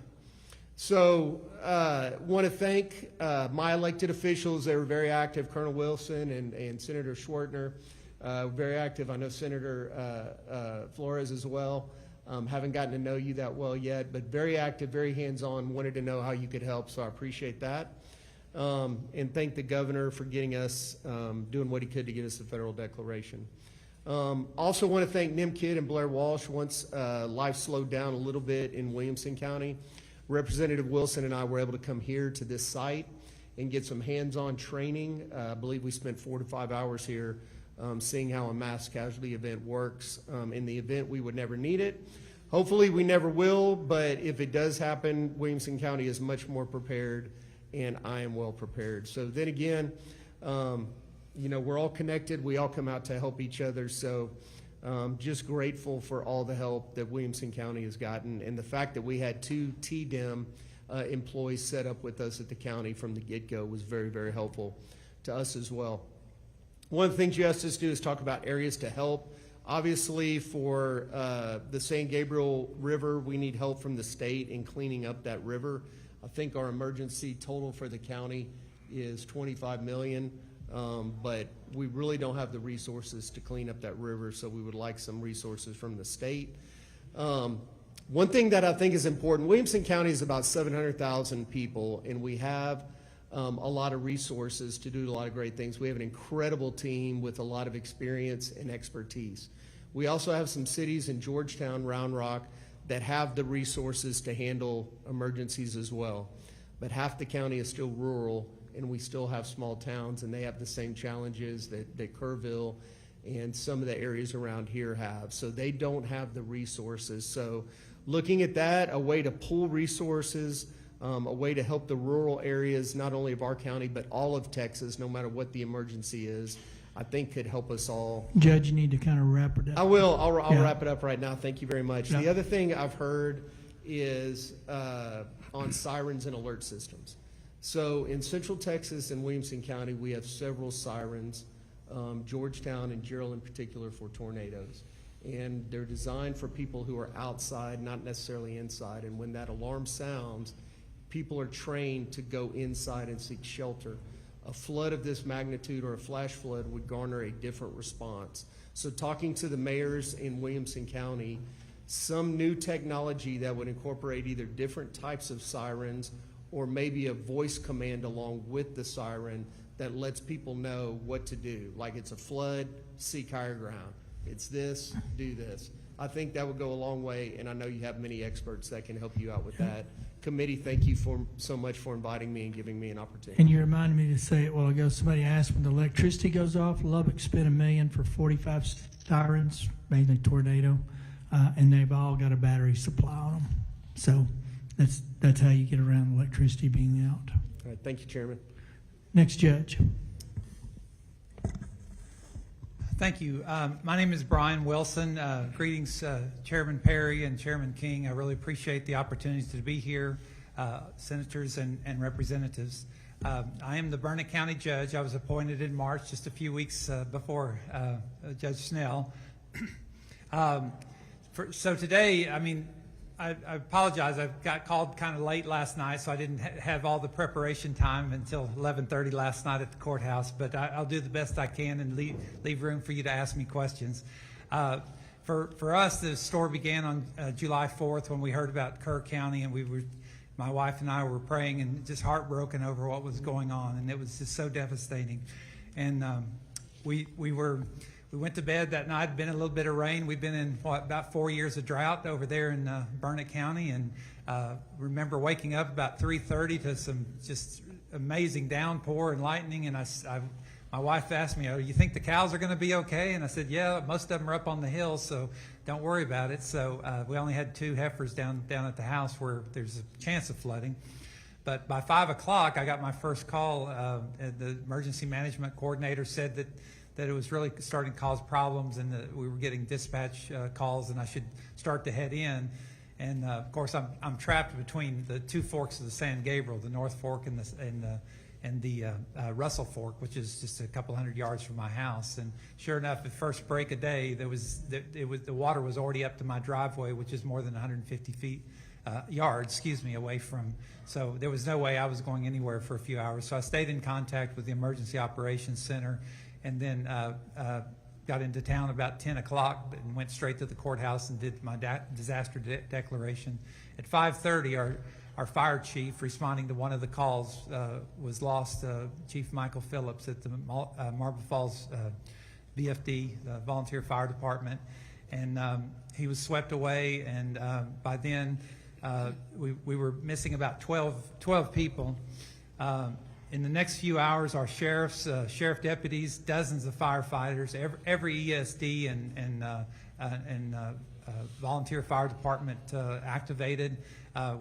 Because of the nature of the flood, hit in the north part of the county on the Gabriel rivers, but then it also hit on the eastern side of the county. So basically the part in 2018 that was flooded along the river, along the Colorado River, was pretty much untouched. There was a little bit of, one guy said his boat got ruined crushed in his dock or whatever, but other than that, I heard no stories, anything. And same with the south side in Precinct 4. So it was kind of like a half moon shape across the county.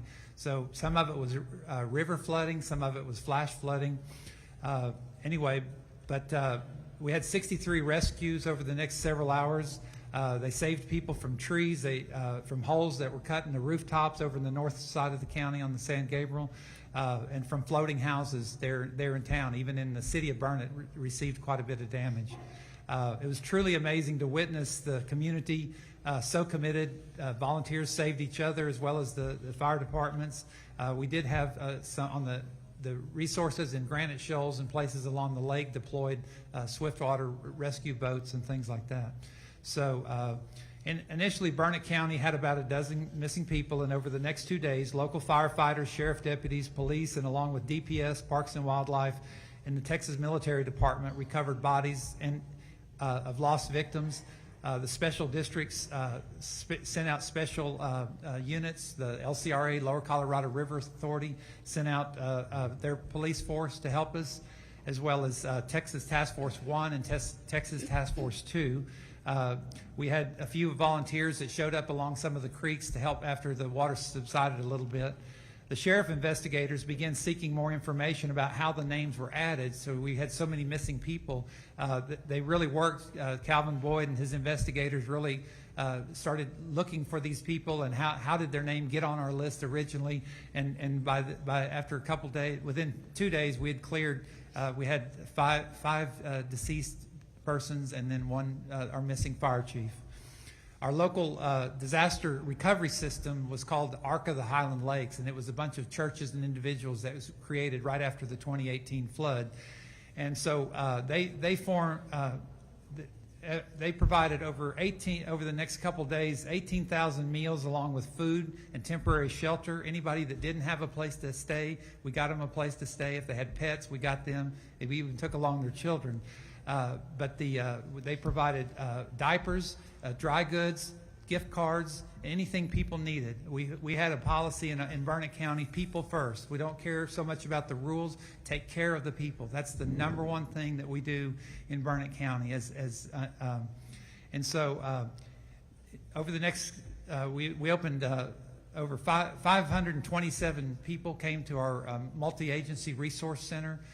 We had 433 cases that have been opened by the ARC for long-term recovery and assistance, which would include cash and housing and whatever people need. Our community from others around the state, including legislators, stood up and helped. We had a bunch of legislators and their aides come and muck out our houses, and we appreciate that. They worked alongside my grandkids. Burnett County, like I said, we opened the multi-agency center, then the recovery center, and then we opened the disaster recovery center with FEMA. There was HEB, Red Cross, Blue Bonnet Trails Community Service, Rio Grande Legal Aid, and Central Texas Groundwater District. A lot of people didn't know if you got a flood that your well might be poisoned with bacteria. So we got the word out. I got on the radio numerous times to tell people. My neighbor from Houston actually heard me on the radio talking about how to save his well or test his well and then get it shocked. So we did everything we could to get out the word on social media, and then also managing the message. We were talking about websites earlier. It's really important that people manage, what resources are for your county. But still, even people called from Lampasas, they called from San Saba. We sent resources. Our Arc of Highland Lakes even sent resources and muck out teams outside the area to help. So finally, in talking about doing a good job, as I stood out on the parking lot in the sheriff's office that day, I realized the legislature had done a really good job, because I was looking at all those resources. I mean, all this, just amazing. The boats, how do you get stuff like that? How do you have 6 amazing swiftwater rafts out in your parking lot like that? The UTVs, the skid steers, the trucks of all sizes, fuel trucks, drones, dogs, helicopters, and myriad of other equipment that I couldn't even begin to describe. All this had to be paid for, and people had to be trained to use it. And that's where I think y'all came in, and we really appreciate what you did well before this flood hit us. It wasn't just y'all, it's a whole host of volunteers. But I thank you very much. If you have any questions, as far as one of the things we struggle with during the disaster, if I still have a green light, okay, good. I tried to keep it under 6 minutes, but our Western Towers, we're in Blanco, Llano, and Burnett, have a Western Towers interoperability radio system. We took some damage to that, and we need to look at, just like somebody said earlier, we need to look at better ways to make sure that the interoperability is actually interoperability, that we have some assistance. And I know we're fixing to sign an agreement with TxDOT to take over some of the maintenance agreements, so we appreciate TxDOT stepping in there. That actually happened before our meeting. And then the other thing is the alerts. I don't know exactly what to say when you've got, like where I live, on dry creek beds, and then you've got riparian areas where, massive flowing water a few hundred yards from my place. I think there needs to be some kind of alert, but I really don't have the answer, but I think that would help a lot of people. Thank you. Thank you, Judge. Go ahead, ma'am. Yes, sir. Good afternoon, Lieutenant Governor Don Patrick, Speaker Dustin Burrows, Chairman Perry, Chairman King, and Vice Chairs Flores and Martinez. I am Valerie Frosto, Fire Chief for the City of San Antonio. Thank you very much for inviting me to provide testimony on behalf of the city. First and foremost, I would like to recognize the company that I am in, the distinguished members that serve on this committee, as well as the first responders, the emergency managers, and all the partners that are in this room. It never fails that we all come together in times of disaster and when we need each other's help. I'd like to start off by saying that the City of San Antonio has built a very, very strong foundation on planning, operations, and training, coordinating so that we can act swiftly in the event of an emergency. The San Antonio Office of Emergency Management falls under my command, and it is staffed with fire department and police department personnel. Its mission is to coordinate and manage all aspects of an incident, including preparedness, response, recovery, and mitigation.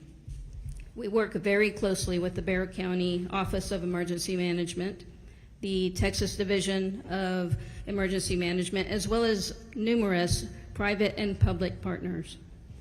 And we also coordinate all emergency activities for the City of San Antonio to ensure continuity of operations during disasters, and we communicate constantly with state and federal agencies.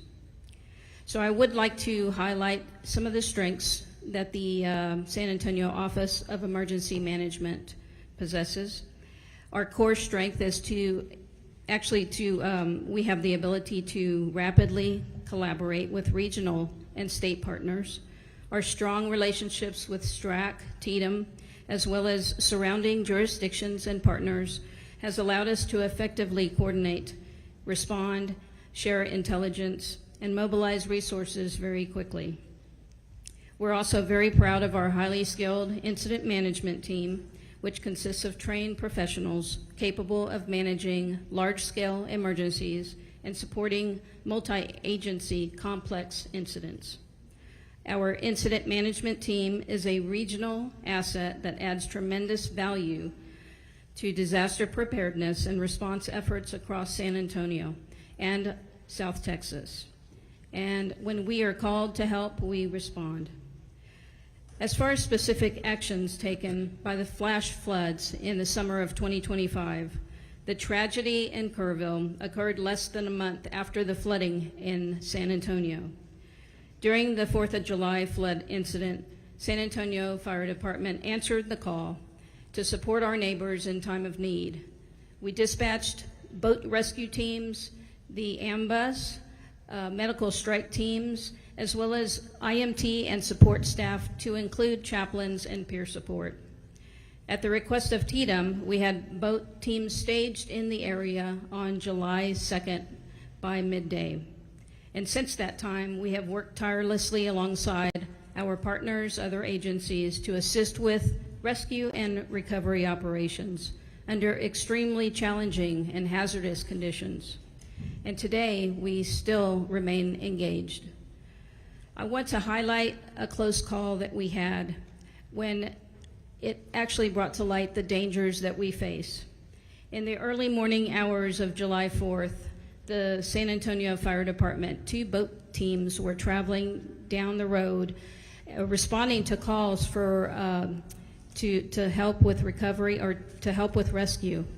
And they came upon some high water, has been mentioned multiple times today. They could not escape. They got trapped. They couldn't turn either direction because both roadways were flooded, and they resorted to cutting fences and scrambling, trying to essentially run away from the water. So they ended up having to board their boats that were on their trailers in order to save themselves. And they were very, very fortunate, but it was a very, very close call that we could have been one of the fatalities very easily. Since then, the equipment has been recovered, but both vehicles sustained heavy damage and both need to be replaced, as well as 2 trailers. Equipment can always be replaced, but people cannot. This incident is a powerful reminder of just how unpredictable and dangerous these conditions are, even for the most experienced teams. And I consider the San Antonio Fire Department boat teams and technical rescue team the most trained in the state, without a doubt. When I responded to Kerrville to offer support, I witnessed the aftermath, and it was truly heartbreaking. I saw the look on everybody's face. I saw the first responders struggling. They were very much overwhelmed, and it just puts into perspective that we need to do everything that we can to avoid being put in that position. If we are aware and alerted of these conditions early, and we have the avenues to escape, I believe that we can avoid an incident, much less an emergency and/or a disaster. The overall response was a tremendous effort by our neighboring first responders who came together to serve when disaster struck. Just 3 weeks prior to the July 4th event, on June 12th, San Antonio experienced a sudden flash flood after more than 6 inches of rain fell in a very, very concentrated area of the city. Vital Creek on the city's northeast side quickly overflowed, sweeping more than a dozen vehicles off of Loop 410 access roads, and that incident resulted in 13 fatalities, 11 of which occurred along Vital Creek. During this incident, the San Antonio Fire Department responded to reports of multiple people in the water. A total of 15 vehicles were found in the creek, and 10 people were rescued by the initial fire crews that arrived. I was on scene the morning of, and the boat teams told their story, and they shared with me that they pulled off, the first road alongside the creek, and all they could hear were screams in the night. This is a much smaller scale incident than the one here that occurred here in Kerrville, but just the same, we lost many lives, and it was completely unexpected. However, due to the extreme nature of the event, the fire department's arrival, I wonder if it would have made any bit of difference had we gotten there faster, because this all happened in a matter of seconds. And that highlights the speed and the extreme nature of these type of events. As we continued our search efforts, I didn't hesitate to call the state for help. And as always, NIMKID came through. He answered the phone on the first ring and said, "What can I do for you? How can I help you?" And I can always depend on that. We asked for cadaver dogs and search and rescue teams because we had several people missing and we needed help, and we had a lot of ground to cover. There were vehicles and people that were rescued that were almost a mile downstream from where they got washed off the roadway. We're extremely grateful to the state for their assistance that they provided us for that incident. We experienced significant infrastructure damage totaling $22 million during this one event.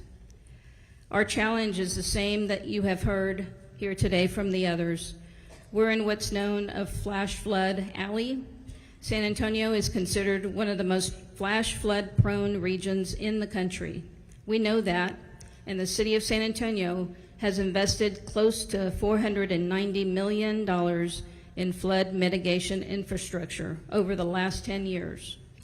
However, much more needs to be done. When disaster strikes, there's often a gap between instances where local government can be self-sustainable and instances when we are able to receive federal relief. In the instances when neither are applicable, we need assistance from the state. I heard Chief Kidd mention the need for a strong relief fund, and I completely agree. The need for funds for infrastructure repair, mental health resources, temporary housing support, especially for vulnerable populations, are critical to help restore a community when a disaster strikes. We also see an improvement to data integration and information sharing across jurisdictions and systems. And again, I agree with Chief Kidd that better interoperability between local, regional, and state Chief, systems. comments? Yes, sir. We know that the needs of every community are unique and the solutions we require. But I do appreciate the state's continued collaboration, your time investment, and we're going to do everything we can to enhance community safety. I would like to recap. In closing, I want to reiterate the key requests, and those are relief and recovery fund for when damages fall short of FEMA thresholds, as San Antonio just did. Funding for enhanced warning systems at low water crossings, and increased funding for the flood infrastructure. Thank you. Andy? Thank you very much. My name is Andy Brown. I'm the Travis County Judge. I want to thank you, Chair Perry and Chair King, this committee, and especially Senator Campbell for inviting me here today. I believe having an open and honest conversation about what occurred during the recent flooding events here in Kerr County and also my home of Travis County is going to lead to solutions that will help us keep our shared constituencies safe and better prepared for future events. Although what happened in Travis County on July 5th was deemed a once-in-a-200-year event, recent history's taught us that events like this are going to continue to happen, and we must continue to prepare to respond. Our constituents deserve local, state, and federal governments that work together to meet the needs of the constituents and is ready to respond when needed. I also want to take a moment to recognize the 10 lives lost in Travis County and the incredible work of our first responders, led by Emergency Services District 1, as well as community members and the wonderful volunteers who bravely stepped up when called to help. I also want to personally thank Chief Kidd and the TDEM staff who've provided critical support to us throughout this, from before the event to today. I cannot count the number of times that I've spoken with Chief Kidd and with Cody, our local regional person, and with Cade Long, who was the incident commander, who came in at our request to help us out starting on the Monday after this event.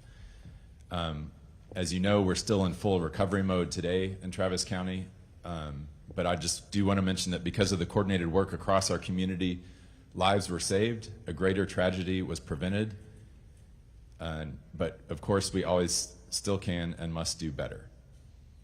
ESD1, they were the incident commander at first in Travis County. Coincidentally, they are actually here today, and there's an ambulance of theirs behind those doors staffing this event here in Kerrville. I had a chance to visit with the lieutenant who I last saw Sunday morning, July 6th at 8 a.m. at the ESD1 briefing that morning. He relayed to me the fact that while we did have 10 folks that did not make it in this event, he saved a family with 6 parents and 5 children, or 6 adults and 5 children, at about 4 a.m. on this map that I gave you. It's about halfway down Sandy Creek, which is kind of the fatter of the 2 lines. He still has a cut on his elbow from where he broke the glass to get into the home to help save those people's lives. And I just want to thank him for his work and all of the first responders that were up all night on the 5th. Senator, at your request, I'm going to kind of go through the timeline. If that gets too cumbersome, happy to jump forward, but I wanted to give you all a little base of the timeline. So over the early morning hours of July 5th, the Sandy and Cow Creek areas in the northwestern part of Travis County, that's represented by this map that I handed out to y'all. It's 176 square miles that are in ESD1. That area sustained fatal flooding that resulted in the loss of 10 lives. Neither of these areas had been identified in early warnings from the National Weather Service that folks should be on alert for a substantial flood risk that day. So at Friday, July 4th, 4:48 a.m., a Starflight. So we're lucky to have 3 Starflight helicopters in Travis County. We actually sent one to Kerr County because that's where the emergency was, obviously, at that time. When weather permitted, Starflight 2 responded to Hunt at the request of Texas Task Force 1 and was one of the first aircraft to make it into the area. The crew was the first to land at Camp Mystic and ensured that no one there was injured. that needed transport at the time. They provided information to the Coast Guard and Texas Military Department Blackhawks that were tasked with evacuating campers. They performed hoist rescues of 2 adults needing medical attention from the river inn, where the water rushed through the first floor and the inn was now isolated because of high water. These 2 hoists were out of 5 total completed during the day 1 of that response. So they evacuated 3 injured victims to a hospital in Kerrville, 6 victims to the casualty collection point, and then responded to numerous reports of potential victims. It stayed overnight in Gillespie County, eventually returning here to Travis County. At 11:53 on Friday, Starflight, our EOC staff, and I checked in about activities in Kerrville. We looked at forecasts for Travis County. Nothing seemed significant for the Sandy Creek area. On 4:13 p.m. on Friday, no issues for the county, no flooding expected. Light rain this evening and overnight was the forecast. 9:34 p.m. on Friday, the Starflight aircraft and crew returned to Austin from Hunt, and we had an extra aircraft on hand at the Blanco base overnight just in case. 9:43 p.m. TDEM reached out to me personally and asked if we had any needs relating to the water in the Colorado around Marble Falls. There were chances of opening some floodgates. Neither the TDEM folks that reached out or myself anticipated major flooding, and of course nothing was being forecast about the Sandy Creek area. At 10:43 p.m., this was kind of the first time we started getting some sign of things happening. Travis County Office of Emergency Management Duty Officer Blake Clamfer began tracking severe flood weather to the west, but anticipated still no impacts to Travis County. At that time, we expected no impact here outside of some much needed rainfall. 10:52 p.m., the National Weather Service issues a flash flood warning, kind of the second level of warnings that y'all have heard about today, for areas south of Big Sandy Creek, neighborhoods of Pecan Hollow, south of Pecan Hollow, south of Windy Valley, south of the places that you're hearing about today. The polygon drawn for the 10:52 p.m. warning that the iPOS system sent out was focused south and west of these neighborhoods, primarily around Lake Travis, indicating the initial underestimation of the event's scope. The National Weather Service warning was effective until 1:15 a.m. 11:55 p.m., our Office of Emergency Management Duty Officer Blake contacted a sheriff's deputy to check on reports of flash flooding or high water in the area of Big Sandy and Cow Creek. The sheriff's deputy advises that no 911 calls had come in about flooding, but we asked him to go check Cow Creek anyhow at FM 1431. 12:08 a.m., the deputy finds water over the roadway and a car washed off the road. Reports this to the EOC. Cow Creek near 1431 LCR rain gauges at that time at 12:08 showed 7 inches over the past 2 hours and rain slowing down slightly. Nevertheless, Blake requested that the National Weather Service upgrade their warning to a flash flood emergency. So that happened at 12:08 a.m. And this, again, the iPOS system alerts all cell phones that are in the area, whether or not you've signed up for those alerts. 12:23 a.m. The situation escalates rapidly as the first water rescue call is received by 911, with Emergency Services District, ESD1, who's here today, dispatched to the 24408 block of FM 1431 Road. This marks the beginning of a series of emergency calls. 12:36 a.m., Emergency Management Coordinator is notified by the duty officer Blake of flash flooding in northwest Travis County. The Sheriff's Department reports a car washed off the road, possibly near Cow Creek. Turned out to be a family of 6 that was rescued. 12:41 a.m. Northwest National Weather Service escalates to a flash flood emergency at our request. That alert goes out. It says it's effective till 5 a.m. This alert's polygon does include Big Sandy, Windy Valley, Juniper Trail neighborhoods, the areas that we're talking about here today.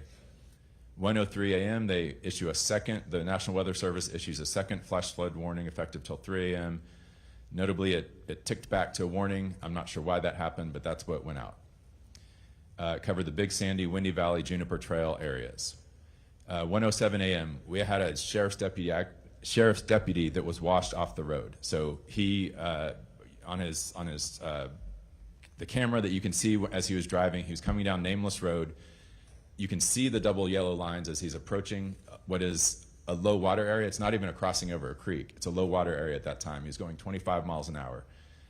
Then you see the water over. He was fine. He got out just fine, but his car was destroyed and washed away. We lost a second vehicle as well a little bit later. 1 a.m., Big Sandy Creek rose from 6 feet at 1 a.m. to 21 feet by 4 a.m. 1:30 a.m. Our ESD liaison, so we have a person who is hired by all the emergency services districts in Travis County. We've got several of them. That's the fire and emergency service outside of the city limits of Austin. They've hired someone named Gus, who is their liaison to the EOC. So he started at 1:30 a.m. In addition to the computer-aided dispatch that was calling and dispatching ESDs and Austin Fire from across the county out to Sandy Creek, he picked up the phone and started calling to make sure that all the chiefs were aware of what was going on and get them to send their folks out there. By 3:30 a.m., all ESD chiefs were aware and had been sending assets. The command post was in Lago Vista at ESD 1 at an administration building next to their ISD. That was the first incident command post that we had. And that remained the incident command post until TDM, at my request, took over. I'll get to that in a minute, but we requested their help on Monday and they took over. 1:58 a.m. to 6:50 a.m. We had 36 water rescue calls to 911 dispatch, with ESD responding to addresses across Nameless Road, Cottonwood Drive, Long Hollow Loop, Windy Valley Road, Yopon Trail, Big Sandy Drive, Sandy Meadow Circle, and other locations in the impacted area. The rapid succession of calls underscores the severity of the flooding, with homes and roads being inundated. 2 a.m., Starflight efforts. Starflight aircraft attempted to respond to the initial request for help along the Big Sandy Creek and Nameless Road starting at 2 a.m. Despite multiple efforts, the crew was unable to get to that area due to the lack of visibility and the torrential rain. So our 3 Starflight helicopters, which are some of the best in the world, were unable to fly in that torrential rain that night. They hopscotched around a little bit, but they could not get there.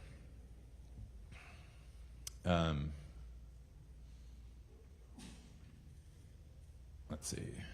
All right, so Starflight leadership responded to staff in the Travis County Joint Operations Center at 3 a.m. Yes, If sir. you can just kind of. Yes, sir. I know we got Okay. about minute increments and they're important. So effectively, you were in control of it till Monday morning when Yes, sir. TDM took over. You contacted TDM. Yes, sir. Prior to that, you had sheriffs dispatched. You had helicopters trying to get in. Yes, sir. So I think there's several members with questions, but what would you need to tell us to finish up it? I think to finish up the questions about that initial response, we had 78 first responders from all across Travis County, Round Rock Fire, Austin Fire, Leander Fire, Austin Travis County EMS, 2 TIFMAS teams were on the ground. The county's role was to coordinate all of these efforts. ESD-1 was the incident command at that time, and again, this is all in that short time period on very early Saturday morning. I declared a disaster at 9 a.m., updated the governor's office about that, talked to Chief Kidd, talked to TDM, was in touch with them the whole day. I guess if I want to say something in summary, it's that TDM and Chief Kidd are amazing, and I talked to them constantly throughout this. They set up that incident command. They had DPS at the incident command once they set it up the entire time. They had over 560 people there in Travis County responding. 300 of those were search teams, which is those green areas on this map that I gave you is where the dogs went. They had GPSs on them, 300 folks. So to be clear, there were really no state assets until Monday.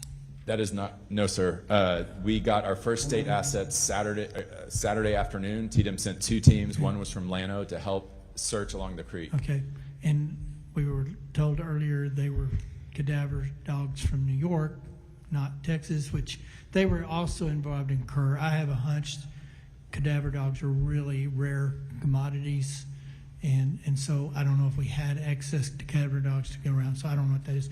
I know I've got several members. I don't know who they want to talk to. I just got 3 members to go to. Do you have any? Okay. All right, Senator Campbell. Thank you, Mr. Chairman.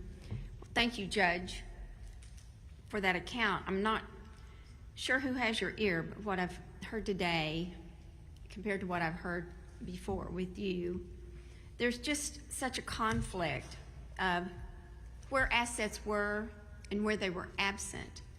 And it seems like Sandy Creek, Windy Valley, Long Hollow, Cow Creek area, wherever those assets were situated, and you did say, you know, there's a lot of square miles covered, but the emergency response team, people that gave witness today, testimony, they just didn't see them at all. And even today stay in crisis. And the folks initially, the heroic efforts were by the volunteers. I mean, we have Auburn, Gallagher, and Melanie Strong, who brings in her own backhoe or some large piece of equipment. Yeah. Or an excavator, who knows, she's able to drive it. And then Ashley Willis, and then Timothy Mabry, who's from Canyon Lake, comes in to organize things.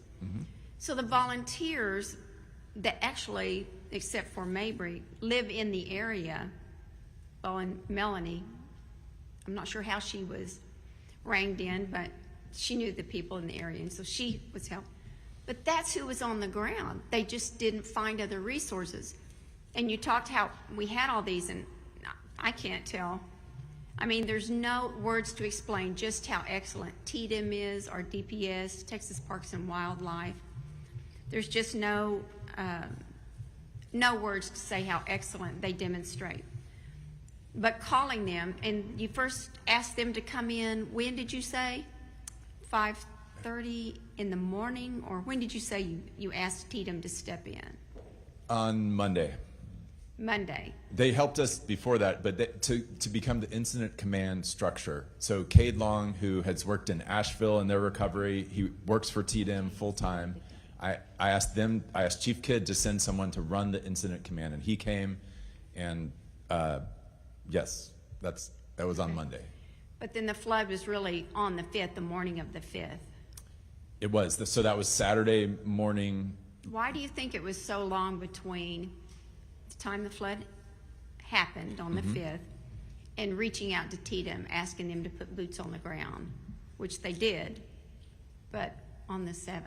Yeah, fair question. So I'm in touch with TDM the entire time. So we asked them to send the teams that we needed to help us search on Saturday. They sent those right away. Those teams had to leave to come back here to Kerr County Saturday night into Sunday. So on Sunday, it was our group that was doing the search. So I met at 8 a.m. on Sunday morning. I was out there at the Round Mountain Baptist Church. That's where we set up the initial command. I had the pleasure of meeting Aubrey, who came and testified here today. She was there with me. We both saw over 50 firefighters in the parking lot that morning at their briefing together. Okay. There was, no question that we had every resource possible there from Travis County, from TDM on those first 2 days. Those were the days where they were doing search and rescue. Okay. They had these things that looked like radar guns that looked for heat that they were I going think up. what we need to do is, I've talked with them to get specific information from them and dates, and sit down with you and have you go out there and see what's going on, because they're still in crisis. They still need funds, infrastructure, having a big problem with aqua water. That's a whole nother issue that is not just because of the flood, but that we need to deal with. I would like to do that, because I think with the conflict of information, the only way we're going to do better going forward is to make sure we clean up now what's wrong, and make sure we don't revisit, that never happens again, with timing, response, because we've seen the state agencies all work so well together and quickly. I do want to ask just some questions that I got from the group. Sure. Some I think you may not have an answer for. We'll get the information regarding funding, but will you investigate claims that the 911 calls that Sandy Creek sent out after the flood were unanswered? Will you look into that, please? Yes, ma'am. That's a concern. If any time anyone has a 911 call that goes unanswered, please. So if you'd investigate that, and Yes, we'll write that down. And did you notice that, or did you receive notice that troopers, and we can write it down for you too, but you can make those notes. I appreciate that. Did you receive notice that troopers from other regions were available? And if so, why didn't we access those troopers? I can answer that one right now. We Go had ahead, a please. DPS trooper, a lieutenant in the headquarters the entire time. Oh, just at the headquarters. At the incident command headquarters And- with Cade Long the entire and- time. He was aware of everything that we were doing. Okay, and again, the incident command headquarters was stationed. It hopped around at first. It was at the ESD1 at first, and then it went to the church, the Round Mountain Baptist South, Church, right, the and then it Baptist got church. a more permanent location thanks to Leander ISD at Heisel school? Middle School. Yes, ma'am. Okay. The next three are related to funding that will, and they're just questions I can't answer, but my office will get with you. Will flood relief funds require all the listed documents? Because just as Chairman Perry was saying, documents are lost, passports, driver's license. How do you even prove up that you have an electric bill when you can't find anything? And thankfully, we have DPS out there this week printing new driver's licenses for people if they need them. We had on Sunday. And where is that? Where are they gonna? Where do people go to get that? To the Round Mountain Baptist Church, the pod, the sort of resources of, we have Are showers. they going to be there? That's the place you've got Yes. the laundromat, showers. Is that right? Yes, laundromat, laundry, showers, cooling tent, resources. HEB has been amazing And throughout that's this. on somebody paved a parking lot to put these on? Yes. Or Yep, I okay. believe it was Pflugerville Road and Bridge that came and paved that parking lot Okay. early on.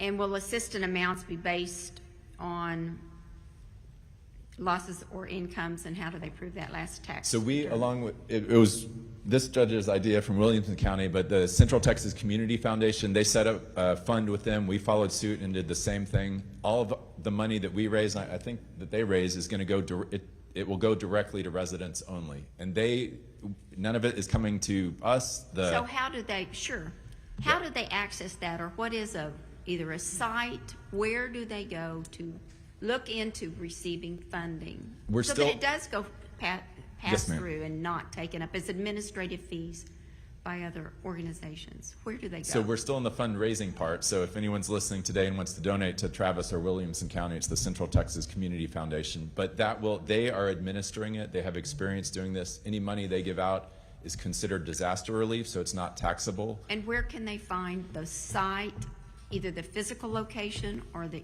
email? Where do they find where they either need to show up or where they need to email? So where can they get that info?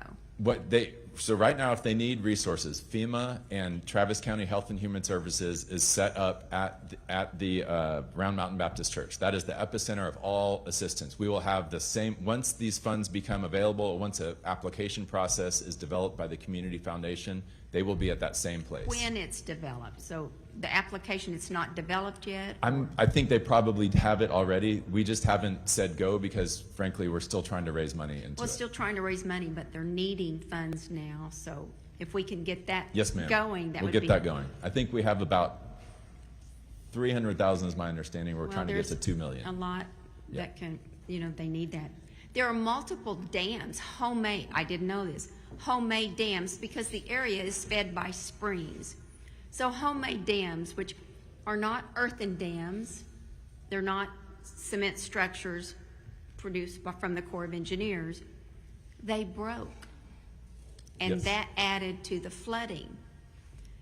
I don't know, what are the ordinances, or what does the county say regarding homemade dams? And are we gonna prohibit that? So we put a stop work order on the dam you're referring to. It was sort of a two-part dam. There was a lower part, an upper part. The lower part was destroyed at some point in the flooding. My understanding is they were rebuilding it. We put a stop work order on that. So that's on personal property, Yes, private ma'am. property, Yes, but it still affects people downhill. it could. 4 of them, just how many? But the point is, Travis County's gonna look into every one of those homemade dams to stop, because they can't just, Yes, ma'am. And I'm in touch with Melanie on this. We texted earlier today Melanie. about that. So, yes, Okay, yes. that Yeah. Melanie, okay?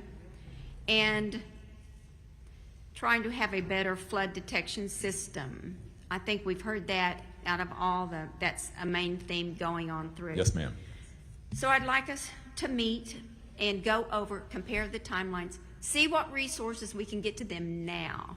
They are still in crisis. Yes, ma'am. And there's still not enough communication.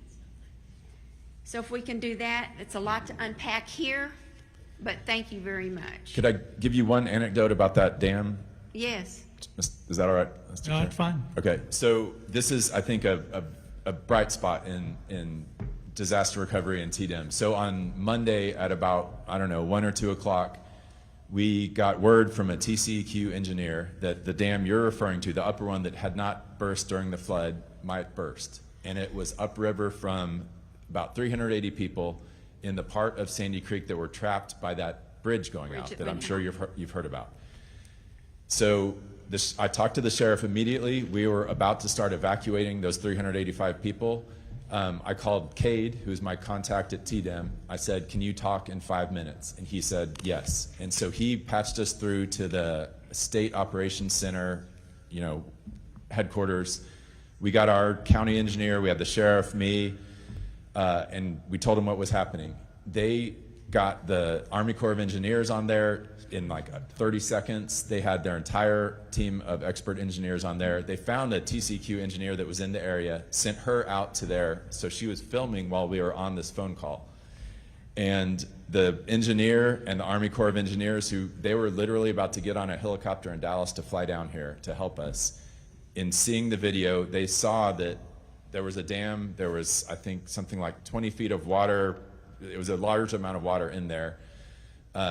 And they saw the spillway off to the side in the video. And they said, get a pump truck from your fire department up there and pump it out slowly. And we did that, and it worked great. We did not have to evacuate anyone. And had it not been for TDEM and their ability to get folks together. Okay, so we'll get together. And then the last comment I would say is the deputy that was trapped in the water. Yes, ma'am. He was rescued by the volunteers there, by Miss Gallagher. That's wonderful. I didn't know that. Yes. Thank you. So he owes them a debt of gratitude, personal meeting. Thank you. Thank you. Thank you, Mr. Chairman. Vice Chair Flores. Thank you, Mr. Chairman. Judge Snell, hello, and I'm glad to serve Williamson County with you, and welcome to your introduction to county government. You came from school district? Correct. I was superintendent of Liberty Hill ISD for the last 6.5 years. We'll get to this together, and I appreciate you. My comments for Judge Wilson. Judge Wilson, thank you very much for being here, and of course you jumped into your new position at about the same time, and it's an honor to be able to serve with you, and our condolences and regrets to all the citizens of Burnett and Marble Falls and that have suffered from this event. And especially our first responders. They go forth in spite of the risk, as the saying says. And in Marble Falls, we had a volunteer fire chief, Chief Phillips, who answered a call like he always did. His neighbors called, "Hey, we need help," and he didn't hesitate 1 minute, threw his equipment on, went out in that flood. And he's been missing since then. His truck has been found, but not him. He's still missing. Is that correct? That's correct. Brian Wilson, that is correct. So, and we had a memorial for him the other day, and rightly so. Do you have everything you need? I understand Task Force 1 and 2 have been redeployed to try to make another attempt at another stretch of the watershed there to try to find him, as it's been our commitment to try to do our very best to recover all that are missing. So is Task Force 1 and 2 still there working? No, sir. Brian Wilson, Burnett County Judge. The last Friday, or actually it was Thursday, I think some communication between the governor and TDEM, NIM Kidd, had called and sent representatives and asked to come back one more time to just even though we've done exhaustive searches with volunteers and volunteer fire departments and fire departments, they had some additional technology they wanted to try and some additional cadaver dogs.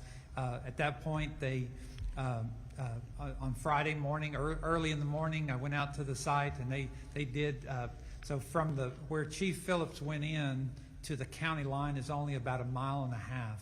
And so they went ahead and researched that entire 1.5 miles, and they said they went about another 0.5 mile into Travis County. Sorry, Andy, I didn't ask your permission.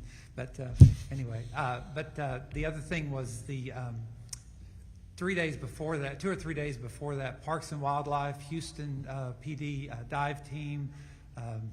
Sorry, I don't remember all of them. There's quite a few resources that have been applied. They went into Lake Travis. They did a very exhaustive search trying to look in the debris field that's right at the end of Cow Creek in Lake Travis. But it's so massive and so thick, unfortunately, we still were not able to find our chief. So I would ask, what in your opinion, and based on what you know of how this happened, and before, during, and after, what would be some of your top 2 suggestions on how to what you did right, or what needs to be corrected so this doesn't happen again? Well, I mean, we've heard some testimony today about what to do about heavy rains and things like that. I mean, my kids were down in Houston when Beryl and Uri hit, and it just spent 2.5-3 weeks without any power, living in a downtown area. And the thing is, I mean, I've been a rancher my whole life and out in the country, and flash floods are just part of, the flash flood alley part is a reality. We need to continue to teach people. I mean, I'm so grateful to have an emergency management team that's ready to respond, a sheriff that's just all in all the time, and all of his staff. We had, thank God. I'm sorry, I don't mean to, but I've kind of always begrudged these ESDs and additional taxing authorities. But quite honestly, in the last couple of years, I've seen the wisdom of the legislature, because the resources that we have in place in Burnett County with 10 ESDs fixing to be 11 is just incredible. There's just no way we could pull off what we did in the last 2 weeks. Because I mean, it was all in for days and days, right? I mean, 18, 20-hour days just on end for everybody while we were missing people and had a hope to find them. So I appreciate that. So we need to make sure that the ESD system stays strong. Consider providing additional funding, because they really did get out on the front end of this thing when the sheriffs. I was trapped. I told you, between the Gabriels, and there was 1 or 2, I think 2 deputies that were trapped with me. So I mean, what are we supposed to do to get to provide help? Nobody was calling on that end of the county. All the calls were on the other end of the county. So anyway, and then this continue your legislation and work on the interoperability radio system so that we could communicate. We had a few hiccups on communication, but we're very grateful to all the help. And NIM called me numerous times, and I appreciate that. Cody McDonald was in our operations center. We set up immediately in the sheriff's office, but we did have a command center at Faith Academy in the south side, because we actually had 2 search areas. First there in the city of Burnett, where we lost several lives, and then also down in far south, right on the Travis County, close to the Travis County, where the bridge washed out. So anyway, that's all I have to say. Thank you, Judge. Yes, I understood. There was that recurring theme that we have of communications was a big issue, and we all coordinated communications to come in from Fort Worth, I believe, is where they brought it from. Yeah, they brought in the mobile service on wheel, because in Cow Creek, on the border between Travis County, some of those peaks and ravines were just impossible to get cell signal into, especially along Cow Creek. It's just a deep ravine cutting through the 2 counties. So, thank you. So I want to switch to San Antonio, if I may, and Senator Menendez, if you don't mind, and Senator Campbell. But I brought it up in the last hearing, since we're talking about flooding and responses and how to be more effective or to prevent. On about June the 10th, there at Vital Creek on 410, I think it was the access road. There was about 3 inches of rain, but San Antonio is notorious for flooding. I've served in Bexar County, so I know how that is. But 13 people, while they were commuting right there at Vital Creek, were all swept into the creek and lost their lives. And then, we heard about it for about a couple of weeks, and then we heard nothing more. And then, of course, now we have this. But it's still the same thing. It's a flash flood.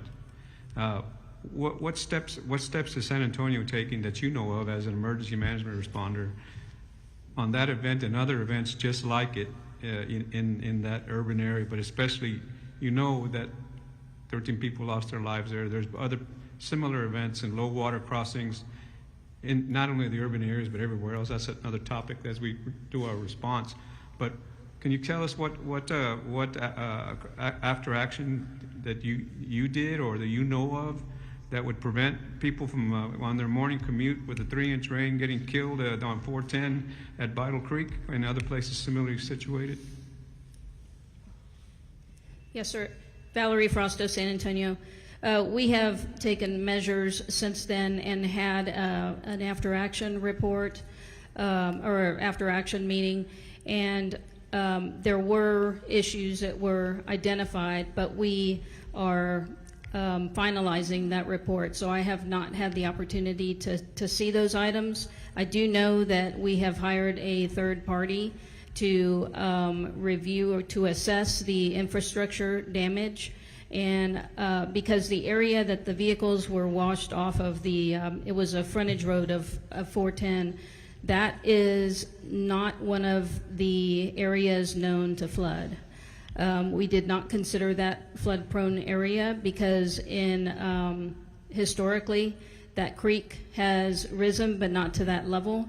And I believe that it was because of the 6+ inches of rain in a very, very concentrated area that actual incident occurred. But until we get the final report from the third party, for now we're just holding off and letting them assess the damage and also provide us with their findings as well. Because it's been said that in structures like that, and not just Vital Creek, but other areas, especially urban or suburban, that the concreting of the creek beds, instead of being grass, plain, open, that absorbs, is exacerbating that situation. Would you say that's correct? Yes, sir, I do believe so. Thank you. That's all the questions I have. Senator Betancourt. Thank you, Chairman. I guess two things, Judge. I think by now you know that Senator Campbell is one of our solidly most tenacious senators in the Texas Senate because representing her area and her constituents is number one. There's a lot of parallels between what happened here and a little bit of what happened at Sandy Creek. You've got a late night storm, you've got late advisories. The other, were you actually present there too, or were you in the county during that night? Not that night. First time I was on site was 8 a.m. on Sunday morning. So ours was kind of a day behind what happened here, basically. Now, so first off, because we asked the judge here in that day that you weren't there, you were represented by who and what decisions were being made? Yeah. So our structure, I have the person that I appoint to be the emergency manager is Eric Carter. His deputy is Blake Clampfer. So Blake is the person I referenced that was on duty all night long.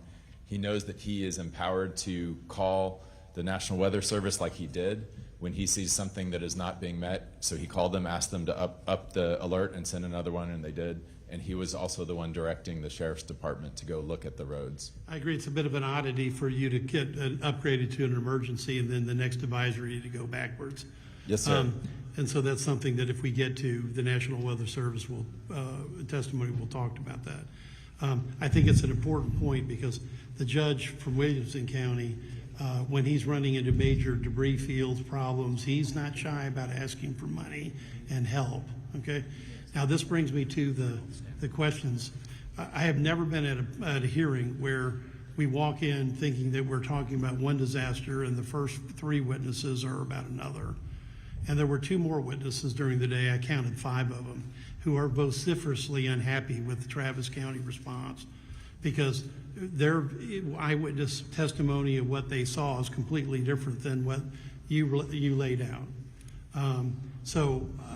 And I think I'm really concerned by what Melanie was saying about debris fields that have a large amount of human remains in it that are still in existence. So have you been reaching out to try to get help on that at this point? Yes, sir. So the map that I gave y'all is so this is the TDM search, and I can answer the chair's question also. So the Texas team of dog teams, so we had 14 teams. The Texas teams took Cow Creek, so they went up and down there. This green area is where the dogs searched. They did 3 searches. So they did an initial very fast search, and then they did 2 very methodical searches. Each of these numbers on here is a zone. So this also caused a lot of frustration, I think, among the residents, understandably so. It's a slow process. The dogs can do what the dogs can do. We had 14 teams to do it. Ideally, we don't want debris removed until the dogs have completed these 3 searches. But if you have private property and you see a bunch of debris and you want to remove it, that's your right. So to answer your question, they have searched those 3 times in the best way that TDM knows how to. TDM, they gave me a report that I'll send to you, sir, about what the searches encompassed, everywhere that they went, all their findings. And I'm more than happy to send, the Sheriff's Department can send, if there are individual instances of suspicion of human remains somewhere, our Sheriff's Department can do that. Happy to call TDM if we need to get a team back out here, but I would like to send you the report, sir, so you could read it more in depth first. And Judge, I think, look, this is, you're ably represented in the Senate by Senator Campbell. But you have an opportunity, because there's a whole group of people behind you, that I hope you take the opportunity to turn around and look at this point besides Melanie, okay? And Senator Campbell is here as well. So I would hope you would avail the opportunity to have a discussion, because I've not seen such a disconnect between the first few, eyewitness testimony in a disaster, and then have the elected official come in later. And these are just 2 non-intersecting tracks at this point. I agree, and I don't know what to say. If we want to grab the paramedic from the back that was there himself all night, if you want to look at pictures from my social media, not to more than any of that is. I would bow to the wisdom of the senior senator. Okay. I'm gonna but at some point in time, you do need to have that meeting, because I would love to. We don't get this type of testimony very often, and have it that graphic, and have it that detailed, and have it that factual. Yes, sir. Thank you. Thank you. Senator Menendez. Thank you, Mr. Chairman. I want to thank my colleagues for their continued support of Barrett County, in particular San Antonio. I want to thank Chief. Chief, you're pretty new on the job at Barrett County in San Antonio. How long have you been the chief now? My first day was November 1st of 2024. 24, so I shouldn't say you're that new. It's been a while now. What I do want to say is, on this flash flood that occurred June the 12th, we had 15, according to the letter you presented us your testimony, we had 15 vehicles found in the creek. 10 people were rescued. And this, you're telling us here, these were swept off Loop 410? Yes, sir. So just for my colleagues from the Houston area, imagine vehicles swept off your Loop 610. That's unheard of. I've never heard of vehicles swept off. Loop 410 is not a low water crossing. That is unbelievable.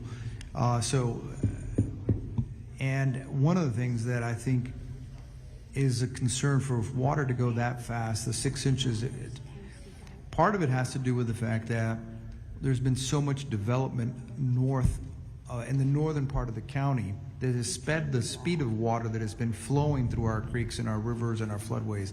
And I mean, we've tried to address that with detention ponds and other things, retention ponds and other things. But have you done any studies on the flow of the water? Because I know you said we've invested almost $500 million in flood mitigation infrastructure. That, I would say, would fall under Public Works. Yeah. And we do have an expert witness here if needed.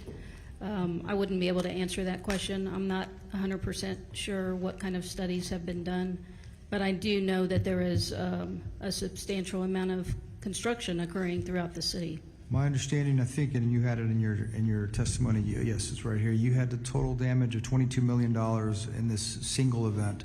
Yes, sir. Of damage. So now my understanding is that the FEMA threshold for relief is $55 million, is that correct? Yes, sir. So what happens if it would be the gap? If you don't meet the FEMA threshold, what happens? Well, we did not hesitate to file the disaster declaration and took steps to ensure that we were knocking on doors to gather all the losses. But we are very much relying on that funding, and it was very bad news when we heard that we did not meet the threshold. We didn't anticipate that was even a possibility, because we knew that the damage was substantial. So at this point in time, I don't believe that we've identified the funding, which is why that is, one of the top items on my list.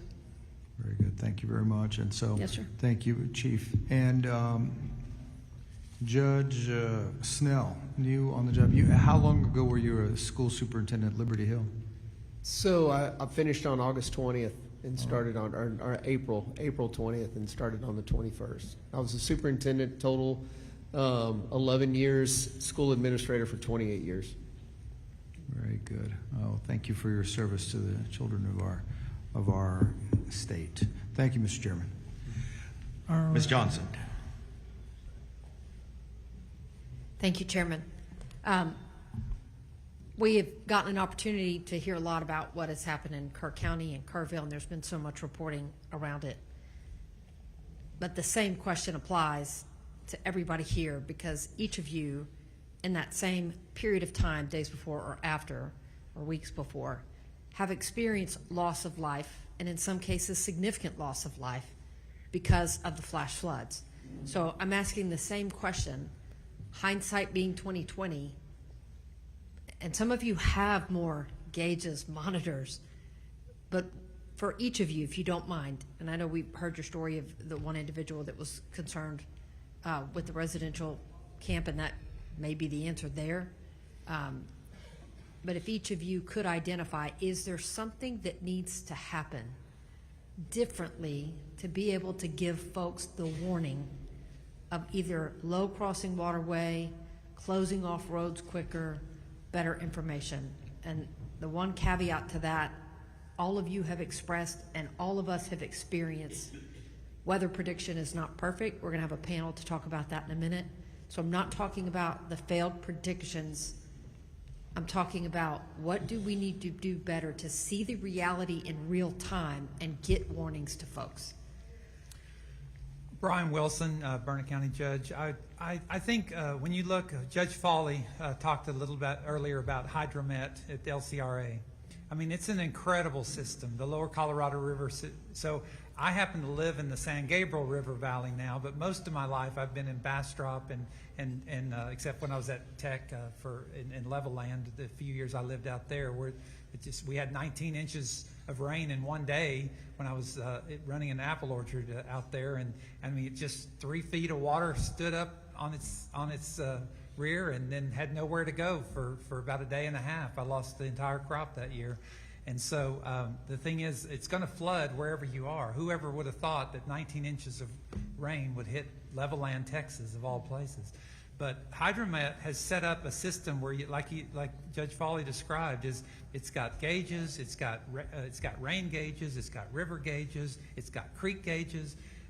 Having river authorities to be required or have something like that and invest whatever money that they get from the state or ad valorem taxes. I didn't know that river authorities had ad valorem until today's meeting. So, But those kind of resources are invaluable because that measures the water that's falling in from the sky at a time when you really need to know that ahead of time. And I've always relied on hydromet whenever I need to know something about how much rain should I be expecting or whatever, is just look at the rain gauge upriver. When I lived in Bastrop, we could always tell what was going to happen next. Thank you. And in your circumstance, were these deaths transportation that people are driving and get swept? Most of them. There was one man that was in the RV. There was an RV park down there by Faith Academy in the south part of the county, just off of Hamilton Creek, and that creek flooded, and that gentleman died in his RV. Most of the other ones were related to low water crossings. And one of the things that we talked about last couple weeks ago or a week ago in Austin was the responsibility for folks that need to block off roadways when appropriate. Were these circumstances in places where you would normally go out and block and it was just too fast, or was there no information, or were it new locations like we've heard about in Bexar County? Well, for one thing, I mean, even in we're certainly large, 50,000 people. We're a larger county than the first group that. But again, we don't have that many deputies in across the massive area that this hit at the same time. The sheriff tries to use zones, to keep people in zones, South County, North County. But even those, it's huge. I mean, Burnett is bigger than most other counties. If you look at a map, you recognize. I think I remember Webb County's like 6th largest, and I would dare say. Burnett's still somewhere in the top 10 or 12, just in its the way it's from north to south. It's humongous. So there's just no way we could have covered even the three. There was, so to get out of my house, I could either go north or south, but there was 3 points of the San Gabriel, plus hundreds of water crossings just in my precinct. Precinct 2 is the whole northeastern quadrant, and there's just no way a deputy would have been able to get to all the low water crossings in my precinct, let alone across the whole county. Steve Snell, Williamson County. It's an interesting question because this storm was so different. We've had water over our low water crossings before, but we haven't had the road washout. So the speed of the river and the debris in the river were wreaking havoc on roads as well. So that was part of the problem. I think it's a multifaceted approach. I don't think we just throw everything at it. I think we need to be strategic and purposeful in what we do. But I think one thing that can happen, regardless of the weather prediction, is now we know how much rain is possible and what it does. So there shouldn't be any more surprises when 21 inches drop and what's that going to happen to the watershed. Williamson County has spent hundreds and thousands of dollars on a new it's called the Atlas Floodplain Mapping System. And it was pretty darn accurate to that 100-year floodplain. But I think all the gauges we have across the state, if they could be hooked up to an alert system that maybe you could subscribe to, what rivers are close to you, that you could subscribe to that. And definitely our first responders know, hey, we got this much rain, the rain gauge has hit a certain amount, we need to start sounding the alarm and letting people know this isn't, because when we went door to door, we weren't asking, and everybody knew because of what we saw in Kerrville what was possible, so they got out quickly. We had zero resistance. Yeah.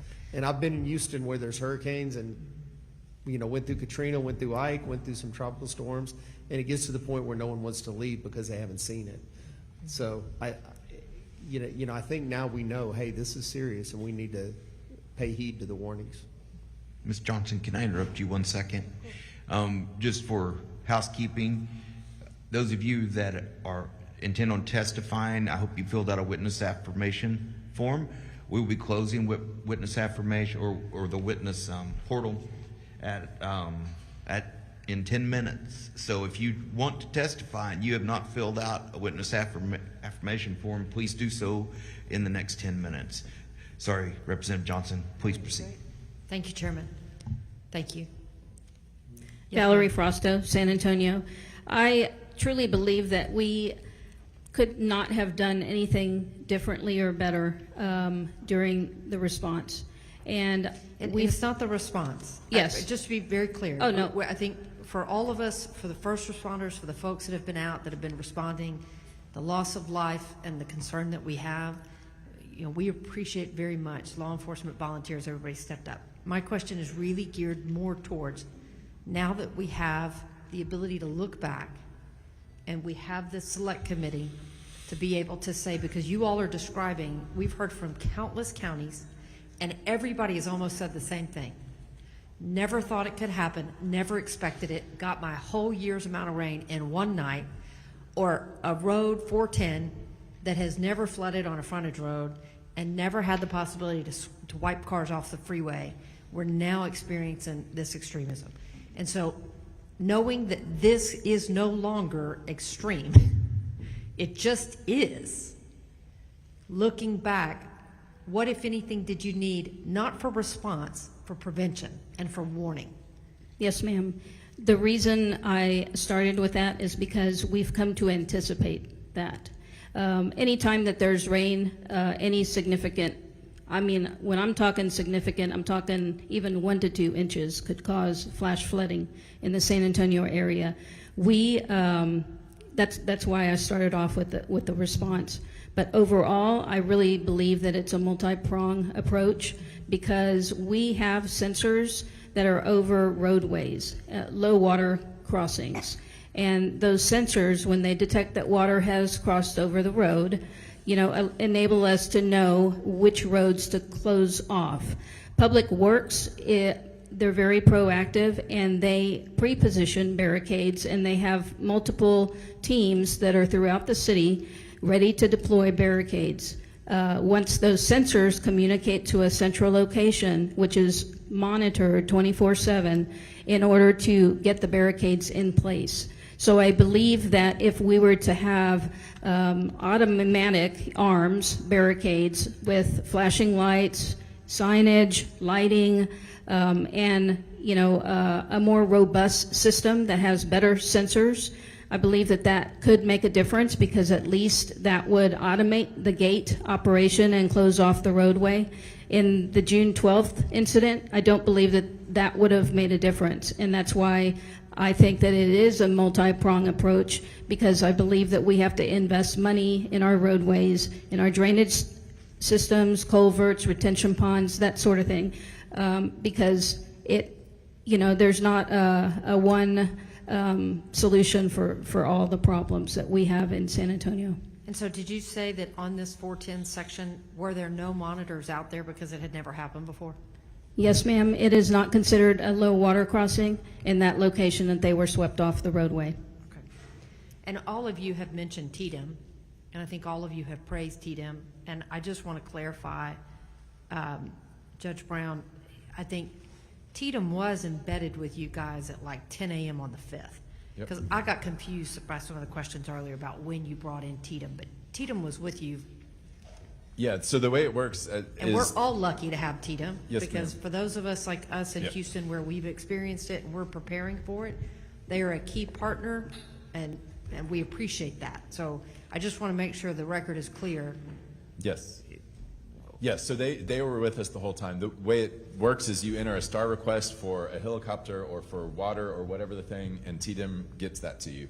They were doing that, as they always do in disasters, from, you know, before the event, through the event. What happened on Monday was I actually asked them to send an incident commander, which is unusual. This is, I believe, the first time they have done that for a county, because we saw the scope of how big this was, frankly, for Travis County. So they sent in Cade Long, who was our incident commander. That's the thing that we requested and that happened on Monday. But before that, yes, they were still there. They were providing the same kind of help that they were to Williamson and anyone else. That was on top of the cooperation that they had been Yes. giving for Yes, at least ma'am. 48 hours. Yes. And coordination with it. What about same thing? Because we heard from LCRA last week when we were in Austin. Yeah. And they talked about the impressive systems that they have out. Again, this is an extraordinary event, a significant loss of life in Travis County. Looking back, what lessons have we learned, or can we do differently? What needs to be put in place as coordination between all of our state, local, federal, anything? What have we learned? Great question. So I think there's a few things. One is there was a guy named Paul Ura who worked for the National Weather Service until about, I don't know, 3 or 4 months ago. He was the liaison between the National Weather Service and San Antonio, or Bexar County and Travis County. He left. He took, I don't know, early retirement, something with, you know, all that was going on in DC. They did not replace him. But he was the person who would say, hey, Travis County, I know you get, you know, flash flood alerts, thunderstorm alerts all the time, but this is a big one. You need to pay attention to it. He was the human being in there that is no longer there. So I would say the number one would be to replace Paul Ura. The other ones that I think we could do better, clearly to your point, Senator, we need to communicate better with the affected neighborhood. We could do a lot better on that. It is a big area, 176 square miles. There was hundreds, 500 first responders and Texas military and others out there doing all sorts of things, but what they said is true for them. They did not see enough of it. They did not see those folks. They did not hear from me saying, hey, this is what we're doing. So we need to do a better job communicating with folks what the plan is and as it gets executed. Once I got contact with Melanie, I think things improved a lot. There was a debris pile that she heard of that some folks that were having a memorial service needed removed. Before we had that line of communication, it wasn't going anywhere, but we addressed it and were able to go on private property because she secured a release to private property and got it removed. So I think better communication with the affected residents would be a big improvement. Another one is 2 ways out of all subdivisions. We require that in Travis County. We've required it since before I was judge, but these places in Sandy Creek were not built that way. So they had 1 way out, and most notably this community of 380 or so people that when a bridge failed, they were trapped there for several days. I mean, they could walk across. We got them food and water, basic necessities, but they couldn't go to work as they wanted. They could walk across and take a shuttle.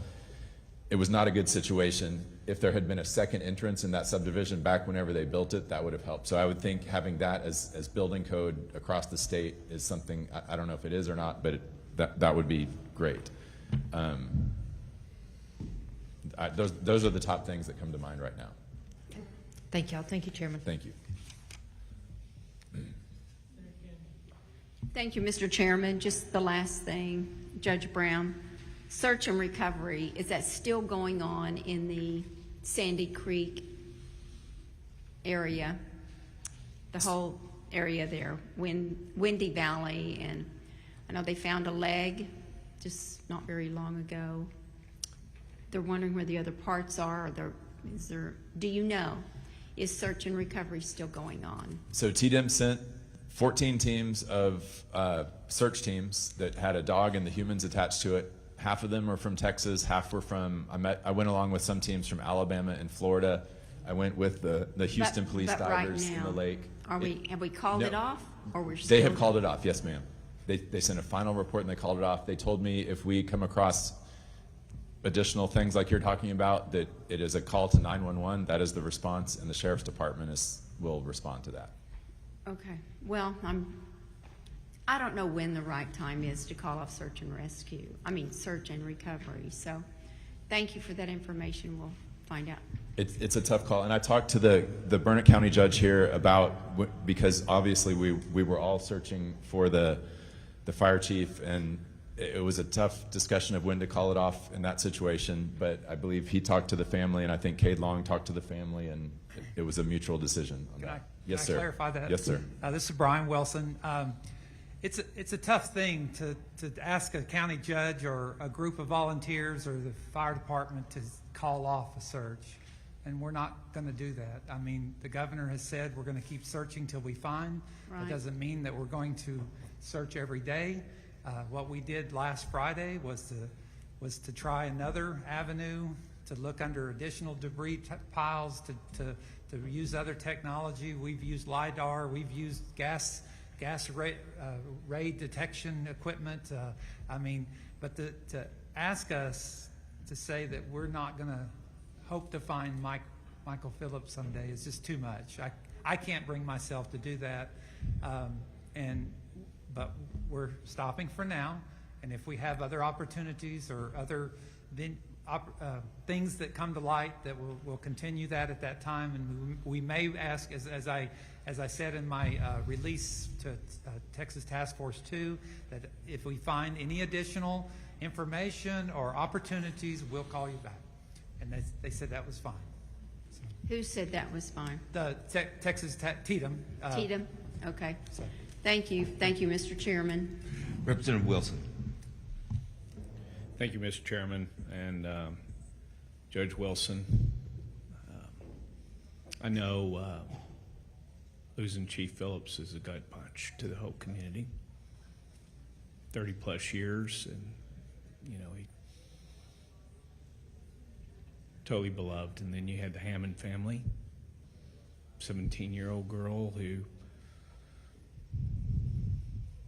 made sure her brothers and sisters got out of the van.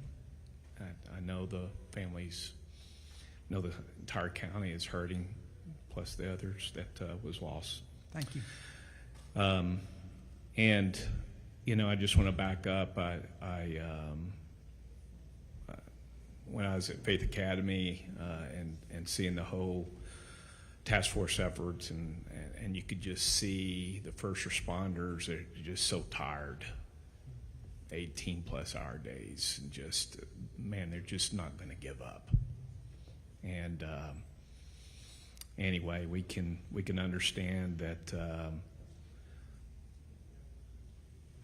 that's what community's all about, and we just appreciate you stepping up in such a very short period of time, very difficult time for the county, nonetheless, outside of the storm and so forth, but thank you, and I know that we won't stop looking for Mike Phillips.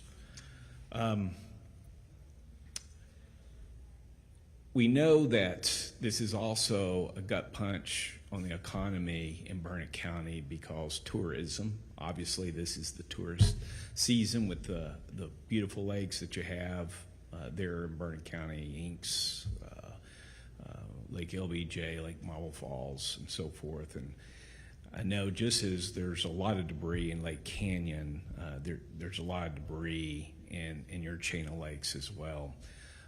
What is it that the state could do to help us get on that community on their feet with this debris, considering that LCRA focuses on navigable parts of the lake only, realizing all this stuff goes to the shore, fills up the coves, all those sorts of things. What could the state of Texas or even LCRA do to help in that endeavor? Well, today I got some good news while I was listening to testimony that Tatum had stepped in for a lot of our debris management. So, you know, we like I said, we lost 40 homes totally destroyed, 100 homes that were significantly damaged, and then another couple hundred that were seriously damaged. So people have been mucking out, and we set up a debris field. A site through the assistance of the Tatum has taken that over to start removing that and taking care of it, and so we appreciate the assistance and help. I wasn't expecting that. We were in the middle of making contracts, but for the same purpose. I mean, a lot of that debris that's collected into the lakes, that would be another good part, because, you know, of course, as you most people probably know better than I do. I don't spend a lot of time on the lakes, but a lot of those lots are owned back, you know, by private properties down into the lake. And as Judge Brown spoke earlier, counties are not allowed to touch private property unless we have very specific circumstances and situations. So that's one area that the state, through LCRA or through its own authority, could begin to draw out some of that debris out of those coves and away from property owners. So.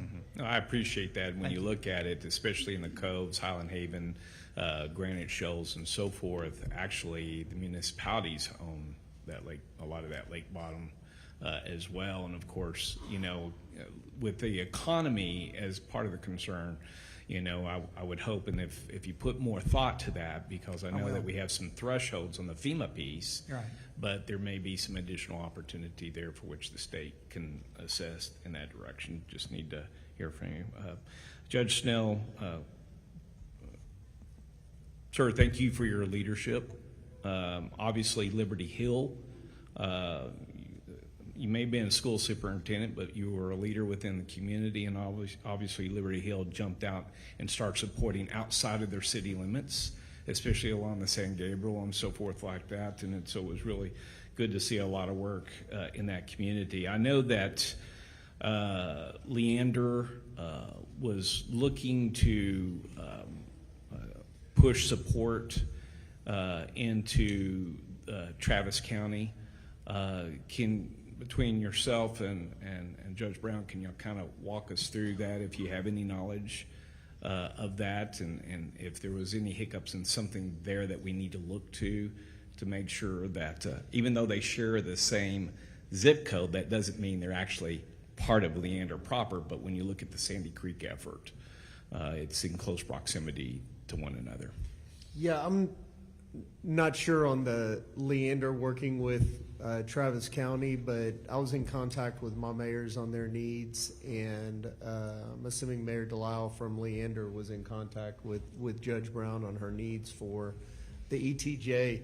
You know, a lot of these cities were in an interesting spot because most, if not all, of the damage around Liberty Hill was not in the city, and similar for Leander, but those mayors stood up and led for their communities as well, and we had a lot of help from state people, from other cities in the county. So I was calling Judge Brown either every other day or every 3 days, and Judge Williams too, or Wilson too, to get if they needed any help whatsoever. So we were in communication throughout. Especially when it came to establishing a fund and so forth, like, or a place where people could actually send contributions. So there's a lot of the county community to county foundation, and it was Yeah. actually just people in Williamson County. It wasn't my idea. We just gave them the vehicle of using the Wilco Cares to donate. They've raised over $800,000 right now, and the goal is to raise $1 million and keep going. Travis County started about a week later, so we got Travis County Cares, and we've got Burnett County as part of it too. So it's a great organization, looking out for the whole community, not just for this disaster, but for every aspect. No, appreciate it. Would you like to comment on the Leander?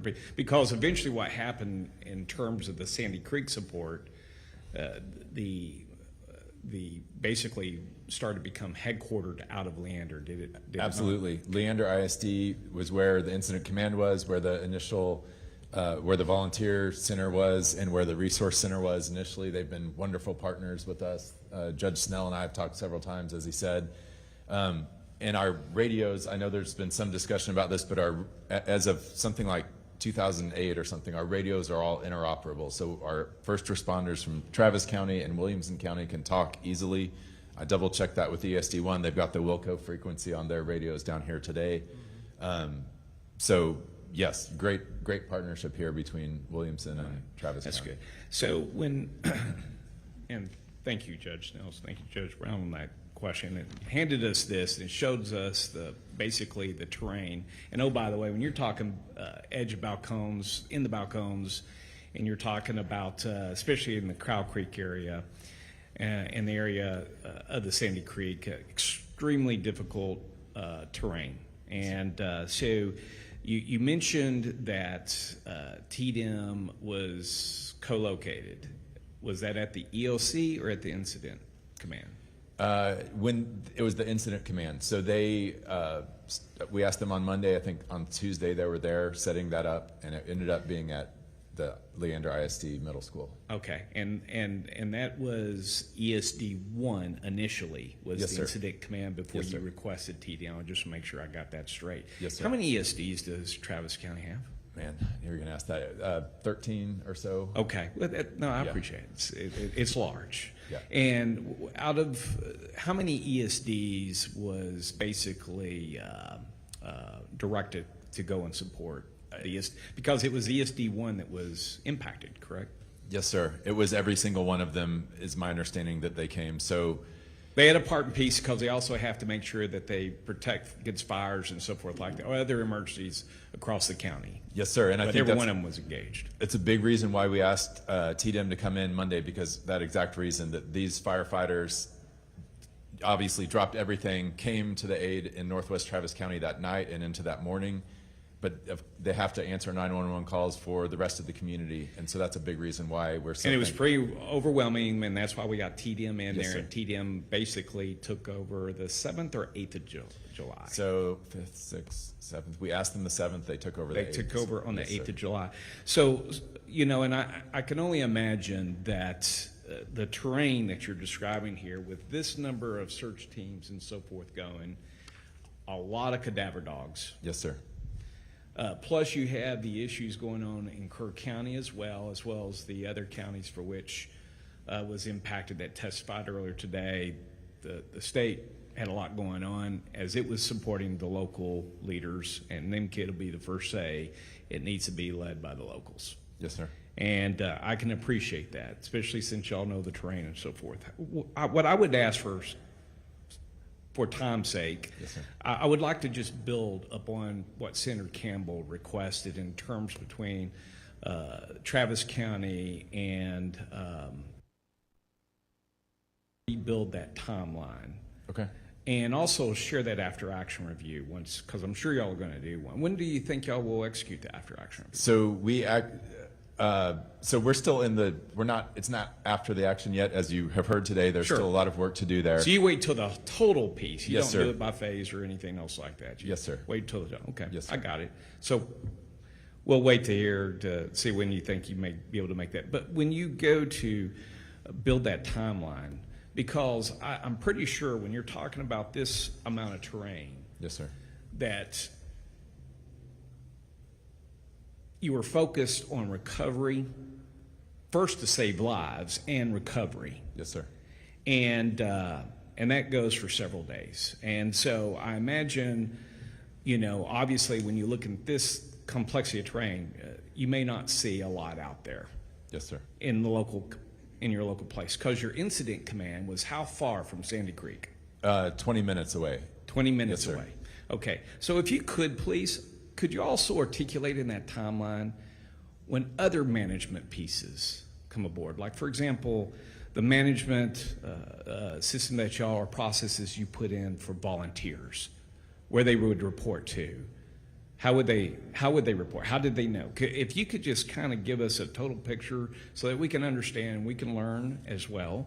Because the one thing that is obvious is that the people do need to see us, and they need to see us out there working hard and helping to organize.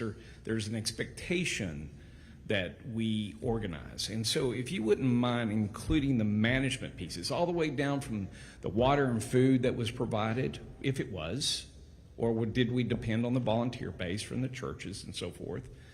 But also if you could put inside that timeline how the low water crossing was discussed and determined, and what resources we were looking towards, because that community really didn't have that low water crossing in place for what, 8 days, 10 days? Yeah, I've got that in the timeline. But yes, it took a while. Yes, we first got, I think, TxDOT engineers out there, then Travis County. Do you want me to go into the timeline? No. now? Okay. I just want you to build it into that timeline, Sure. if you would, Happy that to. Senator Yes, sir. Campbell was talking about. And I greatly appreciate y'all being here today. Thank you, Mayor. Thank you, sir. Chief. Yes, sir. Thank you guys for being here. Appreciate you hanging in with us. It's been a good panel. I'm going to call up the next batch of publics.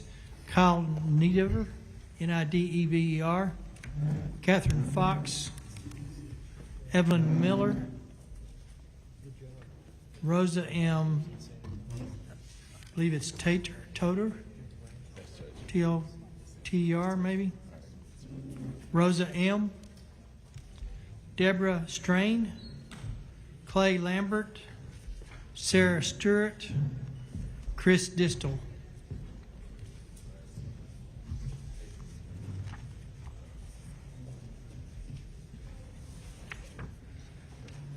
Kylie DeDever, Catherine Fox. Who do I have up here? Catherine Fox. Kylie? You have Kylie?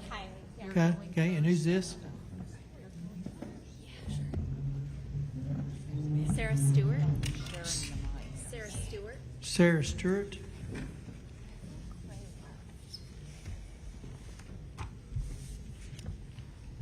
Catherine Fox, okay. Kylie. Evelyn Miller. Is that you? I'm Deborah Strain. You're Deborah. Clay Lambert. Clay Lambert. Chris Distel. Chris Distel. Rosa. That's you. And Evelyn Miller. Not you. Are you just with her, or are you testifying? I'm signed up to testify, Okay. but I'm with her for. What's your name? Courtney Calhoun. Calhoun? Yes. All right, we'll find yours. Okay, thank you. Give me two more. So Evelyn Miller's not here. Courtney. Courtney? Yes, sir. All right, we'll put you in. Need two more. Barbara Oates and Ashlyn Bolton. Barbara Oates and Ashlyn Bolton.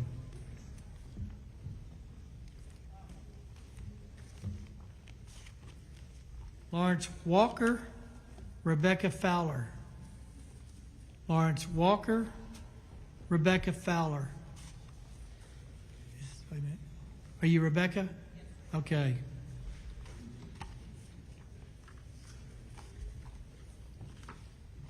Daniel Edelston. Daniel Edelston, got you? Okay, all right, we got a full panel. Let's go ahead and start with you, Kylie. 3 minutes. Pull that mic real close and talk real big. Hello, Chair and members of the committee. My name is Kylie Neidiver, and I am a lifelong resident of Kerr County. I live in Bumblebee Hills, a working-class neighborhood located off Highway 39 in Hunt. Of the 33 homes in my little community, only 5 were untouched by the raging floodwaters of the Guadalupe River. The home where I live with my mom and sister was one of these 5. In the early hours of July 4th, my neighbors' homes were flooded with anywhere between a few inches to over 8 feet of water. By the grace of God, no one in Bumblebee Hills was seriously injured or lost their life that morning, but many homes were ruined, and we are now faced with the monumental task of rebuilding and resuming our everyday lives while bearing these new unseen scars of trauma. The only thing more powerful than the flood has been the outpouring of volunteers and community members who have taken it upon themselves to help us recover. Assistance and prompt guidance from our local government regarding our rebuilding efforts have been non-existent. I have met no local county officials in Hunt or in my neighborhood, nor have I encountered anyone from the state. Those of us impacted by this catastrophe are not asking for handouts. We're asking for a functioning government. Kerr County simply does not possess the infrastructure to handle this recovery on our own. The solution the county has proposed for dealing with the flood debris is incineration, a giant fire that will burn for months, doing nothing more than polluting our air. Isn't there a better way to handle this that won't result in breathing problems for a community that is already broken and hurting? Right now, it is primarily families and local volunteers who are the ones hauling debris to the dump and paying the fees for it.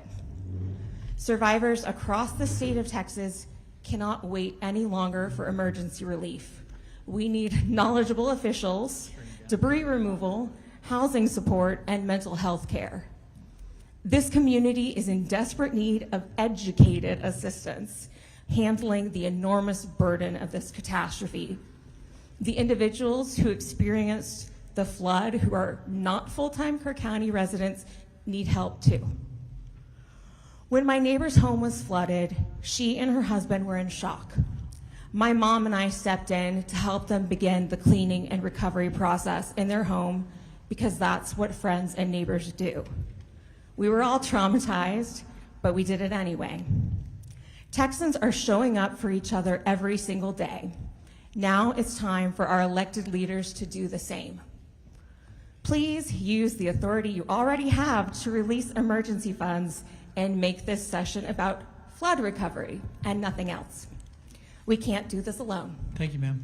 Thank you. All right. State your name. Catherine Falk. pull that over there real close. Catherine Fox, born and raised in Kirk County, resident of Hunt. I'm In not my- sure it's on. They're working on it there real quick. Lights on. Try it now. Catherine Fox. There you go. I hear you. Born and raised in Kirk County, resident of Hunt. In my 67 years, I've been through about 25 floods in Kirk County. A mark on our property of the 1932 flood was far surpassed this time. USGS has been out. They'll get the exact numbers to us soon, but a rough estimate is 50 feet on our property at the confluence of the Guadalupe River and Bumblebee Hills Creek. As we've seen prior in testimony, things just, our confidence has been shaken by the lack of coordination, chain of command glitches, and time taken to issue a code red, as well as the lack of the warning system and on that was discussed earlier.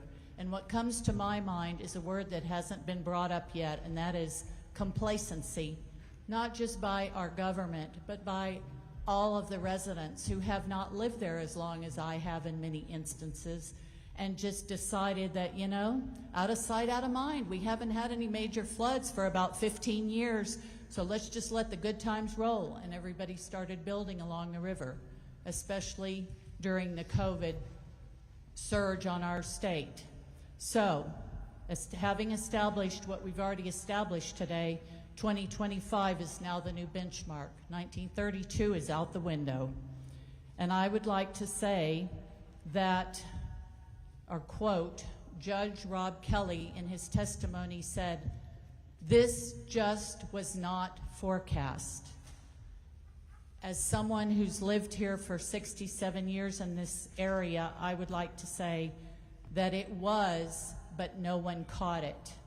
History shows that when the National Weather Service issues a flash flood watch and mentions a subtropical air mass could potentially stall out of the hill country, we all better set up and pay attention. We were warned, but in a roundabout way. We didn't pay attention. And here's what happened.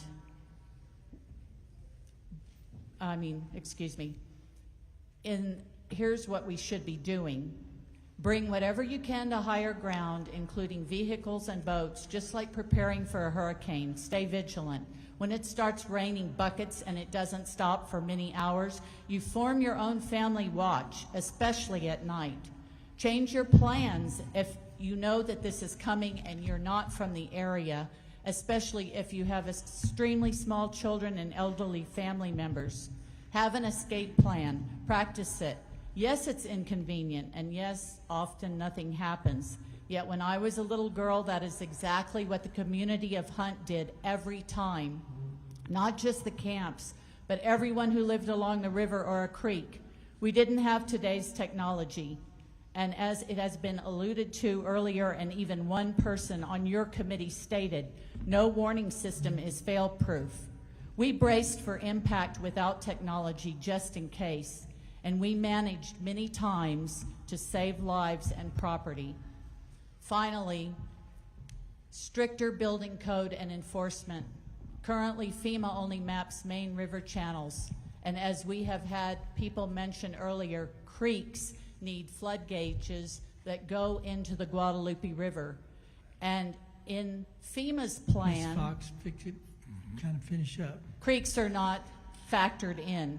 If someone wants to build a house or a development by the confluence of a creek and a river, they're allowed to. Mother Nature humbled us. She reminded us that she is a force to be reckoned with. We must improve our flood plans to honor those who were lost and save lives in the future. Good suggestions. Go ahead, ma'am. I'm Sarah Stewart from Kerrville, Texas. Sometimes to move forward, it's important for us to look back. So I thank you for providing this opportunity, especially my rep, Wes Ferdell. So they don't build them like they used to. We've all said it. Maybe it's time we built them like they used to. I grew up in Tornado Alley, and we had civil defense sirens. Everyone knew that sound because they tested them monthly. They drilled once a year, all the way back to my great-grandparents' day. It was ingrained in us, and there was no cell phone required. If we want to prepare for a 500 years flood, then we need solutions that are going to be around for our children's children. Another old idea that didn't get much attention today is a water reservoir. State support from you guys for a water reservoir here would be priceless. It would provide flood safety, provide a water supply, and even possibly hydropower.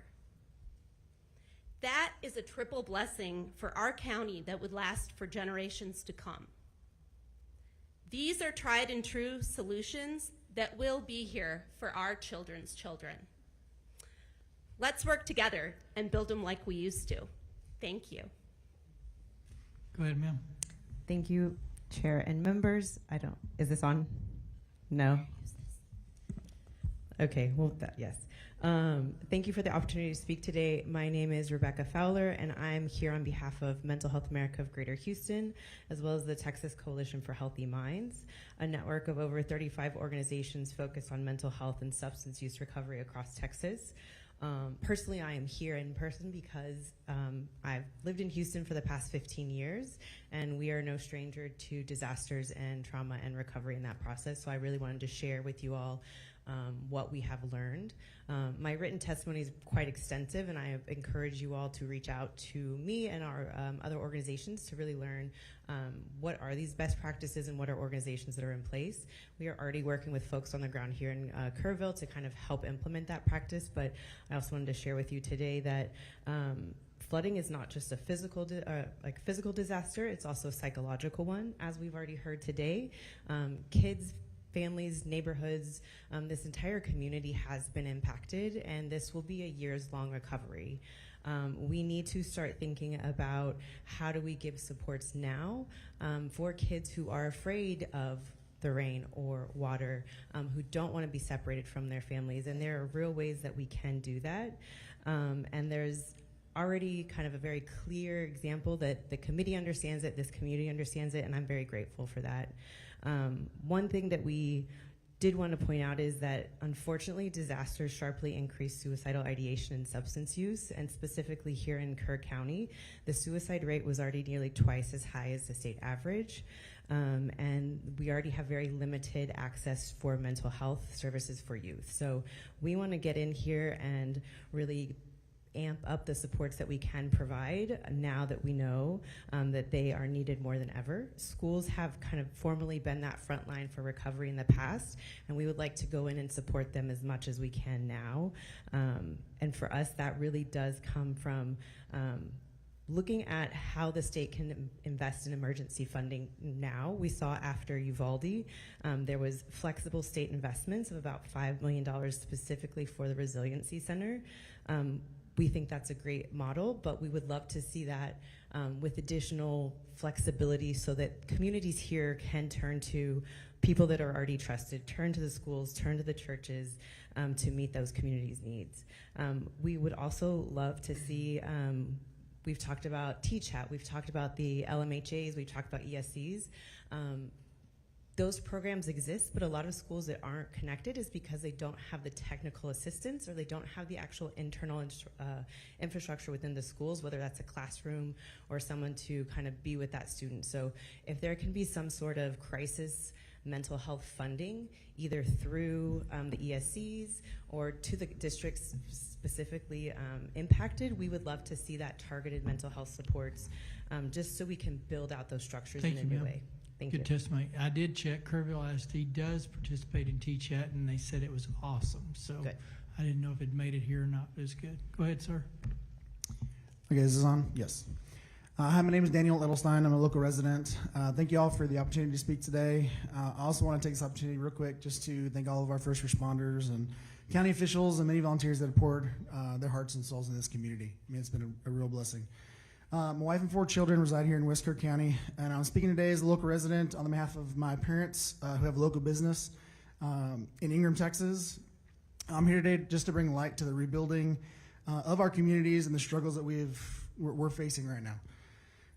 My parents own the Ingram Dam Center, which is located directly next to the Ingram High School, just across the street from the dam. The strip center is filled with other local businesses and residential apartments. This business was my parents' livelihood and their retirement. It's been extremely devastating to their lives because with their medical conditions, it's impossible for them to rebuild themselves. Thank God for all the volunteers and community help that we have received, because without it, my parents, the business wouldn't have been salvageable. At least the building wouldn't have been salvageable itself. Their business and others at the Ingram Dam Center sustained 6.5 feet of water inside for hours. We had 4 residents in there, and they also survived and were water rescued, which was amazing, until the waters receded. So we had friends, family, random volunteers, and many churches and private organizations help us demo everything to the studs. So you go over there now, a lot of people know about the Ingram Dam. They've slid down the dam, when they're kids or their kids have done it. It's just kind of a central location in Ingram, and it's really sad to see where it's at right now. Things that I've learned a lot about, because I've never been in a disaster like this or anything close to it, that a lot of people don't know and I didn't know, is that once you take funds from FEMA, which they don't help businesses, but even individuals out there, once you take the funds from FEMA, in a catastrophic event, even like this, even if you're not in floodplain, they're going to require you to have flood insurance. And knowing the market quite well, being as a realtor, that's going to reduce families' home values, or really just price them out of the communities that they live in, because they can't afford flood insurance as well as mortgages and all that kind of stuff. So it's really going to hurt the people in the long run by them just taking the FEMA funds. So I've reached out to a lot of those communities and told them because they're only giving them $12,000 to $18,000 for the damages in their houses. And I've told them just to go look out for grants, get as many grants as possible, because taking FEMA funds is just going to be detrimental to them in the long run. There's been very, very little relief for small businesses that are supposed to be the pillar of this community. FEMA doesn't offer recovery assistance for small businesses, even if we had residential units inside. And the SBA, just to be honest, has been kind of a joke. They told my parents that they give them an 8% loan, and they'd have to, if the only way they'd give them a 4% loan is if they either had bad credit or couldn't get approved somewhere else. So it's really detrimental to them, because that's their livelihood, and that's the way You're going to have to kind of wrap Yep, it. I'll end it right now. So I just want to switch gears real quick. I'll end it right now.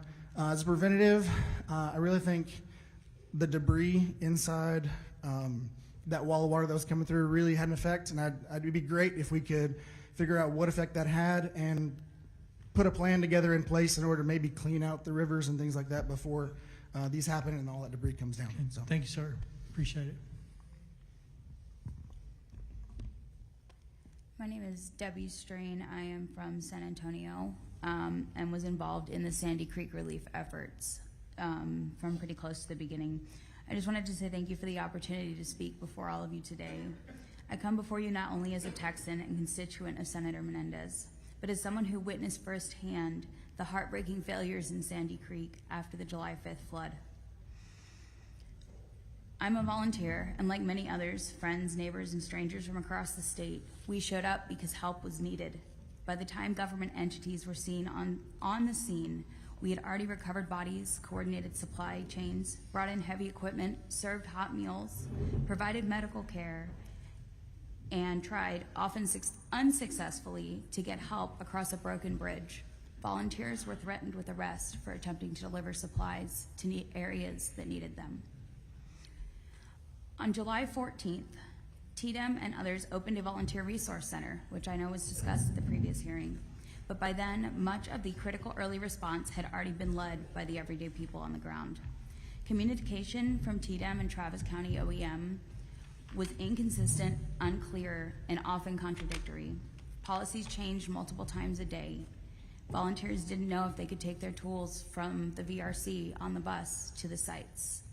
It changed 4 times in one day, the policy on that. The confusion delayed help and discouraged volunteers from coming out to provide the assistance that was so desperately needed in the area.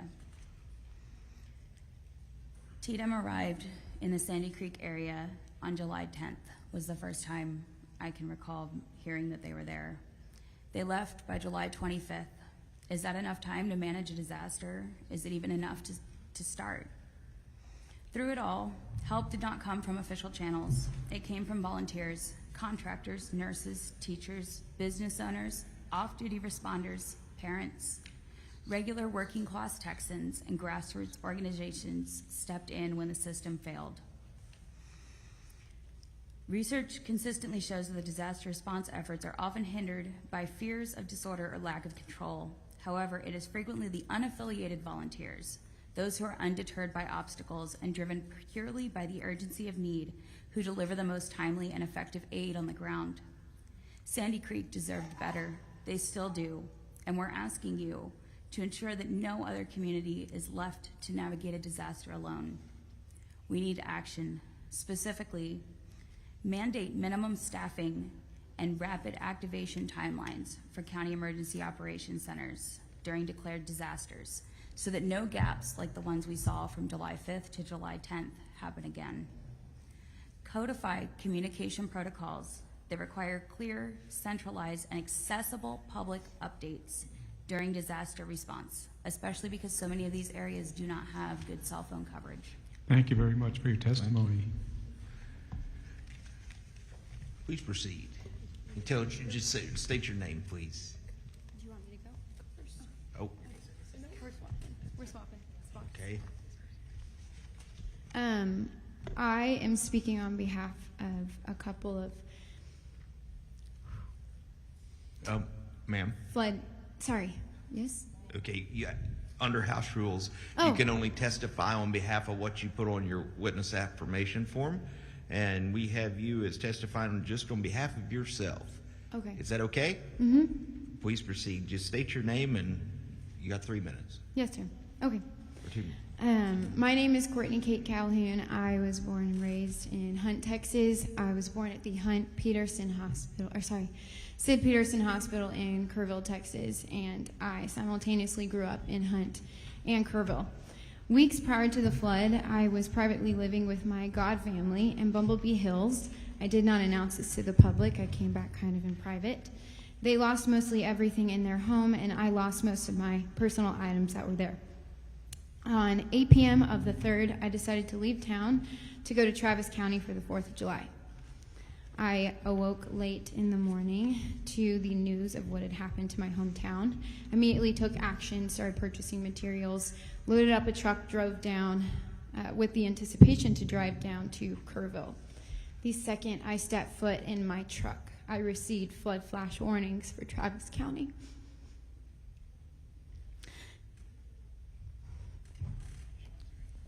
I waited with my mother near my front door for nearly 13 hours in terror, watching my hometown be destroyed, annihilated, unable to go there. Without the proper notification that I could leave, I took a risk and I left her and my pets. I rushed down to Kerr County. I came to my God family side, delivered my materials, immediately went boots on the ground for search and rescue. On the 5th, I was doing search and rescue at Casa Bonita, and based off of the information from someone who testified earlier, I can without a doubt say that we recovered some of her family members.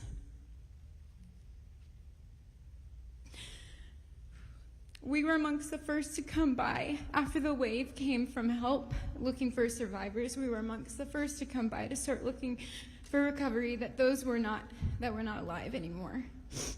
I did this for several days. On the 7th, I decided to make a mass resource list for Hunt to Kerr County, and upon this, the chief of the Hunt Volunteer Fire Department gave me a badge and a vest and asked me to also help with the first victim needs intake list and volunteer sheet. Then I went back to search and rescue. Every day I did search and rescue.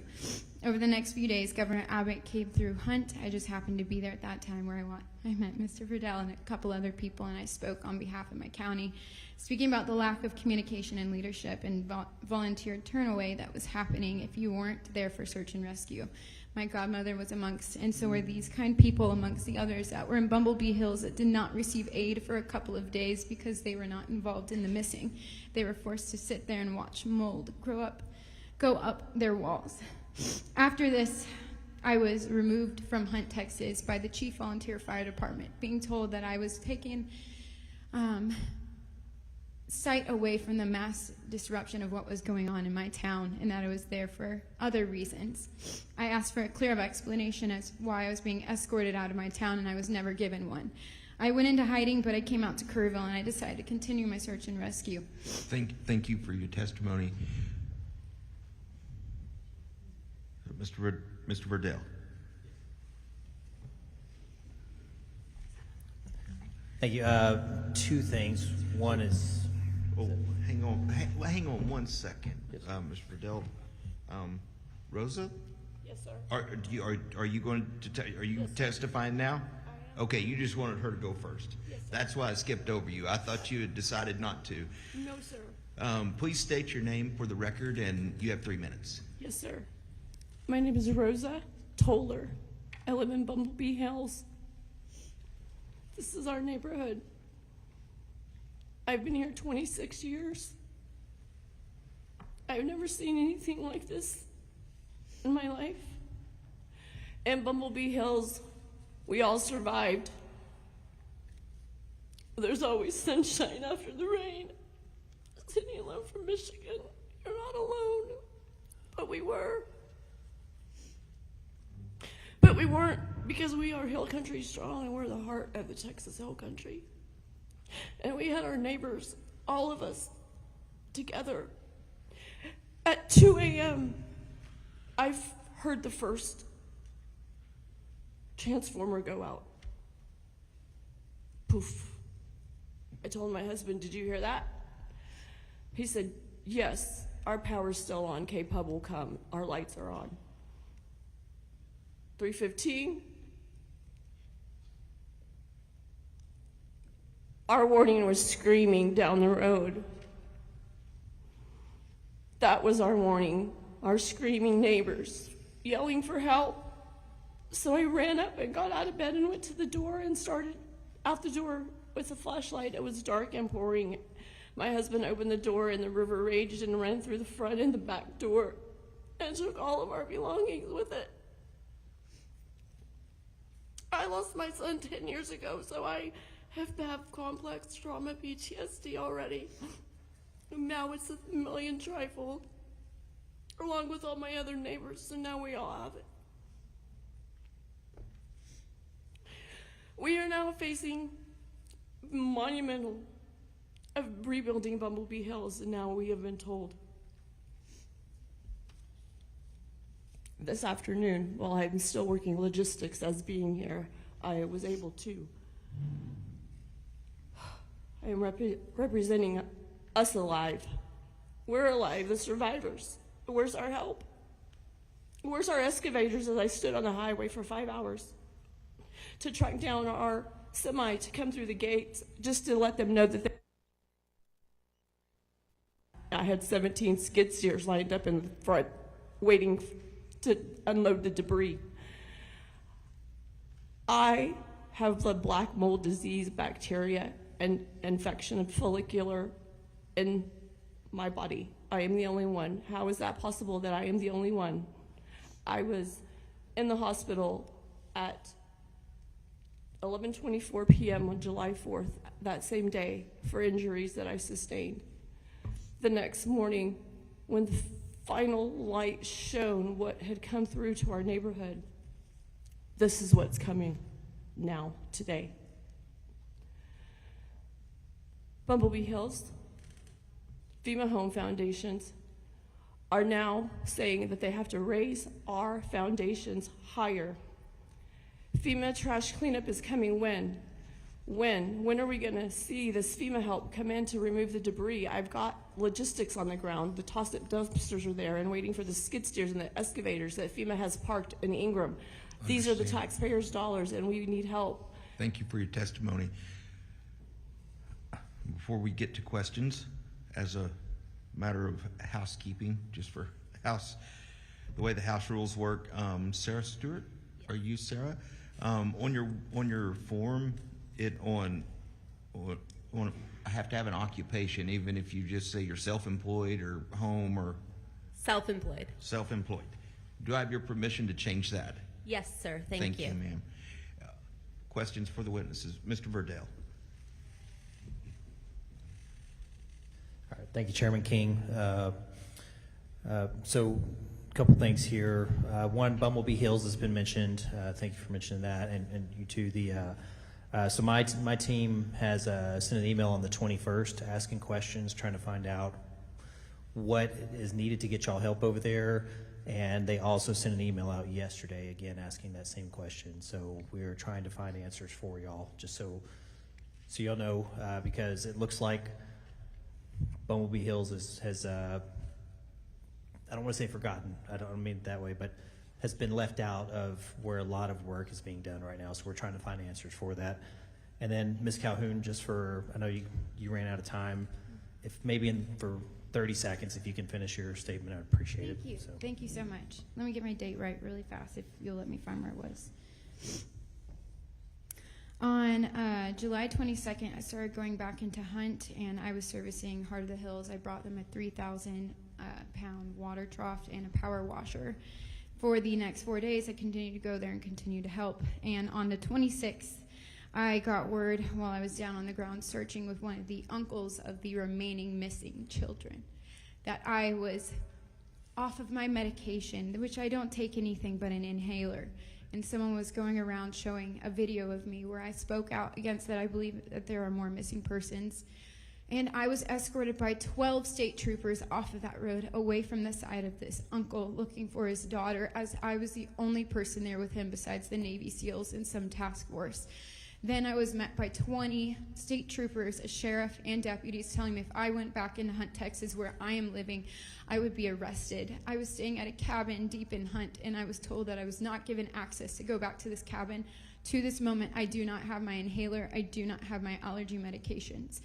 I was prohibited from going to the Hunt store reopening, the Hunt store concert. I have not been allowed to go to any funerals. There is a family of one of the homes that I searched for an hour and a half that I found out is alive and well, and I am not allowed to go to their house to meet them.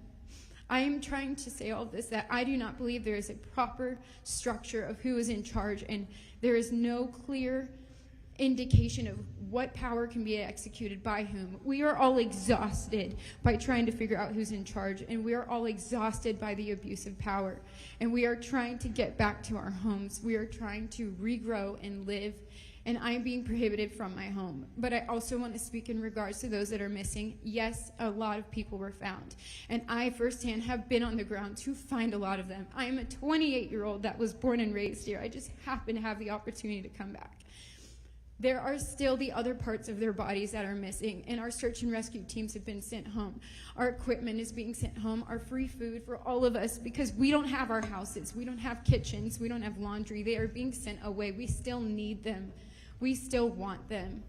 And please, if this list of the remaining persons could be officially released for those of us that are not in law enforcement, and we were there, the first ones that were there with boots on the ground, we want to know who is missing.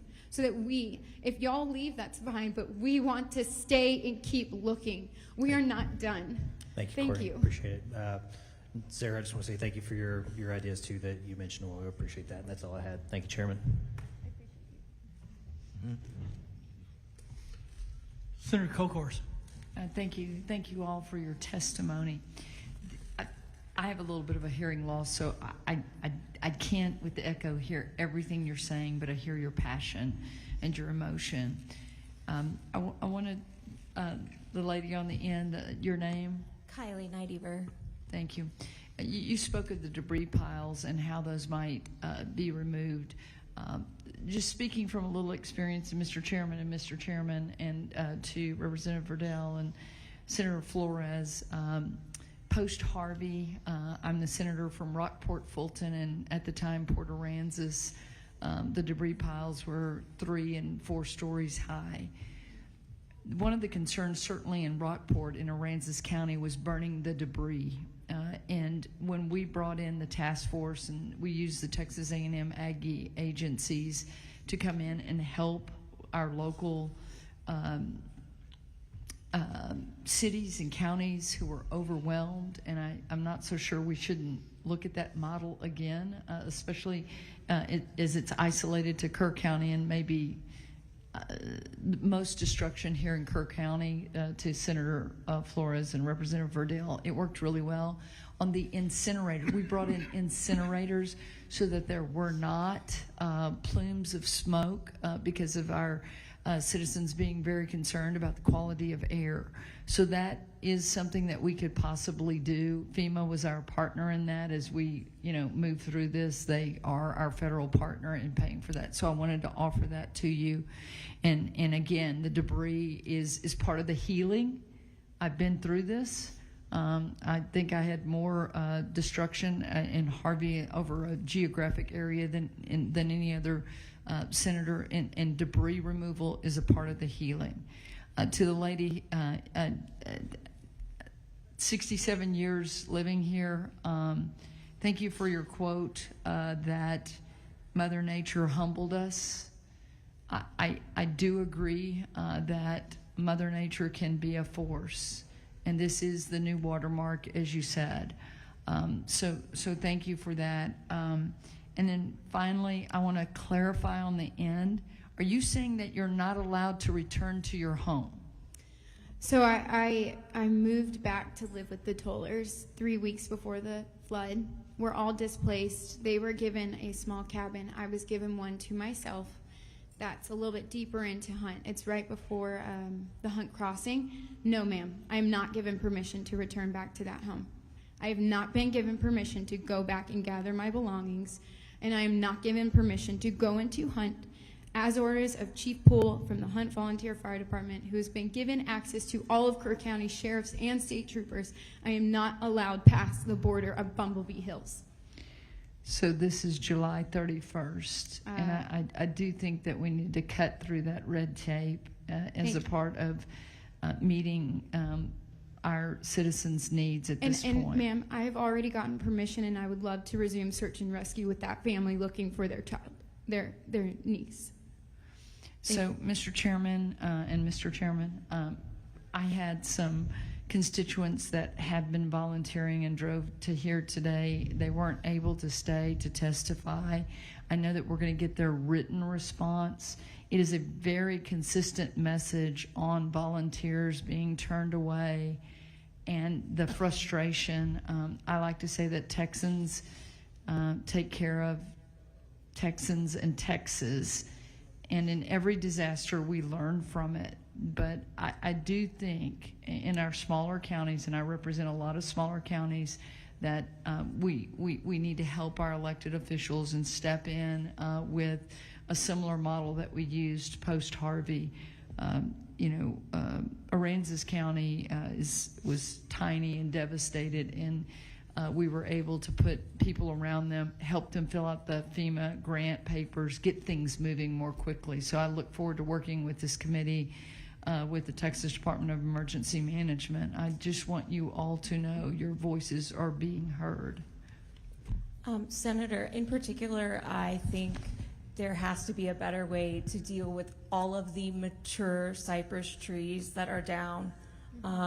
This seems like perfectly good lumber that somebody somewhere might want, and instead of just burning it, I appeal to you all to find another solution that's more environmentally friendly.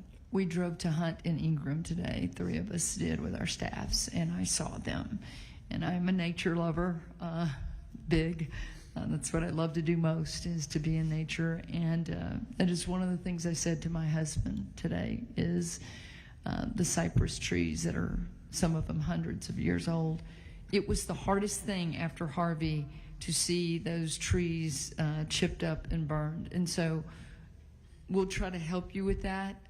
It is a fact at one point that you have to remove the debris, and it is tough. But there could be potentially, especially with those very large cypress that are very special, given to us by our Lord and Creator, that we could do something with it. We hear you. I also have concerns about the riparian barrier, and can these cypress trees be used to help us prevent worse flooding in the future?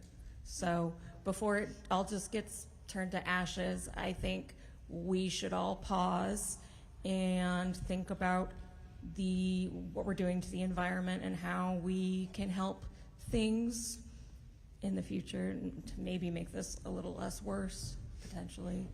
So. Yes, ma'am. It's been in one of our local newspapers. I don't remember which one, but the incinerators are going to be used. That was in the paper. And as far as volunteers being turned away, it's my understanding, I've had a lot of volunteers on our private property, and they said that they had no problem as long as they registered at the Tivy High School in Kerrville before coming out to our area. You must register or you will be turned away. But if you register, you're A-OK in most instances. On private property. Thank you. Senator Menendez.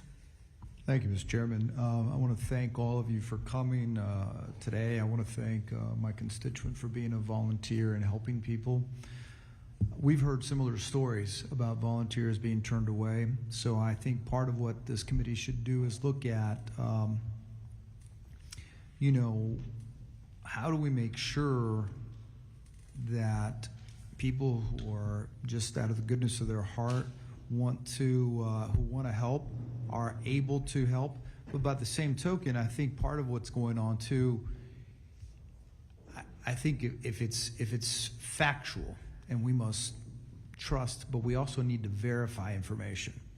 And one of the concerns that's been mentioned to us is that with the volunteers, they want to make sure that these are people who are here for the right reasons, that have the right expertise, or and they want to put them in places where they need them. And so I think that there's a balance of helping Texans, letting them help Texans, and not letting people just pick and choose. And I hope that what seems to be, based on what you've told us, that you're not being isolated or singled out for your views or for speaking out. Well, we'll have to look into that.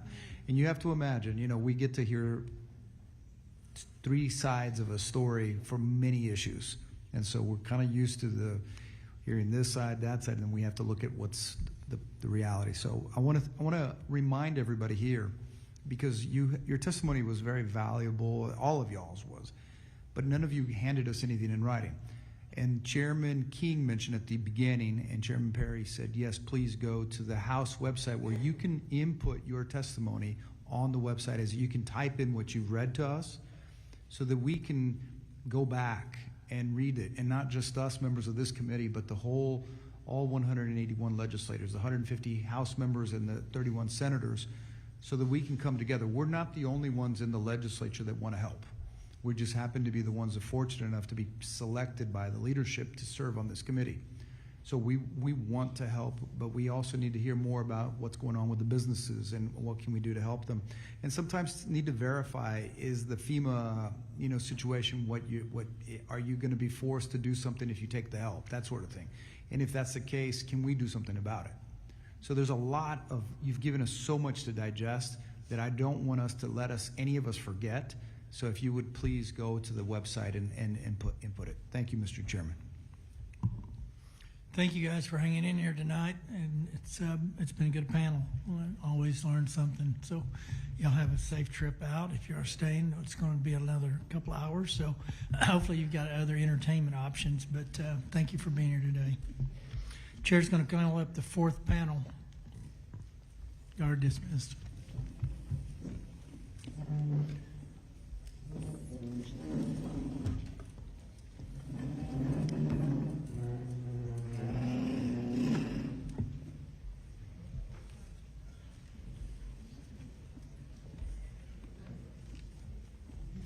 John Honore, Carla Guthrie, John Nielsen Gammon, John Schrader, Phil Bedient, Nick Fang, David Maidment.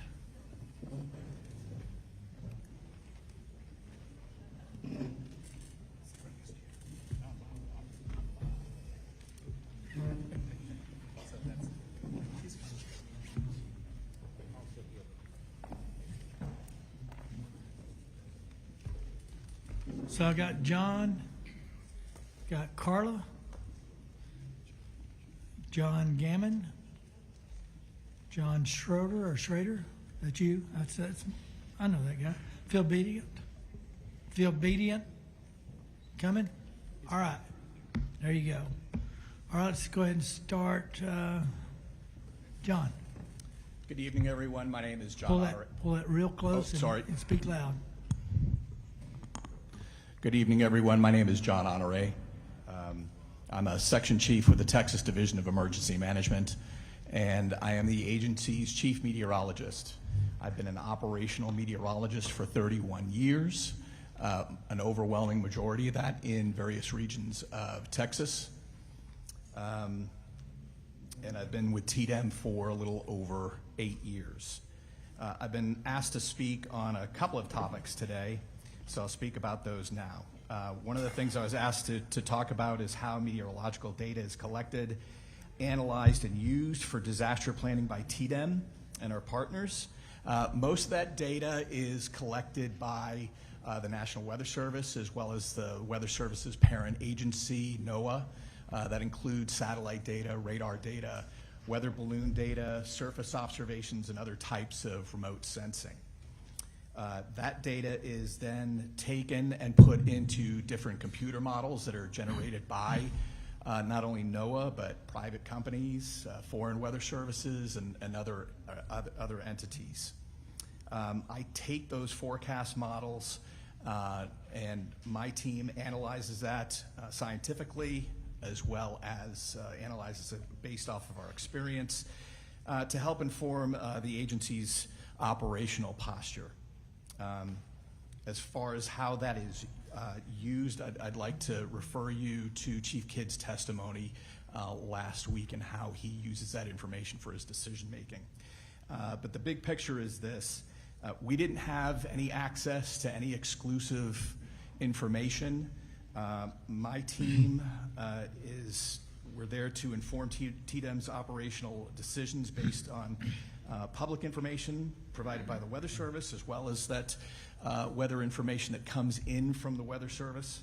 Our team's extensive experience and understanding of Texas weather and the history of Texas weather is what leads us to make some of those operational recommendations to TDEM leadership on pre-deployment timelines to best support our locals ahead of potential storm impacts.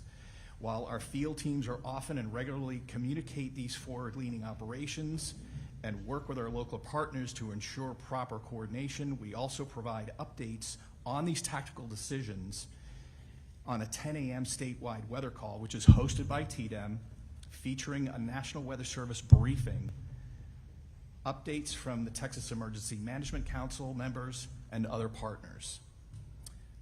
With regard to conditions leading up to the 4th of July, for several weeks this summer, we had a persistent onshore flow at all levels of the atmosphere, from across the Atlantic Ocean, through the Caribbean, into the Gulf, and into Texas. It was pointed right at us. It made for, even by Texas standards, unusually humid conditions. So we had a moisture-rich environment. Then the weekend before, leading up, or actually 3 weeks before, pardon me, that's been mentioned before, we had a serious flash flood event in the San Antonio metro area. Parts of Medina, Bexar, Comal counties had areas of 5 to 9 inches of rain.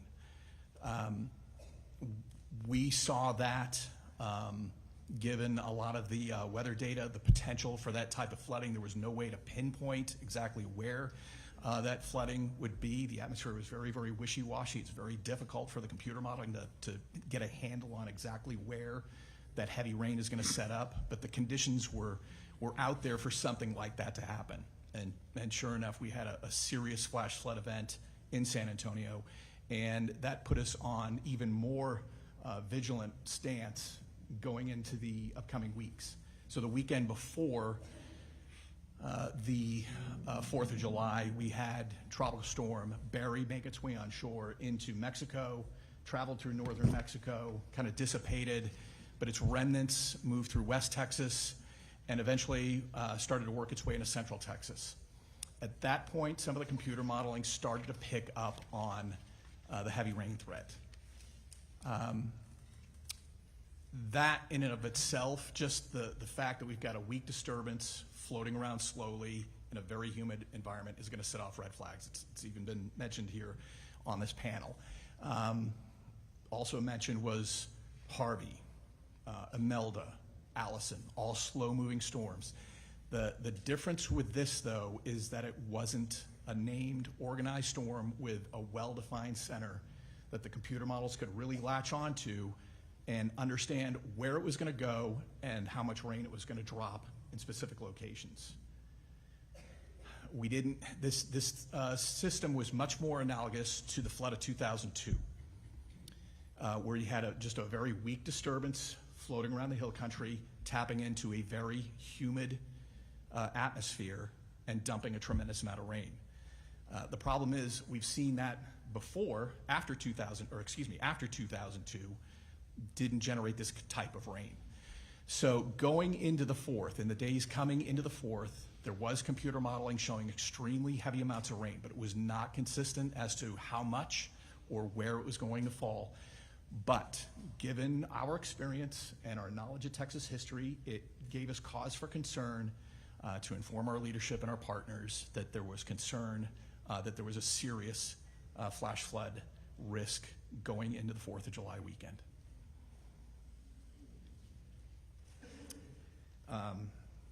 So that's basically what the setup was going into that storm that occurred over the 4th of July weekend.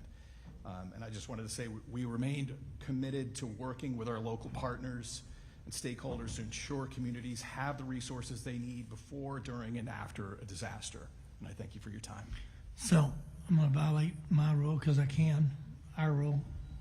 Real quick, really what I wanted to hone in on, because there was a lot of confusion last week, and rightfully so, we're not weather people, as to who's got data, who uses data, what they use the data, and where does the data come from. So specifically, and I'm going to share from my understanding, correct me if I'm wrong, and I've got another 6 opportunities are here to correct me for sure.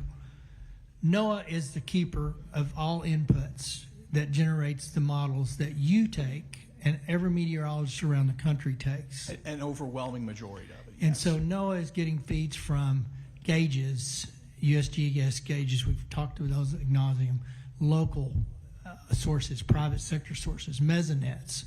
Texas has large mesonet networks, both at Texas Water Development Board, and then private sector, and even I think I heard a different one today. LCRA may have their own. Correct. So all of that is pushing data up as inputs, no modeling, just they push that raw input. They put it in their system and they generate what they believe is a forecast, and that's what your 10 o'clock calls are based on. That's what your internal conversations are centered around. Is that basically the correct understanding? Sir, I'm not fully up to speed on everything that the Weather Service puts together to come up with their forecast. So I wouldn't want to, it would be irresponsible for me to definitively say, yeah, that's what. Sure. But in general, we have more data gatherers than we have more predictors.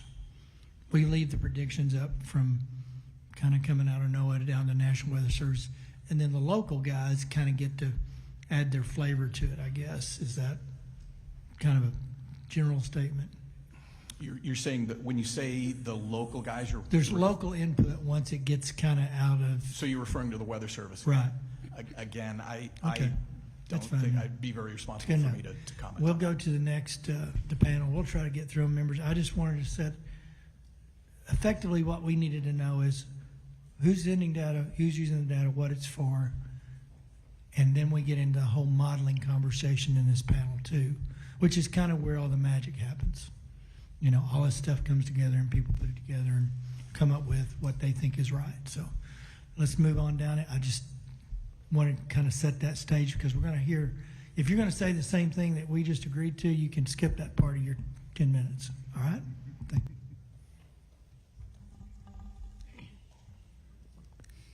Good evening, Chairman Perry, Chairman King, Vice Chairs, and members of both the Senate and House Select Committees. My name is Carla Guthrie, Surface Water Division Director for the Texas Water Development Board. Thank you for the opportunity to describe our Tex Mesonet statewide weather network that we're working to build for Texas, and to answer any questions that you may have. Although floods are a part of the Texas landscape, the events that occurred this past month are particularly tragic, and I offer my heartfelt condolences to everyone who is affected. Today I will provide a general overview of the Mesonet system operated by the Texas Water Development Board, a description of its utility for natural disaster-related planning and response, and recommendations for improving Tex Mesonet for this purpose. I will address each of these topics and welcome questions to fill in the gaps. You've also have a presentation in front of you that will be helpful for understanding what I'll present. So next slide, please. The Tex Mesonet is a statewide hydrometeorological observation network that's operated by the Texas Water Development Board. It is designed to collect and distribute high-quality, near real-time atmospheric and soil moisture data across Texas. The network supports water resources management, drought and flood monitoring, emergency response, agriculture, scientific research, and more. Specific to natural disasters, the initial stations in the network were installed to provide better data for warning and forecasting of flood events following the Memorial Day Wimberley flood. However, station data also is informative for droughts, heat waves, tornadoes, fire, wind, winter storms, and tropical systems and hurricanes. In 2023, the 88th Texas Legislature authorized the TWDB to serve as the statewide resource for hydrometeorological data as described in Texas Water Code 16.026. However, the first Tex Mesonet stations began reporting in 2016. And today we have 118 stations reporting across Texas, and we're continuing to build this network out to at least 225 TWDB-owned stations to fill in gaps in coverage. The map on your slide shows TWDB-owned stations in orange, and the gray triangles show all other locations where we have partner networks that have similar weather station information. The counties shaded in gray reflect those most impacted by the recent floods. Next slide, please. Each Tex Mesonet station collects a suite of parameters, including temperature, precipitation, and soil moisture. The data we provide is available for use as needed by others, both during disaster and in clear weather periods. In a few slides, I'll go over how we make the data publicly accessible. But I also wanted to show on this slide the Mesonet coverage in Kerr and surrounding counties. There are 2 stations within Kerr County, a station at the Kerr Wildlife Management Area and another at the Kerrville Municipal Airport. However, there are other stations just outside of the county that also provide coverage. And so if you look at the slide, you can see a series of orange circles and gray circles. Those circles represent the coverage around a station. And so those circles represent the coverage around a station. And so we are we're building out the network so that there is at least a 20-mile buffer or between stations. So around each station there's a 10-mile radius. So when you look at that, you can see that there's fairly good coverage for Mesonet stations in Kerr County. This also is not showing the GBRA rain gauge stations, which also provide coverage. So while there are gaps, there is a reasonable amount of coverage, and I wanted to point that out to you today. Next slide, please. Much like the National Mesonet Program, of which Tex Mesonet is a member, we have designed our program to operate as a network of networks. We rely heavily on partnerships as well as our own stations. Texas is large, and by working with existing Mesonets and state partners, we are better able to provide a cost-effective means for ensuring broad coverage. Through our partnerships, such as with West Texas Mesonet, who covers West Texas and the Panhandle, and other entities, as listed on the table on the right, We are able to display data from over 3,500 cooperator-owned stations on textmesonet.org. With respect to the collaborative nature of our program, we rely on the Text Mesonet Advisory Committee to guide our program on data collection and dissemination methods and on product development.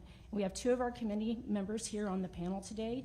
Dr. John Nielsen Gammons serves as our chair, and Dr. John Schrader is representing West Texas Mesonet. We also have representatives from the National Weather Service, Regional Weather Networks, Oklahoma Mesonet Program, state agencies, and members with expertise in a variety of subjects. Text Mesonet also contracts with several universities to improve data products, data quality, station coverage, education, and outreach. However, one important point that I want to make today is that Text Mesonet relies on landowners to provide space to host stations. We have agreements with Texas Parks and Wildlife Department, other state and local entities, as well as with private landowners. And this is one of our greatest limitations to expanding the number of stations in areas that lack coverage. We need to find landowner hosts who are willing to provide the space and access for a station, and we welcome those who have the space and are willing to partner with us to help us continue to expand the network. Next slide, please. TWDB stations collect and report out all measurements every 5 minutes. However, many stations in our partner network collect and report at different frequencies. There's not a standard across all networks, and remember that each network is designed for a different purpose, and not all need to report at a 5-minute rate all of the time for all parameters. The pie chart that is shown on the left slide shows the proportion of stations in Texas that are collecting data at various frequencies. From our assessment, a majority of stations, the color shown in blue, so 39%, collect data between 5 and 15 minutes. But only 23% of stations are collecting data at a frequency of 5 minutes or less. And so in terms of the frequency of reporting data, most networks are not reporting at a fast rate. The American Association of State Climatologists recommends a 5-minute collection and reporting rate, and this is the rate at which our stations adhere to. And there are only 2 networks in Texas, Text Mesonet and West Texas Mesonet, that meet this 5-minute data collection and reporting requirement for stations. And these locations are shown on the map that's on your right. And so you can see much of the state lacks stations that are reporting at a high enough frequency to be informative during intense rain events. Next slide, please. On this slide, we wanted to show why it's important to have 5-minute rain data.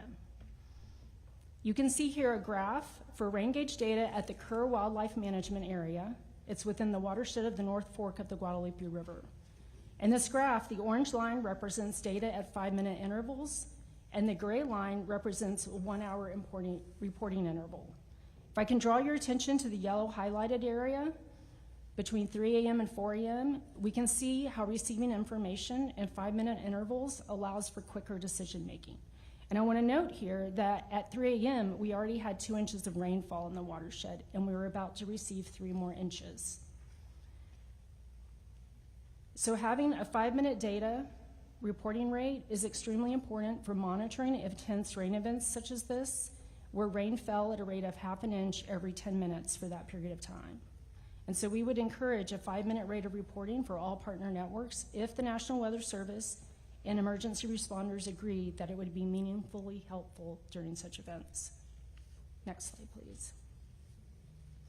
I want to close by describing the 2 ways in which we access our data. Our data is accessible. First, TWDB station data is delivered from our stations to our cloud server via AT&T's FirstNet communication platform, and then it goes to our online web viewer at textmesonet.org. The viewer is the most common way to interact with the data. It contains TWDB station data, which is pulled from our cloud server. It also contains active radar precipitation visuals and data from over 3,500 stations within and surrounding Texas. For the viewer, we also pull data from non-TWDB stations. So we pull that from Synoptic and from West Texas Mesonet. The main landing page is available in Spanish and English, and additional pages provide precipitation and temperature maps and allow for limited data downloads.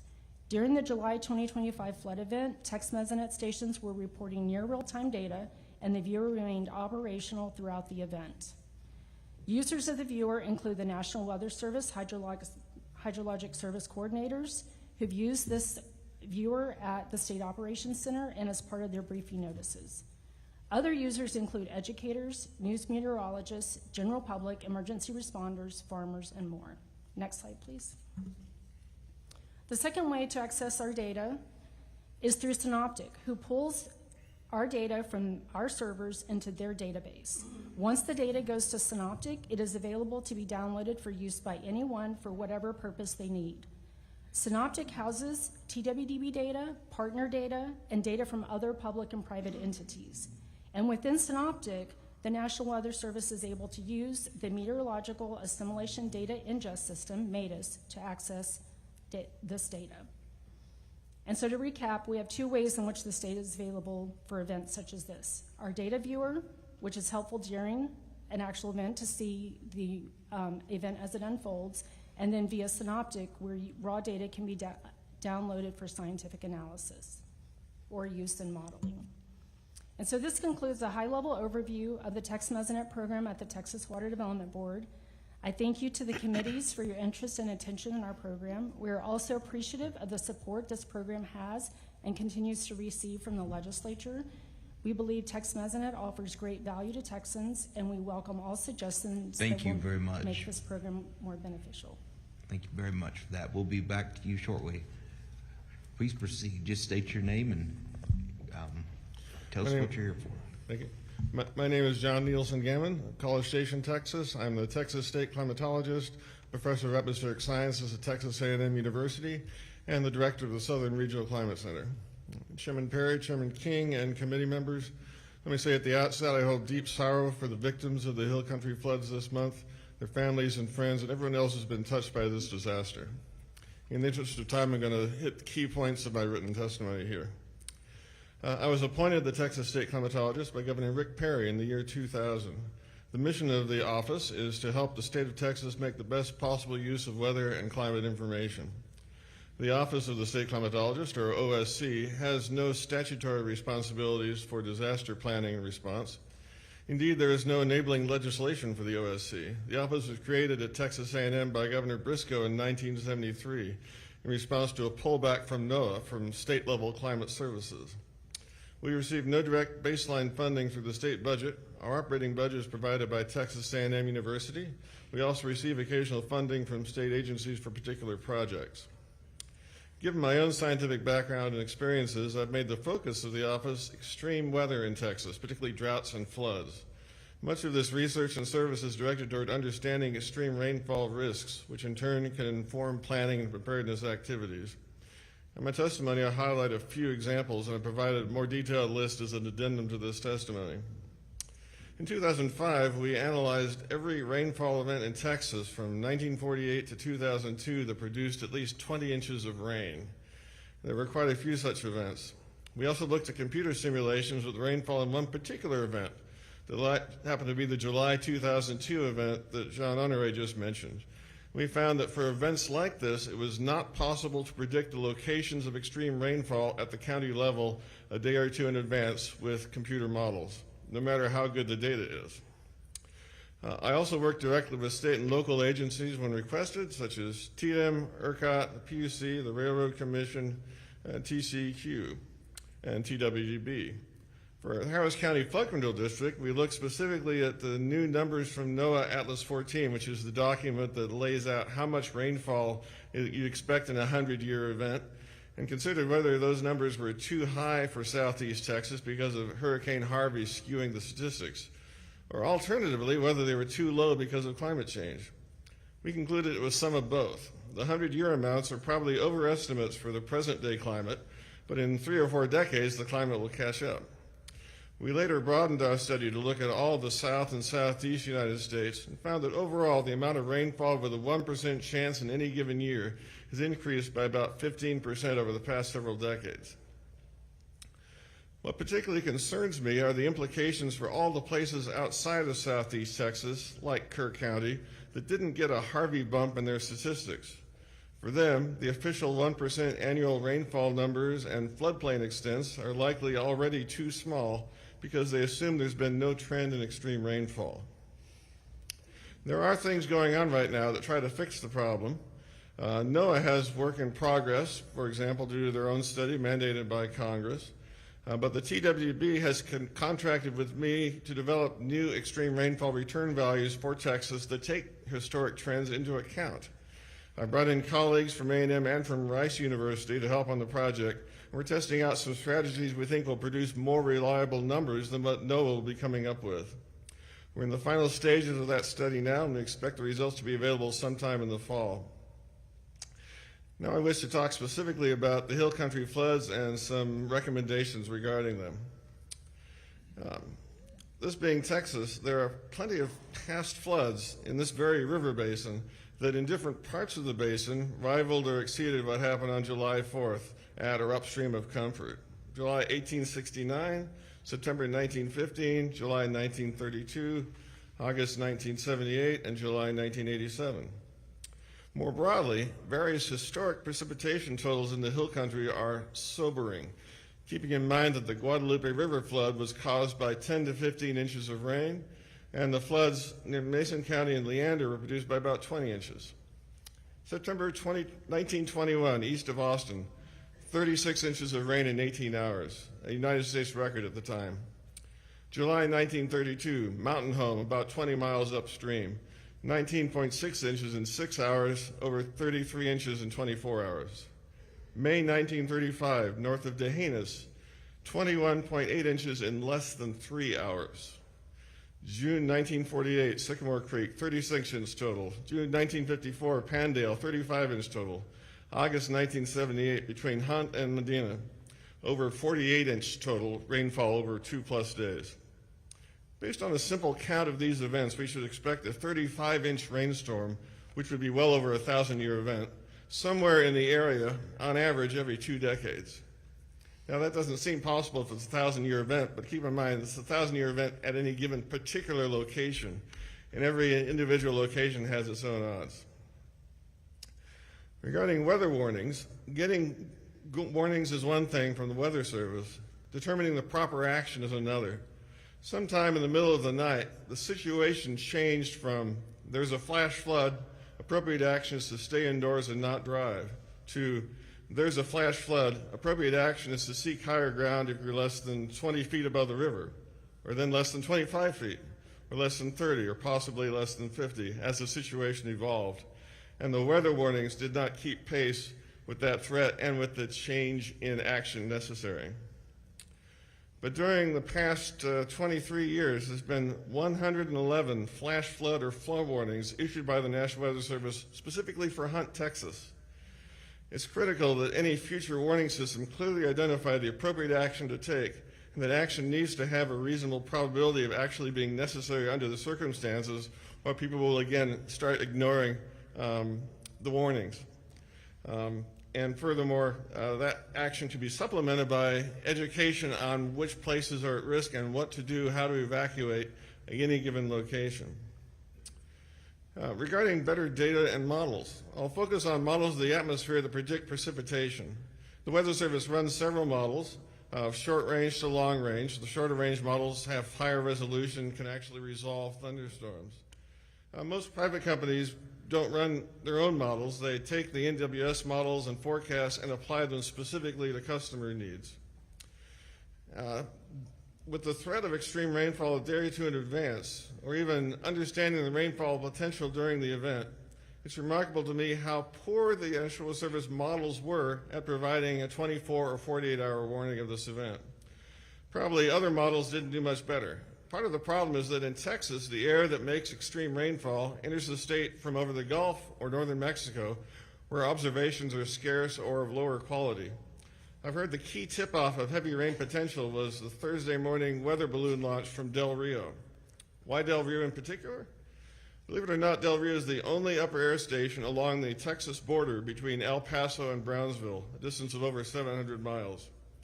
It's worth considering whether additional observations along our border, what's coming into the state above ground level, would improve short-term forecasts of extreme rainfall and severe thunderstorms and tornadoes. I believe that they would. It's possible to do experiments with computer models to test the impact of different observing systems on the forecast, and then put in the systems that make the most sense. Among the technological options are profilers from the ground that measure moisture, temperature, and wind aloft, and having additional information from 3 or 4 sites may well have narrowed the area of flood risk considerably. Looking even more broadly, the Department of Atmospheric Sciences, my department, has been developing an idea to host a Texas Hazard Weather Interagency Coordination Center, which would help coordinate meteorologists from various agencies, including TDM, TWB, and other agencies on a longer time scale than the primary concern of TDM, which would be looking from 2 to 14 days and up to seasonal outlooks. We would work closely with TDM, and TDM would take over once emergencies was impending. So thank you for your attention. I'll be looking forward to answering your questions. Thank you. Go ahead, sir. Thank you for the opportunity to speak today. My name is John Schrader. I'm a professor of atmospheric science at Texas Tech University. I'm also the senior director of the National Wind Institute. My career has almost exclusively been focused on making measurements from the atmosphere using radars, lidars, tower-based measurements, and other devices.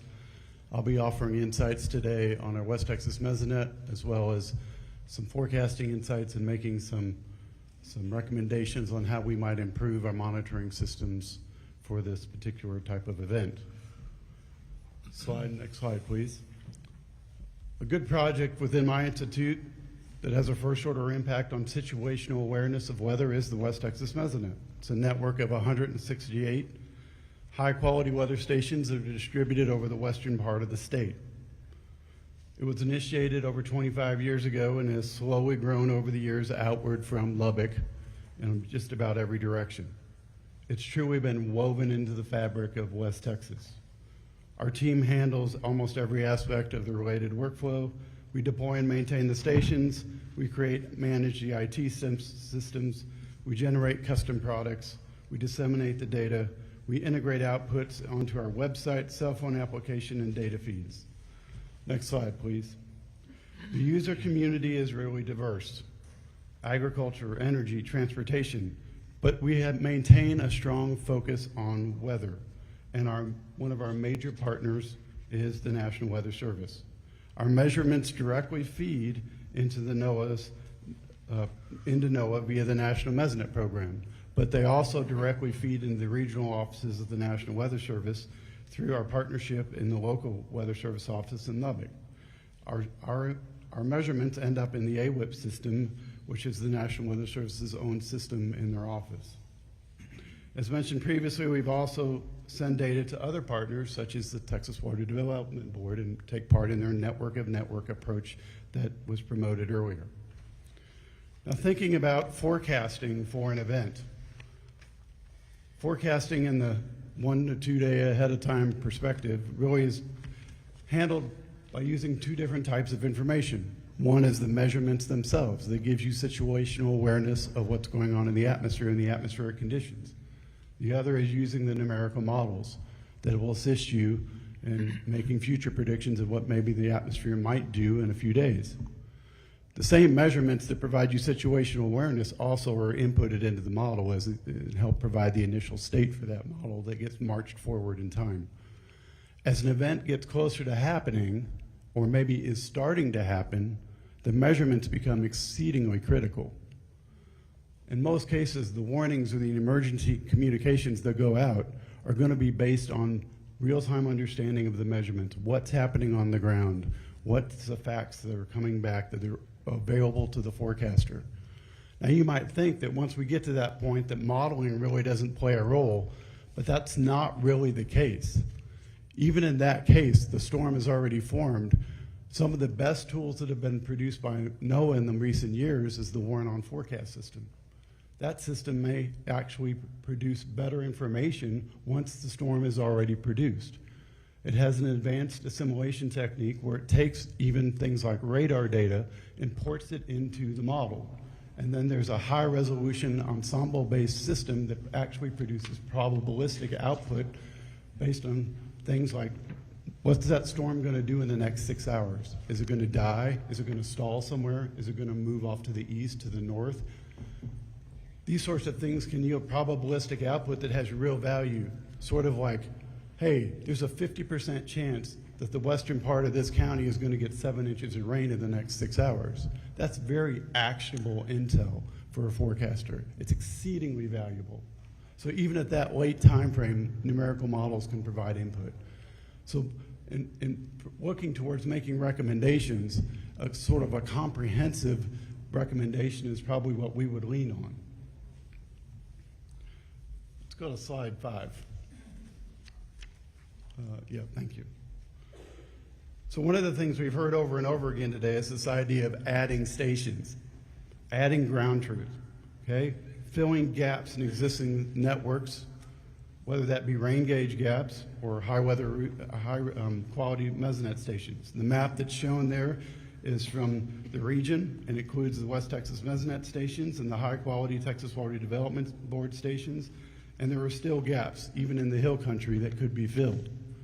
And we've heard numerous times today the idea of filling rain gauge gaps and maybe strategically placing rain gauges in certain places upstream where creeks and streams are especially vulnerable. Next slide.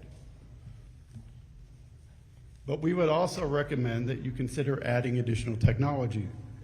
Radar can be added to help map the rainfall. In particular, adding high-resolution radar at locations closer to the headwaters region and using low-level scanning techniques can really enhance our ability to pinpoint rainfall and occurrence, not only the location and intensity. Radar provides a spatially continuous coverage.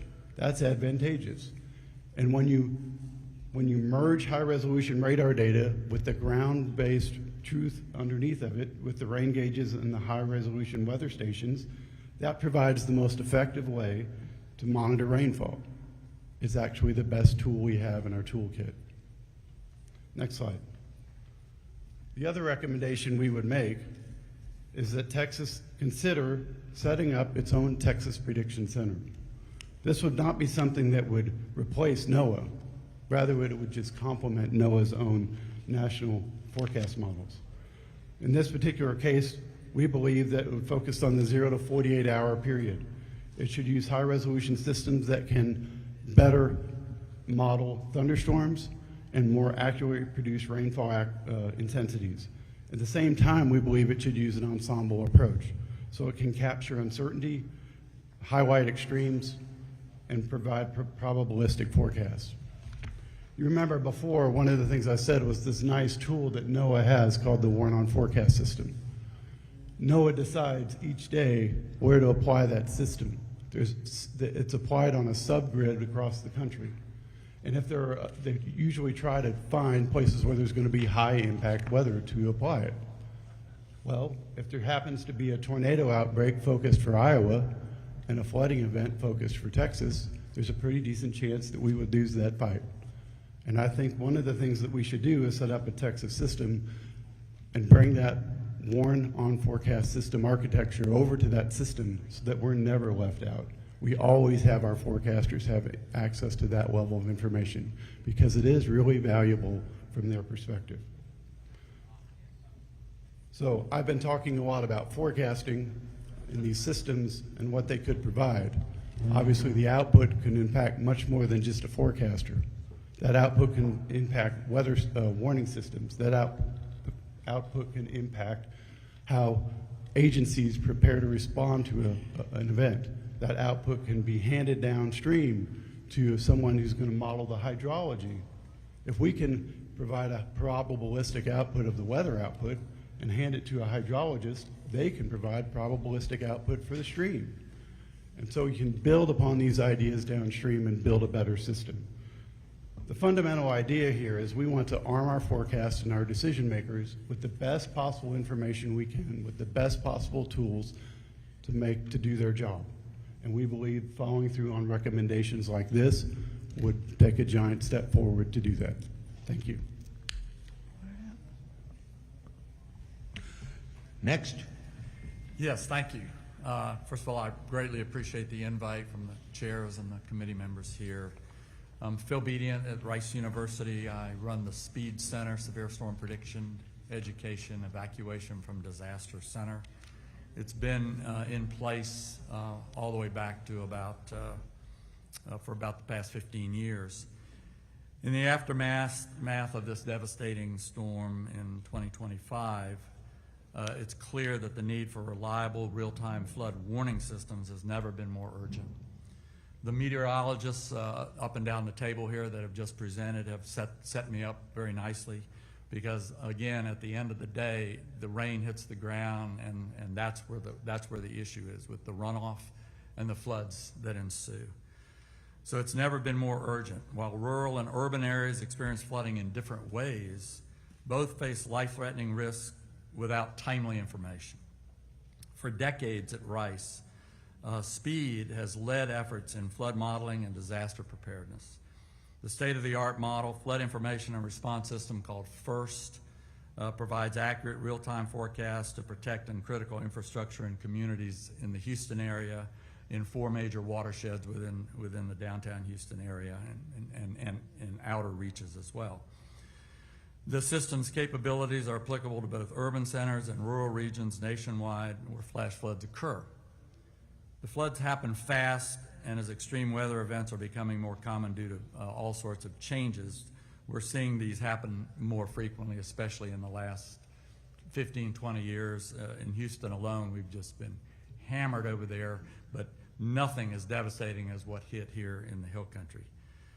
The designer of this system and the way in which we pulled this together, and my colleague here, Dr. Nick Fang at UT Arlington will speak next. We helped put this together to create early possible warnings and ideally hours before flash flooding occurs. So it's a unique approach, and it actually started more than 25 years ago with work on the Texas Medical Center post-Tropical Storm Allison. So it was initially developed there. It serves as a critical decision support tool for emergency management.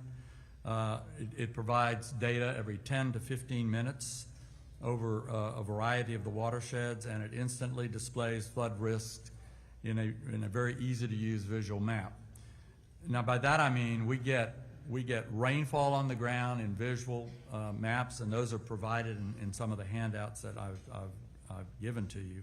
But in addition, we also get to see in the background we have built out about 100 floodplain maps, and these maps are driven by amounts of rain that vary from 5 to about 18 inches in the upstream and the downstream portion of these watersheds. And that combination of rainfalls then provides 100 floodplain maps. As the radar falls each 15 minutes, those floodplain maps are selected and shown, and basically you're seeing that rain passing through the watershed, and so it has a timing sequence associated with it. So FIRST was created to serve essential facilities, critical facilities, hospitals, nursing homes, fire stations, communities. It could be camps, it could be whatever, that are vulnerable to flooding. During major storm events, every minute counts. Our system helps city and county officials and emergency responders in Houston determine where and when to issue warnings, close roads, or evacuate neighborhoods. If any region records in Houston for over about 5 inches of rain, the system pulls from an extensive floodplain map library, which was invented by Dr. Fang back for his PhD work years ago, to simulate and display expected inundation zones. And this system has been built and tested for a number of years, and it's worked extremely well for us. These maps allow precision flood forecasts based on both upstream and downstream rainfall levels. We're not just looking at rainfall, we're looking at how the rain moves through the watershed. And of course, we're using very accurate radar-based rainfall that's been adjusted by actual rain gauges. And this occurs every 10 to 15 minutes throughout the watershed. It interacts with infrastructure and how it puts people at risk. And that's what makes FIRST so powerful. It combines real-time radar with detailed flood modeling to tell us what's happening and what's likely to happen next. The July 2025 Hill Country flood is a sobering reminder of what's at stake. We took a careful look at the radar data for that, and Dr. Fang will report on that. We got about 10 inches of rain across the upper Guadalupe River Basin within just a few hours. The landscape, known for its steep hills and of course rocky terrain, transformed into a powerful raging torrent. with river surging over 30 feet, this is one of the worst floods we've ever seen in this area. And it moved at staggering velocities with a staggering and devastating loss of life. It's heartbreaking to see that. Events like this reinforce why real-time flood warning systems based upon radar and advanced technology are not just in big cities and rural areas, but they need to be provided. The tools exist, we just need to put them into place. I've also got some handouts that I've provided to you that clearly show some of these maps and what they look like through time. And with that, I will close and I'll defer to my colleague, Dr. Fang. Go ahead, Dr. Fang. All right, thank you. Thank you, Phil, and thank you all, Chairman Perry and Chairman King and all the committee members, and be very honored to share my knowledge here today. I want to really today, I think all the scientists, researchers, professors here, already shared many good, stuff here Dr. too. Fang, if you'll pull that real close and talk real big. Trying to eat it. So what I'm trying to say here is a couple points. Any flood warning system is not about the system itself. It needs a couple things. One is the infrastructure, which is all the model and the system itself, computer infrastructure. And second one here is human being, because you cannot really solely depend on, the system itself and to make a decision, there too. So that really leaves in a couple, really the questions right here is the system not only need upfront funding, but also we need to have a recurring funding to support the system and even putting the operation maintenance costs there as well. And plus additional funding for future research and development there. So those are the things I think over the years I really realized to have a successful system is not only about building system itself. Obviously we're researchers and we're also educators as well. So many different things when we're doing it, we wanted to provide a very solid public education. Flood science is a very complex topic these days. And Texas is big, and we have very sophisticated terrain in Texas and different climatic zones. And so we cannot really develop one single flood warning system for whole Texas these days. We have to tailor the system itself for different zones because terrain is very different. Climate is very different. So universities here, we are actually helping, it's the state agencies. And we like to kind of work with the state agency, provide what we learn, not only the past knowledge, but also the new knowledge, AI, machine learning. We've been very fortunate to working with the Water Development Board over the years and to assist them to develop a flood warning system guideline and also the rainfall enhancement there as well. So really the point right here, I want to urge the state to really consider about the flood warning system is not one-time investment. It's a recurring investment and continues. And second one here is a flood is very infrequent natural phenomenon. It's very easy to lose people's focus if the weather getting dry. And we still need to continue invest this area as well. So I'm just going to, for the interest of time, stop right here.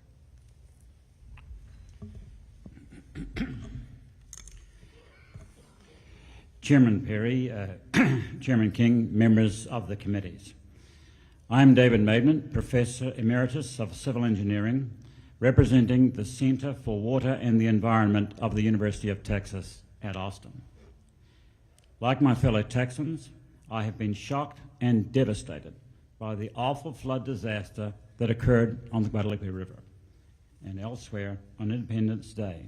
The loss of 137 lives, many of them children, marks a heartbreaking chapter in our state's history. For me, this is especially poignant because for the past 10 years, I have been at the Center for Water and Environment. Our team is working with the state agencies, the National Weather Service, and the U.S. Geological Survey to enhance real-time flood information. We focus on assessing what happens to the water once it hits the ground, flows through the rivers and streams, and creates flood impacts. We do not work on weather or precipitation forecasting. During these years, we have worked closely with Chief Kidd and TDAM. I served in the State Operations Center throughout Hurricane Harvey, helping to provide improved flood information. Since 2017, our research has been sponsored by TxDOT. This is the largest single research project in the history of that agency. We wish to thank the TxDOT Research and Technology Implementation Program for their strong and sustained support of our research effort. Over the past 10 years, steady progress has been made in the following areas. National Water Model. In 2015, the National Weather Service established a new National Water Center in Tuscaloosa, Alabama, to improve national flood forecasting. We led the engagement of the academic community with the National Weather Service to create the National Water Model. A prototype of this model was developed in Austin at the Texas Advanced Computing Center, or TAC, in 2015.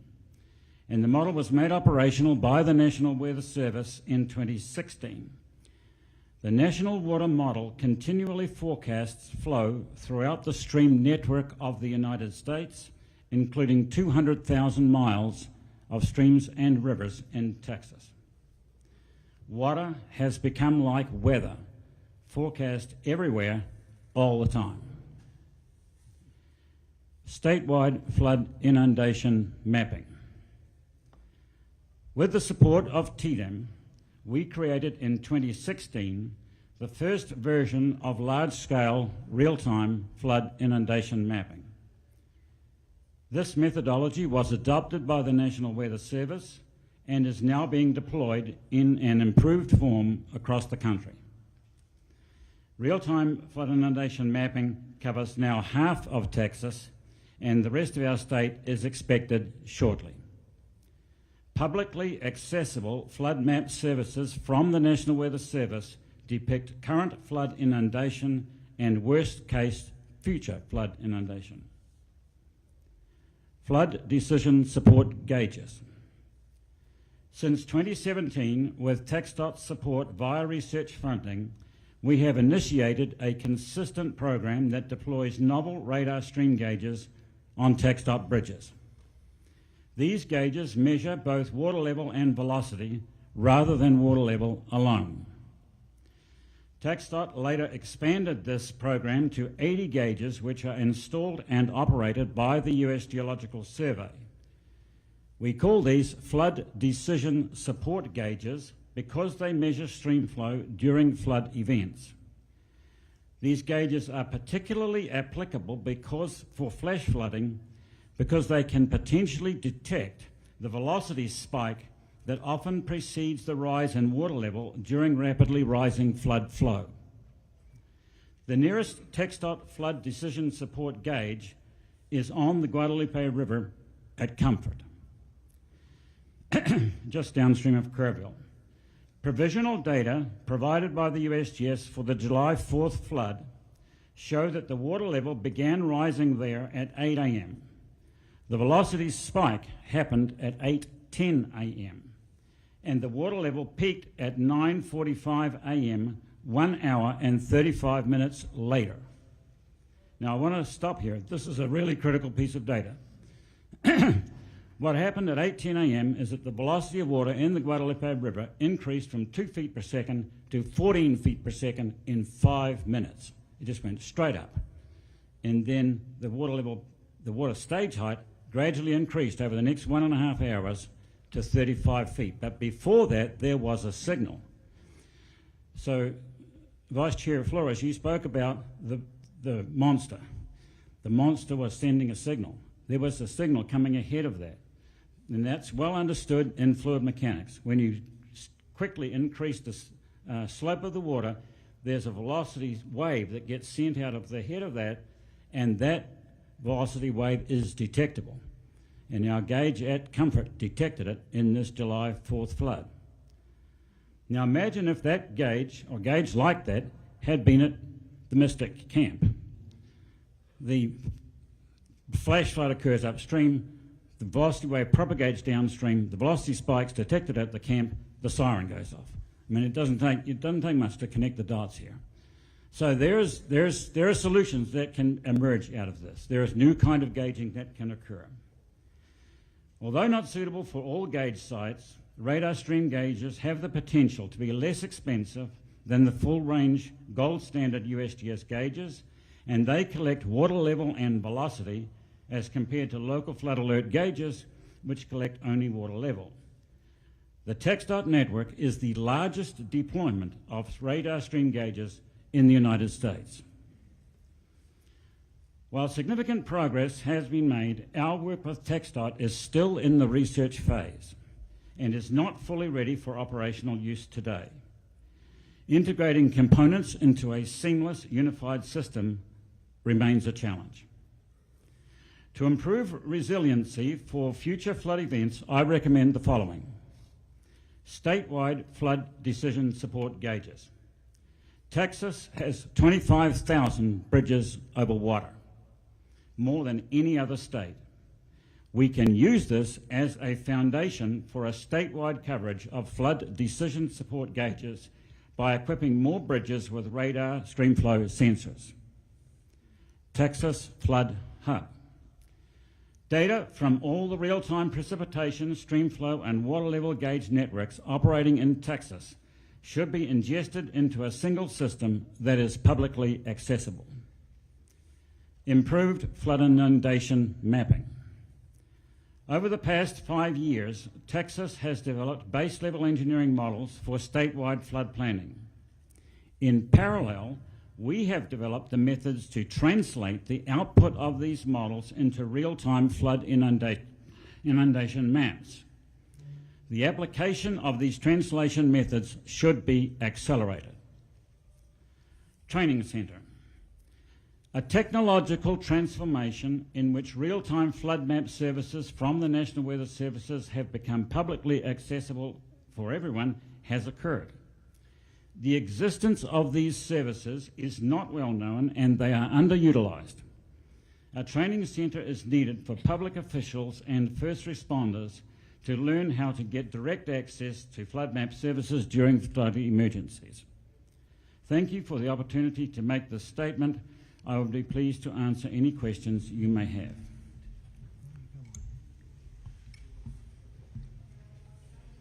Representative Wilson. Thank you, Mr. Chairman. Sir, it's Dr. Medment, Yes. am I pronouncing that correctly?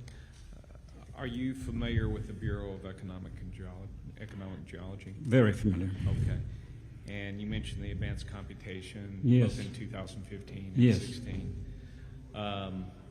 Are you familiar with their work that they're doing in water mapping right now? I'm sorry, the work they're doing? The work that they're doing right now in water mapping? Well, I do a lot of water mapping, so tell me about that. Are you familiar with what they're doing With right the now? TAC or the Bureau of Economic Geology? I can't understand you, sir. The Texas Advanced Computing Center or the Bureau of Economic Geology? Together, both. Yes, sir.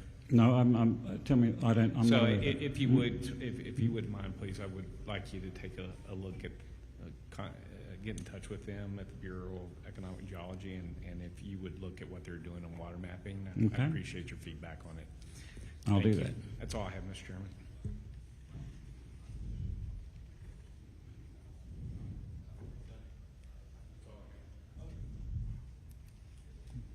Go course. Thank you very much. Thank you for this esteemed panel. Very quickly, I believe it's Dr. Nielsen Gammon. On page 5 of your testimony, I'm going to go to the second to the last paragraph. I'm not going to read it, but one of your testimony starting there talks about it's remarkable to me how poor the National Weather Service models were at providing 24-hour or 48 warnings of this event. Skip down to the Del Rio. Believe it or not, Del Rio is the only upper air station along the Texas border between El Paso and Brownsville, a distance of 706 miles. as I would say, crow flies, you chose vulture. So herein lies the question. Who's in charge of these upper air stations, and why is there not one in between? The National Weather Service is in charge of that. Can you lean forward? Pardon? Oh, John Nielsen Gammon. The National Weather Service is in charge of the upper air stations. Presently, they are, after a reorganization of the Weather Service in the 90s, they were co-located with local offices of the National Weather Service. And those are the only two local offices. Well, the three listed are the only local offices along the border. So that's the reason there isn't anything in between. Maybe we can remedy that. I'm going to go to now, I'm not sure who provided this. Was this? That's the Speed Center. If you would state your name for the record. I'm sorry, Phil Bedient. I'm noticing on your map, I think these are the forecast gauges with the red dot. Is that correct? Yes, I'm going to let Dr. Fang answer that because he created that. Okay, Dr. Fang. Are those the present gauges or those which y'all are proposing? Okay, closer. Those are existing gauges. And weather, USGS and weather, but basically NOAA Weather Service, they provide those flood warnings. I mean, at those red dots as on these particular maps. Obviously, nothing along the South Fork where Camp Mystic is. Currently, no, okay. But it's on the downstream of the confluence right there. That first one you see. Okay, and then as I skip to Texas Tech and your recommendations. So if I look at all of y'all's recommendations, and Dr. Maidment, your accent's a little different than mine, and this room's really hard to hear. And so if you could provide, if you don't mind, what you said in writing to us, that would be great to have as a reference. These recommendations, if we did this, Texas would pay for it. The National Weather Service and another station along 706 miles. Could we coax them into doing that? And if we did the combination of these, would we have some pretty good, accurate forecasting? Somebody just say yes or no. You're asking if there's some all recommendations. those things were funded. Here's some recommendations. I'm not a meteorologist. Maybe I desire to be one day. I like to read about weather. But we have the National Weather Service here, and not having anything on a 706-mile distance. We have these recommendations from y'all. Right. Would the combination of those give us better forecasting? On average, absolutely. Okay, and so when we talk about costs and things like this, what are we talking about here on this Texas solution? If all those recommendations were followed and it was scaled as it's shown in those images, you're talking about $20 million or so for that. Okay. Did you give me a number there? Like $20 million. 20 million? Yes. That is not very much money. And and what I would recommend to Chairman, if you're carrying this bill or whatever, sometimes we form committees and we take a long time. I don't care if we form a committee or not, but Texas is wealthy enough to spend $20 million to have better mapping. We can work with the National Weather Service to come up with another, I think between 706 miles, we're a huge state. And the combination of that would give us better forecasting, which we talked about a great deal in the last hearing. Would y'all all agree? And we can do this and we can coordinate it. And then after we have that really good information, it's who gets and disseminates that information. Because what I have learned in looking at all these timelines, and I say this for all the parents who have lost children, at 1:14, the warning goes out. Really, they had minutes if you're on the South Fork, because the gentleman that testified here, who was a mile below Mystic, said he woke up at 2:40. I'm not going back in my notes, but 2:40. By 3:05, he said we need to leave. And at that point, the water was around his house. He'd never seen that, and they've had that property since 1930s, I believe. And his estimation was at that point it was 41 feet. Guys, the emergency warning didn't go out until after 4 a.m. We weren't even close for those along that portion of Guadalupe. So I think it's incumbent upon us to look at those timelines to heed that and to do better. And like, if flooding happens at 3 inches, which we heard in testimony in Austin, my goodness, how badly did we miss on this? It really is a life and death issue. Yeah, one of the things that was mentioned multiple times up here was this reporting time interval, and the fact that it needs to be, the reporting intervals need to be very quick on these measurements, because the forecasters need the information. In the heat of the moment, they need the information. And when minutes matter, we don't need to be waiting 30 minutes to get a report. We need it every 5 minutes or even less in cases. Agree. And if you travel out to hunt, you realize that this is a 2-lane highway, a very narrow highway. There was no way you could evacuate unless you had started at earlier on July 3rd, way earlier when you're talking about a holiday weekend. So it really was the warning to seek higher ground and seek it now. Do y'all agree? Yes. Yes. Lessons learned. We need to put it into action. Doctor, do you have something to say? Yes, John Nielsen Gavin. I want to mention the observational recommendations we're talking less than $1 million. And the federal government would pay for part of them through the National Mesonet Program, which already helps support the mesonets that we have heard about already. Bingo. Thank you. Representative Martinez. Thank you, Mr. Chairman. And first of all, Dr. Guthrie, thank you. Thank you very much, because this has absolutely answered some questions I had last week. And when I was asking about getting historical data, this actually answered a lot of the questions. I was told that was forecasting, and it's not, because when you accumulate historical data over the years, would this be able, by what you're showing us here today, would that be able to tell locals when they're working on a flood mitigation plan on what the impacts are in those certain areas by the amount of rainfall that has been accumulated on that data? The information would be useful for that purpose. So it would be available, and they could do that. And then another thing that I was looking at, and I kept on kind of trying to find answers for this, and I got on the website, the Interagency Flood Risk Management website, which is actually very helpful. And I looked up Kerrville, and I looked up the Rio Grande Valley, and if there were gauges and additional gauges, because this also shows us forecasting on it as well. And for example, right here it says streams rising and falling. This is available to the public as well, right? So if they have any type of, if they want to have some warning devices, would this be able to be utilized?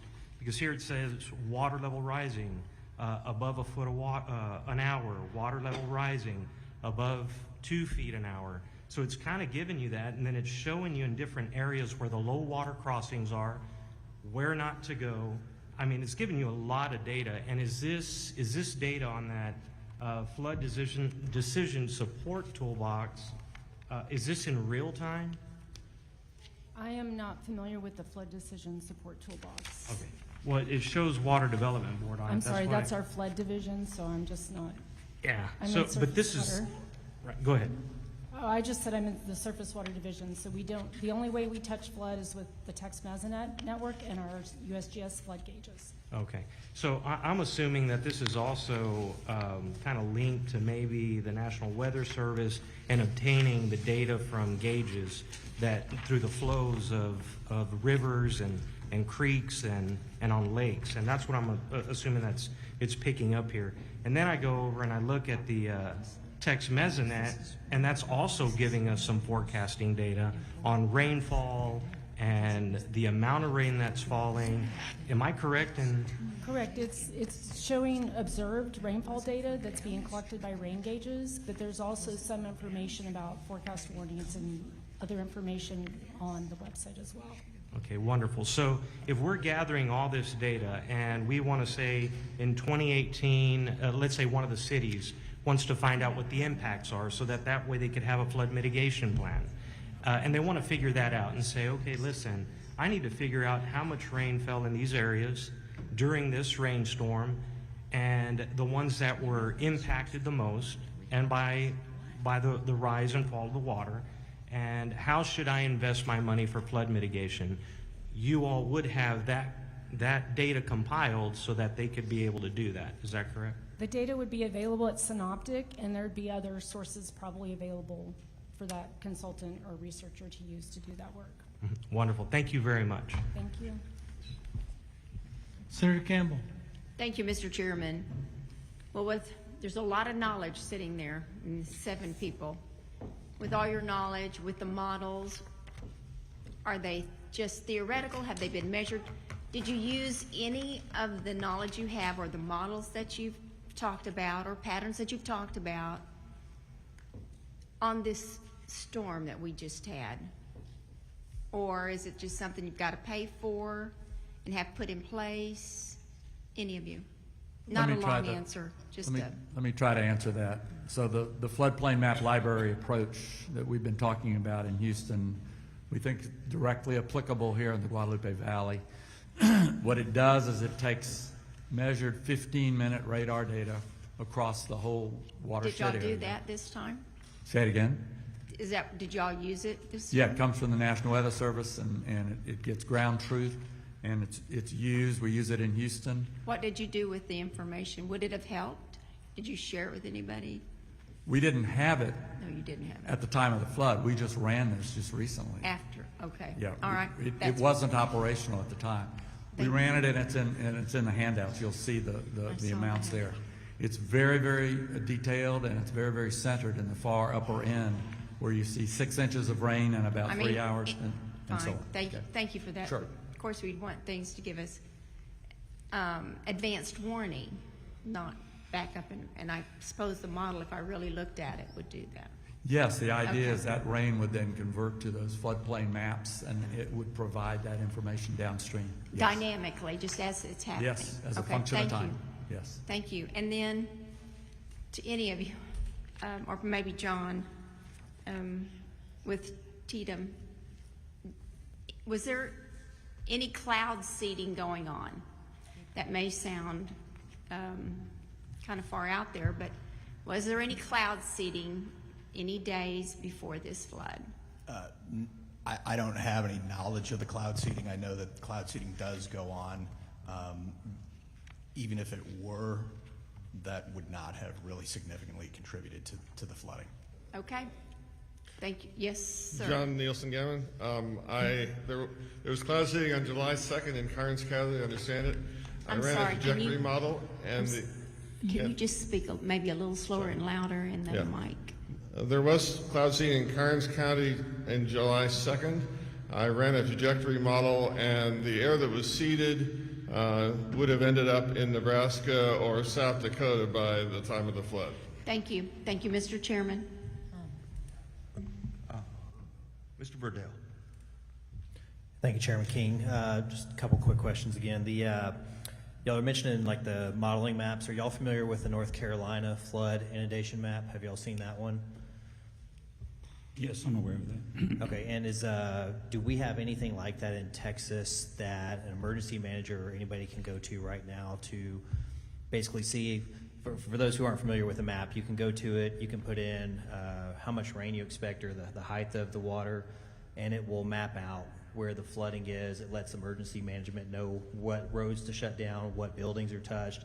It'll actually even calculate the amount of damage that the buildings in the area will receive from that. Do we have anything like that in Texas? Yes, the Flood Decision Support Toolbox that we've been discussing is a similar system. Okay, what's that name again? The Flood Decision Support Toolbox. Flood Decision. That does a similar system to the North Carolina. Okay, and do we have access to that now? Yes, we do. Okay, copy that, thank you. And then next question, which is just kind of a Forrest Gump question. So sometimes technology can be, I made sure I wrote this down so I didn't mess it up. Sometimes too much technology can become a hindrance and we begin to rely less on common sense. I know you mentioned that it's hard to take out the human factor that happens. If we look back at data over 20 or 40 years, and we spent billions of dollars on this technology, y'all have dedicated your lives to saving people, which we greatly appreciate.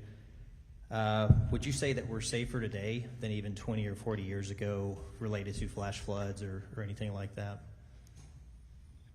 I think we are safer, but we are getting bigger floods. Yep.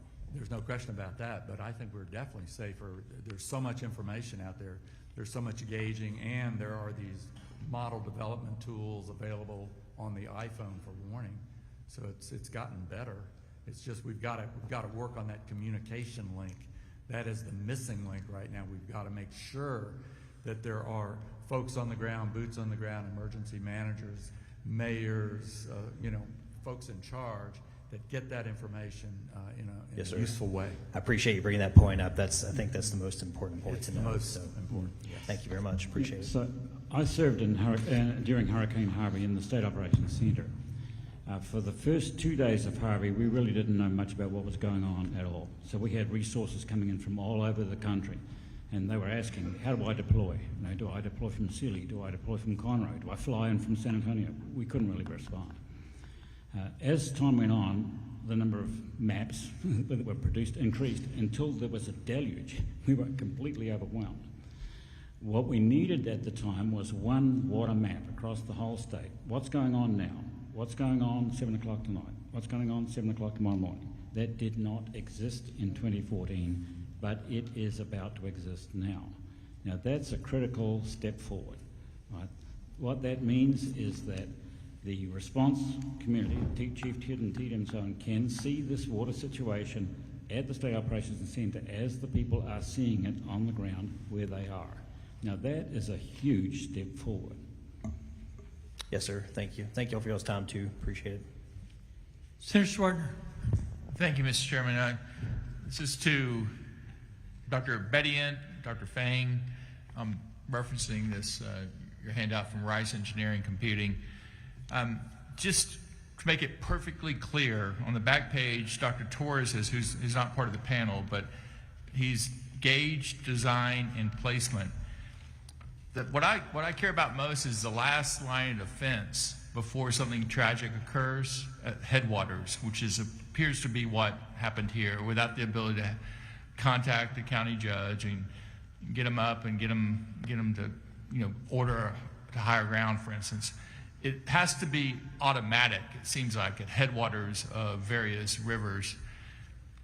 Does the technology exist to measure the rise in a river, either through ultrasound, radar, or just simple buoy gauge, and have it remotely go to a siren that's battery powered, that goes off when a certain level of river rise occurs within a certain amount of time? Can y'all please just say yes or no to that? Yes, that technology exists. You can turn lights on. You could set it up for the alarm to go off. And how much is it depends on how many gauges and sirens and things, but I mean, in general, what is kind of it seems like a fairly basic kind of last minute line defense, something serious is about to occur.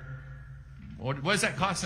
Is it installed across the state anywhere? One of our strong recommendations was to add about 20 or 25 gauges into the Guadalupe Basin, and these can be put in easily in the range of $10,000 to $20,000. Remember, you've got to build these. If you're putting them against low water crossings or against bridges, you've got to build them so they withstand the onslaught of about a 30-foot wave. Right? And again, are they installed in any river basin at the headwaters in the state that you're aware of, that we could look at, or people that we're going to hire look at as a state? And go, oh yeah, they're all over. There are basins that have them all throughout the basin. Yeah, and Dr. Torres does this type of work. Who's not here, and he's the guy that he designs them, I guess, gauges. So he's in the audience. He's right back well, there. thank you for your engineering. Yes, thank you for your question. Sir, if the network of 80 radar gauges that I was talking about were extended to 800, I believe that would provide a base level of coverage across the state and a densified coverage in the hill country. The capital cost of that would be about $7 million, and there would be ongoing O&M costs. Okay. Representative Moody. Thank you very much. I have a couple questions for Dr. Nielsen-Gammon. And I appreciate everybody's testimony. I think it's very helpful. I mean, I think drilling down into the testimony you've offered is going to help create guideposts for us going forward. As we've had the hearings and taken up witnesses, I've heard over and over again, multiple times, we've never seen anything like this. We've never seen anything like this. And I think we're conflating that into the level of, maybe the level of destruction and loss of life in this incident. And I was looking through page 3 and 4 of the written testimony you provided us, where you've listed out events in this area that, in your words, rivaled or exceeded what happened on the 4th. So I just want to kind of crystallize that, because the conditions that can create this type of destruction have been seen. And in fact, your bolded statement at the end of this paragraph is, based on you counting these events, we can expect a 35-inch rainstorm somewhere in the area, an average of every 2 decades. Can you help me dig into how these instances, where they occurred, population? I mean, do you have that kind of data too? Because I think we're conflating the level of loss of life and the conditions that could exist. So are these examples you've listed here, are these conditions that, if in a populated area like this, could create the same or similar effect, loss of life and destruction of property?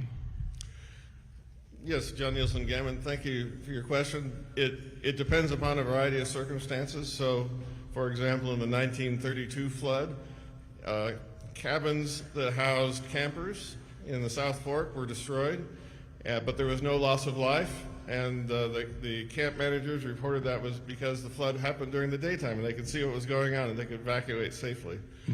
So this flood was particularly damaging in terms of loss of life because of the time it occurred and the difficulty for people to understand what was going on. Similar rainfall totals were happening anywhere, and we have to be, the next flood's not going to be, hopefully, in this river valley is going to be another one nearby somewhere, and we have to be prepared for all of those. Part of the problem is people not having seen something like this before. I've seen some interesting technology looking at storm surges, where you basically can do a 3-dimensional picture, like Google Maps, of the terrain and show how high a flood would be and what it would actually look like. And that has a bigger impact than a flood map does on people's perception of what's possible. No, and I think that's what's important, because I think when we talk about we never see anything like this, right, there was a number of, and I think we had some reports in our first hearing, there were a number of factors that were very unique to this that really exacerbated the damage, the destruction, the devastation. But I think what your data tells us here is, we've been speaking in terms of 100 years, 500 years, 1,000 years.